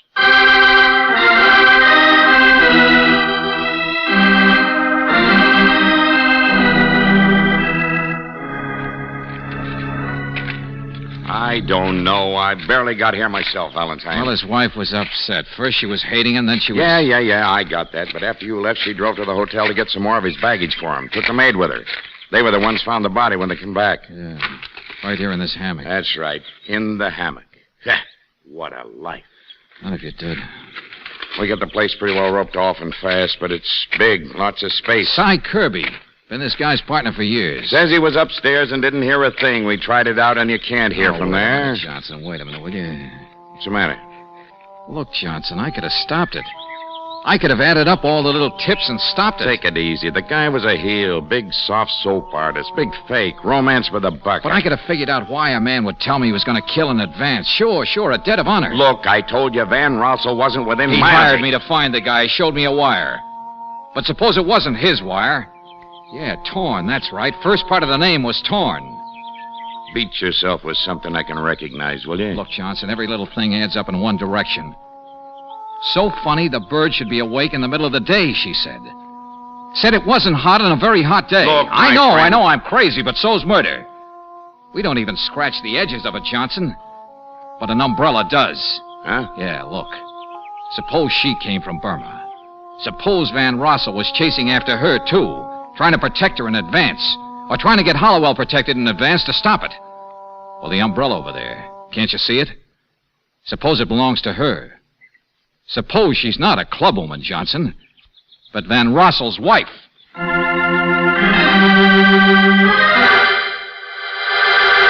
George, there she is. Yeah, I know. She's got a revolver. She's watching us. Stay where you are. All right, lady, sure. Now, don't worry. My name isn't Hollowell. I killed him. Did you know that? I know. But take it easy, please. It's all over. No, it was all over a week ago. He told me that when he left Burma. But I wouldn't believe She was in love with him. Oh, George, the poor thing. I know, just waiting till he got here to shoot him. Oh, leave me alone. Please, leave me alone. You are Mrs. Van Rossel, aren't you? Yes. Yes, I was. I mean... I know. Your husband told me about Hollowell visiting you for a week. I followed him. What of it? So I'm a stupid, middle-aged fool. I saw the cablegram that missed you in Honolulu. Get away, please. Please get away. I'm sorry, lady. I want that... All right, Brooksy, take it easy. She's shooting in the dirt. She doesn't want to hurt us. It's just Hollowell that she... No, but I said, get away! Hey, that's 3 shots, Brooksy. And there's 3 in Hollowell. That makes 6. All right, it's all over now, lady. You've done all your shooting. Get away, I said! Oh, brother, have I been wrong? George, she's pointing it at herself. Hey, look out! Bring that. Yeah, sure, lady. Still another shell. All right, now let's see your purse. You've got your purse, haven't you? There it is, George. She dropped it. No shells there. Huh. Guess we did some good after all, Angel. Everybody else had a motive, too. Wonder which one shot him first. What? This revolver only holds 6 shells. Did Hollowell say anything to you when you found him out there in that hammock? What? Oh, no. No, I've been waiting until I couldn't stand it anymore. And I went out and I found him there. And I did what I came from Burma for. I shot him. Lady, you fired your gun 4 times just now. There are 3 bullets in Hollowell. 3 and 4 is 7. So who shot him first?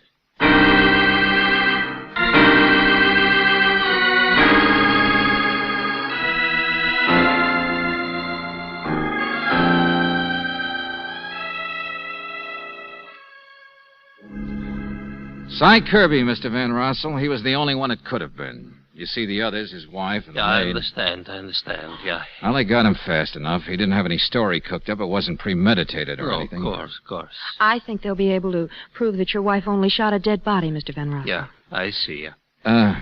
You don't really, do you? I mean, you still haven't told us about your wife and Hollowell and Kirby, that was his partner, yeah. There was, some difficulty? Well, he'd been holding out on him. Over $10,000 profit on a necklace. The only reason Hollowell lied about his return to Kirby was to give him time to arrange for its sale without anyone knowing. It was going on for years, apparently. This time, Kirby caught up with him. Oh, it wasn't really that, though. It was Mrs. Hollowell. No matter how mad she got at her husband for carrying on with other women, no matter how many times they separated, she always went back to him. And Kirby couldn't stand it. He loved her, too. It's always love, one way or another. The same as your coming after your wife, even after she'd left you. I suppose there will be a trial. I suppose my wife... Well, there certainly will be an investigation. Maybe about shooting somebody who's already dead, but... Why won't you talk about your wife? Why won't you tell me what I want to know, that silly business of the necklace that kept confusing us? That was a wedding present I gave to her years ago. She gave to him. That's all. Nice guy, Hollowell. Yeah.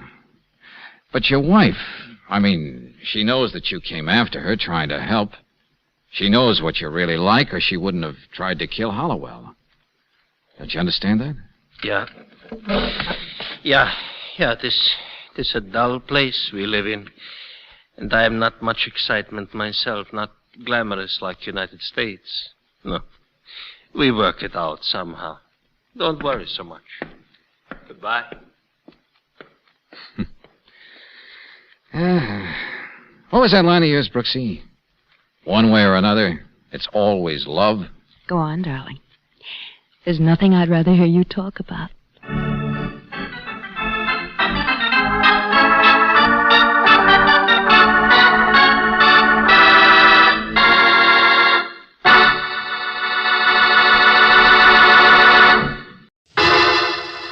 Personal notice. Danger's my stock and trade. If the job's too tough for you to handle, you got a job for me, George Valentine. Write full details.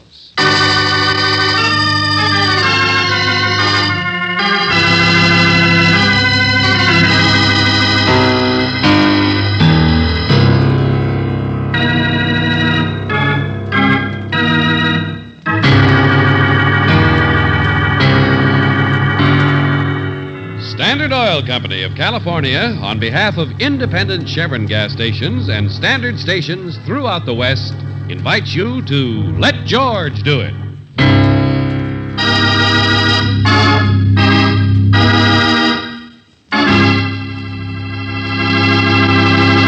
First, a suggestion about your car. Your car will be better longer with new RPM motor oil. Scientific tests with Geiger counters and atomically treated piston rings have proved this fact.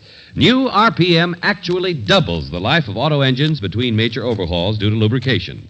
So to save money on expensive overhauls, use the oil that cuts in half the wear rate of critical engine parts. Ask for new RPM at independent Chevron gas stations and standard stations, where they say and mean, we take better care of your car. Now, for tonight's story.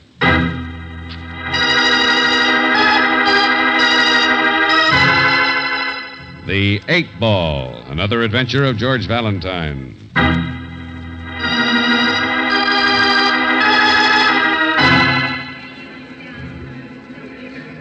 Dear Mr. Valentine, there's no finer, no more exclusive little town on the map than Summer Springs. You're not selling them real estate, Nielsen. I'm writing this letter, Vic. Be quiet. Shut the door, will you, Emmett? Sure, Nielsen. Boys are a little noisy. Guess the luncheon's broke up. Civic League. Just a lot of talk. None of them will ever do anything but the three of us. Always away, isn't it? I don't know. You've only written one sentence. Shut up, Vic. And Summer Spring. Perhaps you visited the hotel here yourself, Mr. Valentine, but at least it's a sure thing you've seen the outrageous charges the federal grand jury and city newspapers have been making about it. Now, wait a minute, Nielsen. I'm still not so sure this is the right way to go at this. Here, the mayor speaks. Well, now, Vic, you're a lawyer. Would you hire a man you'd never seen to investigate your own backyard?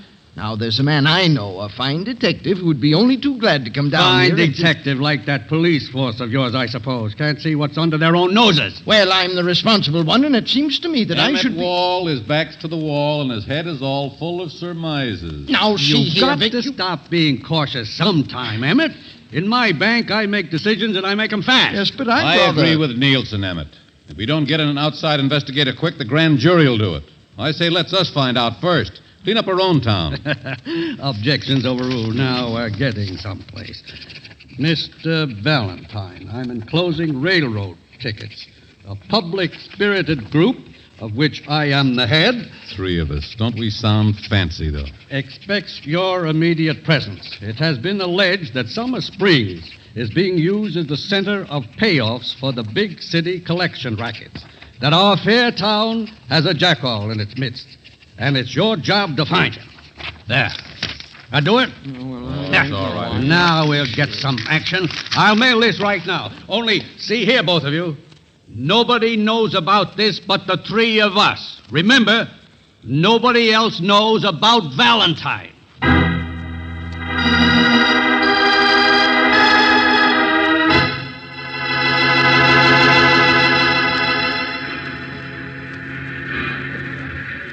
They made a reservation for me at the Summer Springs Hotel, Brooks, so you can phone me up there. George, why can't I go with you? Just because they don't expect me Look, to it's come... a five-alarm fire all set to go off, and you know it. Summer Springs is going to be hotter than But the 4th nobody knows about you, just the men who rode. Angel, I'm looking for a guy who poses as respectable, a big-timer who hasn't been identified. And if you were there, I wouldn't be able to duck as fast. But there's nothing dangerous if nobody knows. Hey, wait, Mr. Valentine. Huh? Yeah? The baggage man pointed you out. Yeah? I need your help. I need your lot. I got a case for you. Sorry, I'm tied up on one. My, grandmother's dead. Oh, that's too bad.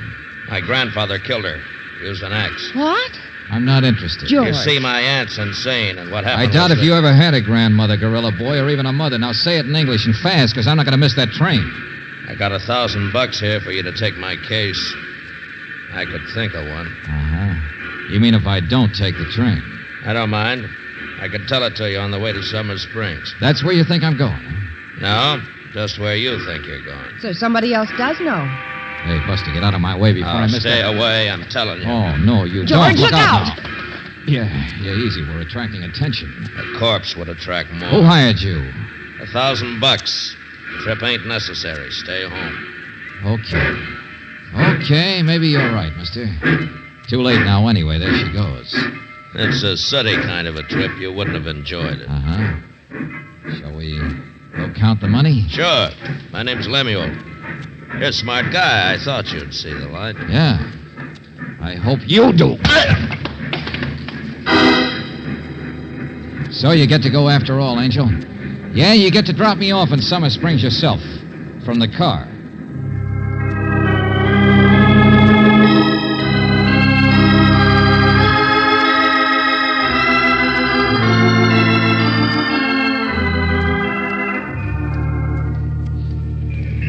Not much of a hotel, is it? For a fancy town like this, no more potted palms than usual. Do I get to come in with you? Sure. Lemuel kept me off the train, didn't he? Okay, then the more casual, the better. You mean whoever hired him won't be expecting you to show up now? I mean, Lemuel isn't in My condition to dear report for a fellow, I do while. not care what the union says about chambermaids. I have an opinion, too, you know. Have you been a clerk for 12 years? Well, have you? Oh, I'm so sorry, sir. Be just a moment. Oh, no. Finish the phone call. Now, listen. I don't care how many chambermaids you've known. But do you run a laundry service or a Oh, hold on, will you? I'm so sorry. Now, what was it? George Valentine. I've got a reservation. No, I won't call the manager. He doesn't live here. What was the name, sir? George Valentine. Let me see. Yes, he's in his room. What? At $350,000, I told you, not $340. Oh, for heaven's sake, hang on, will you? What's the matter? Well, I asked if... Oh, yes. It was George Valentine you asked for, wasn't it? Well, he just checked in a few moments ago. Yes, he's in his room. Oh, I'm so sorry. It's room 419. It's elevated to the right. But... Oh, thanks a lot, Buster. Come on, Angel. You see, my dear fellow, if the chambermaids don't count the towels every day...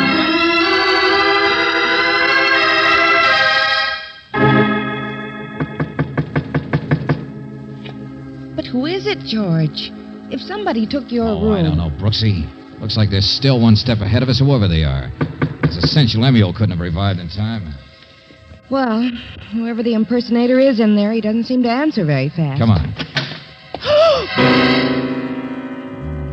Yeah, sure. Of course he's dead. Hey, shut that door. There's no gun. I don't see Shut a the gun. door, will you? He's shot, all right. George, he's about your same build. Huh? Around the same age. Yeah. There's a briefcase over here under the bed. It's a sample case, isn't it? The kind salesmen carry? Neckties. Nothing but neckties. Look, George, there's a key on the floor next to him. Here, let me see. Yeah, to another room, 631. Hey, wait a minute. Here. Card in his wallet. Sure, of course. Harold Stark, Sure Silk Tie Company from Salt Lake City. Necktie salesman. Only suppose he came in on the train tonight, George. Yeah, sure. Single guy, looking generally my type. You mean suppose he got picked up by somebody watching the hotel here, somebody expecting me? So they kill him and put him in your Wait a room? minute. Let it ring. We ought to talk to the clerk, to the Now bellboys. listen, whoever shot this guy did it and ran. Okay, then so will we. George, that's crazy. Is it? I was hired to find out who a big-time collection man is in this town, right? Only whoever it is got one jump ahead of us. I can't even start working until I get out from behind the 8-ball, can I? Oh, George, that phone, it keeps ringing. Somebody's going to hear it. What are you doing? I'm putting my own wallet on the body. What do you think? No. You take this, guys. Go back to that drive-in on the edge of town. Run a fast telephone check on him. Harold Stark, Salt Lake City. The clerk knows we're here. He'll keep ringing. Wait till I grab the neckties. We'll dump them in the alley. Well, I'll be out from behind the 8-ball if I'm dead, won't I? George. I'll be free to find out those guys who hired me. So come on, give the police a chance to find the body of George Valentine.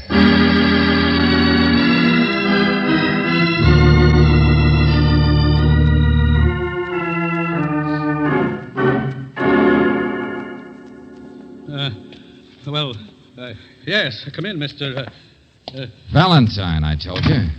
Your name is Nielsen, isn't it? You sent for me, didn't you? Yes. Yes, of course. Well, don't look like a ghost, like you're scared. What do you want with me? What's that? Why do you keep your hand in your pocket? Because I want a cigarette. See? Now all I want is a little talk, Mr. Nielsen. With you and Mr. Vickery and Emmett Wall, the mayor. You know all of our names. Well, sure, of course. Here's the letter you wrote me. Oh, hey, I'm beginning to get this. Have you just had a phone call or something? Yes, I have, as a matter of fact, from Vickery. He happened to be at police court. For once, they work fast in this town. A patrolman has reported the murder of George Valentine. Okay, sit down. I'll explain if you will. I have nothing to... Buster, I'll use your phone. Prove it to you. The police here in the city. I know you've never seen my face, but they can identify my voice for you. Here, let me have it. No. Hello? George? Oh, yeah. What'd you find out, Brooksy? I found out that you're crazy, absolutely crazy. What? Darling, I tried to contact those people in Salt Lake, but I can't. I mean, I got the company all right, but nothing about Harold Stark. Why not? They've never even heard of him. Nobody by that name has ever sold neckties. Don't you see what you've done? Throw away that wallet, George. The man who was killed was a phony. You can't be somebody that doesn't exist.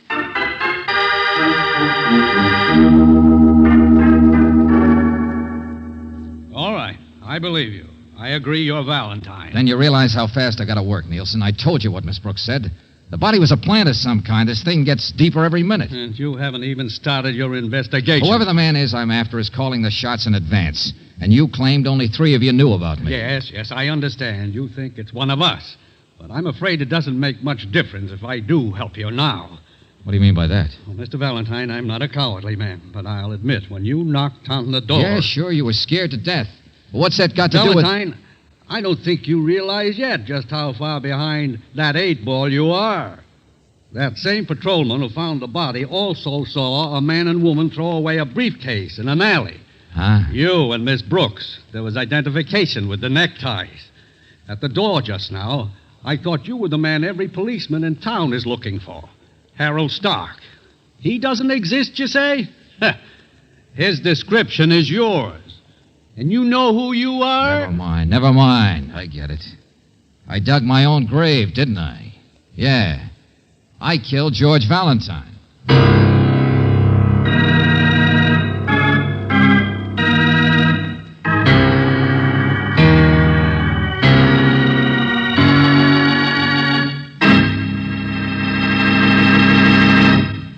We'll return to tonight's adventure of George Valentine in just a moment. Here's a true story about a man from Arizona and the trip he was about to make across the Mojave Desert at midnight. He was in Phoenix, bags packed, ready to go, half a tank of gasoline. Glancing at his watch, then at the fuel gauge, he thought, well, I probably could get across that desert, but maybe I'd better play it safe. So he drove into a service station and told the man on duty, just fill the tank with your premium gas, but don't take time to check under the hood. Yes, sir, replied the attendant, just fill the tank with Chevron Supreme. But when he noticed all the luggage, he asked, you sure you don't want me to make sure the water and oil are at the safe level, just in case? All right, but hurry, please. In less than a minute, the attendant was back. Water's fine, sir, but it looks like you have an oil leak, and we better find out what's causing it. Otherwise, I'm afraid you'll run out of oil in the middle of the desert, and that would mean a burned-out engine. A few weeks later, the motorist from Arizona wrote us about this experience, then added, many thanks for keeping me from getting stalled out there in no man's land. You fellows certainly pay attention to details, unquote. Well, car savers like to pay attention to details, for they know it's just plain good business for them to keep your car in top shape and to stop trouble before it starts. They know that customers appreciate the little things, like keeping the battery water at the proper level so you won't have to worry about a feeble battery or a dead one. Car savers also give your battery the hydrometer test, take cell readings, and above all, watch for corrosion, which keeps any battery from delivering its full power. For these extra services and a friendly welcome, drive into any independent Chevron gas station or standard station where they say and mean, we take better care of your car.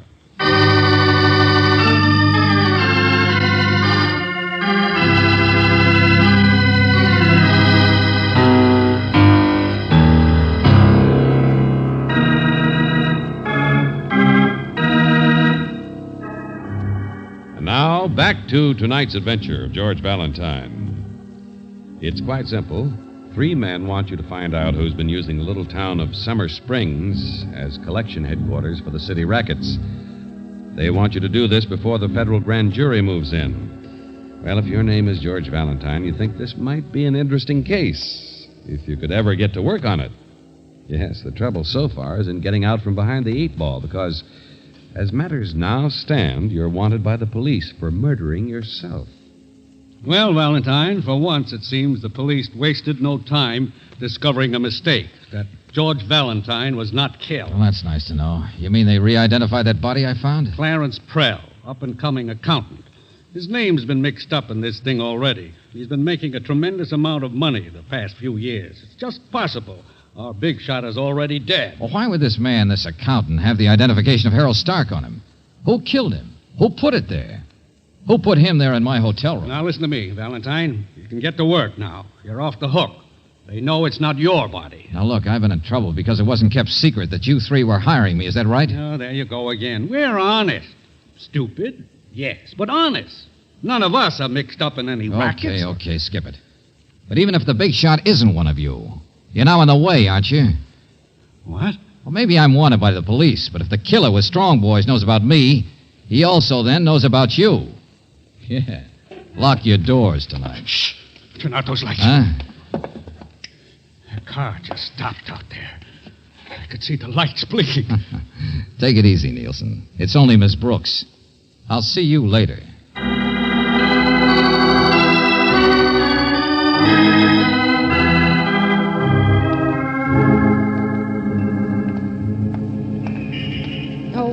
George. Sometimes I think you're the 8 ball. Angel, the heat's on the big shot, whoever he is, a lot more than it's on me. Come on, we're going in here. Where, the drugstore? Yeah. Got a nickel in your purse? Yeah. Why don't you go straight to the mayor himself? Brooksy, I need a little more time to work alone. You're going to give it to me. What? The mayor's got his own ideas. I've got mine. But if I don't work fast, a lot of people are liable to get hurt. Hello, operator. I want a policeman. This Mr. Rex will do anything to cover his tracks before a full investigation. George, what on earth are you doing? Hey, police, look. I just heard that thing on the radio. I mean that description of that guy and that girl, that Harold Stark with the girl who was dressed... Well, slow down. How can I? I just seen her, the girl, having a soda. Hey, what's her name here? Oh, yeah, Kleshimer's drugstore. She's wearing You a rat. brown You coat. Hey, you low better down- come and get her quick. George Valentine, of At all least the you dirty won't tricks. get hurt, Angel. Tell him to look for me any place but the Summer Springs Hotel, room 631. Now, you play 8 ball for a while.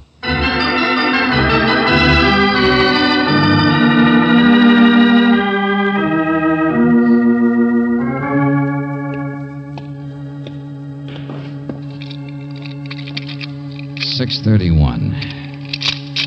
Key fits all right. Ouch! Where are the lights in this plane? Oh, no. How long have you been dead, Baldy?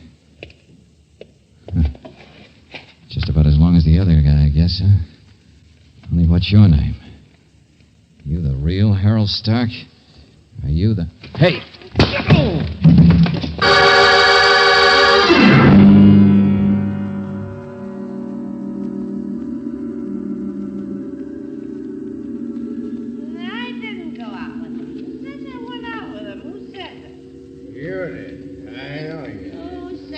Oh, what in the...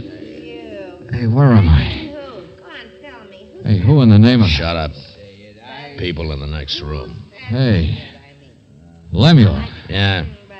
It's a lousy hotel. They let anybody in. I thought I knocked you out of the picture before once. We're even. I didn't hit you hard enough either. Yeah, you're out of condition, Buster. That's bad. You kill that guy? I was with you and another Tom. Don't talk so loud. All right. Hey, wait a minute. What are you trying to... Hey, get out of my pocket. What's the idea? There's a gun in your stomach. Don't argue. Well, why put a gun in my pocket, too? It's empty. Don't get your hopes up. Be quiet. Another wallet, too. If you think you can frame me for killing this guy, whoever he is, you're crazy. I'm not. Cops don't kill cops. What? Can't you tell Flatfeet when you see him? His name's Harold Stark. An eye that got shut. Like you're gonna be. Oh, so that's it. Yeah, sure, there is a Stark, a detective. Came to town acting like a necktie salesman, huh? Ouch. Just let me get in that chair, will you? Sure. You're fixed. You got everything. Wait a minute. 2 guns. 2 guns I got in my pockets. Not so loud. There's 2 men dead, aren't there? You're a bright boy, a real up-and-coming eye. Dead eye. Yeah, sure. The real Stark dead in this room. That accountant named Prell dead in my room. So come on, bright boy. Get on your feet. Yeah, sure. Look out. Get away from that Hello, anybody? Yeah, that's better. Here now, talk to the wire. Dead like you are. Now on your feet, like I said. Hey, listen. The people next door, they've stopped talking. Yeah, they heard me. Look, Strong Brain, you're a sucker. Who do you work for? I didn't hear nothing. 2 guys have been murdered. First the detective here, then Prell. Somebody's going to swing for it. Now shut up, like I said. Hey, what's going on there? Can people have no privacy? You're listening. That's what you're doing. Oh, for the love of... Walk, will you? Go on the door. All right. Plenty of standing room. Don't shove. Well, what are you listening to? You think you hear something or something? Of all the nerves. Now out the door. Okay. Just thought you might not want the guy who's coming down the hall to see you. What? Oh, it's only the desk clerk. Get back in there. What's going on here? What in Valentine! What do you think you're doing? Come on, get out of the way, fast. Let go of me, really. Down here, will you? Okay, he's not going to shoot. Shoot? What kind of a disturbance is this? This is not the sort of hotel you get... Wait a minute. I've seen you before. Yeah, you're the guy who gave out my description, I guess. What? No, I didn't give any description. Oh, you're the laundry man. Oh, no, that's what I was talking about. I remember. You're the... Oh. Well, see here, there was a mix-up Come on on, route. skip it. Just show me the fastest way out. Get that gun away from That me. big man in there, was there anybody with him when he came into the hotel? What? Well, no. Yes, I mean, yes. There are several men down the lobby. I don't know who they are. You're wanted by the police. That's all I know. The back stairs, then. Where are they? Come on. I won't help a criminal. Come on, don't argue, friend. Well, all right. Here, duck in here. There are several policemen in the hotel, too. And there are cars at the alley entrance. You're going to find me a way out, so stop shaking. I didn't kill anybody. The police don't think I did. Why not? Now, look, you. I'm just a guy behind the 8-ball, see? There's a big crook in your town, Clarence Prell. You know him? No. An accountant. Man in a nice spot to take payoffs coming in from the city. But Prell is dead, so he's not the crook. What? Oh, for heaven's sake. Find me a way out of here, or people will be wrong. They'll think he was the crook. They'll say he killed a detective named Harold Stark who was on his trail. Let them say what they want. They'll say I killed Prell, maybe in self-defense. But I was real smart and collected all the evidence, including the guns. Then poor Valentine, he was on his way to get himself out of trouble with the police when something happened to him. You're mad. You're worse than the laundry people. Now, look, Buster, I'm telling you all this so you'll help. It's a frame-up, see? To get rid of 2 private detectives and take the heat off by making Prell look like the big shot. A triple play. Here we are. Here, give me a hand with the window. Okay. Only 6 stories up. I forgot my umbrella. I can't jump, Buster. No. Look, out there, you see? To the side. It's an old fire escape. It hasn't been used since we built the new wing, but it comes down in the service yard. This is the side street. Yeah?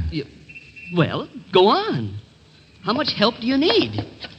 Oh, there's no one down there. Here, you see? Yeah, sure, I see. Little rusty, though, isn't it? Well, what do you expect, a red carpet? I expect you to go first. Lead the way. What? It just occurred to me it's not so bad being behind an 8-ball. If you've got the cue in your hand. Mr. Valentine, for the love... Remember the gun, Buster. Lead the way. Now, tell me, why do you call me Valentine? Why not Prell or Stark?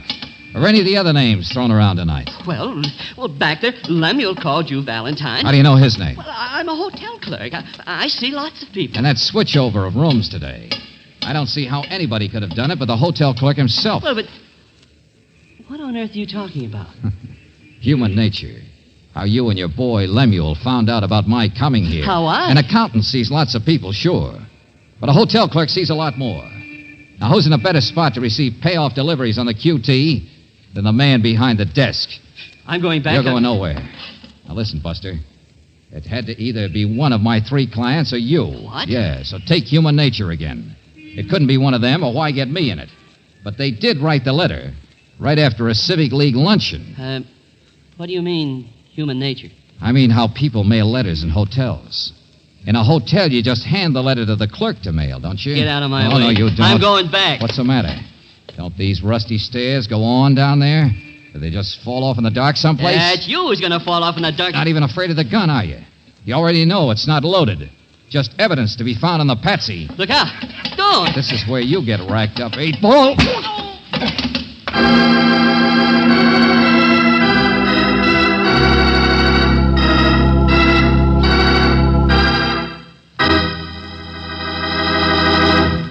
Back to George Valentine in just a moment. Here's a tip for every Western motorist who enjoys going for a pleasure drive. For real motoring fun, use Chevron Supreme, the gasoline that's balanced to give your car all the important qualities it needs. Wherever you drive throughout the West, you can count on Chevron Supreme for smooth power and for fast starts and quick warm-up, too. Try Chevron Supreme gasoline at independent Chevron gas stations and standard stations where they say and mean, we take better care of your car.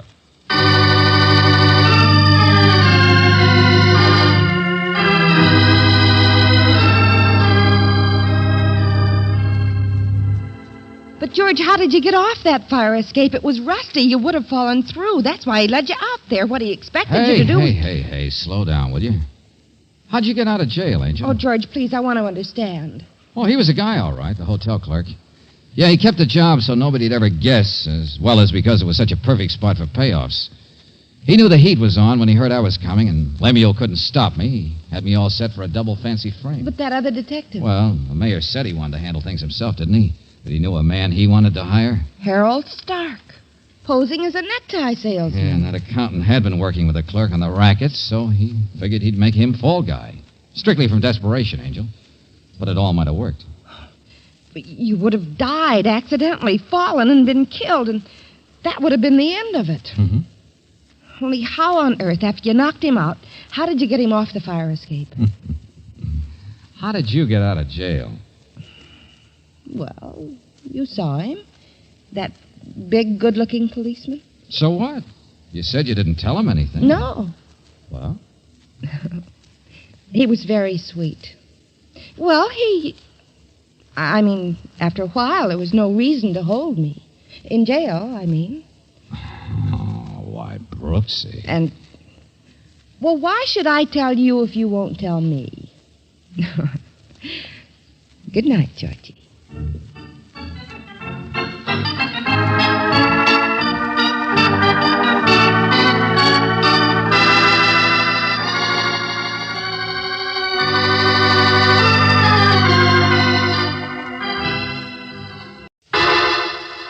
Personal notice. Danger's my stock and trade. If the job's too tough for you to handle, you got a job for me, George Valentine. Write full details.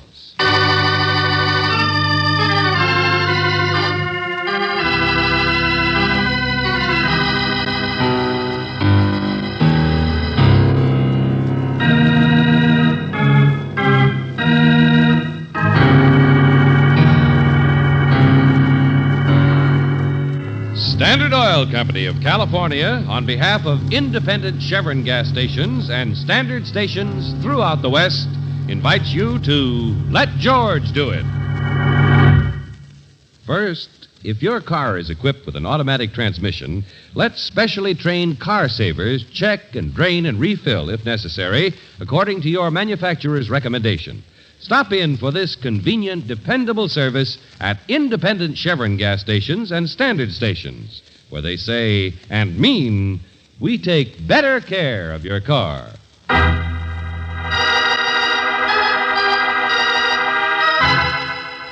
Now, tonight's story, Uncle Harry's Bones, another adventure of George Valentine.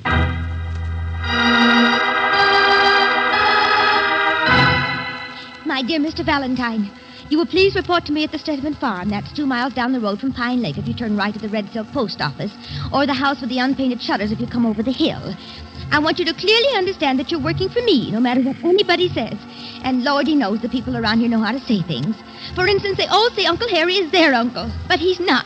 He's mine, and nobody else's. Mr. Valentine, please come quick. My trouble is I don't know if Uncle Harry is Uncle Harry or somebody else's who's not important. I've got to find out. Now, don't you think? Sincerely, Sophie Sturdivant.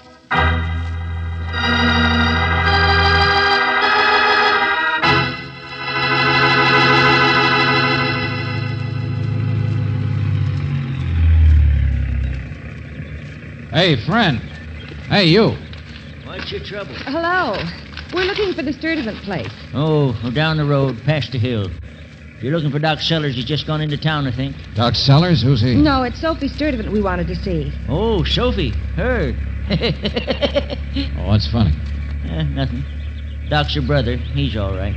What's the matter with her? Nothing. Okay, thanks. Look out for your foot. Hey, hold up. Don't see many strangers around here. Where you from? Looney Bin? Looney Bin? Sure. Sophie's all right. What are you driving at, Buster? My name's Dorky. What are you driving at? Say, tell me something. Where does Sophie's Uncle Harry live? Who? Uncle Harry. Some kind of a character around here, I gather. Nope. No Uncle Harry around here. But she wrote Hey, look, this is a nice, peaceful place. People don't like strangers making trouble. None of my business, none of yours. Let well enough alone, I say. You'll live longer.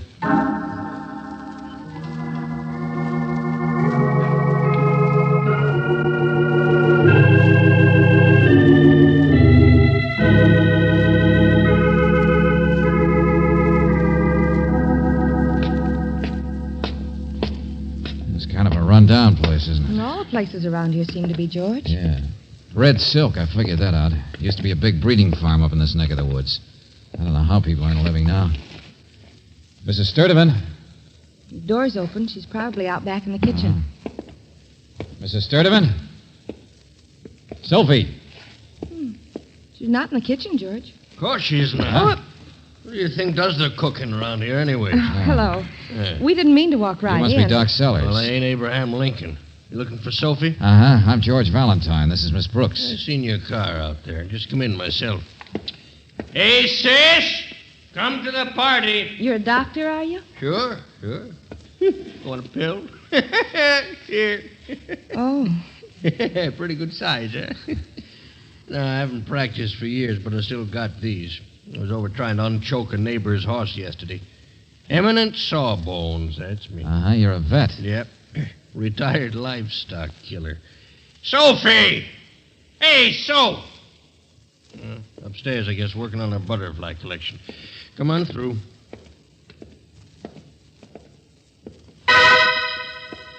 Sophie, for the love... She must have fallen down the stairs, George. I'm all right. I'm Here. all right. Get her over to the couch. I'm all right. Clumsy ox, what'd you do? Trip over your own feet? Oh, here, let me. She didn't fall downstairs. Huh? Yes, I did. That's what I must have done. But how did your face get those blotches on it? How'd you get that black eye? No one hit me. What'd you say that for? I mean, I fell, that's all. Look, did somebody slap you, knock you No, down? no. Well, who was it? Why? When did it happen? Oh, stop it. We've come to help you, Sophie. So why won't you tell us what... Oh, Huh? What are you looking at me for? no reason. Just wondered why she's still so Oh, scared. no, that's ridiculous. Doc's my brother. Oh, hey, Douglas! Douglas, come on in here. Is Douglas with you? Yeah, just got back from looking at the old office. Oh, what did you find? Nothing, not a blamed thing. Oh, look, both of you. What are you talking about? Yes, Doc. What is it? What do you want? Hey, Valentine, Miss Brooks, Douglas Kent. Just so you'll know, I'm not the kind of man beats up his own sister. How do you do? Hi. Sophie, what's happened? I'm all right, Douglas. Doug here's another crazy, eager beaver like Sophie is, Mr. Valentine. Going off half-cocked whenever he gets... Mr. Valentine's here to help us. Isn't that right, Sophie? He's here to help find out. Oh, look, will somebody please explain what this is all about? No, I think that perhaps I was wrong. What? Mr. Valentine, I shouldn't have been so hasty in writing. Uncle Harry, that's what it's all about. Uncle Harry? No, Douglas and I only thought... Oh, be quiet, Soph. You started it, let's finish it. Come here, I'll show him to you. Show him? Uncle Harry, the great Uncle Harry, so they say. There, see for yourself. Skeleton. Nothing but a skeleton. Uncle Harry's bones. Says you. I was out fishing in the lake, Mr. Valentine, and my line got tangled, and here he is. But just a skeleton. I don't see how you can tell. Who was Uncle Harry? Man disappeared 5 years ago. Man who bought out the breeding farms, a hermit. Sophie's uncle. Uh-huh. Well, look, I don't know much about anatomy, but is a shin bone supposed to look like this? Well, go on, Doc. Tell him. Oh, sure. Jump to conclusions, yeah. I made the mistake of remembering that I once said a fracture for Harry, that's all. It's what I get for playing MD. We've been downtown looking for the x-rays in Doc's old office. We were going to the barn, too, to check in his old trunks and things. You see, I thought that if we could find the x-ray that he took 5 years ago, it might give us a positive way of identifying... Bones are bones. It's not going to tell you anything. How about this? Piece of rusty wire tangled around his leg. George. The lake is full of stuff. It don't mean anything either. It'd mean something if we knew his leg was tied with wire before he died. Exactly, Mr. Valentine. That's just the way Yeah, see, everybody who reads mysteries goes off half-cocked. Well, what kind of a skeptic are you, Doc? Why don't you think it's Uncle Harry? Mister, I don't think one way or another. Only lots of people come up summers to fish in that lake. Could be practically anybody. Okay, Doc, I'm going to go with you to keep looking for that x-ray. Douglas, get the local sheriff up here as fast as you can. And tell him to send for a police x-ray man, too. Brooksy, take care of Sophie. Look, I'm just as upset about Sophie as Don't you are. bother, Doc. I finally got the idea. It's a skeleton in the closet we're after. Well, come on, then. We're going to start opening doors.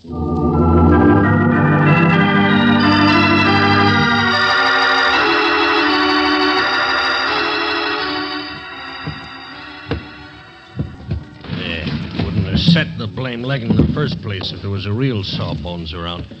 Last a bunch of recluses in this part of the woods. Yeah, sure. Did you try this box here? Old Sears Roebuck catalogs. Ew, blast your cobwebs. Hey, how about the tin one? Oh, yeah, let me see.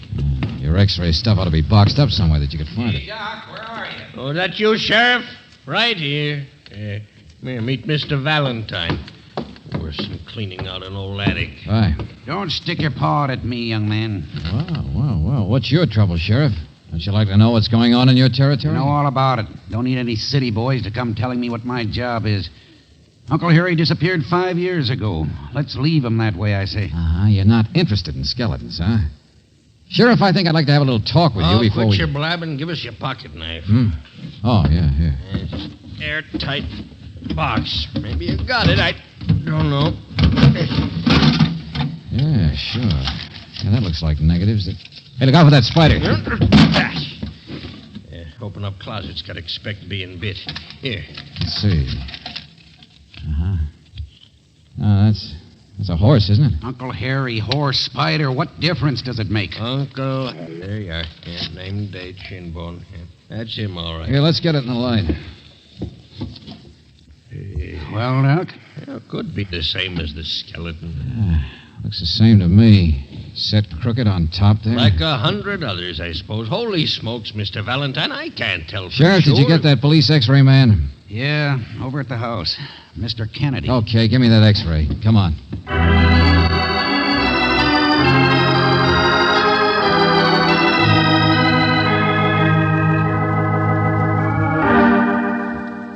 Absolutely. There's no question about it. But isn't it true lots of people have broken bones, Kennedy? I'll be glad to swear before a jury that this is the same bone. Before a jury? Of course, Mr. Valentine. Hasn't anyone here noticed the fracture in the skull? Here, right here. Why, no. Enough to cause death, I should say, in that location. I will also testify that the fracture must have been made before the body became a skeleton. In other words, the x-ray proves it's Uncle Harry. Precisely. And the combination of fracture and wire around the legs unquestionably proves that he was murdered. There you are. Quite simple. Murder.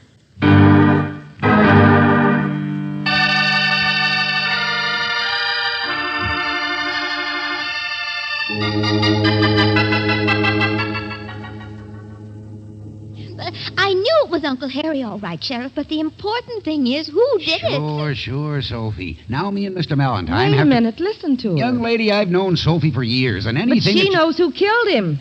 She what? Of course I do. And I always knew it had happened, too. And that's why I hired you, Mr. Valentine, to catch him.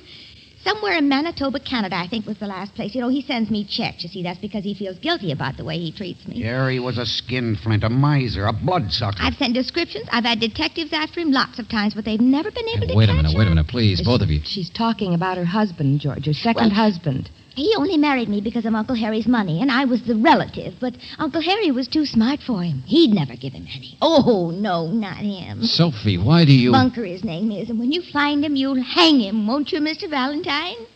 I know Bunker did it. He always said he got Harry's money. And 5 years ago he did it, don't you see?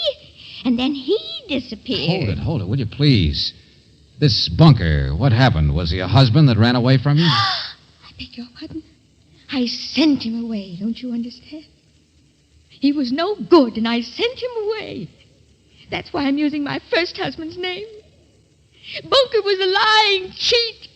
And he killed Uncle Harry, and I sent him away before I knew what he'd done. Well, get him, that's all. Get him and hang him.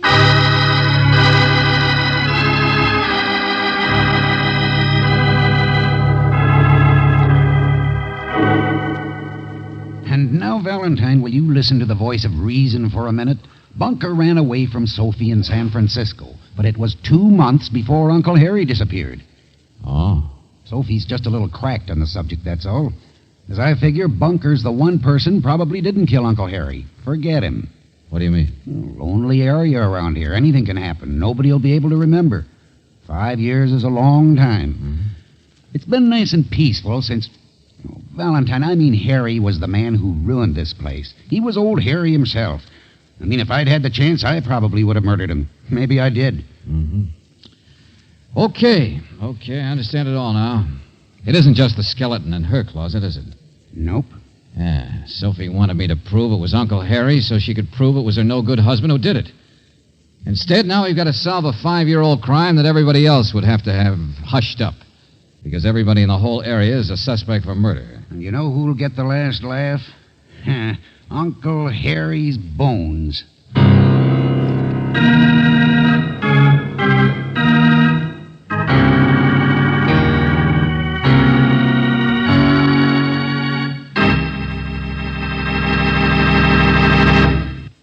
We'll return to tonight's adventure of George Valentine in just a moment. A musical scale has 8 notes. A musician can hardly use the scale unless it has not 1, not 2, but all 8 notes. In gasoline, it takes 8 different qualities to give you all-around dependable performance. Now, gasolines can be designed to play up one quality at the expense of others, but that unbalances the overall performance. If a musician makes one note in a scale sharp without adjusting the others, you hear this. Something slightly off?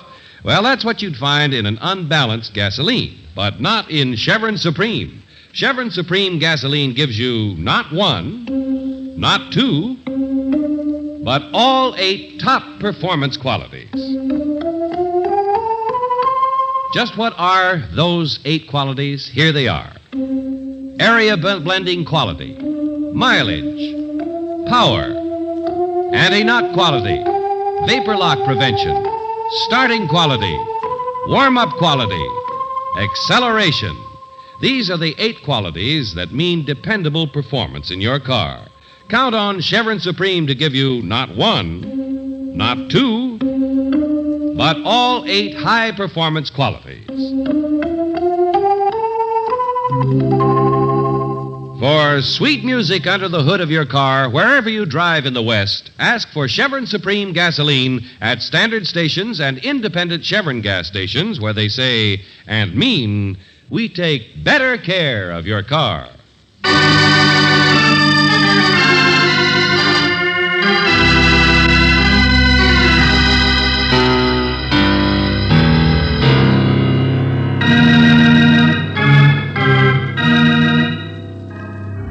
And now, back to tonight's adventure of George Valentine.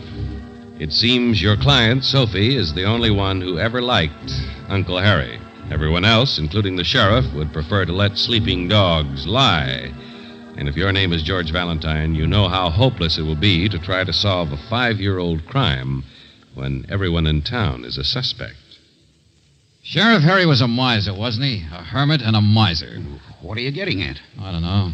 Gold. Misers have gold, don't they? Of course they do. If they're smart, like Harry was. Well, sure. That's why he was killed, I guess. What do you mean? Well, most of his money was in property, but people always said he had a good many $1,000s stashed away somewhere. Somewhere like where? Up around that place of his.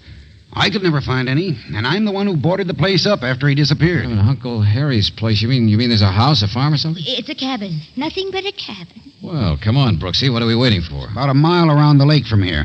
I boarded her up solid in case he ever came back. George, what about Sophie? Never mind her. Now I know who smacked her.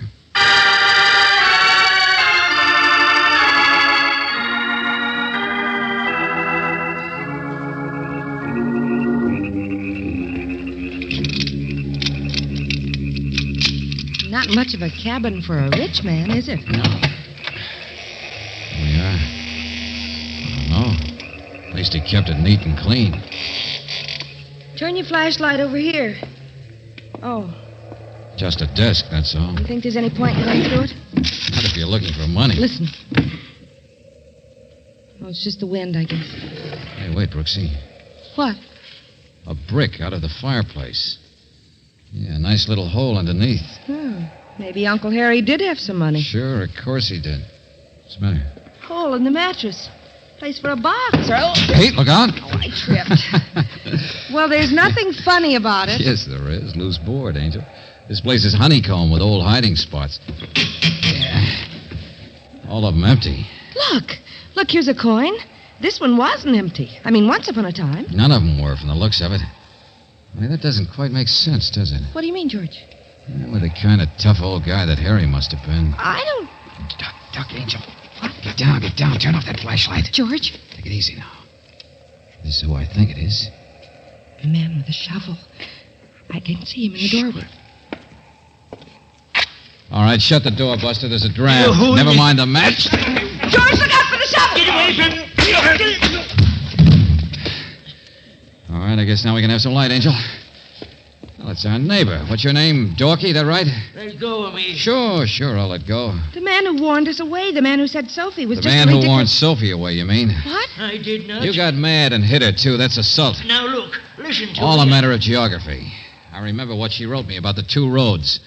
And Doc Sellers and Douglas went to town this morning. That's in the other direction from your place by the hill.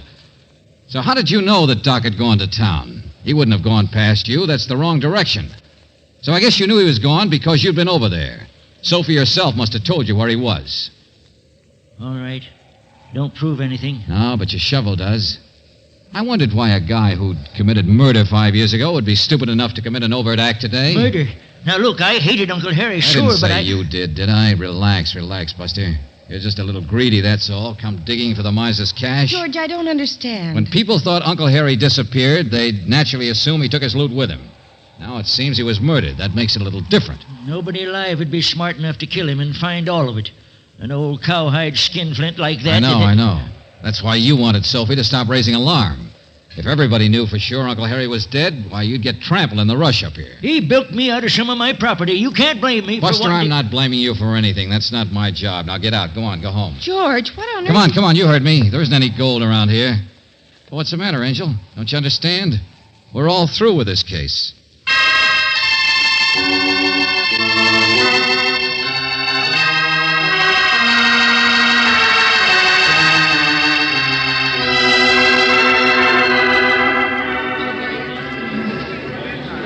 Quiet, all of you, or I'll throw you out. Go on, Doc. Oh, sure, Coroner. There's not much to say. I've given my testimony. He's identified the body. That's all we need from Doc Sellers. Well, Sheriff, who has got something to say? I understood this fella Valentine had caught somebody up at Uncle Harry's shack. I know this isn't a court, but we sure want to hear everything that... I haven't got anything to add, Coroner. Now, see here, Valentine. No, Coroner. I'm all through with this case.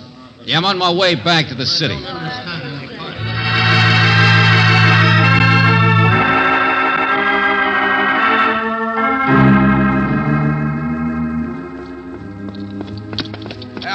Valentine. Yeah, what was the idea back there at the inquest? There's no idea, Doc. See here, if you think our sheriff is capable... The sheriff's all right, Douglas. Big compliment. He only wishes it were true. All right, now listen, all of you. Uncle Harry was a heel. The whole town wished him dead. Sheriff, when the skeleton was found, your idea was to let sleeping dogs lie, huh? Well, not exactly, but holy smoke, we got to live with the people, you know. This place has been pretty nice for the past 5 years. Well, then? We'll take care of Dorky, all right. For assault, that's all, Sheriff. That's your business. Yeah, but now I got a murder to solve. You help get this rolling. You can't just walk off. All right. Keep your shirt on, Sheriff. You won't have to nail anybody in your town for murder. But you said that the... All right, let's start at the beginning. 5 years ago, Uncle Harry, the hermit, the miser, the boy with the gold. Somebody comes and tries to get his gold. Kills him, takes his gold.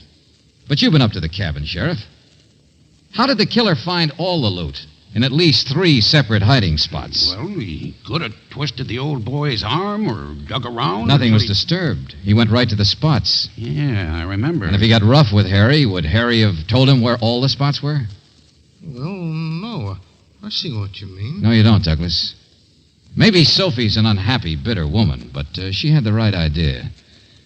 Sheriff sent some telegrams to, where was it she got her last money order from? Someplace in Manitoba, Canada? Bunker, that no-good husband of ours, he's the one. Bunker? Well, I grant you he could have come up here after he left Sophie in San Francisco. I guess nobody would have known if he was out at Harry's place. Yeah, but she's had detectives looking for Bunker, tracing those little money orders he sent once in a while. That's right. They ain't been able to find him, Valentine. Okay. But, Doc, you wouldn't be able to lie about x-rays of anybody who's still around here, would you? I mean, right out in public court and all? No, you couldn't do that. You'd be caught up. What are you talking about? Perjury. I waited just long enough for you to commit perjury at the coroner's inquest, Doc. Well, what are you... What are you talking about? A tin box with a live spider in it. Spider? Yeah, that's what gave me the idea, and it's the only way to explain everything. Suppose the spider got in there when the box was opened, say, a few days ago. By Doc alone. You're crazy. No more than your sister is. Suppose you switch some x-rays. We'll tie that together with what I said about Uncle Harry's hiding places. There's only one person who could have gone right to the hiding places. And that's Uncle Harry himself. No, now look. But he couldn't do that if he were dead, could he? All right, then. Suppose Doc here once treated a fracture for Bunker. Bunker? Yeah. Oh, boy, that would... Yeah, simple as that. 5-year-old crime. Man killed another man, threw him in the lake. And now, because his sister would inherit some property and so on, Doc decides to make the skeleton into Uncle Harry, when it's really the skeleton of Bunker. That's not true. Now, Sheriff, you gotta believe me. Perjury, Doc. Perjury, remember? But, Sheriff, I think the reason detectives haven't been able to trace Bunker is pretty simple now, don't you? Wrong description. Just send a description to Canada of Uncle Harry. They'll get him all right. And there you are, Sheriff. Instead of just a bunch of bones, Uncle Harry is a real live murderer. Uncle Harry. Well, I'll... Hey, Valentine, wait a minute. Where are you going? Back to the gal what brung me, Sophie. Yeah, there's a lot more important stuff to clear up in this case than dead skeletons. Yeah, Sheriff, I got a live client to drag out of her closet. A gal who hired me and then slammed doors in my face. Why? Well, in a couple of seconds, I'll find out.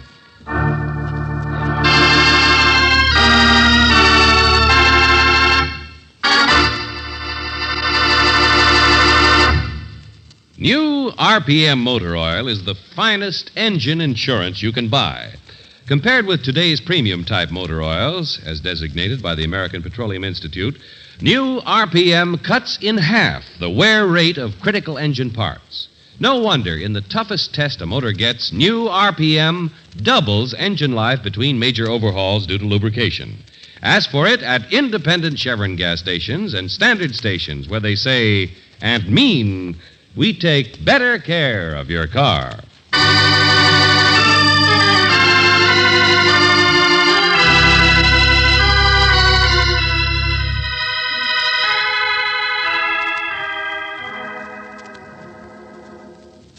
He hated Harry. Bunker hated Harry. Sure, Sophie. You must have come here to get some money out of Harry, and, well, Harry defended himself, I guess. It's been sweet of Uncle Harry to send me the money orders all this time. Even if it is trapping you. I wouldn't be too sure it was sweet. It's kept the illusion that Bunker was still alive. He'd do that on purpose. Oh, yes, perhaps. In fact, I wouldn't be too sure you love that uncle as much as you claim. I think you just hated Bunker. But now Bunker's dead. Now you know he's dead. People can waste a lot of time hating, can't they? Oh, Sophie, I'll tell you something. You wasted a lot of our time before I caught on why you hired me, then didn't want to talk. Well, I told you were working. Well, I didn't think it was just Dorky's getting rough. It was the fact you began to remember whose leg had really been fractured, wasn't it? Well, I couldn't understand what the doc was up to. I'm so glad it was only perjury. Makes me feel much better. He'd been willing to wait another 2 years. You might have had Uncle Harry declared legally dead and collected his property that way. Yeah, but Doc wouldn't wait, that's all. Too good an opportunity. And the ironic part is, if it had worked, Uncle Harry couldn't have done anything about the inheritance slipping away from him. Not without admitting the whole story. Well, I can see why Doc was tempted already. Doc hated Harry. Such a waste of time. You said that before. About hatred being a waste of time. I collect butterflies, you know. People say I have about as much brains as one. But anybody who wastes time is crazy. Sure. Butterflies, I suppose so, yeah. He's stupid, isn't he? Doesn't learn any lessons from seeing what happens from an unhappy marriage. Don't worry, Sophie. I'm the teacher. What? Hey, what is this? Come along, George. Time to say goodnight. Oh, now you haven't seen my butterfly collection. You come upstairs with me and I'll show you my rare prizes.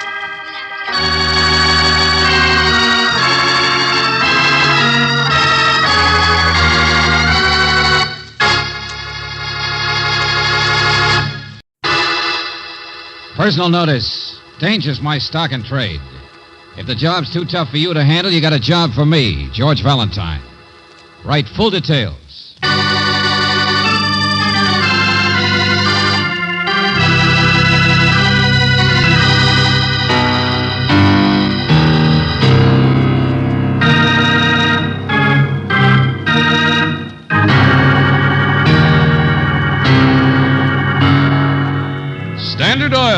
Company of California, on behalf of independent Chevron gas stations and standard stations throughout the West, invites you to Let George Do It.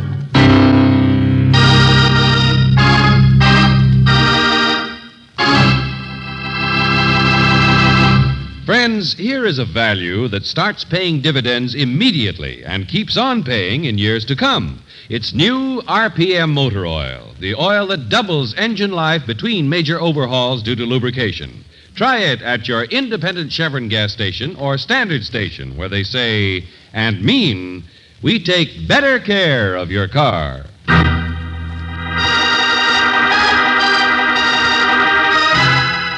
Now, tonight's story, The Noose Hangs High, another adventure of George Valentine.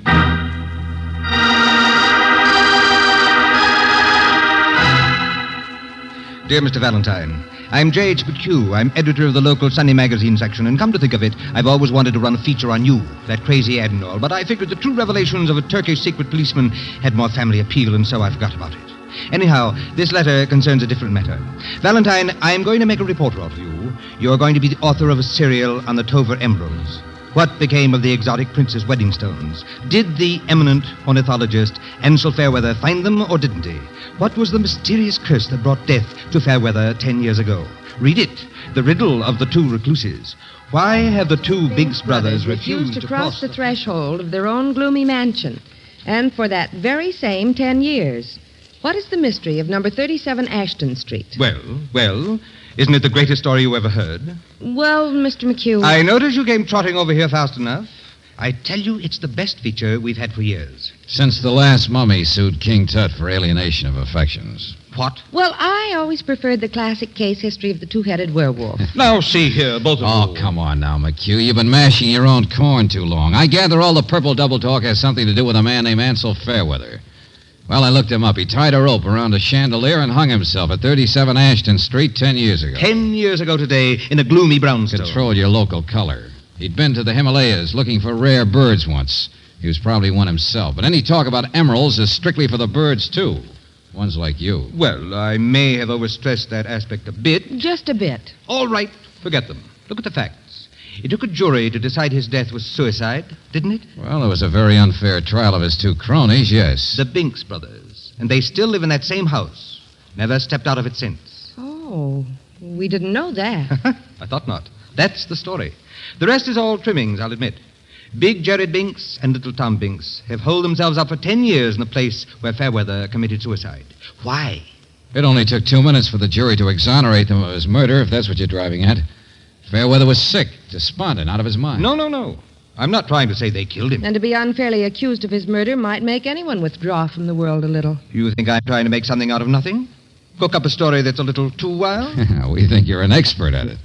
No offense, of course. Not at all. And, of course, you understand, Mr. Valentine. I would no more seriously think of hiring you even to write your own name than I would jump off the Golden Gate Bridge. Well, now, that's better. Well, now that we got that off our chest, what do you really want me for? Facts. For 9 years, I've tried to get a little anniversary story on Jared and Tom Binks. Uh-huh. Why they're such recluses. Are they? Really? Every reporter I ever sent, and don't worry, they've been clever about it, too, has been thrown out on his ear. To my knowledge, the brothers have never been outside that house. And no visitor has ever been inside it. Why? You get the facts. I'll write the story. You get paid.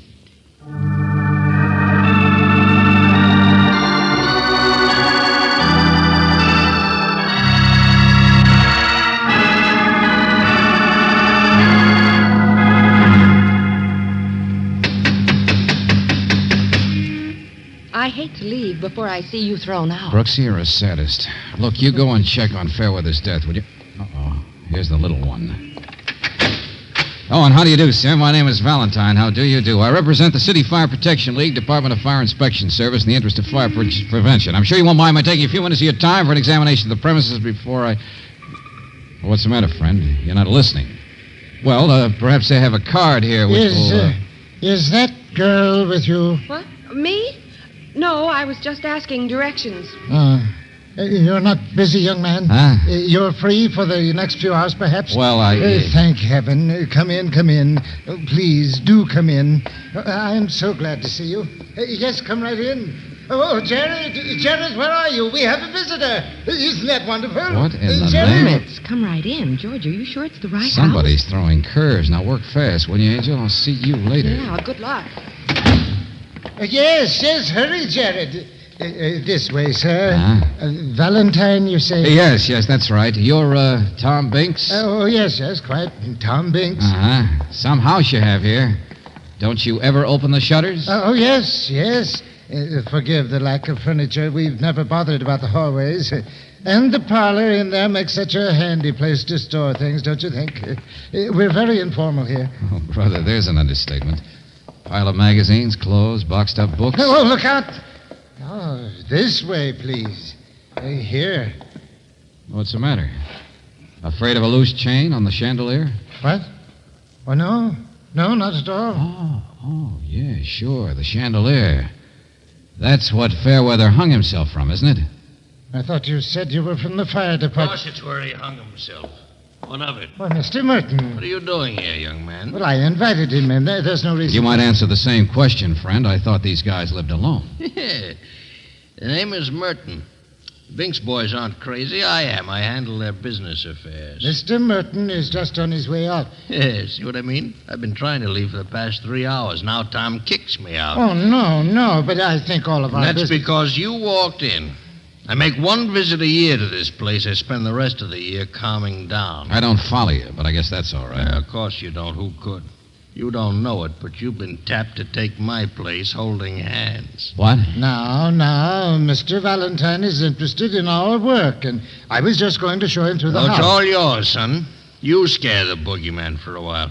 The boogeyman? Yeah, sure. Make a good story for you. Now, come on, tell the truth. What newspaper you from? Newspaper? None.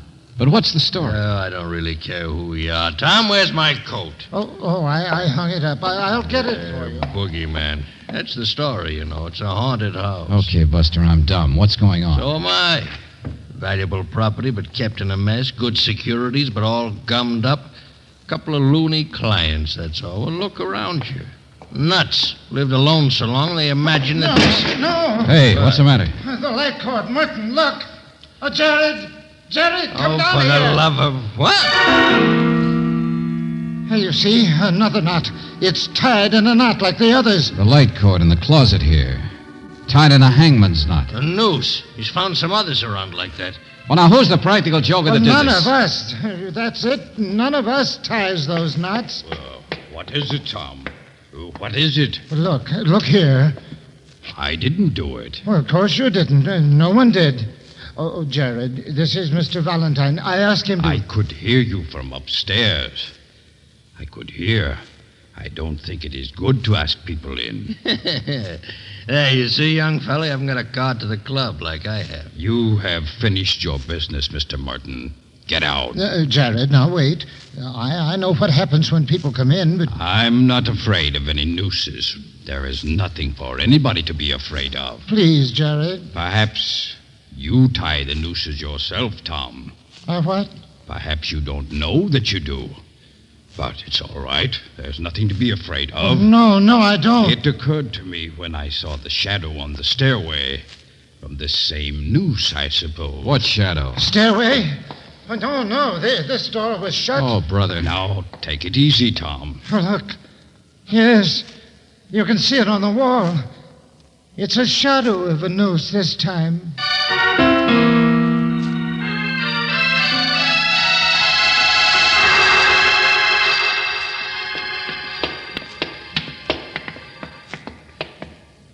Yeah, sure. From upstairs here.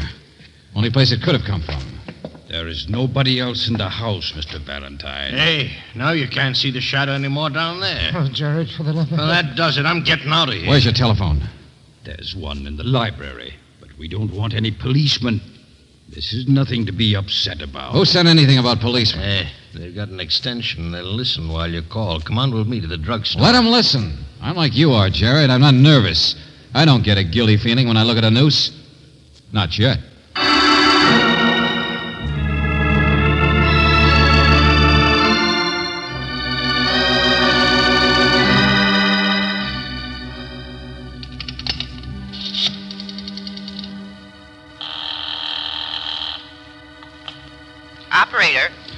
Hello, operator. Get me. Hello? Hello?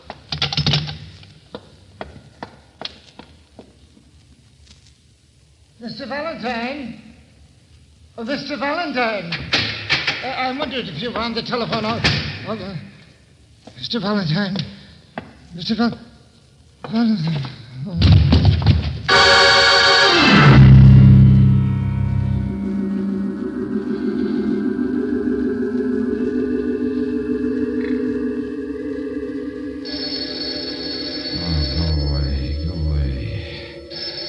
Shut up, will you? Shut up.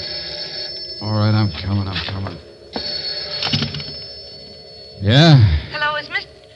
George, is that you? Brooksy, What's the matter? You sound so funny. everything's funny. I was just going to call you when the world caved in. What? I was going to tell... Hey, Tom Binks. Looks like he fainted or something. George, for heaven's sake. Yeah, he's crazy. They're all crazy. The whole place is crazy, Brooksy. So am I. Now, listen, Angel. I was going to tell you the malarkey out here was too thick to be true, but I guess I'm wrong. And I guess I was saved by the bell when you called. Will you please tell me... On account of everybody sees nooses out here. Well, now I do, too. What? Yeah, Angel. There's one made out of rope neatly draped around my neck.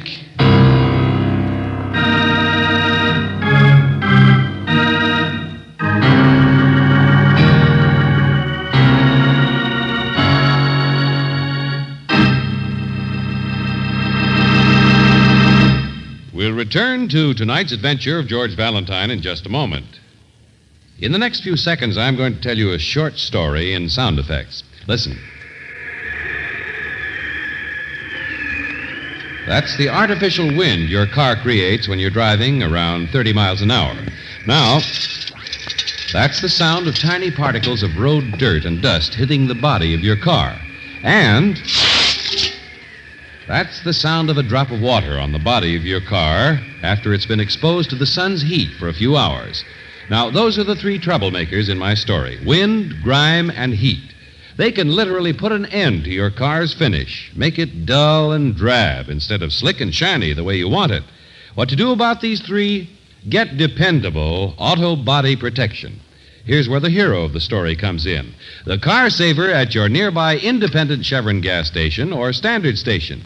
He has a complete line of protective, easy-to-use body washes, cleaners, and polishers for your car next time it gets the beauty treatment. In these balmy spring days and throughout the year, keep your car looking its best with the quality waxes, cleaners, chrome polishes, and finish preservers your car saver stocks. Ask him about them next time you stop in for Chevron Supreme gasoline, RPM motor oil, and car saver service at standard stations and independent Chevron gas stations, where they say and mean, we take better care of your car.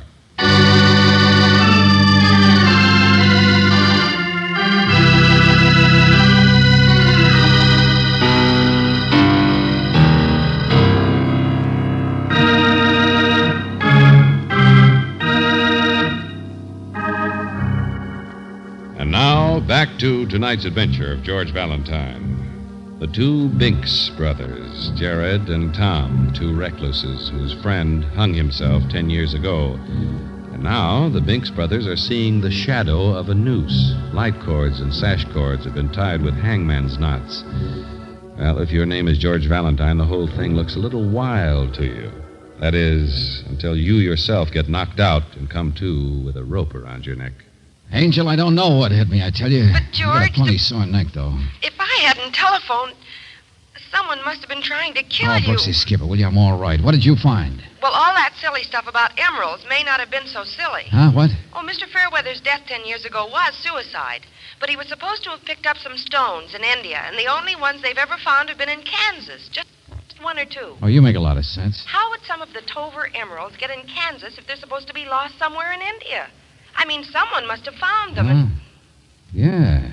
Only the police don't know who. That's right. And there's nothing illegal anyway. If they were found, somebody just sold it. Angel, I love you. What? You're fitting the first piece into the jigsaw. Only this house out here is such a big barn of a place with so many rooms and so much junk that That what? that I'll call you back in 15 minutes. Hello. Who are you? Cleaning lady at the booby hatch. Lady with jokes, huh? I worked in a real booby hatch once. Come in to bring the week's food for the Binks, that's all. I'm a long order cook now. Hermits got to eat, don't they? Only, say, what did you do to Tom there? Nothing. He fainted. He's all right. Yeah. Ain't he a funny one? Spends all of his time drawing birds. Looks kind of like a sparrow Hey, himself. wait a minute. What are you doing? Put him down. I know where I'm at. I was a nurse once. No, I'm all right. No, please. Every time I come to this place, something crazy happens. There's a man out back to see you, Mr. Binks. What's that, Mabel? That man who owns the house. That Fairweather. Fairweather? Man who owns Is it? any of your business, mister?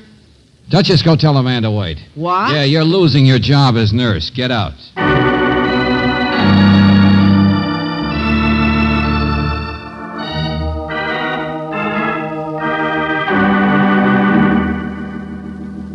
I never trusted anyone, Mr. Valentine. I was tried for murder once, Jared and I, but we hadn't done anything. Do you know what it's like to be tried for Sure, Mr. Binks, but I'm only trying to help. There's nothing secret about our work. All those crates of specimens downstairs, birds. That's what they are. We've collected them from all over the world, and I am drawing them, Jared and I. For 10 years? Oh, it will take much, much longer than that. We don't work very fast, and there are more than 7,000. Yeah, sure, I get the idea. And Ansel Fairweather was your partner in that work. He was an ornithologist, I remember. So now explain who this other Fairweather is who's alive and waiting for you out back. A cousin of Ansel's. He's been trying to get the house. Mabel said he owned it. Well, he has some old deed that Ansel gave him. He says it's quite valuable property. That's why we're moving. Moving? Well, didn't you know? That's why the birds are all crated. We're being thrown out of the house next week. Oh. Huh. Why didn't you buy it? Why'd you let him get it? You guys have money, don't you? Or something worth money, maybe? Now, see here, young man. You told me you were some sort of a fire inspector. I asked you into the house, and all you do is ask questions. Just like all the rest. Jared told me not to talk to people. He warned me. Every time anyone gets Take near it us, easy, take it easy. Only suppose I go out and talk to the new landlord, huh?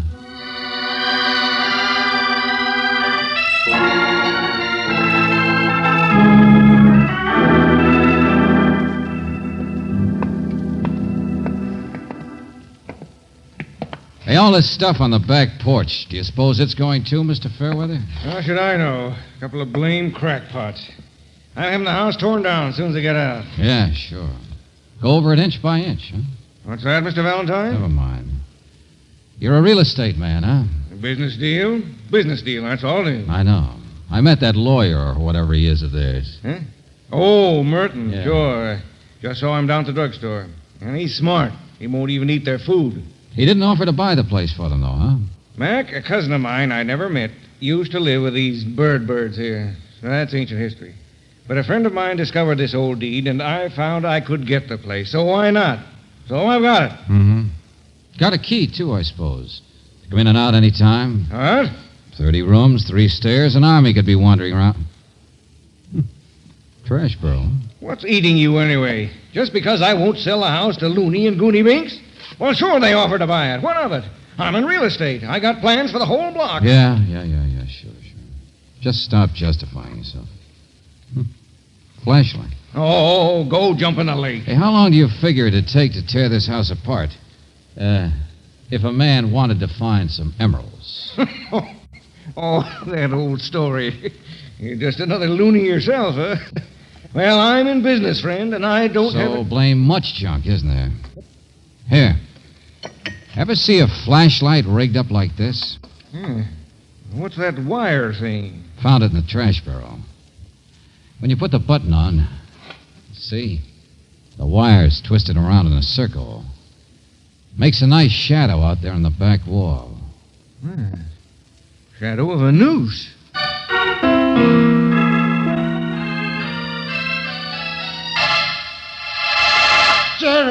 Jared! What in the name of... Jared! Tom, where are you? What's happened? The chandelier. The noose. He's dead. He's dead! Tom, come back here. Come back here. Tom! Oh, you crazy idiot. Who says he's dead, huh? Might just as well be, I suppose. You hung yourself. Sure. Oh, brother. You're not heavy or anything, are you, Gerald? Tom, hey, anybody! Okay, come on, Hermit. Let's get you out of here. You need help fast.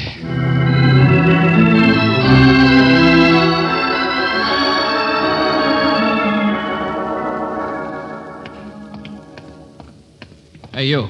You the pharmacist? Yes, that's right. What do you have? Get out to that car as fast as you can. There's a man been choked, hit over the head, too. What? Yeah. Well, of course. Joe, you too. Come on. Go on. I'll be with you in a minute. Well, hello. Yeah? Well, sit down. Have a piece of pie. No, thanks, Mr. Merton. So, had enough prying around in the booby at you. Hermit's Hollow. Once a year is all I can stand. Sure. Whose taxi is that out there? Oh, waiting for me. I got a job back in real life, as they call it, to worry about. See the house from here, but nothing happening yet. What are you talking about? What's the matter? Come on. Let's wait in the taxi. Hey, what are all those guys doing around that car across the street? Police will be here in a minute. What? Come on, get in the cab. Where to, Mac? No place. Jared Binks may be dead or alive. I don't know. He was hanging from the chandelier. Jared?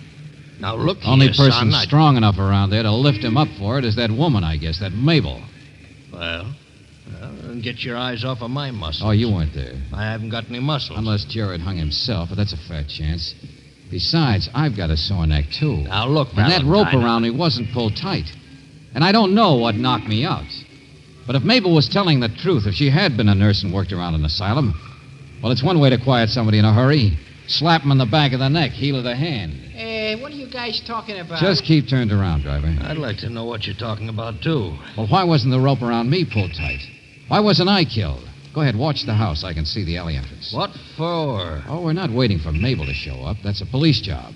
By now, she must be blocks from here. Yeah, so am I. You know, Merton, it's pretty clear. I got the flashlight off her service porch. I don't know who else could have been upstairs to throw that shadow of the noose and then duck in a hurry. Well, stop looking so sad. Mabel's a hired hand, that's all, a female thug. Oh, brilliant. But what I'm not sure of is who she works for. Hey, look. What? There he is. There's Tom. Well, how Yeah, the neat. little man himself with a suitcase. Oh, yes. Follow right along, driver. Okay. Yeah, I guess Jared had all the courage. It's a cinch Tom couldn't ever face the police again, so he's finally running. Hey, what's that? No, the guy's walking up there. Just keep your mind in the front seat, driver. Yeah, that's what the rope was put on me for, I guess. Same reason as the hangman's knots and the shadow of the noose. To scare the Binks boys. Only what happened with Jared? He catch on who was doing it? That why he was strung up to put the final fright into Tom and make him run? Oh, stop driveling. Tom! Hey, Tom! What? Who is it? It's me, Merton. Over here, Tom. If there were any emeralds in that house, nobody'd ever find them. The Binkses never talked about them.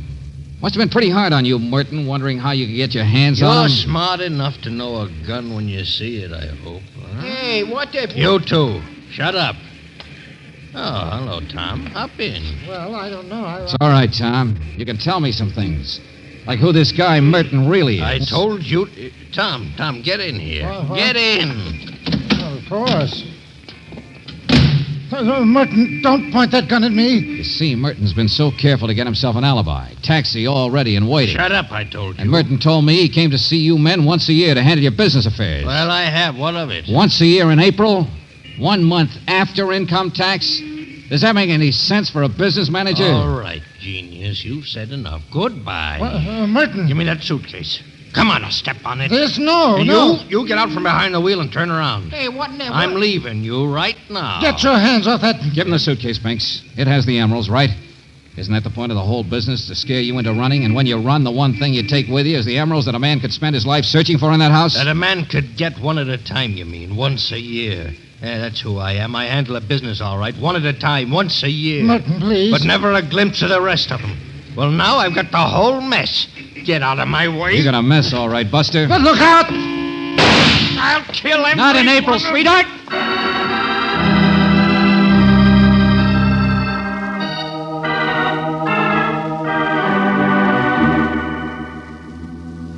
Mr. Valentine, yes. Yes, that's all true. Give me the suitcase then, Tom. This guy's safe for the police. I want to find how your brother is. But people will come and they'll bother me. There'll be policemen and photographers. Well, there's nothing wrong with you having the rest of the emeralds. But Jared and I only use the emeralds to carry on our work. Now this suitcase, you open it. What the... Is there anything wrong, Mr. Valentine? Well, no, not from your point of view, friend. But in a few minutes, I got a date with Miss Brooks and a guy named McHugh at my office. I'm going to find out how they can take a surprise.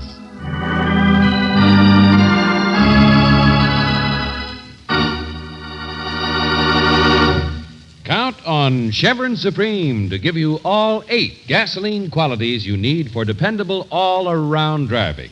Be sure you get not 1, not 2, but all 8 gasoline qualities. Area blending, mileage, power, anti-knock, vapor lock prevention, starting, warm-up, and acceleration. Ask for Chevron Supreme at standard stations and independent Chevron gas stations, where they say and mean, we take better care of your car.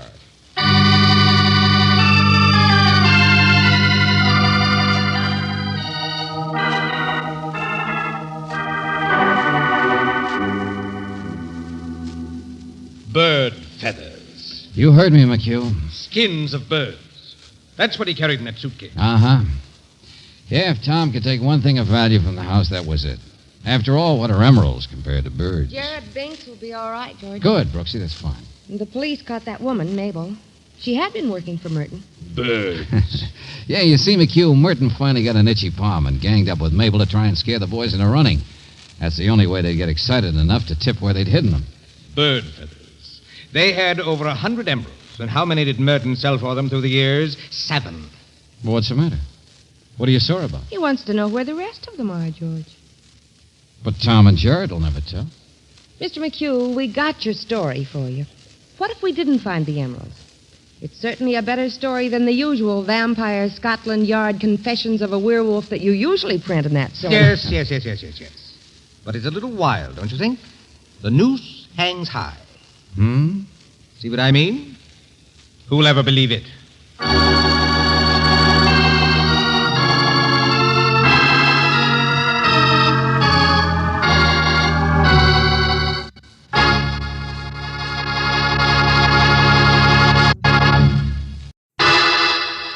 Personal notice. Danger's my stock and trade. If the job's too tough for you to handle, you got a job for me, George Valentine. Write full details.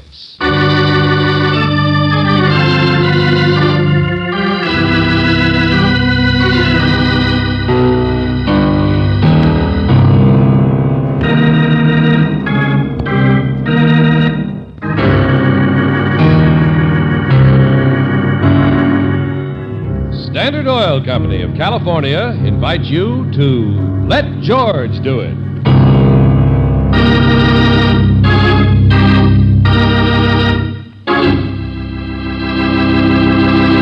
Before we begin tonight's adventure of George Valentine, here's a reminder about motor oil.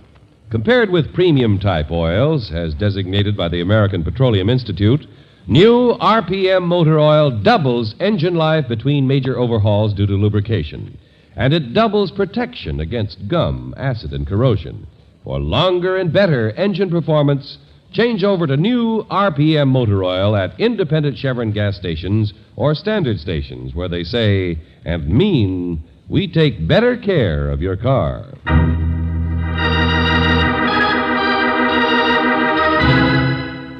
Framed for Hanging, another adventure of George Valentine.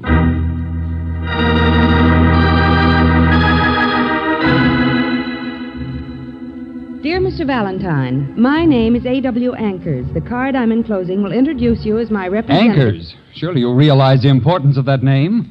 Of course, the initial A is for Andrews and all the money of his mother's family. Never heard of him. Well, let me read the rest of this. He's from Detroit. And when he asked me this afternoon to deliver this message... Oh, hold it, will you, please? Well, I only... You're just delivering this note, check, Mr. Whatever your name is? Frame. Gerald Frame. Yeah. But, of course, everyone calls me Jerry. You see, I'm in the downtown office of Mr. Anchor's local administrative branch. He's only in town once every 6 months or so. Okay, naturally... okay, Frame.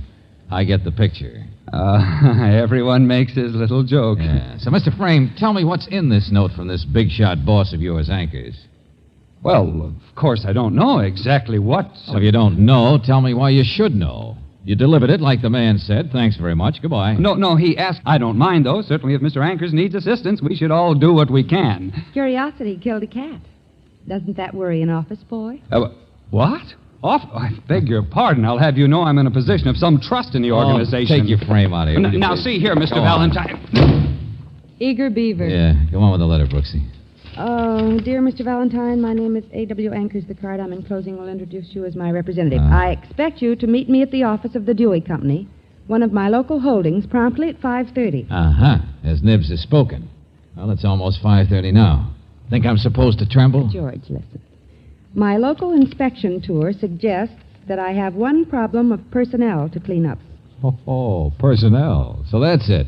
Name of Frame, you want to bet? Yeah. The office nuisance. Big case. Yeah, he's certain. What's the matter? Well, maybe this isn't quite as routine as it looks, George. Huh? Mr. Anchors says, I normally don't interfere in these matters of local personnel, but I need your advice, since I certainly don't want to be the employer of anyone who might commit murder.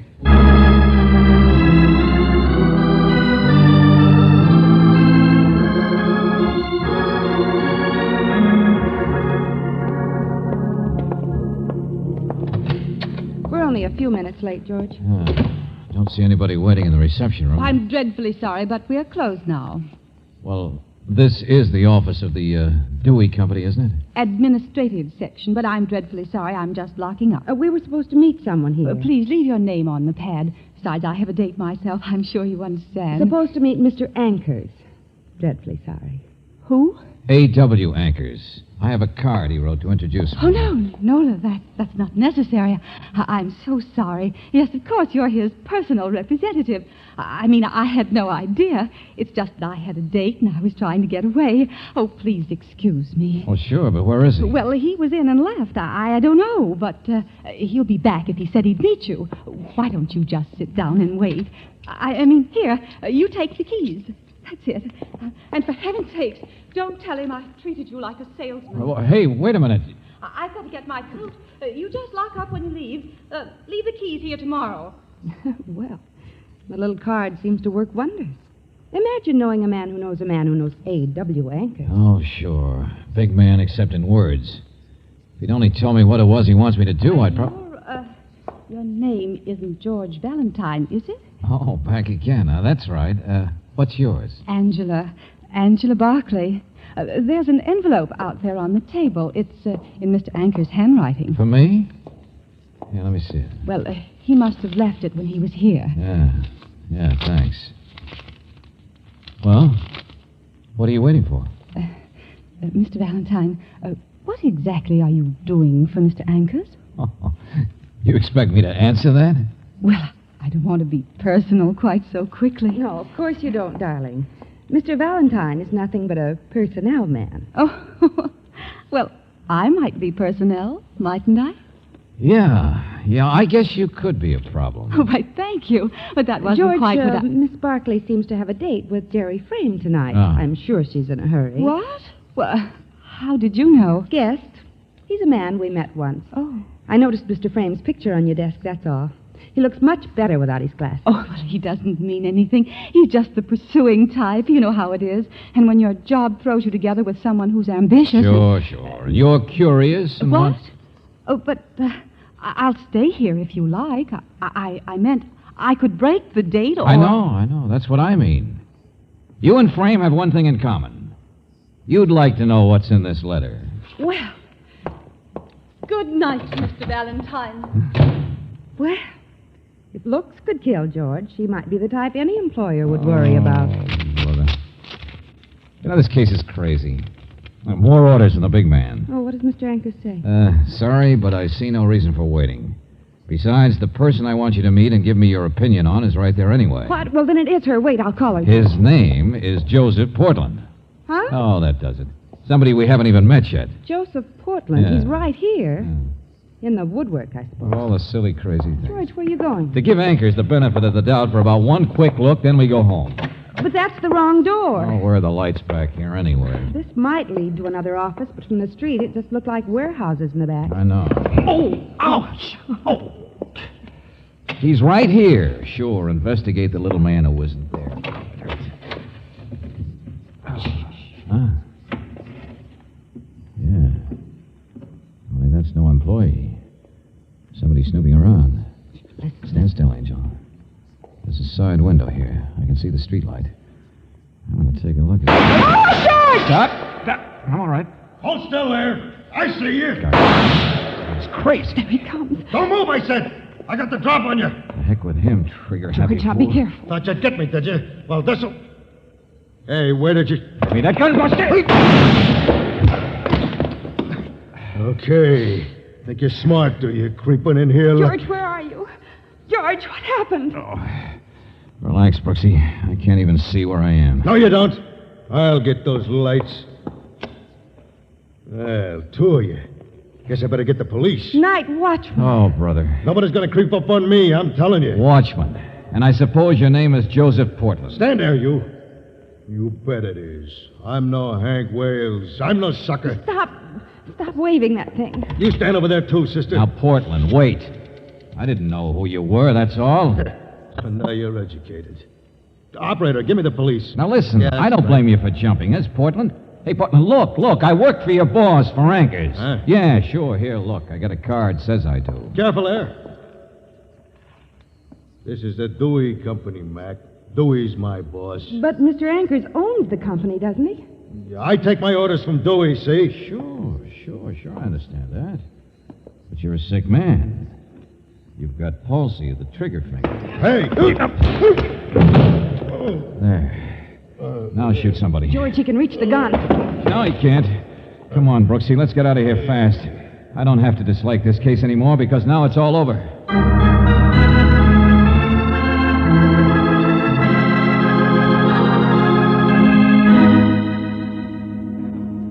But what business has Anchors got meddling with my personnel problem? Mr. Dewey, I don't know and I don't care. No, I'm not blaming you, you understand. Well, we are. It took too long to find you. But it'd take a lot more than 2 hours to find the mighty Anchors. So I'm telling you to get a new watchman down there and fast. Thanks and good night. Portland's all right. Anchors is crazy. I'll phone his hotel. Just because he buys me out is no reason for... Mr. Dewey, whom do I sue for being shot at? What? Yeah. But Joe is a watchman, and you He were... didn't even call out to us or ask what we were doing. Oh, you don't understand. His relief has been... I understand you got a nervous Nellie down there who's got to be replaced. That's all I care about. Mr. Valentine, I know what Joe Portland's like.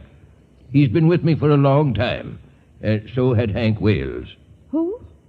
George, that's the same name the watchman mentioned. Yeah. And Anchors ought to understand. He was in town when it happened. What kind of a bloodless machine is he? Maybe Portland hasn't gotten over it. Maybe he does need another vacation. Now, wait a minute. Who's Hank Wales? What happened? Well, I thought you knew.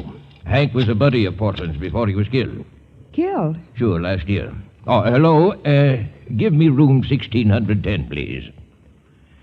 Yes, Portland got shot in the leg, but Hank let them get the drop on him.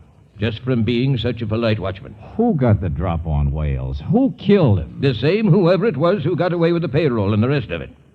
Didn't you ever hear of the amalgamated robbery? That was us. $250,000. Oh, I see. No wonder Portland's still a bit nervous. Oh, hello, Mr. Anchors. Here, give me that. Hello? Hello? Who is this?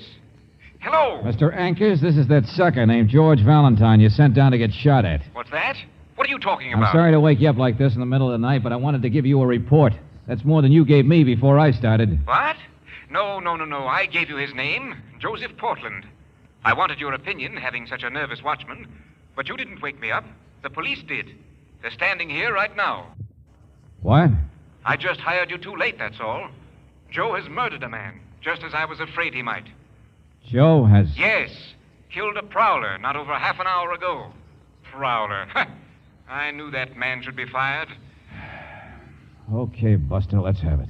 Fine watchman. Portland shot one of my own men, that's what he did. Some worthless young eager beaver from the office uptown. He killed a fellow named Gerald Frame.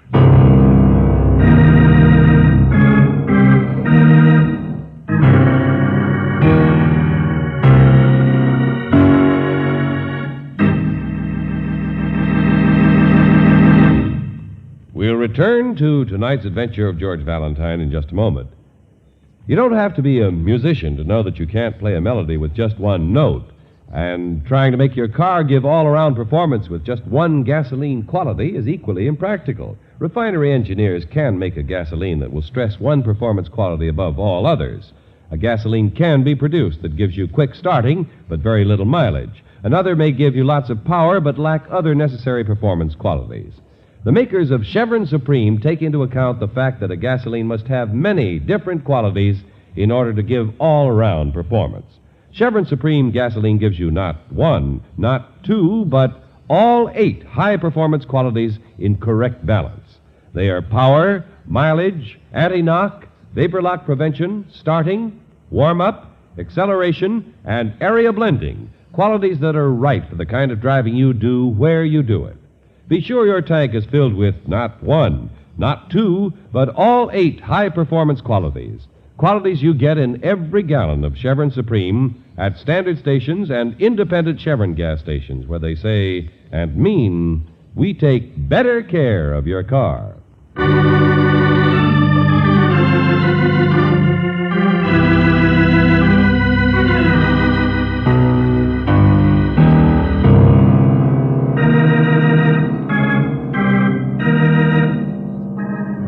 Now, back to tonight's adventure of George Valentine. The mighty Mr. Ankers has hired you. A nervous night watchman at the plant of one of his local companies needed to be replaced. The only trouble is he wasn't replaced soon enough. He's killed a man, the eager beaver named Jerry Frame. Well, if your name is George Valentine, it's a little hard for you to believe that this is anything but murder.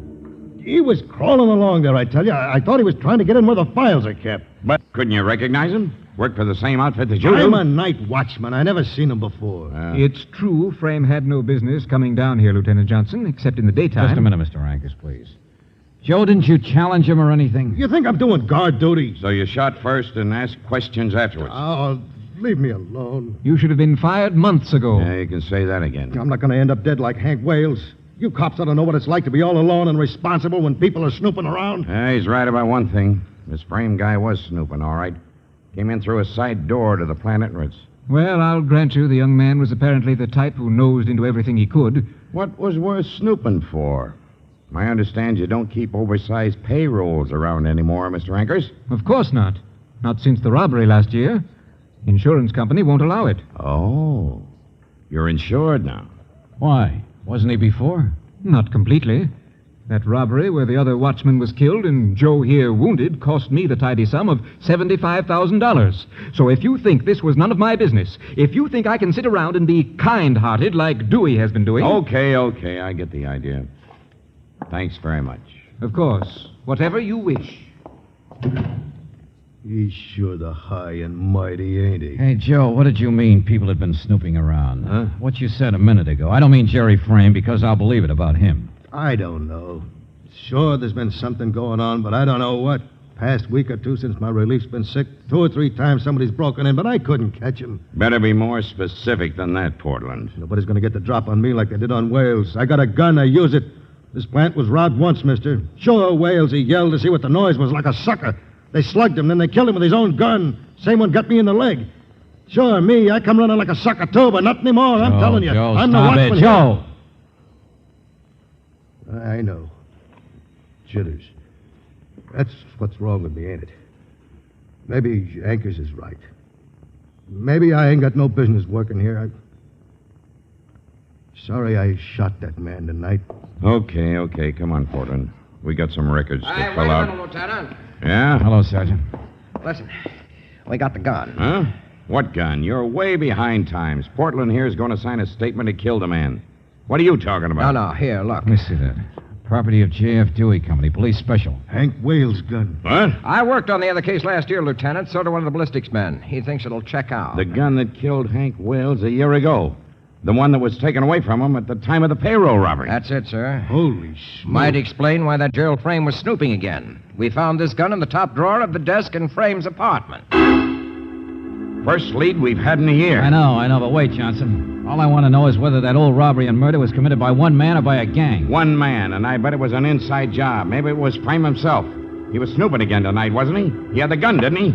Hey, wait a minute. Where are you going? Your figuring's a little wrong, Johnson, but straighten it out for yourself.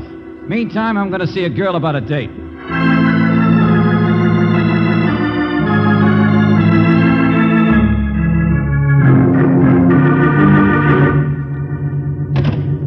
You already knew I had a date with Jerry Frame. Sure, Miss Barkley, and you probably kept it, too. No, I didn't. Honestly. You saw him tonight before he was shot, didn't you? No. After I left you at the office, after I went home, I was dressing. He phoned. Where from? Well, how should I know? He just said something awfully important came up. Something he'd been working on, and he'd be delayed, that's all. Except... All right, except what? Well, he did say he was going to buy me a mink coat. Ah. I thought he'd been drinking or was trying to be funny or Miss something. Barkley, do you think Jerry Frame killed that watchman and stole that payroll last year? What? Oh, of course not. I agree with you. A man who's committed a perfect crime doesn't keep the murder gun around for a year in practically plain sight for people to find. Well, then what are you driving at? But a guy who's nosy and ambitious and tripping onto old evidence might have such a gun in his desk. You mean Jerry knew who the robber was? Well, how else can you explain it? Who do you know that calls at this time of night? Well, nobody. Yeah. You want me to be your last caller? Come on, get in there. What? Oh, Mr. Valentine. Go on. Where's a piece of paper and a pencil? Never mind, I see something. Just stay in there and be quiet, will you?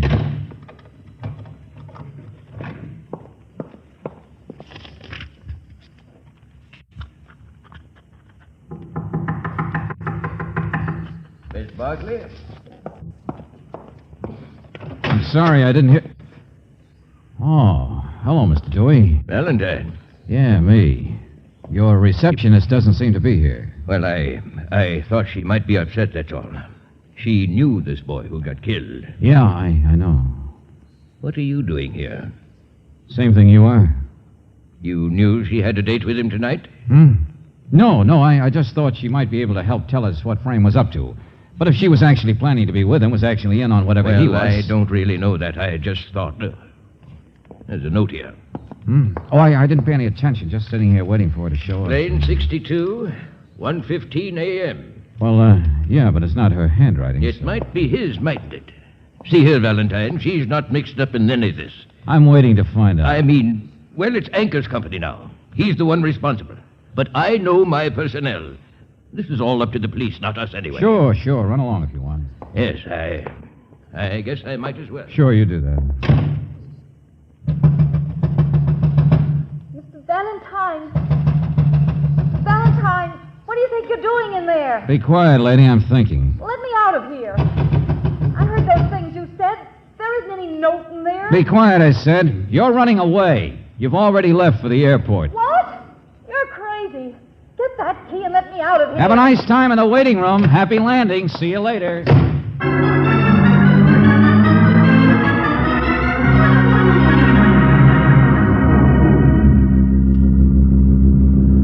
Mr. Valentine, how could I recognize anybody? When that stick-up happened last year, I didn't see anybody to shoot at. Wasn't even a shadow like there was tonight. Just gun flashes and noise. Joe, I got you out of jail, didn't I? So trust me.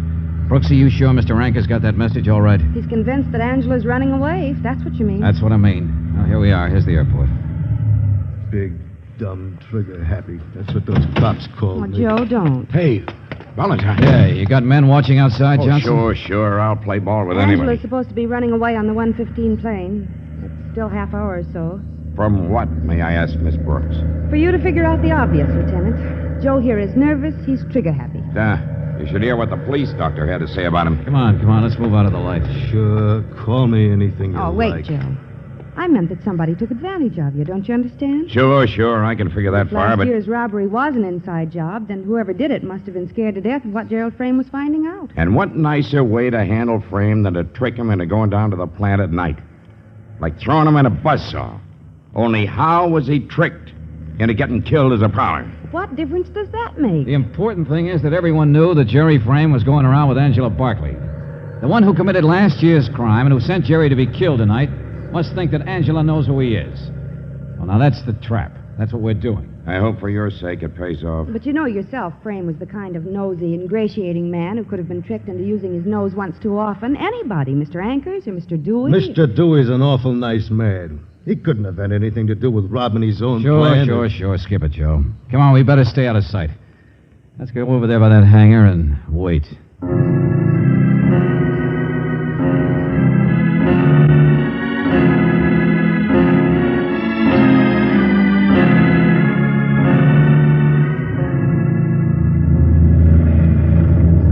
George, the plane's leaving. The police didn't do a thing. They didn't stop anybody. The plane's leaving. Yeah, sure. Good bear trap. It just didn't work.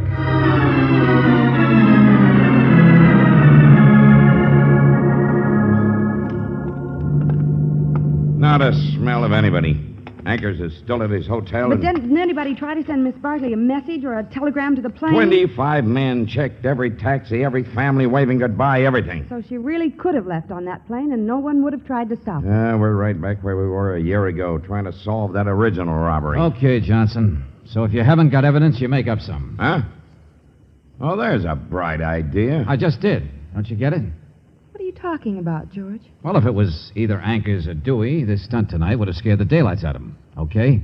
So it's not either one of them. Oh, that's just peachy. Now, I was hired to solve a personnel problem. Okay, here I go. If you've been so trigger-happy, Joe, ever since last year, Dewey would have had to fire you no matter how nice a guy he is. What do you mean? So, all right, you haven't been. You just got nervous recently. I don't get you, Valentine. Wild man with a gun. It's an easy enough act to put on. What? Sure.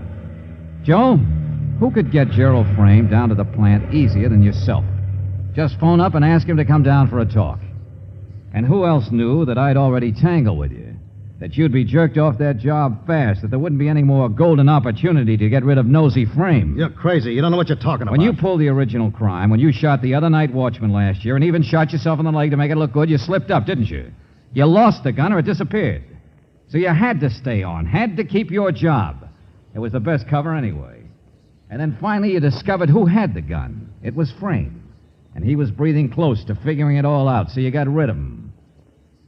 Well? I'll kill you for saying that. Yeah, sure. Shoot first, ask questions afterwards. But who else could have staged both jobs so they looked right? Oh, never mind. I know we had to prove the other guy's innocent to make you guilty. Only you did it yourself, too, you know. The gun. What's that? Yeah. What about what gun? In the original holdup, you said you didn't see anybody. And they slugged the other watchman and took his gun and shot him with it. And shot you in the leg with it. Well, so what? Well, in the dark, all those flashes you chatter about that makes you so nervous. How could you tell which gun did the shooting? Unless you were pulling the trigger. Why, you... That's all, Buster. Sorry, but sometimes it is better to shoot first and ask questions afterwards. He's all yours, Johnson. George, aren't you even going to wait to see what he says? Not me, Brooksy. I've still got a girl locked up in a closet, remember?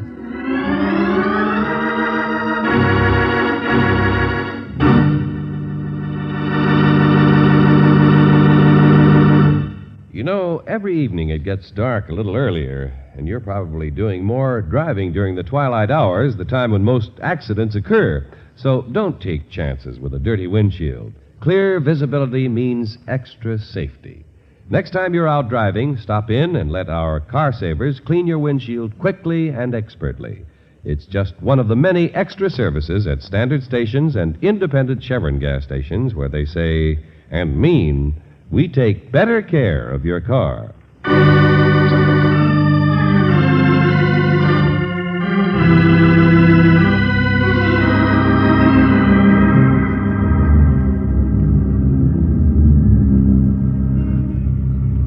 George, you mean Angela didn't have anything to do with it? That's right, Angel.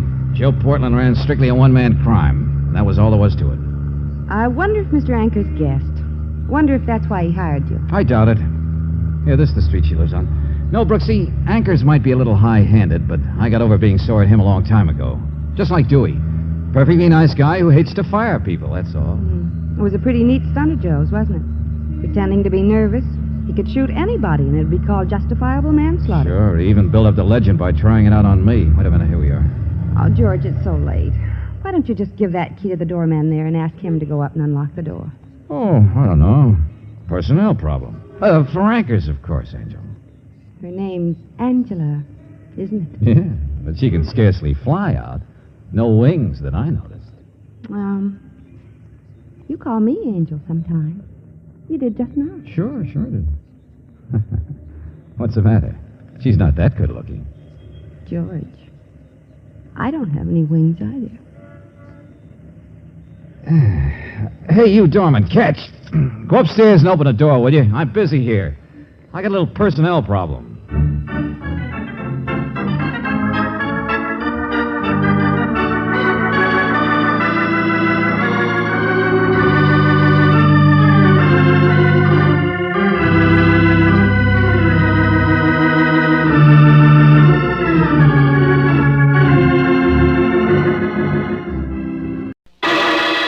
Personal notice. Danger's my stock and trade. If the job's too tough for you to handle, you've got a job for me, George Valentine. Write full details.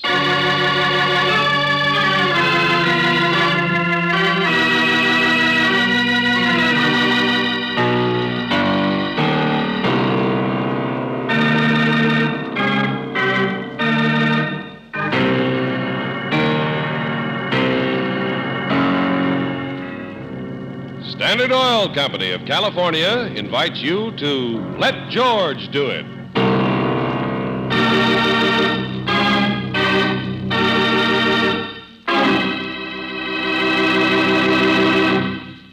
For the kind of driving you do, where you do it, your engine needs a gasoline with many different performance qualities.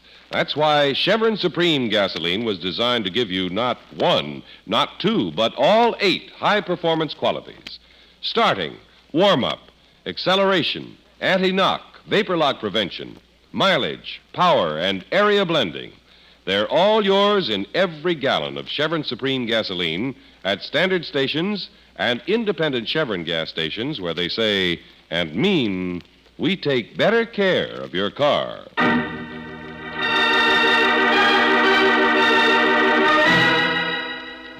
No Way Out, another adventure of George Valentine.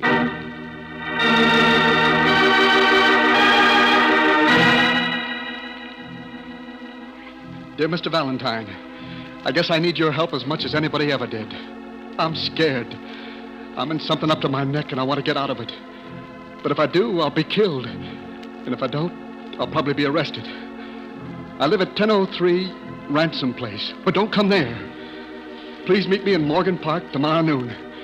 I'll be sitting on the 3rd bench inside the Rand Street entrance. And please don't act as though you knew me, or something bad might happen to both of us. Yours truly, Larry Baker.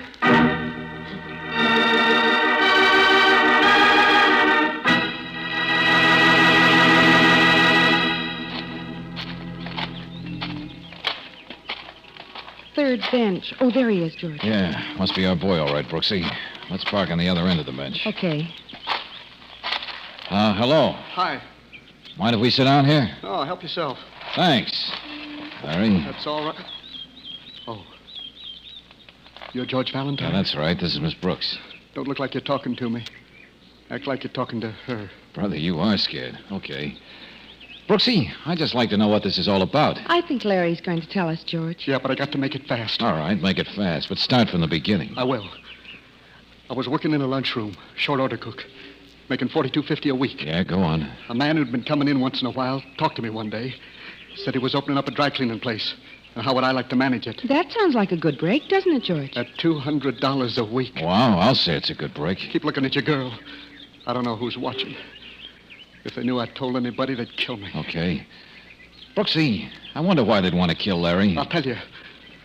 A couple of weeks after I took the job, a fella came in and said that every few days a man would leave a package at the shop. I was to hide it overnight. And the next day, another man would be in to pick it up. George, that store must be a front of some kind. That's what I mean. And the man told me if I said anything to anybody about it, the boss would see to it that I'd be bumped off so fast I wouldn't know what... Wait a minute. What's the trouble? That guy walking up this way. Hold it. Make love to your girl. Act like you're engaged or something. Well, this is an opportunity I didn't expect. Put your arms around me, George, darling. Okay. Look, Angel, what's wrong with Santa Barbara for our honeymoon? I know a nice little place. All right, Bunny. I'll go anywhere you want to go. Because any place would be wonderful for a honeymoon as long as I'm with you, Bunny. Gosh, that's swell of you, Angel. You're wonderful. Bunny yet. Couldn't you think of any other name to call We'll me? talk about the honeymoon later. He's gone, Larry. Yeah, I know. All right, then let's have the rest of it. Have you been getting these packages? Not yet, Mr. Valentine. Another man came in yesterday and said the first one would be delivered to me this afternoon at 4 o'clock. That's why I wrote to you. Uh-huh. Well, we'd better be there to see what your man looks like. What's the address of your shop, Larry? It's 119 Murray Street. But look, you can't be in the shop. They'd suspect something. We won't come in. We'll look on from across the street. Mr. Valentine, I know this is something crooked. And if the police get onto it, I'll be arrested. I tried to quit, but they wouldn't let me. There's no way out. This man said I'd have to do what they tell me to, or... Just take it easy, Larry. We'll try and find your way out. Larry, I'm sorry I'm late with your sandwiches, darling. That's all right, baby. I got another half hour before I have to go back and open up the shop. Sit down. Okay, darling. Oh, Larry, what's the matter? Don't look now, baby. But the people on the other end of the bench are Mr. Valentine and Miss Brooks. Oh, you've told them? Yeah. I guess they're going to try to help us. Oh. Don't you look either, Mr. Valentine. This is my wife, Sally. I saw her coming up the path, George. She's sweet. He's okay himself, Angel. Yeah, I think we'd better be across the street from Larry's shop at 4 o'clock.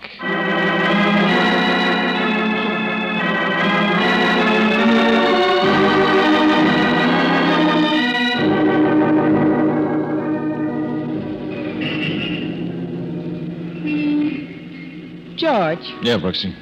just how long do you think we can sit here in your car in a loading zone without getting a ticket? Just where do you think is a better place to watch what goes on over there in Larry's cleaning shop? Besides, if I get a ticket, Johnson will fix it. What's Lieutenant Johnson got to do with this case? Nothing yet. But I've got a notion that if we can't find some way to help Larry out of his mess, Johnson will have something to do with it. Oh, Larry seems like such a nice boy. I hope Wait a minute, nothing... Brooksy. What? That big black sedan that just pulled up in front of the shop. Oh. Man getting out with some suits to be cleaned. Oh, but that wouldn't be a package. Larry said... Angel, does anyone have to carry a package in plain sight to prove he's got one? Oh, I see what you mean. He's gone in. Yeah, what time is it? It's, 5 after 4. Uh-huh. George, what are you writing? License number of that car. I suspect anyone who goes in there. But, darling, it's a big car. The man's wearing a chauffeur's uniform. Probably someone just sent him in with some suits to be cleaned, yeah. That could be a good cover-up if this is a hot racket. What could it be? Narcotics? Narcotics, smuggled stuff, plain payoff, who knows? He's coming out again, George. Yeah, that didn't take long.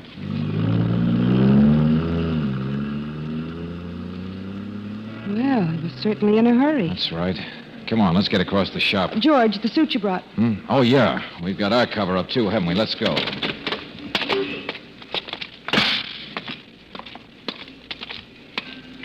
There's Larry behind the counter. Looking just as if he'd seen a ghost. That must have been our man, all right. Hello. Oh, hello. Got a suit here to be cleaned. Was that it, Larry? Yeah. Did he bring the package? Yeah. Well, come on, let's see it. No. Look, Mr. Valentine, I know you're trying to help me, but I got to think about Sally. If anything goes wrong... All right. What kind of a package was it? A big envelope. I don't know what's in it. I'm going to do just like they said, because if anything happens... I know what you mean. So we'll try it the hard way. What about this man who hired you to run the place? I don't know anything about him. Well, he must come in and give you your salary, doesn't he? No. He sends it to me in the mail. Uh-huh. What's his name, Larry? It's Hilton. Sam Hilton. That's what he told me. Where does he live? Haven't you got one of the envelopes your pay came in? Yeah.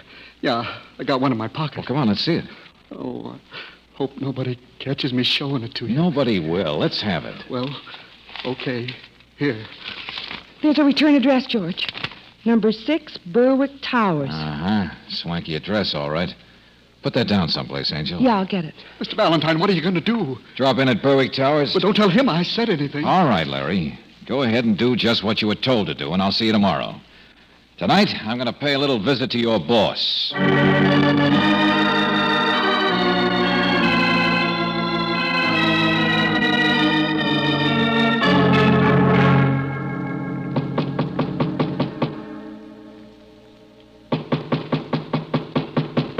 George, Mr. Hilton isn't home, and I'm glad. Yeah, Angel? Why? Because I don't know what you could say to him if he were in.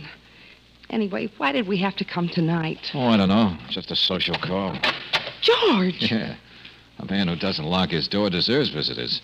And with my curiosity... George, we're not going in there. No, we're not. You're going to stay out here in the hall and stand watch for me. Darling, sometimes I think your curiosity... Call out if the enemy approaches, sentry. Please be careful. Now, where's the light switch? there.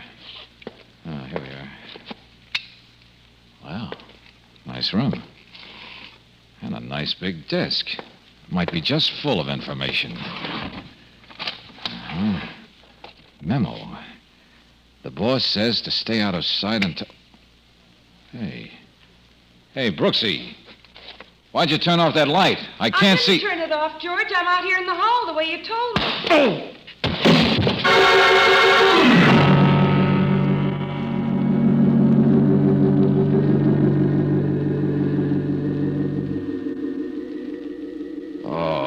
George, darling, it's me. Oh, that sounds just like the girl that called me Bunny this afternoon. Oh, stop. That was because... And according to the grammar I studied, you don't say it's me, you say it's I. George, at a time like this. Oh, are you all right, darling? Oh, sure, Dandy, just fine. Both of my heads are just fine. What happened? I don't know. I heard you ask me if I turned the lights off, and I said I didn't. Then I heard a kind of a hollow thud. Yeah, that was on the one head I had then, Angel. Didn't you see anybody? No, but I heard somebody. It was dark when I came in the room, but I heard somebody running and a window slammed. Window? And then Yeah, window. That one. Probably leads out to the fire escape. You think Hilton was here all the time, George? I don't think your hootie hit me. And I also think the man who hired Larry Baker isn't just playing kid stuff. So? So? I'm going to get back to Larry and Sally. Tell them what they're up against. Of course, that's a good idea. Tomorrow morning. Tomorrow morning? Yes, darling. Or rather, this morning. It's after 1 o'clock now, and the Bakers would be asleep. And besides, I'm a little tired of holding this handkerchief on your head. You'll only need about 4 stitches. Okay, you win, Angel. But first thing in the morning, I've got to see the Bakers. Because whoever Larry's mixed up with is playing for keeps.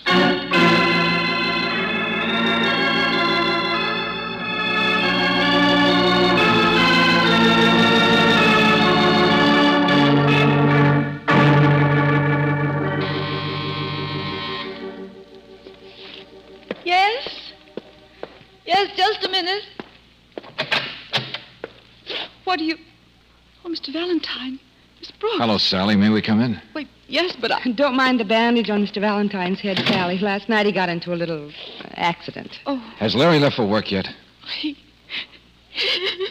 Sally, what's the matter? What's happened? Larry's in jail. In jail? Why? The police just called me a few minutes ago. A man was shot in the store, and they say Larry did it.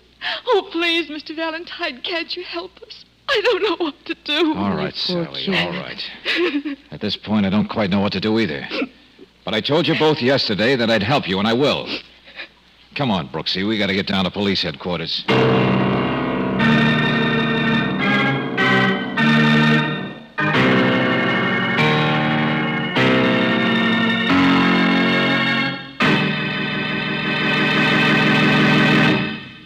We'll return to tonight's adventure of George Valentine in just a moment. When you're driving out on the highways this month, you're likely to see an outdoor poster that says, "Battery down? We charge 'em up." And that's Car Saver's way of reminding you during the month of October that for fast, efficient battery service, your independent Chevron gas station or standard station is the place to go. If your battery needs a boost, Car Savers are the people to see. Or if your battery has seen better days and just won't take a charge anymore, then Car Savers are the people to see about a brand new Atlas battery. Atlas is the battery that's packed with power to give you good, fast starting and also supply power for your radio, heater, or other accessories. Atlas batteries are backed by a written warranty that's honored by 38,000 Atlas dealers from coast to coast. And if you're budget-minded, like most of us, you'll be glad to know that you can take several months to pay. So next time you're out on the highways, enjoying a ride in the country, or just taking a short trip in your own neighborhood, look for the Car Saver sign that says, "Battery down? We charge 'em up." That's your reminder that for all types of battery service, whether your battery needs a drink of water, a speedy recharge, or even if you need a brand new Atlas battery, the place to go is your independent Chevron gas station or standard station. The people you'll see are Car Savers, the folks who say and mean, "We take better care of your car."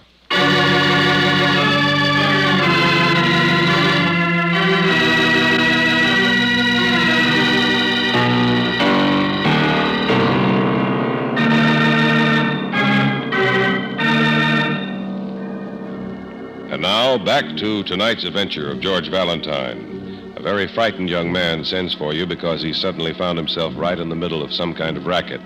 With almost nothing to go on, you set out to help him. And just when you found out that the people he's mixed up with are really playing a rough game, the young man himself is taken to jail for shooting.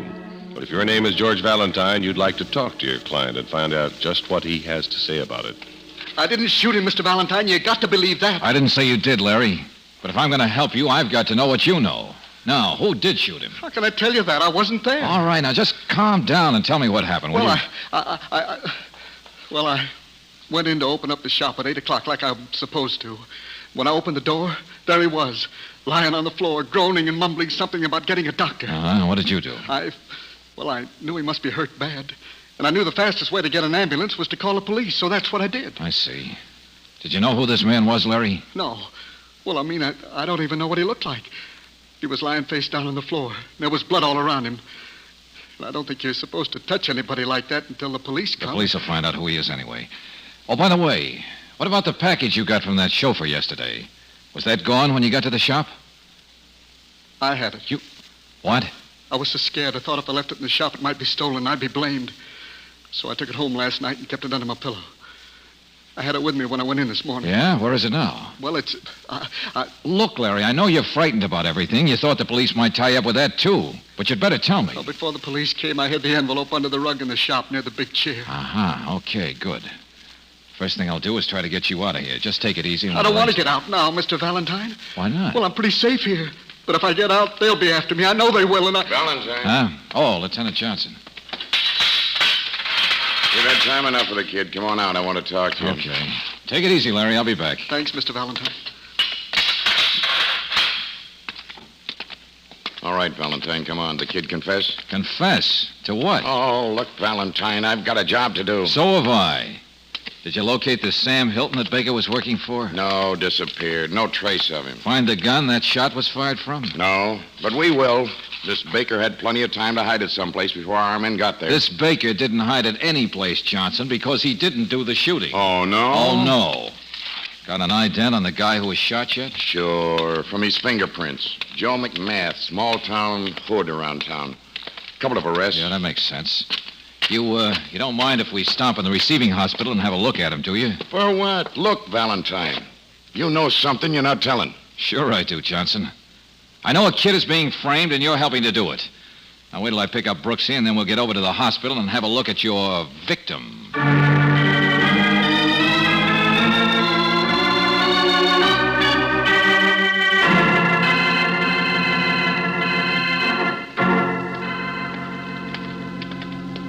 Oh, nurse. Yes? Oh, Lieutenant Johnson. This the room you've got McMath in? Yes, that's right. He conscious yet? Not yet, sir. He's had a sedative. What'd the doc say? Will he live? Oh, yes, he's going to be all right. Bad wound in the shoulder, but he's out of danger. Thanks. Well, you two wanted to see the victim step in. No, I can't for the life of me see why. Thanks, Lieutenant. You're so obliging. Come on in, Brooksy. But, George, I don't... I don't care for hospitals either, Angel. Just wanted to prove the man your client shot's still alive, I suppose. Valentine, Hey, Brooksy. Yes. I know what you mean, George. Hey, wait a minute. What? That hospital 90 isn't quite like a chauffeur's uniform, but you couldn't mistake that face. Hey, Johnson. Look, what are you getting at? Oh, somehow we connect that face with a big black sedan. Wait a minute. Here it is. Would you mind finding out the registration on this license number? Huh? No, look, I'm not the Motor Vehicle Bureau. No, but you might possibly get to be an inspector before you retire for having a wonderful brain. Just check with me at the office when you get the information.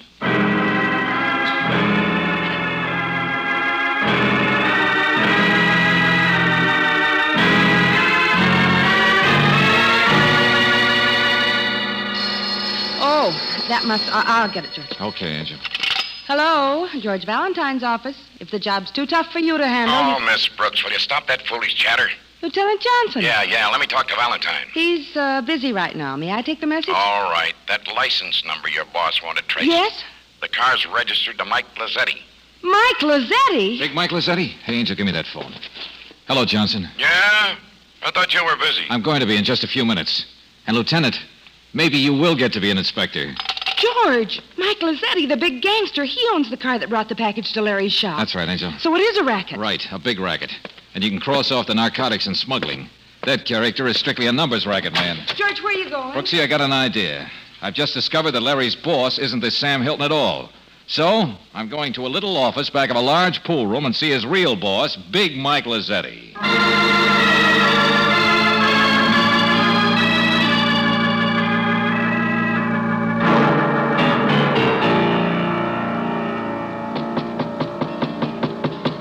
Yeah, come in.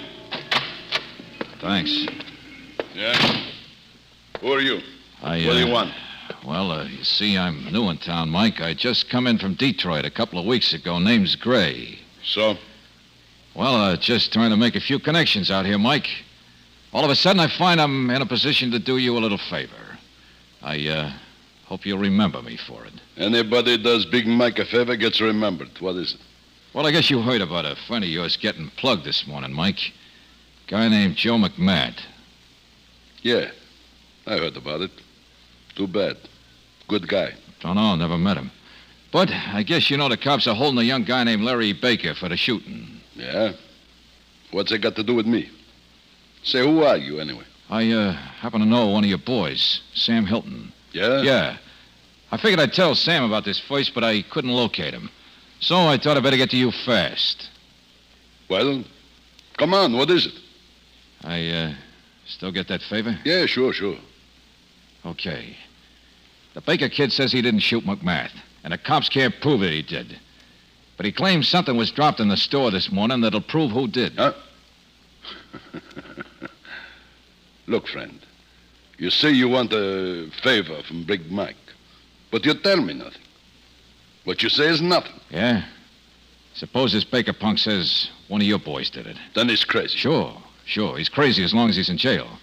But suppose he wasn't in jail. Wasn't he? You mean he's out? Not yet, Mike, not yet. But the cops can't get anything on him. They're letting him go. I listen around, I hear stuff, see? I understand he told the cops he'll bring them something that'll pin the rap on somebody. Yeah? He's not out yet, huh? Not yet. The way I get it, they're springing him at 2 o'clock this afternoon. I kind of got an idea he might go back to the shop to get that evidence. Yeah, he might do that. Yeah. Well, I just thought you might like to know, Mike. I'll come back later for that favor. And don't forget, boss, the name's Gray. Yeah, fella. Come back in a couple of days. I'll do you a favor. Thanks.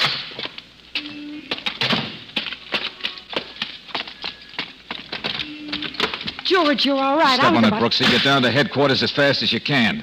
I've got to make a deal with Lieutenant Johnson.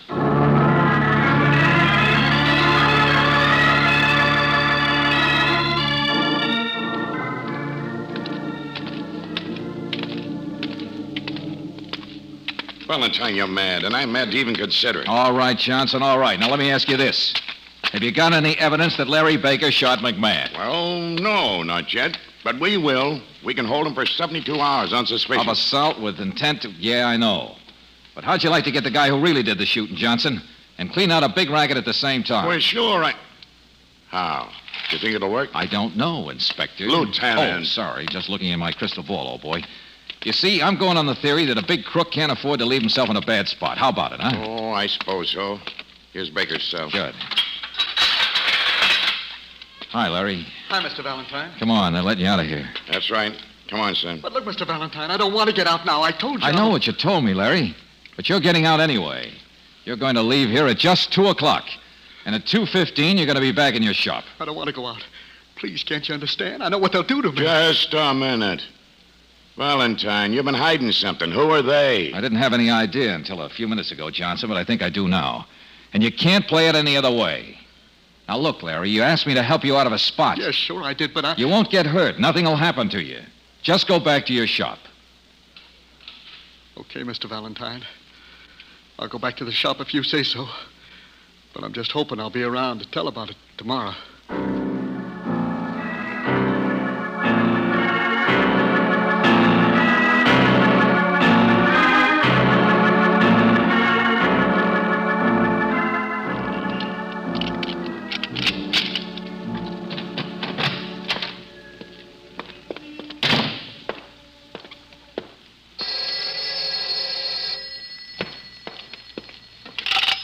Hello? Yeah, that's right. Well, no, I'm sorry. We're not open today. No, I don't know if we'll be open tomorrow either. No. I'm sorry. Who are you talking to? Hang up that phone. Yes, sir. All right. Give it to me. Give you what? I don't know what you mean. We're not open. There isn't any money. I don't mean money. You know what I mean. Listen, punk. You came back here to get something you were going to turn over to the cops. I want it. And don't forget you're talking to the boss. Boss? I don't understand. Look, don't play dumb because you ain't. Hilton said you was a smart kid. You know what happened to McMath, don't you? Yeah, but... Sure you do. I took care of him because he was holding out on me. I brought him in here this morning before you opened the shop so as I could get the payoff, though, but he wasn't here. He didn't leave it like he said he did. He double-crossed me. You see what happens to people that cross Big Mike? You mean you're the... Shut up. Now, what did I drop in here this morning? What did you find? Give it to me. But I haven't got anything, I tell you. Oh, yeah? Well, maybe this'll convince you. Now, come on, hand it over. Suppose you hand over that gun, Mike. Huh? No tricks, you're covered. What? This is a trap. You're right, Mike. It is a trap. And you've already done me that little favor. I'll take the gun. What? You said you was from Detroit. Yeah, I know. Little white lie. And the name's Valentine, not Gray. Here you are, Johnson. One shot fired from his gun. And I think the boys in ballistics can tie it up with a bullet that came out of McMath, don't you? All right. So a guy attacked me and I winged him. Self-defense. They can't send me up for that. Oh, yes, they can, Mike, when McMath talks. Thing called assault with intent to commit murder. Oh, and that payoff envelope you thought McMath stole, Mike. Young Larry here hid it under a rug. It's full of names, including yours. So you see, Busty, you don't have to do me a favor. You're going to do everybody a favor by going out for a good long stretch. Mr. Valentine, you mean I'm out of this? That's right, Larry. Oh, that's great. Except I'm also out of a job. I don't know how to tell Sally. Well, don't tell her yet. I've got an idea kicking around in the back of my head that... Well, look, Larry, meet me tomorrow noon on that same bench in Morgan Park, huh? Oh, sure. Okay, Mr. Valentine. I'll be there.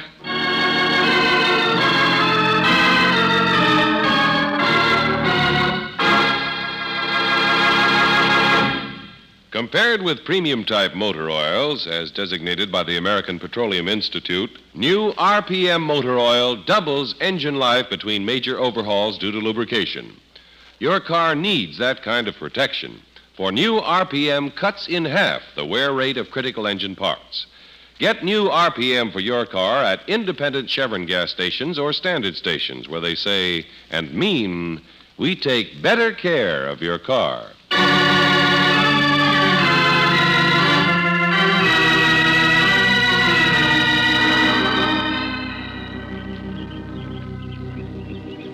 Mr. Valentine, you mean I'm going to get to be a cop? That's right, Larry. At least Lieutenant Johnson has made arrangements for you to go to police school, start out as a rookie. The rest is up to you. Oh, boy, you don't have to worry about the rest, Mr. Valentine. I know I don't. Now, suppose you go on home and tell Sally. I sure will. Thanks for everything. Bye, Miss Brooks. Bye, Larry. Good luck. George, Yeah, Angel. do you realize this is the same park bench we were sitting on when we first talked to Larry Baker? Oh, yeah, sure. George, What? here comes that same man. Where? Oh, no. Look, that's not the same It is guy. too, George. Quick, put your arms around me. Oh, all right, but this is so silly. Oh, Bunny. I thought we'd have to wait until next year to go on our honeymoon. But I think this is wonderful. Yes, Bunny. I will marry you tomorrow. Oh, brother, how crafty can you get? Come on, Angel. Let's go get some lunch.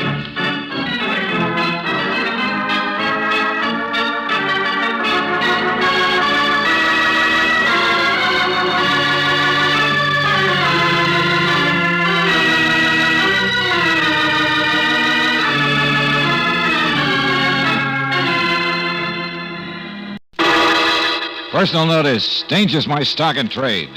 If the job's too tough for you to handle, you got a job for me, George Valentine. Write full details.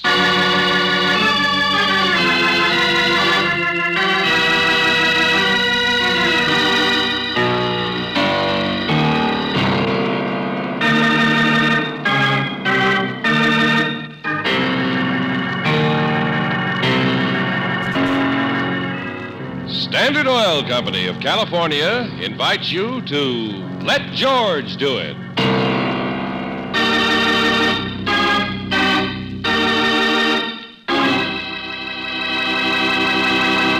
Before we join George Valentine, here's some good advice for car owners. New RPM motor oil doubles engine life between major overhauls due to lubrication. Compared with premium-type oils, as designated by the American Petroleum Institute, new RPM actually cuts in half the wear rate of critical engine parts. Good reason why you should get new RPM for your car at standard stations and independent Chevron gas stations, where they say and mean we take better care of your car.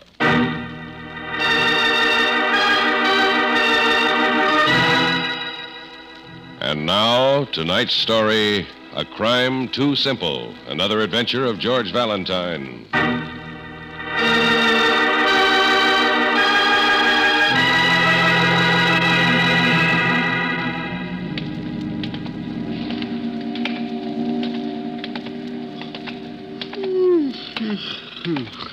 Man, look at that fog. Great night to play post office. Shut up. Least you can see the next pier. That's more than you could last night. Shut up. Oh, look, you gotta keep talking to keep 'em going to sleep on this watch. Join the Coast Guard and see the world. I tell you, who's your favorite movie actress? Oh, shut up. Can't you never say anything but shut up? Huh? Right at the end of the pier for the fence. Yeah, I see him. Carrying a rolled-up sail or something. No, it's not. It's something on a light overcoat. All right, you, what are you doing out there? Well, he threw it in. Stop! Hey, you! Oh, he told you!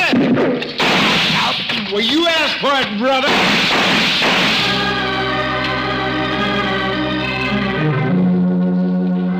Got him all right. He's dead. Give me a hand down here. Yeah, sure. Hey, what was in the overcoat? Yeah, also dead. Huh? Another man. This guy was tossing in a body, all right. Shot, too. Only, sailor, we didn't do this one.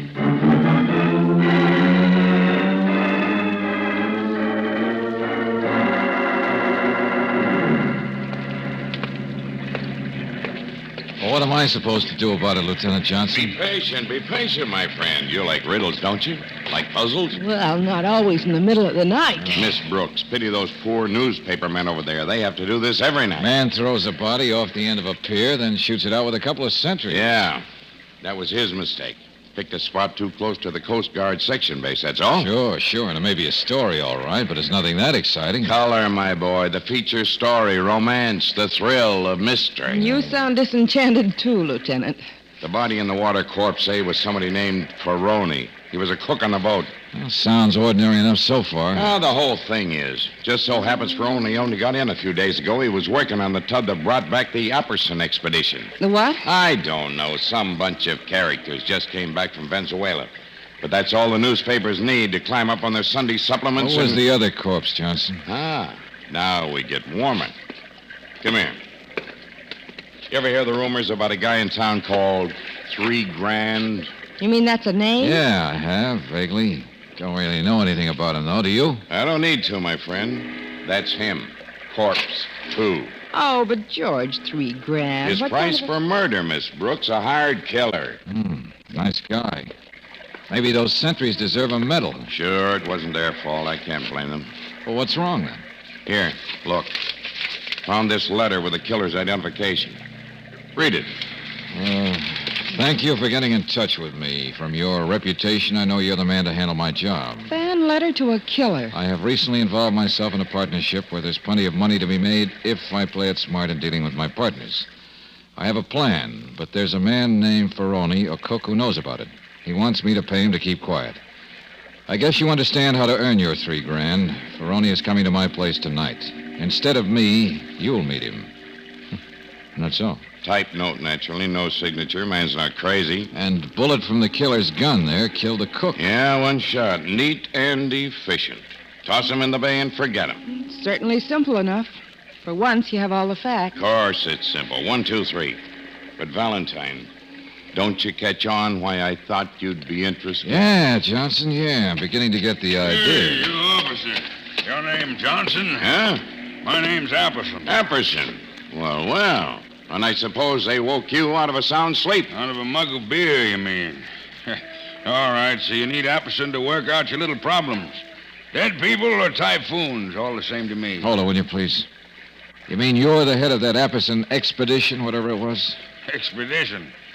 Just some guys I brought back from the jungle on my boat, that's all. Never met each other until then. I work for a living, Mac. But what kind of an expedition was it? I just own the boat, ma'am. Don't ask me nothing. You got the wrong man. Uh-huh. You just owned the boat and employed the cook. Yeah. He couldn't fry good hotcakes anyway. Death makes you real sad, huh? Come here. How about this guy? He work for you, too? Never saw him. Who is he? Captain Apperson, whom do we ask about this so-called partnership, this expedition that, of course, you don't have anything to do with? Well, try Boyle, Frank Boyle. He was along. Big shot lawyer, I think. He's a handy man with words. I can imagine. Who else? Well, that boat of mine's only a tub, you know, Chief. Only 3 of us come back together besides the cook and a couple of deckhands. So what's all the fire? Your problem ought to be simple. Whatever it is. Okay. Get back there with the sergeant and wait. Oh, sure, mate. Now, look, Valentine. Skip it, Johnson. He won't tell you anything. Let me see that note that was on the killer's body again. Yeah, here, George. Yeah. The note implies whoever wrote it was working on something against his partners, all right? That's what you want to know, isn't it? Oh, even I'm beginning to get it. A crime that's too simple. And that you can't solve. Sure, I know who murdered the cook, all right, and who shot down the killer. But the riddle is, who hired the killer? Some man has a secret. He's double-crossing his partners, maybe. But the only one who knew the secret was the cook. Check. So he hires the killer to kill the cook. Now, the killer's dead, so we can never tell who hired him. I guess now you won't blame me for getting you down here, huh? Ever hear of one like that before? No, Johnson. From here on, there won't be a single clue, will there? This is the overcoat that the cook had on, the light one, isn't it? Yeah, that's right, but... Let me see that gun. You still got it in your pocket, the killer's gun? Sure, No, you don't need to worry about fingerprints. Uh-huh. And he killed the cook with one shot, and I guess squeezed off another at the sentries. What are you driving at? Those newspaper men inside. Why not let them help you solve your crime for a change? George, what are you doing with that gun? Nothing. Valentine, what Take the it name easy, Johnson. Take it easy. Now you can show the gun around to people. Let them draw their own conclusions. George, come on, you Angel. Valentine, come back here. You got me into this, friend. Okay, that's my answer. When a crime's too simple, mix it up. Make it complicated.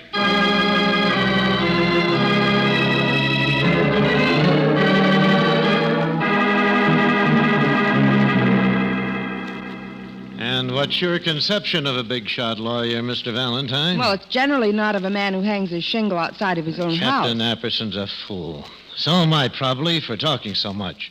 But at least it's nice to pretend you're a big success once in a while. Mr. Boyle, this isn't exactly what I wanted to talk about. And since my time's a little short... All right, then, killers.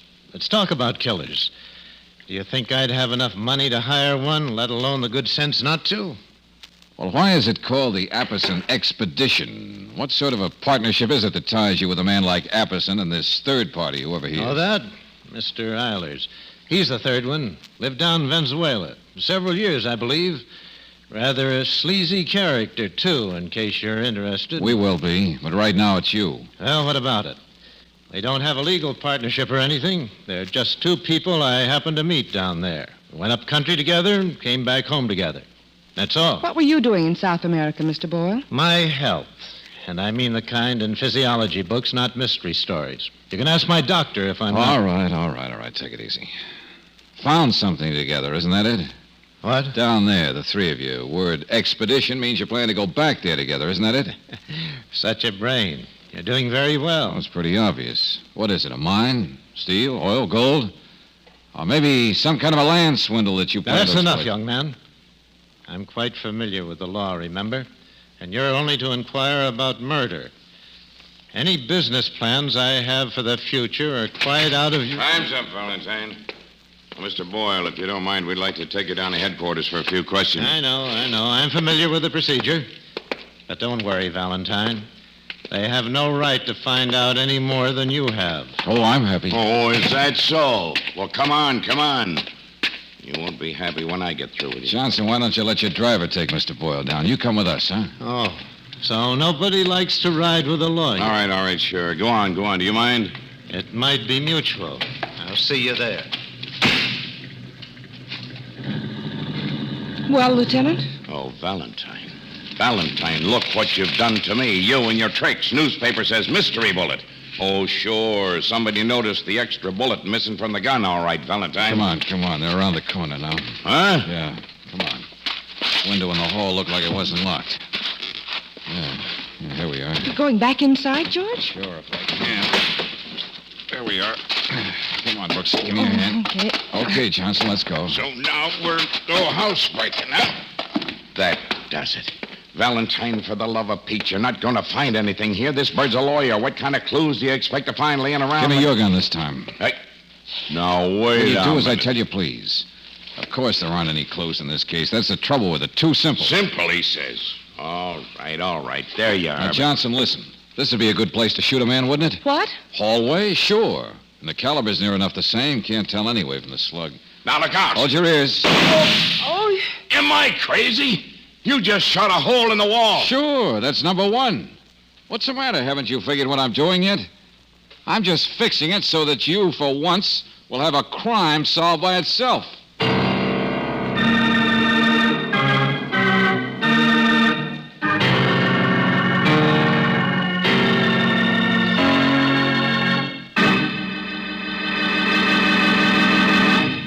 In just a moment, we'll return to tonight's adventure of George Valentine. But right now, I'd like to talk about memory. You know, lots of us have a difficult time remembering things like the number on our license plate, our social security number, even anniversaries and other important occasions have a way of slipping by forgotten. I'll bet you'd be surprised at the number of people who forget their own birthdays. And I'll bet you'd be just as surprised at the number of people who forget when the oil in their cars is due for changing. The best way for anyone to solve that problem of remembering is to have the oil checked every time you buy gas. The car savers at independent Chevron gas stations and standard stations check not only the amount of oil in your crankcase, but they'll remind you about oil changes and oil filter service, too. To keep your car running longer, be sure that your oil is checked and changed at regular intervals. There's no finer engine protection than the new RPM motor oil and new oil filter replacement element that you can get at any independent Chevron gas station or standard station, where they say and mean, we take better care of your car.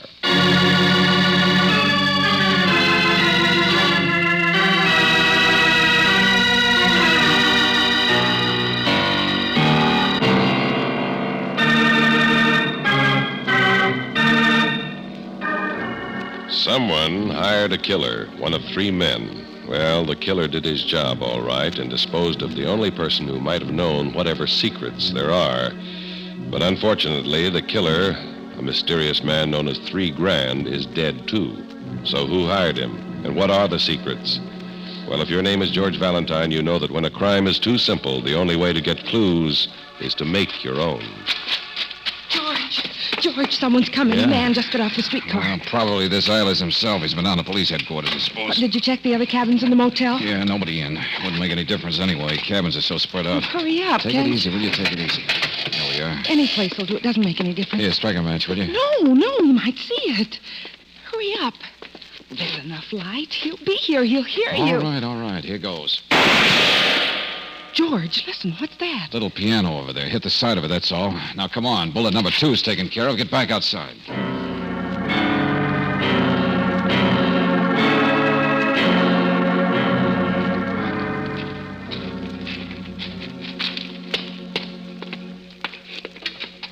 Hello. I didn't see you there. Are you Mr. Eilers? Yes, that's right. Frank Boyle gave us your name. I'm George Valentine. Oh, well, I guess I might have known. That police lieutenant told me about you. I suppose you'd like to come inside. No, this is all right. You've lived in the jungle country for some time, I understand. Little trip to Bogota down the river for shopping once in a while was about my limit. Oh, but I'm an American, all right. See here, I really answered everything I can think of for that policeman fellow. Well, I was just curious what you were doing here. You're apparently not visiting friends. I guess I don't really have... You know what I want, that expedition stuff. I don't have to tell you that. Some way or other, you guys struck it rich. Came up here to organize or sell stock or get equipment or I something. don't have to tell you that. I worked hard for a living all my life, mister. Don't you understand? We understand there must be something a little crooked about this whole thing, or you'd be willing to tell us. No. Look, I'm not the lawyer. Don't talk to me. Sure, there's lots at stake, but Why can't do you help- band together with a bunch of guys when maybe one of them hired a killer? What? Why stick together? What are you afraid of? I don't know anything about that murder. I don't know anything about those things. I'm just a planter. I've worked hard all my life. All right, skip it. By the way, I noticed a piano in there through the window. That yours? What? Oh, no. No, belongs to the man who owns this place. I wouldn't know one note from an... Why? Good night, Mr. Rilers.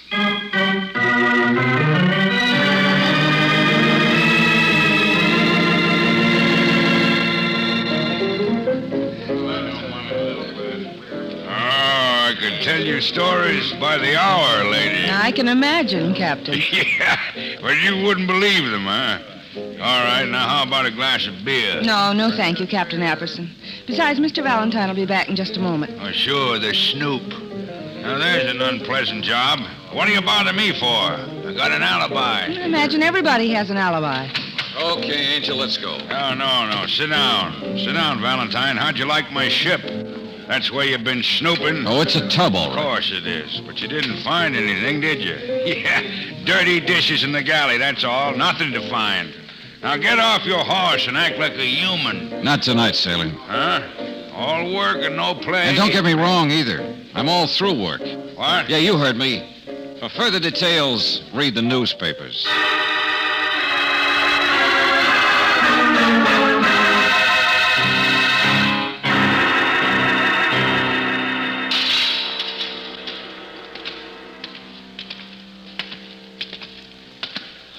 You're one of the reporters who saw that gun the killer used, aren't you? Noticed that an extra shot had been fired. Yeah, that's right. My paper had a story on it. Mystery bullet stuff. Only we don't like to draw conclusions. Sure, understand. Here we are, locker 317. How come they give you the run of the morgue like this? So you'll draw the right conclusions. Police said make myself at home. Friendly thought. What's the matter? Nothing but clothes, that's all. Oh, sure. Stuff that cook Ferroni was wearing, huh? Yeah. Something occurred to me I wanted to check. Hey, wait a minute. There's a hole in that light overcoat. Yeah, there is, isn't there? Well, that'd explain the extra bullet. Killer took a shot at him, missed, then hit him with the second one. Try again. Huh? Well, from the location, the bullet would either have been found in him or at least poke a hole in his shirt underneath, wouldn't it? Yeah. No hole in his shirt, is there? Not except from the one that really killed him.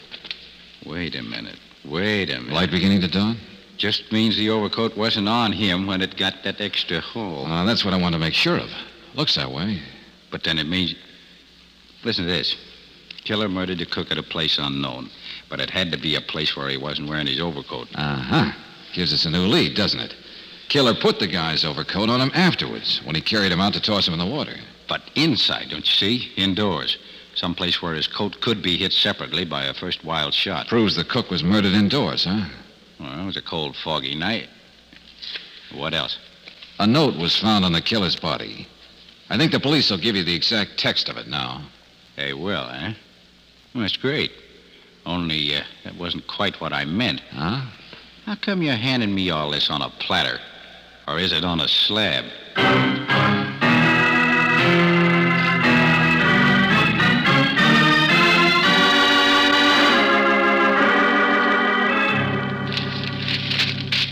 But look at these stories. Where did the murder take place? In whose home or boat or motel was the little blackmailing cook met and surprised with the gun of the mysterious $3,000? Oh, it's all there, all right, Johnson. Hook, line, and sinker. But, Valentine, if anybody ever finds out that you fired that extra bullet through the coat, I'm liable to be... Oh, I don't know. Promoted, maybe? It's neat, all right. The guy hires the killer to take his place when the cook shows up to be paid off. Well, it's where the guy lives, naturally. Or the guy doesn't know where the actual murder happens. Why would he? He's out setting himself up an alibi. All three at least pretend to have alibis. So now, he starts getting panicky. The murder was indoors. He must have done it right here in my house where he met him, he says. How to make a crime solve itself. Valentine, maybe I love you after all. Come on, what are we waiting for? Think they've all had a chance to read the newspapers? Sure, my friend. One of those three men has had a chance to try to cover up what he thinks was the killer's work. That is the idea, Johnson. One of them has covered up a bullet hole.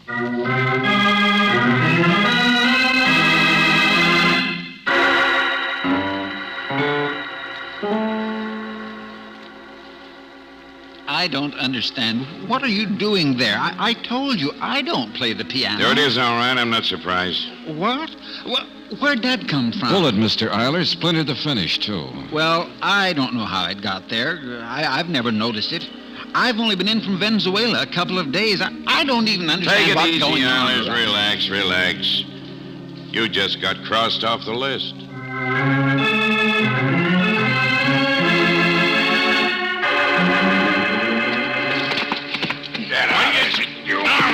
You've got no right aboard this boat. That's what you think. Oh, that's it. All right, cut it out, Stopper, will you? 2 down, Johnson. Bullet hasn't even been touched. And it was there where Apperson would have found it, all right. What bullet? What kind of a frame are you guys trying to... It's a nice black one, friend, only apparently it's going to fit a lawyer instead.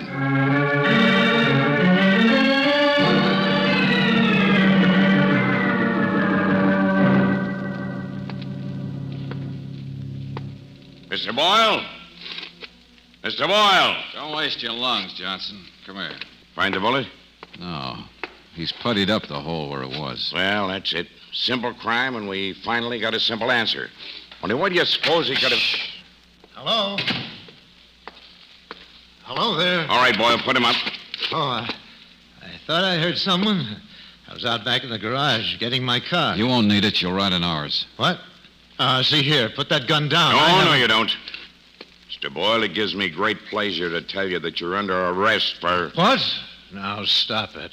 I was just on my way to see you. Huh? Yes. Look there, on the wall.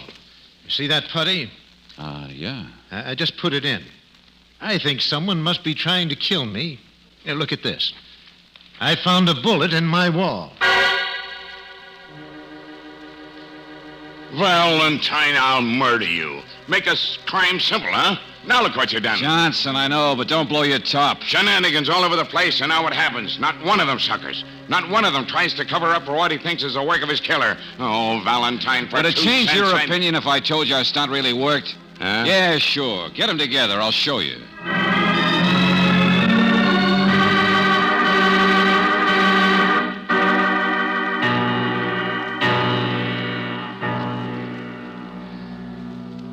So now you all understand that this whole bullet business was really just a phony. I've never heard anything so irregular in all my life. Oh, now don't get righteous, Mr. Boyle. We had to pull it to make sure one of you didn't try to cover up. All right, so we didn't. So what? Well, we're firmly convinced that in the circumstances, if one of you hired the killer, he would have covered up. So it's quite simple, isn't it? None of you hired $3,000. Valentine, for the love of... Take it easy, everybody. One of you is going to go to jail, all right, for murder. But you see, something else has been bothering me. That's why you've all kept quiet. 1 man out of 3 was a double-crosser. So why won't the innocent ones help us? But we don't know anything about that. Oh, there's a good reason, all right. I can tell you, that expedition scheme they've got must be as crooked as a corkscrew. Oh, it is not. Oh, a little irregular, perhaps. Skipper, will you? Sure, I thought of that, Johnson, and apparently a lot of money's at stake, too. Those reasons help, but they're not the big one. And what might that one be? Fear. Well, from now on, 2 of you have nothing to be afraid of. The killer's going to hang. Killer, what are you talking about? Captain Apperson, as I said, 1 man was a double-crosser. He hired $3,000 to kill that cook. But, of course, it's none of these men, because the man who did the hiring is now dead. Yeah, that's right. Shot down by a couple of sentries. Little identification job for you, Johnson.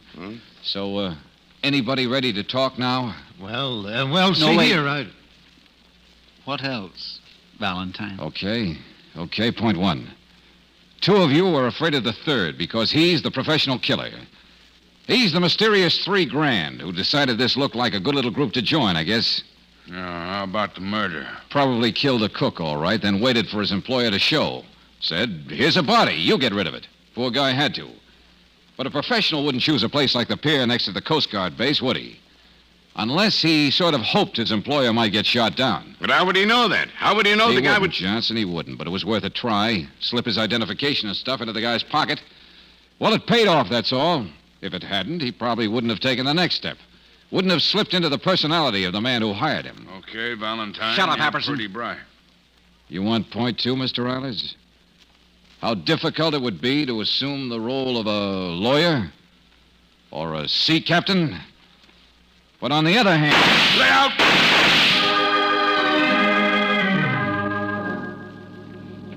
Oh, thank heaven. He said he'd shoot like that if we told. He said he'd do the same to my family. He said... Now, take it easy, take it easy. It's all over. Nobody's hurt except him, Ireland's $3,000, or whatever you want to call him, but... Oh, Valentine, are you lucky?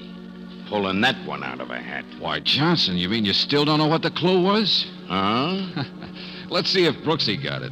She went to grammar school.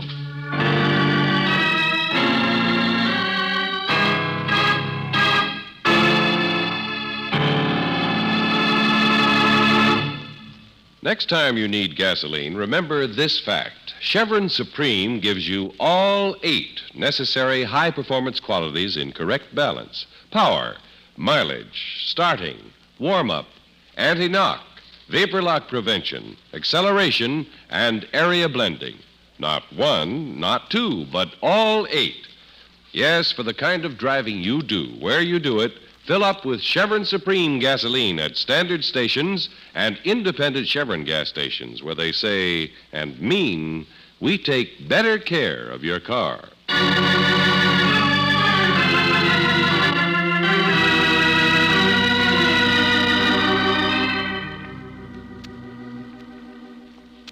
Well, of course, George. I knew there was something wrong about that man when we first talked to him. Well, he had kind of a wild plan, but it might have worked, you know. Once the real Islas was dead, the other 2 guys weren't too hard to keep quiet. Yeah, I wonder if they'd ever really let him be a partner in that expedition, whatever it is. Maybe. There was plenty at stake. Now, look, I don't care about that expedition stuff. What it is or why. How did you guess? Well, Johnson, the explanation had to be something like what it was. Once I realized the man who lived in the jungle was a fraud. Yes, the real Islas lived in Venezuela for years, remember? And yet that guy told us he did his shopping down the river at Bogota.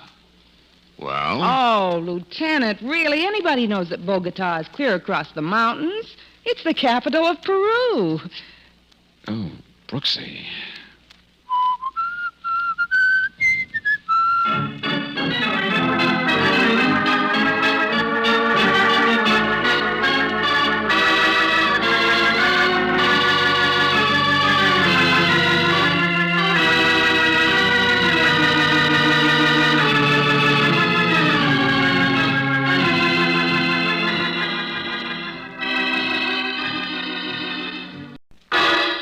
Personal notice. Danger's my stock and trade. If the job's too tough for you to handle, you got a job for me, George Valentine. Write full details.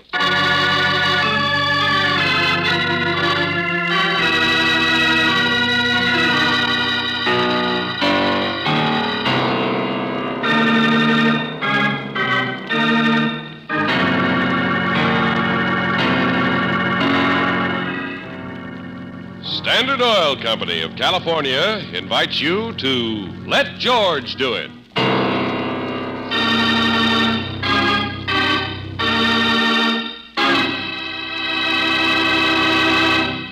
Before we join George Valentine, here's something to remember when you buy gasoline. Any gasoline can be made to stress one performance quality at the expense of others, but Chevron Supreme is balance blended to give you all 8 necessary high-performance qualities. Power, mileage, starting, warm-up, anti-knock, vapor lock prevention, acceleration, and area blending. For the kind of driving you do, where you do it, your engine needs Chevron Supreme gasoline. Get a tank full tomorrow at your independent Chevron gas station or standard station where they say and mean we take better care of your car.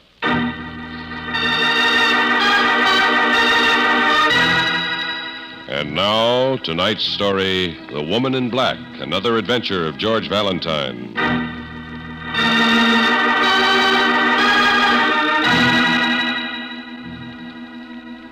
Dear Mr. Valentine, I need your help. And coming from little Gladys, that's quite an admission. I suppose you've heard about Pygmalion, who barked his shins on his own statue. Well, I seem to be the same thing, girl type. You see, Mr. Valentine, in my vast wisdom and vaster love of money, I have created a monster. And since the monster is a good foot taller than I am, I'm sure you'll appreciate how much I mean it when I say, get here quick. The monster is slipping out of my control. Sincerely, Gladys Jenkins.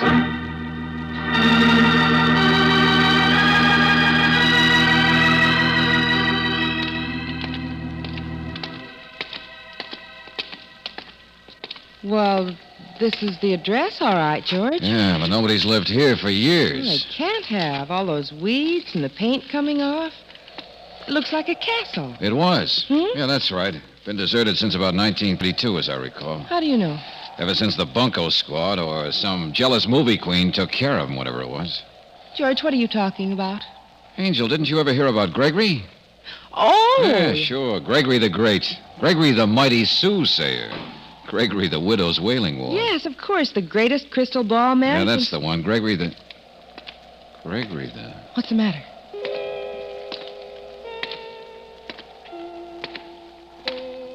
George, I don't... Gregory the Ghost. What? You mean that old man with the white hair that Not just... so old, I guess. Dyed his hair white when he was 20, they claimed. Increased his powers over women. Well, he was certainly attractive, if that was really the... No, it can't be. It can't be. I thought he was dead. Burned himself out. He drank too much. Well, who you think it Huh? was, Julius Caesar? Now, go on. Get out of here. This is private property. Well, not the sidewalk. Yes, I know. Forgive me, lady. I didn't mean to eavesdrop, but this is no tourist center. I get second tired of people standing there saying the same thing, that's all. Well, now, that's really too bad. And no smart cracks out of you either. This is my property here, all of it. J.J. Cleary, Realtors. If you don't believe me, my house is just down the block. No, of course we believe you, Mr. Cleary, but you mean you own his house, too, Mr. Gregory?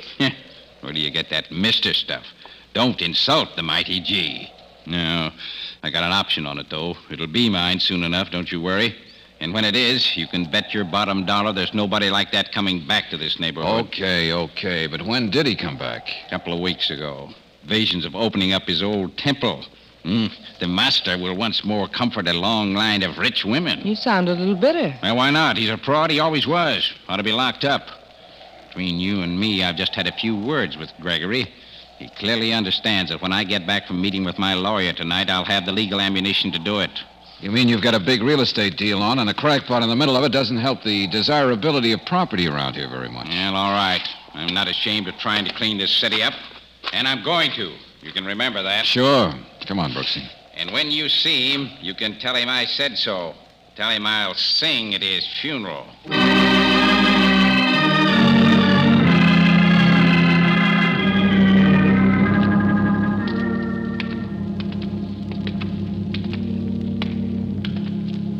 Well, be a good place for a funeral, all right, wouldn't it? Yeah. I wonder if... Oh, excuse me, lady. Could you tell me where... Oh, I didn't see you. Well, it's a little dark in here, even without a veil. I was only going to What do ask you if you want? could... Who are you? What do you want with him? Are you a believer? Gregory never sees callers and... Excuse me. Well, now, look, you... Well, how do you like that, for the love of... George, there's somebody else behind you. Look at him jump. It's got him already. What good are you going to be, Mr. Valentine? Come on in and relax, suckers. Just me. Who's the woman in black, Miss Jenkins? How should I know? Sit down. This is the boss's old stomping ground, not mine. Ask Joe Brady. He's up on his ectoplasm, if he's out of the hospital. Who? Now, look, start at the beginning, will you? Yes, we didn't even know that Gregory was still alive. Neither did anybody else until I resurrected him. Hit me with the tombstone, will you? Oh, yes, he's back in business, all right. Been making a fortune with his comeback in the East. Want a drink? No, thanks. Things are muddy enough now as it is. Look, I'm a press agent who should have stayed with her typewriter, that's all. Oh, I understand. You mean this comeback of the great Gregory was your idea? It was my mistake. Oh, I've made a lot of money. Quite all that I want, in fact. And you've got to understand there isn't anything to all those mutterings and predictions and things of his. There isn't. There can't be. It's just a lot of hokum, drivel. Well? Oh, Mr. Valentine, I found him. Just a burned-out bum last year. I built him up. Did the whole thing. Little Gladys pulled the genie out of the bottle. Well, go on. Well, don't you see? Now I can't get him back in. Which way do you mean that? I mean, I don't want to go to prison. Oh, I see. Party to a fraud, huh? Debunking his sentimental old clients of their dead husband's estates. No. He never does anything like that. Oh, I don't think he does. I just don't know anymore. That's the trouble. I don't even know why we came running out to this city. Oh, come on, lady. Try again. What is it you're afraid of? Him. I don't scare very easy, Mr. Valentine. But he used to take everything lying down. Now he just smiles to himself. Well, that still doesn't explain. He had a cook, and she talked back to him, and he just smiled.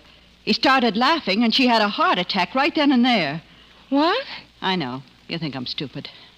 Oh, he's feeling his oats. He's beginning to make plans. He says nobody's going to stop him.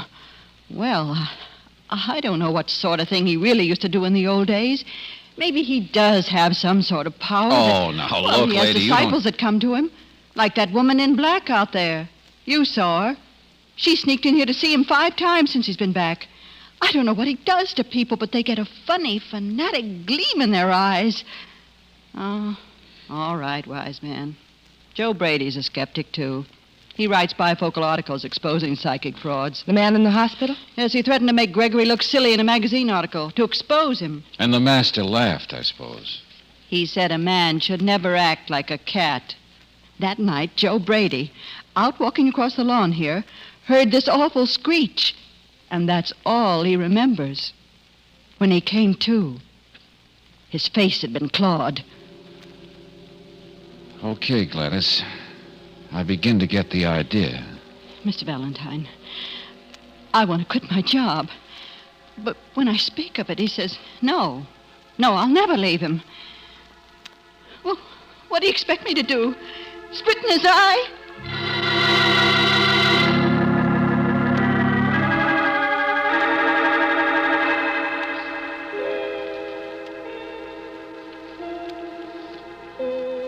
And life goes on like a spinning top.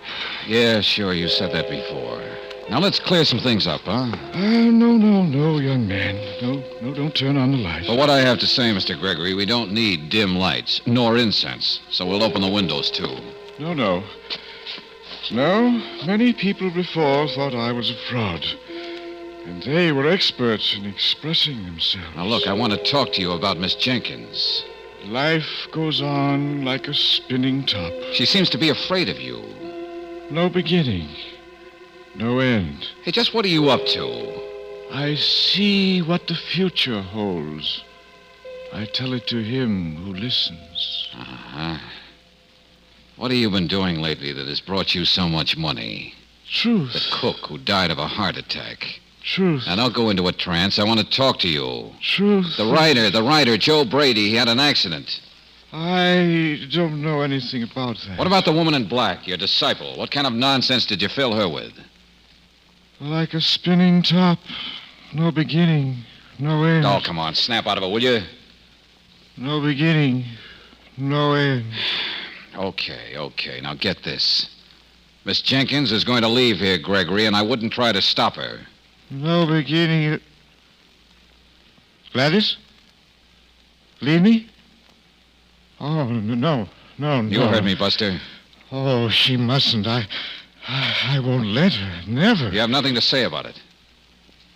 I would not meddle in things that don't concern me. Why not? Sometimes we're stricken down for meddling in things we don't understand. Now, what's that supposed to mean? Truth. I was talking to you, Buster, about... Truth. I see it. I tell it.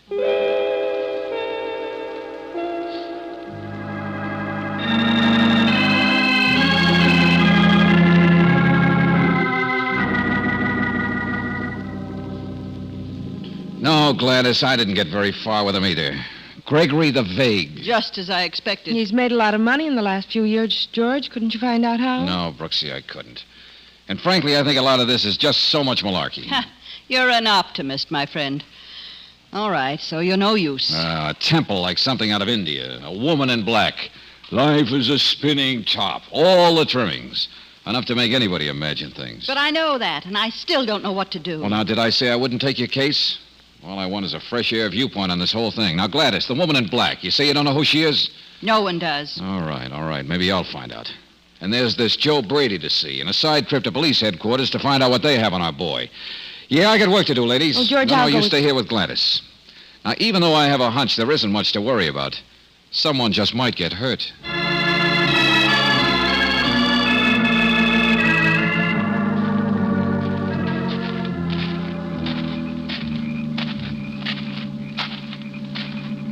Life is like a spinning top. A temple overgrown with weeds. No moon. Oh, this is just fine.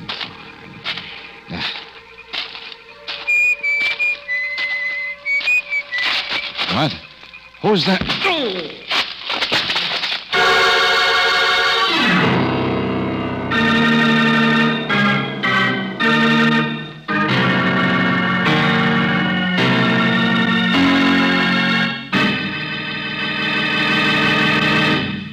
We'll return to tonight's adventure of George Valentine in just a moment. But right now, I'd like to remind you about something you may have forgotten. Something that is mighty important to your safety on the highway. Something that can save you money.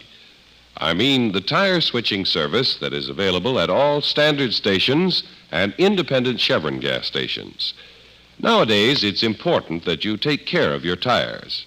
Proper switching can mean longer life and more mileage. Car savers know how to take care of your tires. They know that rear wheels work harder than front wheels and right harder than left. So they recommend a scientific pattern of switching the tires, all four and the spare, at regular intervals. This distributes the wear evenly and keeps the rubber in the spare flexed and lively. Car savers will check your tires for cuts and bruises when they switch them, and they'll keep them properly inflated, too. So the next time you're at your favorite standard station or independent Chevron gas station, ask the car saver about tire switching. It's just one of the many services available to Western motorists at the stations where they say and mean, we take better care of your car.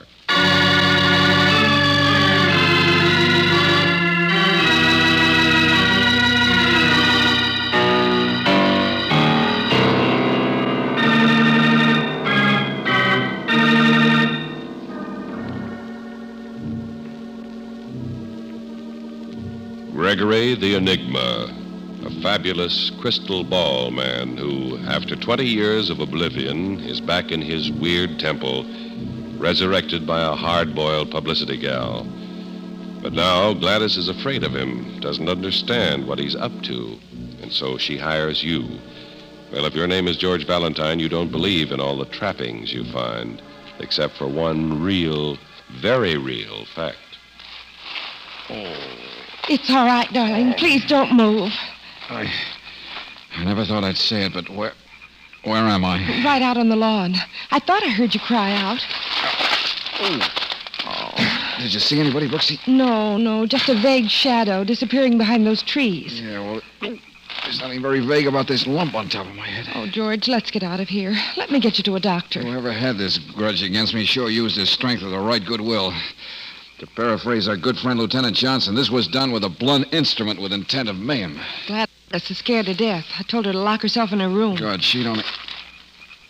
Sometimes we're stricken down. What are you talking about, George? Nothing. Come on, Brooksy. Come on, where? Back to the house. I want to have some very definite words with the vague Mr. Gregory.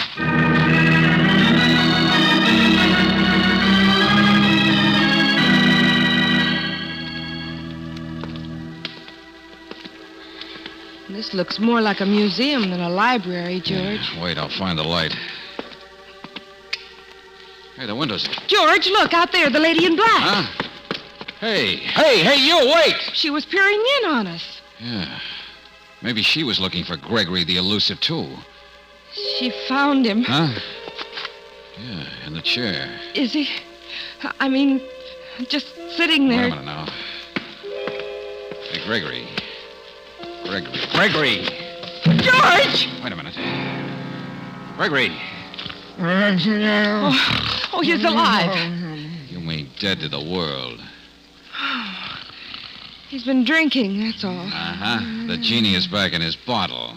So that was the reason for his vagueness before. Oh, brother, he must have been working on this bun for hours. Then he didn't do it. Hey, maybe there is something more than we know going on. Brooksy, you can tell Gladys, the Pygmalion, that her statue is ossified. Aren't you staying here? No, I'm off again on my rudely interrupted journey. I want to talk to Brady.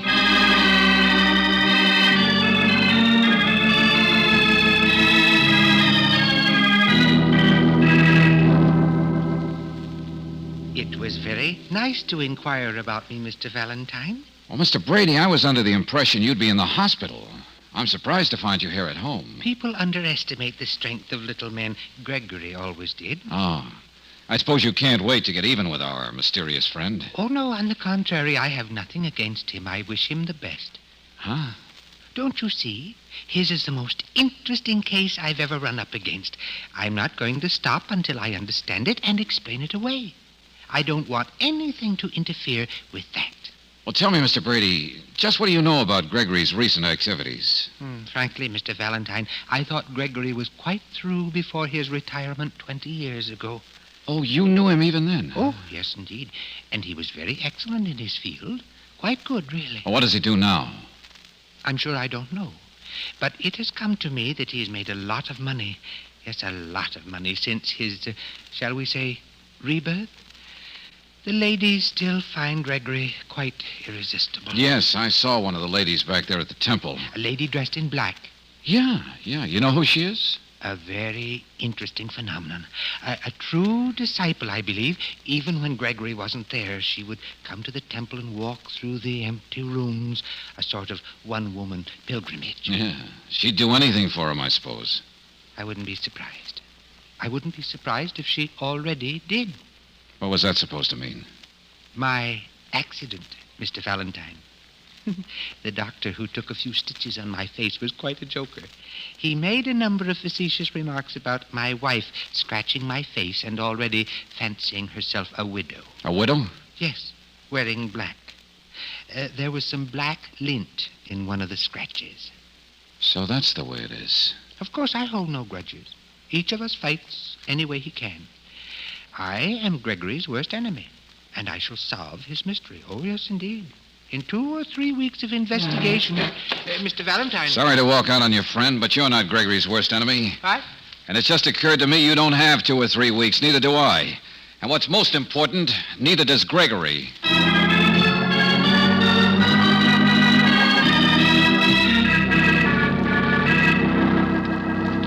George, where were you? Where have you been? What are you doing out here, Brooksy? I phoned you at Brady's from a phone booth. Huh? Why? Gregory, I'm afraid your diagnosis wasn't quite right. I mean about him being out for hours. What? Well, I was upstairs for a minute, and I looked out of the window, and I saw him talking to the lady in black. Where was that? Out on the lawn, where we found you knocked out. Come on. They separated. I wanted to try to talk to the woman, so I called out to her from the balcony, but she pulled a gun on me. Say that again. A gun from her pocketbook. She waved it at me and then ran out across the back lawn. Well, did you see what happened to Gregory? Oh, he's somewhere in the house. But Gladys was in the kitchen. She saw her, too. George, aren't you going inside? No, that real estate man, that Cleary, he lives out across the back, doesn't he? Well, yes. I was going to phone from there, but his house was dark, so I ran down to the drugstore. Oh, come on, Angel, step on it. Don't you realize? Maybe Cleary is what this is all about. He's the one who said he was out to get Gregory if it's the last thing he ever did. Well, I told you I didn't see any lights in his house. Well, I may be wrong. I hope so. Oh, no. We're too late.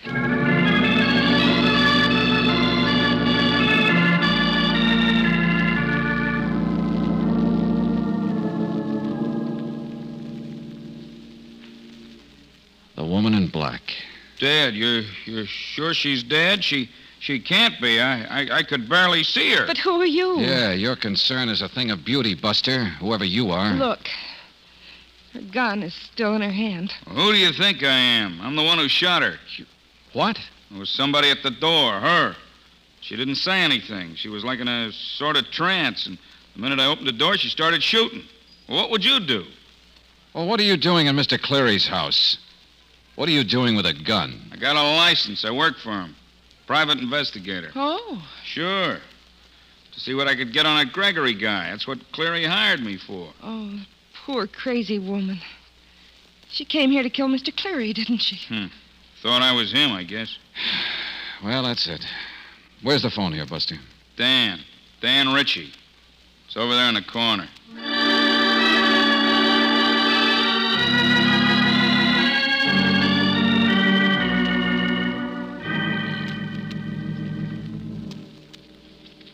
Thanks, Mr. Cleary. That clears up matters fine for the police. Yeah, I guess so, Sergeant. You have any more questions, Valentine? No, Cleary. Since you hired Ritchie, and he very obviously shot our mysterious lady in black in self-defense, there isn't very much left to do. Yeah, it's all pretty clear. I did a fine job, all right. No doubt about that gun, is there, Sergeant? None whatsoever, Miss Brooks. As a matter of fact, I think we'll find it was the gun that was used to slug Mr. Valentine, too. I knew that Gregory guy was no good. I said so all along, you remember? Using a half-crazy woman to do his dirty work. We found out who she is. Laura Terrell. Used to be Gregory's secretary before he retired. First she assaulted Brady, and then you, George, when she thought you were crossing Gregory. Then she was going to eliminate the biggest enemy Gregory had. With her dead, it's not going to be easy to prove enough against this Gregory character to put him where he belongs. Gregory's still in the house, Sergeant? Yes. And I have some men around, so he'll stay there. Good. While you straighten things out here, Sergeant, I think that if I can get Mr. Cleary to help me, I can straighten out Cleary.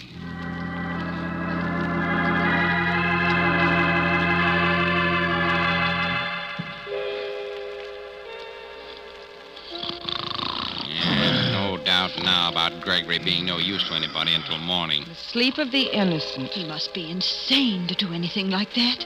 He must be. And he'll get away with it. You want to bet? No, Gladys. Because he should get away with it. What? George. It's supposed to be a joke, Valentine? A very grim joke. Everything that happened here tonight would work just as well if someone wanted to get rid of the little lady in black instead of you. Maybe because she knew too much. Why, what could she know, George? Well, surely she couldn't know anything so important that she'd be killed for it. All right. Let's take a look at a couple of things that don't seem to jibe. Mr. Cleary, Gregory knew that you wouldn't be home tonight. You told us yourself that you warned him you were going to your attorney's house. Yes, that's right. I remember. Well, would Gregory then send his disciple to kill you tonight when he knew you weren't home? Say, he wouldn't at that, would he? All right. Suppose then that the lady in black was sent to your house by someone who didn't know that. Suppose that was the one fatal mistake you made in an airtight case, Miss Jenkins. Oh, you're crazy. Am I? I'm pretty tall for a boy my age, and I was hit on the top of my head. So it was not by a woman, but by a man. A man? Yeah, a tall man. Not you, Clary, because you were at your lawyer's. And not Gregory, who was out on his feet. No, a tall, husky man like Ritchie. But what could Ritchie possibly... Yeah, Miss Jenkins' partner. Who made sure you hired him, Clary. He came to you and sold himself on the job, I'll bet, didn't he? Well, yeah. It's a lie. I don't know it. But if he was the one who sapped me, how did the gun get into Miss Terrell's hand? Only one way. Ritchie put it there, after firing a shot or two from it. And you, Gladys, played the part of the woman in black, not only when Brady got scratched, but tonight to make sure Miss Brooks saw you carrying the gun and headed for Cleary's. That's right. Gladys wasn't with me at the time. She could have done It's a lie. You'll never prove it. Sure of that? The only reason I can see for killing Gregory's former secretary is that she knew he wasn't in any shape to do anything, let alone anything crooked. That if he made money on this last year's comeback of his, Gladys, it was because you're a fraud. No, stop it. He only did what you told him to do, said what you told him to say, as long as you kept the genie and his bottle together. Yeah, there's your Gregory the Great. Look at him. Miss Terrell was going to expose you, Gladys, and you had her killed, presumably in self-defense. Probably held a prisoner over there by Ritchie until the act was all set up, with me as witness number one. Well, the police will find all that money you made out of Gregory somewhere, Gladys. Trace it to you, and then... I'll kill you. I'll scratch your eyes out. No, sister. You'll just come quietly and see the sergeant.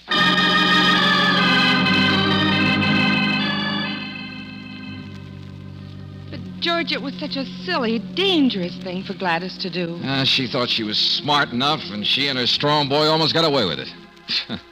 Pygmalion. I only wonder what the statue will have to say once he comes back to life again.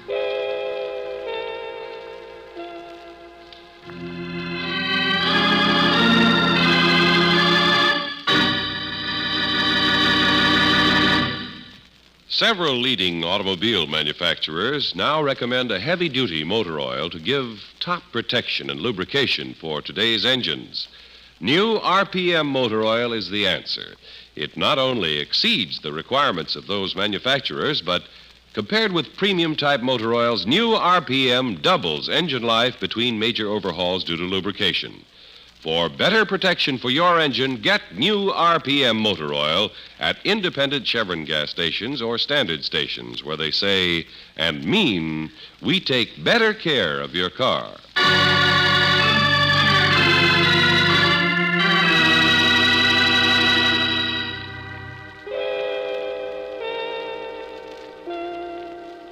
I'm sorry.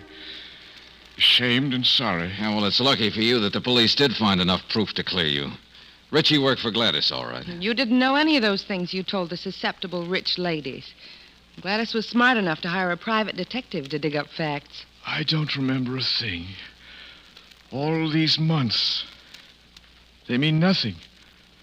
Oh, but I lived well. She kept me living well. Oh, well, now look, Gregory, maybe this time you should sort of retire for good, huh? Life is like a spinning top. No beginning, no end. And cut that out. I'll need some money, though. I have an idea. Huh? I can still use my occult powers to sell a story to Mr. Brady. How could I never tell the future? By Gregory, the fraud. Oh, brother, that does it. Let's get out of here, Angel.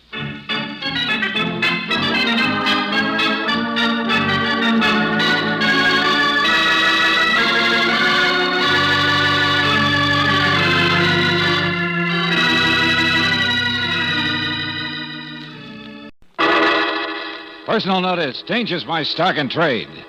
If the job's too tough for you to handle, you got a job for me, George Valentine.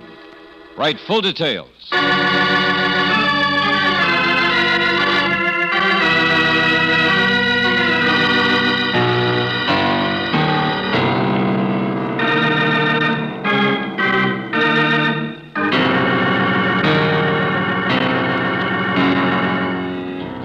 Standard Oil Company of California invites you to Let George Do It.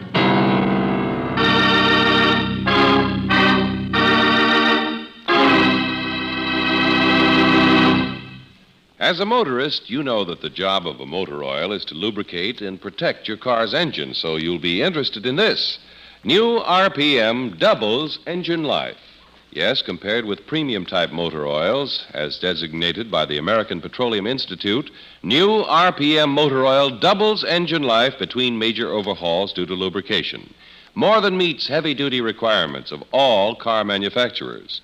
Get new RPM at independent Chevron gas stations and standard stations where they say and mean we take better care of your car.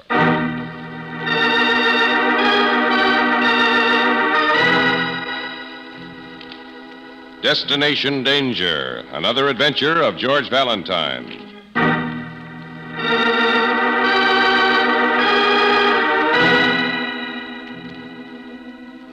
Senor Valentine, you ask for danger, I have it for you. If you succeed in my assignment, you will be doing a service to many people. If you do not, it is quite possible that your services will be at an end permanently. In the briefcase that was delivered with this note, you will find sufficient cash to cover your fee and expenses, tickets for yourself and your assistant on a Pan American clipper leaving for Panama at 11 o'clock tonight, and some unimportant papers. When you arrive in Panama, you will find that rooms have been reserved for you at the Hotel Tivoli in Ancon. And, George, we're going to Panama. Wait a minute, Brooksy. Wait a minute. This sounds like a gag. Let's see what's in this briefcase. I suppose you didn't notice your initials are on it, in gold. GV. Yeah, sure, I noticed that. It's a practical joke. Huh? Well, darling, what is it? Oh, with all this cash, it'd be an expensive practical joke. Ought to take care of Ali Khan's traveling expenses for a week. And here are the tickets. To Cuman Airport, Panama, via Mexico City. Yeah. A letter of introduction to a Captain Santos Silvera. No address. Wait a minute, another note. Senor Valentine. The papers you will carry in this case mean nothing.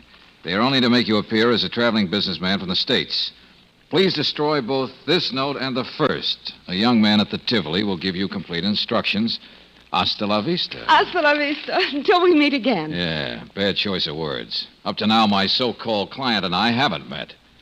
George, you mean you're not going to do it? Well, now, did I say that? Sure I am. We got to find some way to spend all this moolah. Yeah, you better run home and get packed, Angel. I'll pick you up on the way to the airport.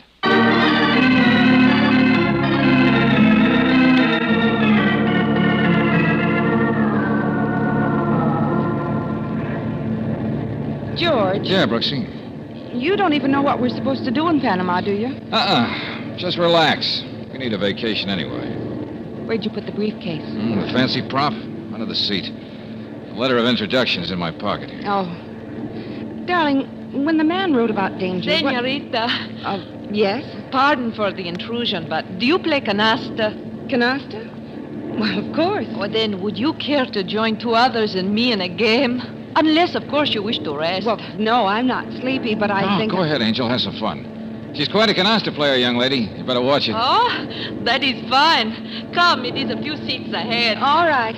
I'll be back in a little while, George. Okay. I'll read the paper and get a fresh cup of coffee from the stewardess. Good luck. Thanks. Senor? Oh, hello. I hear you say you like another cup of coffee. The stewardess brings some to me. I do not wish it. May I offer it to you? Oh, sure. Thanks. Oh, not at all. Here you are. Okay, thanks. Oh, won't you sit down over here? Gracias. Permit me to introduce myself. I am Manuel Perez. And you? Valentine, George Valentine. This is your first trip in the Clipper, senor, eh? Yeah, that's right. You're bound for South America? No, just Panama. Traveling for pleasure, sir? Yeah. Well, no, not exactly. Pleasure and business, you might say. Oh, that is nice. Together, business and pleasure. You are not drinking your coffee, senor? Oh, yeah. Yeah, they serve good coffee on these planes, don't they? Muy bueno, muy. I've traveled this line many times. I always have found the food excellent. Oh, but perhaps you wish to read your paper, senor. No. Rather chat. Good coffee. You're going to South America? No. I, too, am going to Panama. Oh? But when the stewardess took the information, I thought you said that... South America eventually. But I'm making a short stop in Panama also. Like yourself, I am a businessman. I have many interests. Yeah, I see. That's funny. I didn't think I was sleepy. But it is the steady drone of the plane, senor. Yeah, I guess so. Well, take a little sleep. We'll continue our talk later, eh? Yeah, that's a good idea. That's right. Thanks for the coffee. Thanks for that.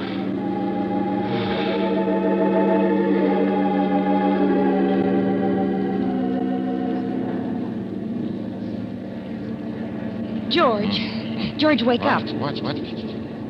Oh, it's you, Brooksy. We're almost in Mexico City, darling. That's where we make connections for Panama. Oh, yeah, I guess I fell asleep. You weren't sleepy. I wasn't, but... Hey, wait a minute. George, what's the matter? That letter of introduction I had in my pocket, it's gone. Oh, how could it be? Hey, the briefcase still down there under the seat? Well, wait a minute and I'll look.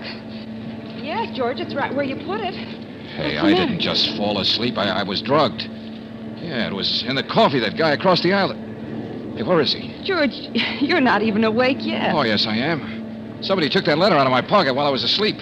You must have put it somewhere else, darling. Why would anybody want It was in this pocket, and it's gone. It was that character across the aisle. I'll call the stewardess and have her report it before we land in Mexico City. Well, she's up ahead. I'll call her, George. Senor Valentine, you are awake now, eh? You had a long sleep. Oh, there you are, Perez. Yeah, I did. And maybe it was somebody else's idea. What? What do you mean, senor? Something is wrong? Something is missing. Stewardess? Well, perhaps I may help you to find it. What is lost? In case you didn't know, a letter from the inside pocket of my jacket. Oh, senor, it must have fallen out of the pocket while you were sleeping, you know. Would you mind to stand up? Oh, no, but that won't do any good. There, you see? Is this the letter, senor? George, that's it. Yeah, that's it, all right. But how did it get stuffed down beside the cushion? Strange things happen when one is asleep, senor. You must have done it in a dream. Well, I am so glad you have lost nothing. We will meet again, no doubt, in Panama. Yes. Thank you, senor. Thank you for nothing. I think he took that letter out of my pocket, looked at it while I was out, and stuffed it down there. But, George, he's so nice, so polite. Yeah, sure. So's Joe Starling, probably. Now, listen, Angel.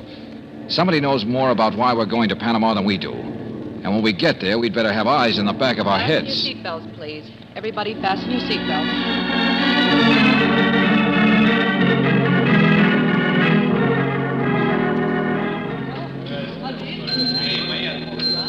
Oh, Brooksy, I don't get it. Don't get what, George? Well, looks like a typical manana routine. Our plane got in at 9 last night. That's right. The letter from our unknown client seemed urgent enough. We've been hanging around this hotel all day and still no young man to give us instructions. Por favor, Senor Valentine. Yeah? I hear what you're saying, and I do not blame you for being impatient. But the time is not yet ready. Oh, who are you? I am the young man who is to direct you. My name is Carlos, senor. Well, it's about time you showed up, Carlos. Now, would you mind telling me what this is all about? I'm so sorry, senor. At this moment, I cannot tell you. But soon you will know everything. But, Carlos, can't you tell us what we're supposed to do? We've been here almost 24 hours. As I said, senorita, the time is just not yet. Tomorrow, I think I can take you to the man. Man? Would his name happen to be Captain Santos Silvera? Senor, again, you ask a question which I cannot answer. Believe me, I will have word to you as soon as possible. And we're to stay around the Tivoli here until you have it, huh? Oh, no, senor, no. Tonight you are free. You may do just as you like. You would perhaps like to see the nightlife in Panama City? Oh, well, that'd be fun. Well, then I would suggest the Ritz. There is entertainment, music, fine tropical... Yeah, sure. Okay, Carlos. Tomorrow I will see you again. You mean here in the lobby? No, senor. I will know where you are. Your rooms are 212 and 213. Wow. You just know everything, don't you, Buster? It was I who made the reservation. Please, senor, to be patient. Huh? Tomorrow I think your job can be done, and then you may go back to the States as soon as you wish. Hasta mañana. Well, we're still in the dark. Yeah. But we know our services aren't needed tonight, at least. So, let's go to our rooms and change, and then see a little of Panama.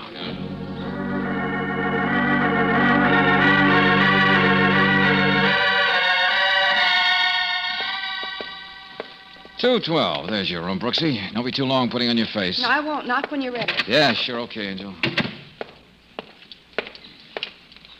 I've been in a lot of rat races, but... Well, what are you doing here? Oh, senor. Also, what are you doing with my briefcase? I don't quite remember inviting you to my room. It is all a mistake, senor. I can explain to you everything. Hey, wait a minute. Aren't you the girl who asked Miss Brooks to play canasta on the plane last night? Si, senor Valentine. Looks like I'm getting famous. Everybody knows my name. But Senorita Brooks has told it to me last night. Oh, I see. Well, that explains one thing. But not why you're here in my room. Well, I've told you, senor, it is a mistake. I think I'm coming to my own room, but when I come in, I find the man's clothes. I think maybe they make a mistake. Uh-huh. Well, they didn't. Just what is the number of your room? Wait, it is 214, this room. 214. You got a near miss, sister. This is 213. That would make you my next-door neighbor, that way. I am so sorry. Yeah, sure. And would you mind handing over that briefcase before you go? See, I was only trying to find out who they had put in my room. Yeah, I understand. I am sorry, senor. Please forgive me. Yeah, sure. That character dreams up a good story. I better get Brooksy.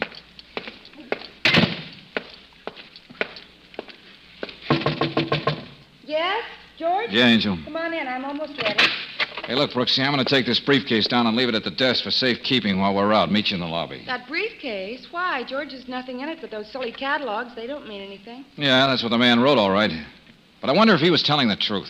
But we looked at the stuff. Just brochures. Angel, on this trip, I've decided that anything can mean something, and I'm just going to play it safe. Come on down when you're ready, and we'll have a look at this place called the Ritz.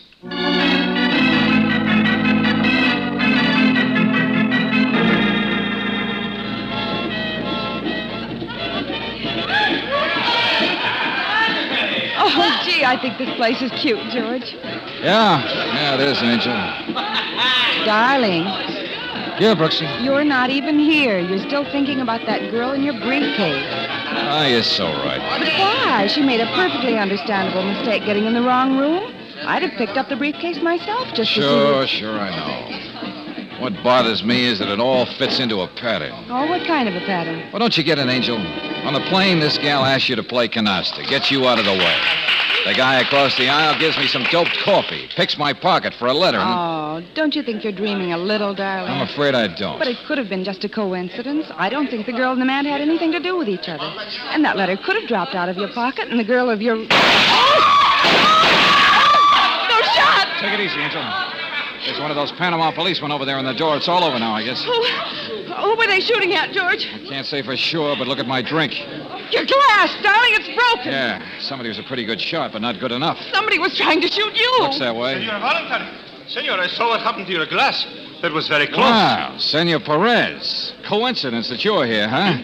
Came in to offer me another cup of coffee, I suppose. Those shots, they must have been aimed at you. I got that idea myself. Well, if there is anything I can do, perhaps see you to your hotel. Oh, no, thanks just the same. You see, my friend, I've been doing a little adding up, and I can't seem to get you out of the total. George, let's go back to the hotel. Sure. Only I think we'll get that cop over there for an escort. Somebody's looking for my hide, Brooksy, and I'd like to know who it is.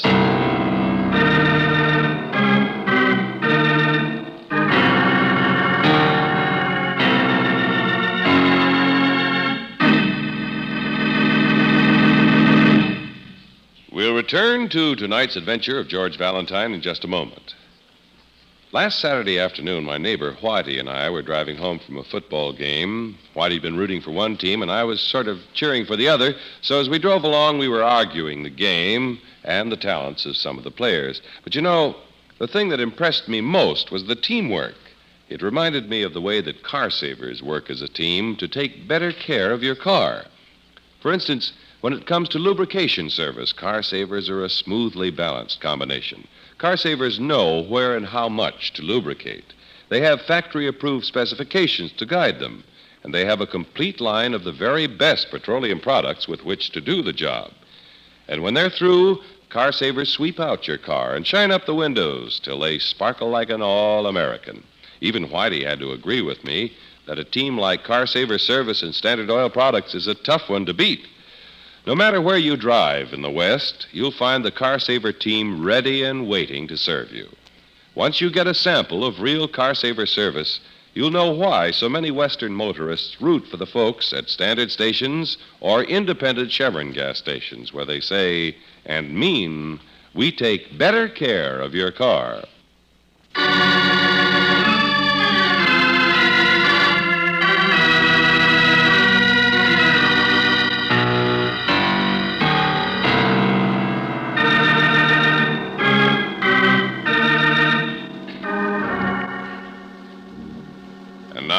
Back to tonight's adventure of George Valentine. You're sent off to Panama on a mysterious errand by an equally mysterious client who indicates that the job may have its dangers. Now, after being apparently drugged on the plane and definitely shot at in a nightclub, you're inclined to believe he was right. And still, you've had no further instructions. Well, if your name is George Valentine, you decide to play it safe by staying close to your room until someone makes the next move. So, back at the Tivoli. Well, Angel, try and get some sleep, huh? See you in the morning. I'll try. George, let me take the briefcase tonight. This? Why? Because somebody apparently wants it. And they'd naturally expect you to have it. Well, so? It may be more important than we think, darling. So if you don't have it in your room, they can't get it, can they? Well, no. All right, then. Give it to me. I'll hide it in my room until we know what to do with it. Yeah, okay. But be sure and lock your door tonight, huh, Angel? I don't want you in any danger. Here we are. I'll be careful. Lock your door, too. Sure. Night, Brooksy.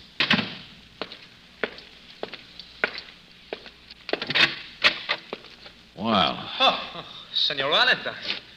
I see I'm holding open house again. Oh, I'm glad that you come back. Yeah? What are you doing here in my room at this time of night, Carlos? Well, you see, I had to see you quickly, senor. The plans are changed. I told you the man could not see you until tomorrow. Sure, I know. But now he wished to see you right away, tonight. Uh-huh. Well, have him come up to my room. Oh, no, senor. He cannot be seen on the streets of Panama. You must go to him. Now, do you know the waterfront? No, but I guess I can find it with your help. Oh, but I cannot go with you. You are to be alone, so there will be no suspicion. Yeah? Sounds fascinating. Where do I go? Now, look, senor. There is a freight ship, the Cortez. It's docked at the foot of Calle Ruiz. Now, you are to go aboard and meet the captain. Calle Ruiz, huh? And that would be Captain Silvera. Si, senor. Be sure that you take the credentials that you have brought with you. That is all you need to know. Uh-huh. All right, Carlos. I'll get right down there. See, I will be down in the lobby to see you when you come back, I hope that you have no trouble on the way there, Senor Valentine. Yeah, I hope so myself. I've had enough for one night. Sí. Adios, senor. I'd rather say hasta la vista.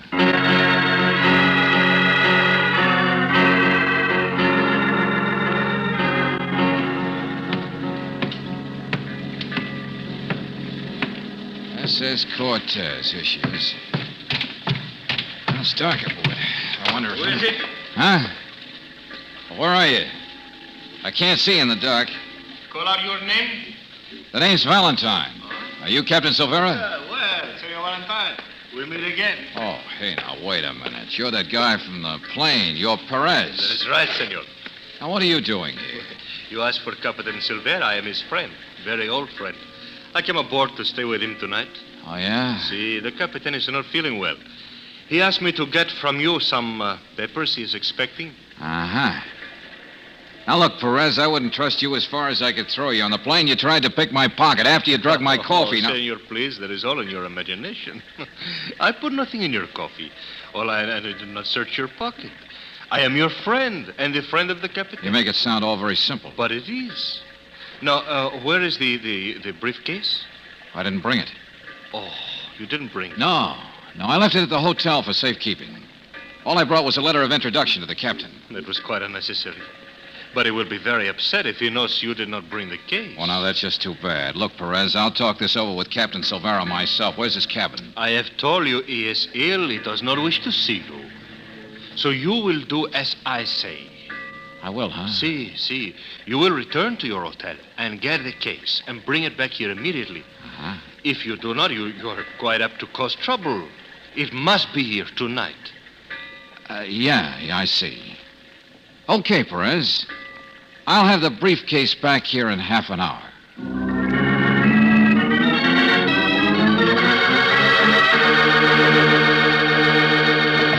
Brooksy. Hey, Brooksy. Brooksy, wake up. Come on, put on a robe. Get up. George, you're all right. You're safe. Oh, sure, I'm all right, but... Hey, you're all dressed. What's the idea? I had a visitor, Maria, the girl in the room next to yours. The one I found snooping in my room? What'd she want? Well, she was worried about you. She knocked on your door, and when there wasn't any answer, she came to mine. Oh, I'm sure she was worried about me. Oh, we had her figured wrong, darling. She's our friend. Oh, yeah? She didn't happen to get out with that briefcase, did she? Of course not. It's under my other pillow. Good. All right, let's see it. There's something darned important about that case, and it isn't just the brochures and catalogs that are in it. Well, what else could there be? Here. Good, thanks. Have a look. Maybe we can find out. You've looked through it before, George, and you couldn't find anything then. No. Well, maybe I didn't look very well. Nothing on that side. Nothing at the bottom. Yeah. What? Hidden flap down here at the bottom of this section, Brooksy. Darling, there's some papers in there. Yeah, I'll say. Now maybe we'll find out what all those... Oh, George, what is it? Wow. No wonder a lot of people wanted to get their hands on this thing. You still haven't told me. Angel, right here is a very neat blueprint for a revolution, complete with details. You mean we've been mixed up with somebody who's trying to overthrow the government? Not here in Panama, Brooksy, a little South American country that... Hey, here, look at that. Well, hadn't we better just destroy it, George? These are plans for revolution, all right. But we're delivering them for the other side. Our mysterious client found out what they were up to in detail, and he wants... All this is to warn the government of his country. Yeah, sure. Captain Silvera is to take this plan back to South America and nip a revolution in the bud. Well, then we better find him right away. Well, it's going to take a little doing. But I think I know how to manage it. Might put you in a little danger for a few minutes, but it's the only way. Well, that's all right. What are you going to do, George? Well, we're going to go down to the lobby and pick up Carlos. He said he'd be waiting there. Then he's going to drive us down to the waterfront, and you can get to work. Tell you how on the way down.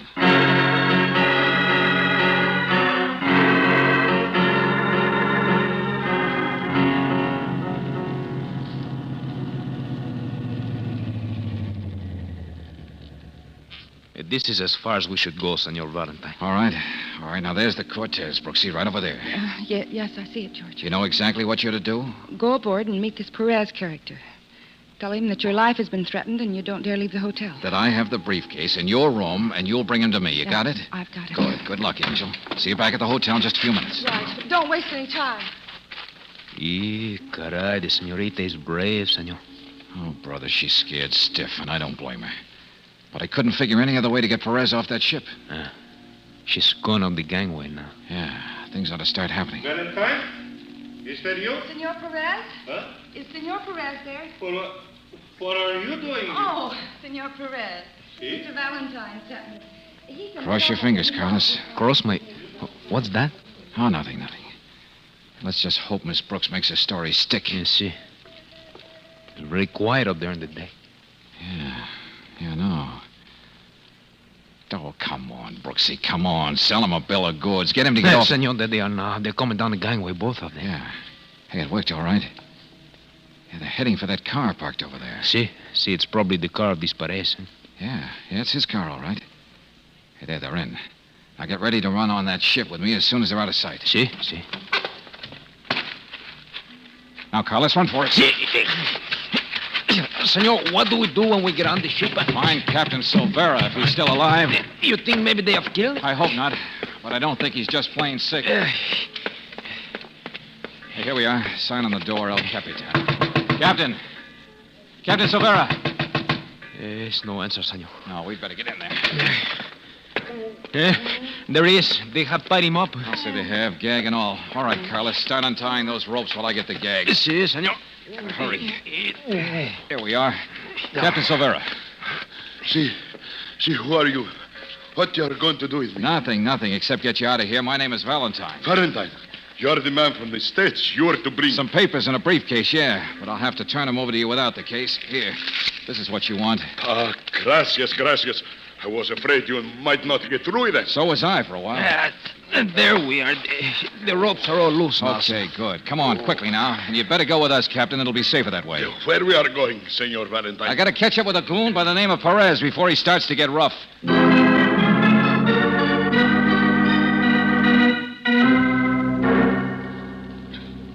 It is quite plain, Miss Brooks, that you and your friend have attempted to play a trick on me. But I can't see why. George isn't here, but the briefcase you wanted is. You have it. I have it, see. But without everything it contained when you brought it to Panama. I don't know what you mean. I think you do. The flap in this secret compartment was not tucked in again after the papers were removed. Where are they? Papers? What papers? Oh, you do not wish to tell me, huh? Very well. There are other ways. When the young man returns and finds that you are gone, he will no doubt wish that he... George! Easy, Brooksy. Take it easy. All right, Perez, now it's my turn. What? What do you mean? Why do you... You put me to sleep once, I'll return the favor. Yeah, like this. Darling, you didn't have to Oh, hit yes, him. I did. I aim to keep this guy out of Silvera's way until his ship has sailed. Hello, front desk. I want you to call the police and send them up to room 212. I just caught a man up here trying to kidnap one of the guests.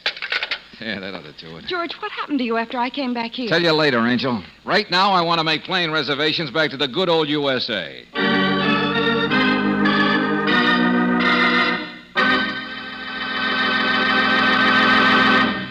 If you happen to know a motorist who wants to get better performance out of his car, tell him to fill the tank with Chevron Supreme gasoline, the gas that gives all 8 necessary high-performance qualities: power, mileage, starting, warm-up, anti-knock, vapor lock prevention, acceleration, and area blending. You'll be doing that motorist a favor, especially if that motorist is you, by recommending Chevron Supreme gasoline at standard stations and independent Chevron gas stations, where they say and mean, we take better care of your car.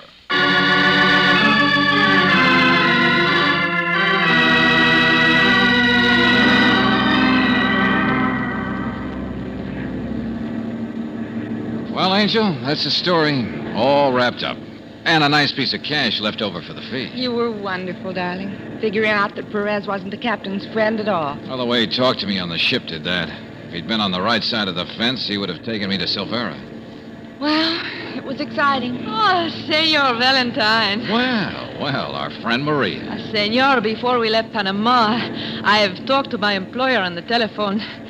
He is very happy that you have completed your assignment so well. Your employer? Who's he? The senor who sent you on this case. You see, I came along, too, just for the trip. Yeah, I can imagine. Well, I take back all my bad thoughts about you, Maria. Gracias. Miss Brooks, would you care to play a little game of canasta? Well, Oh, go ahead, Brooksy. Have fun. Me? I want to catch up on a little sleep.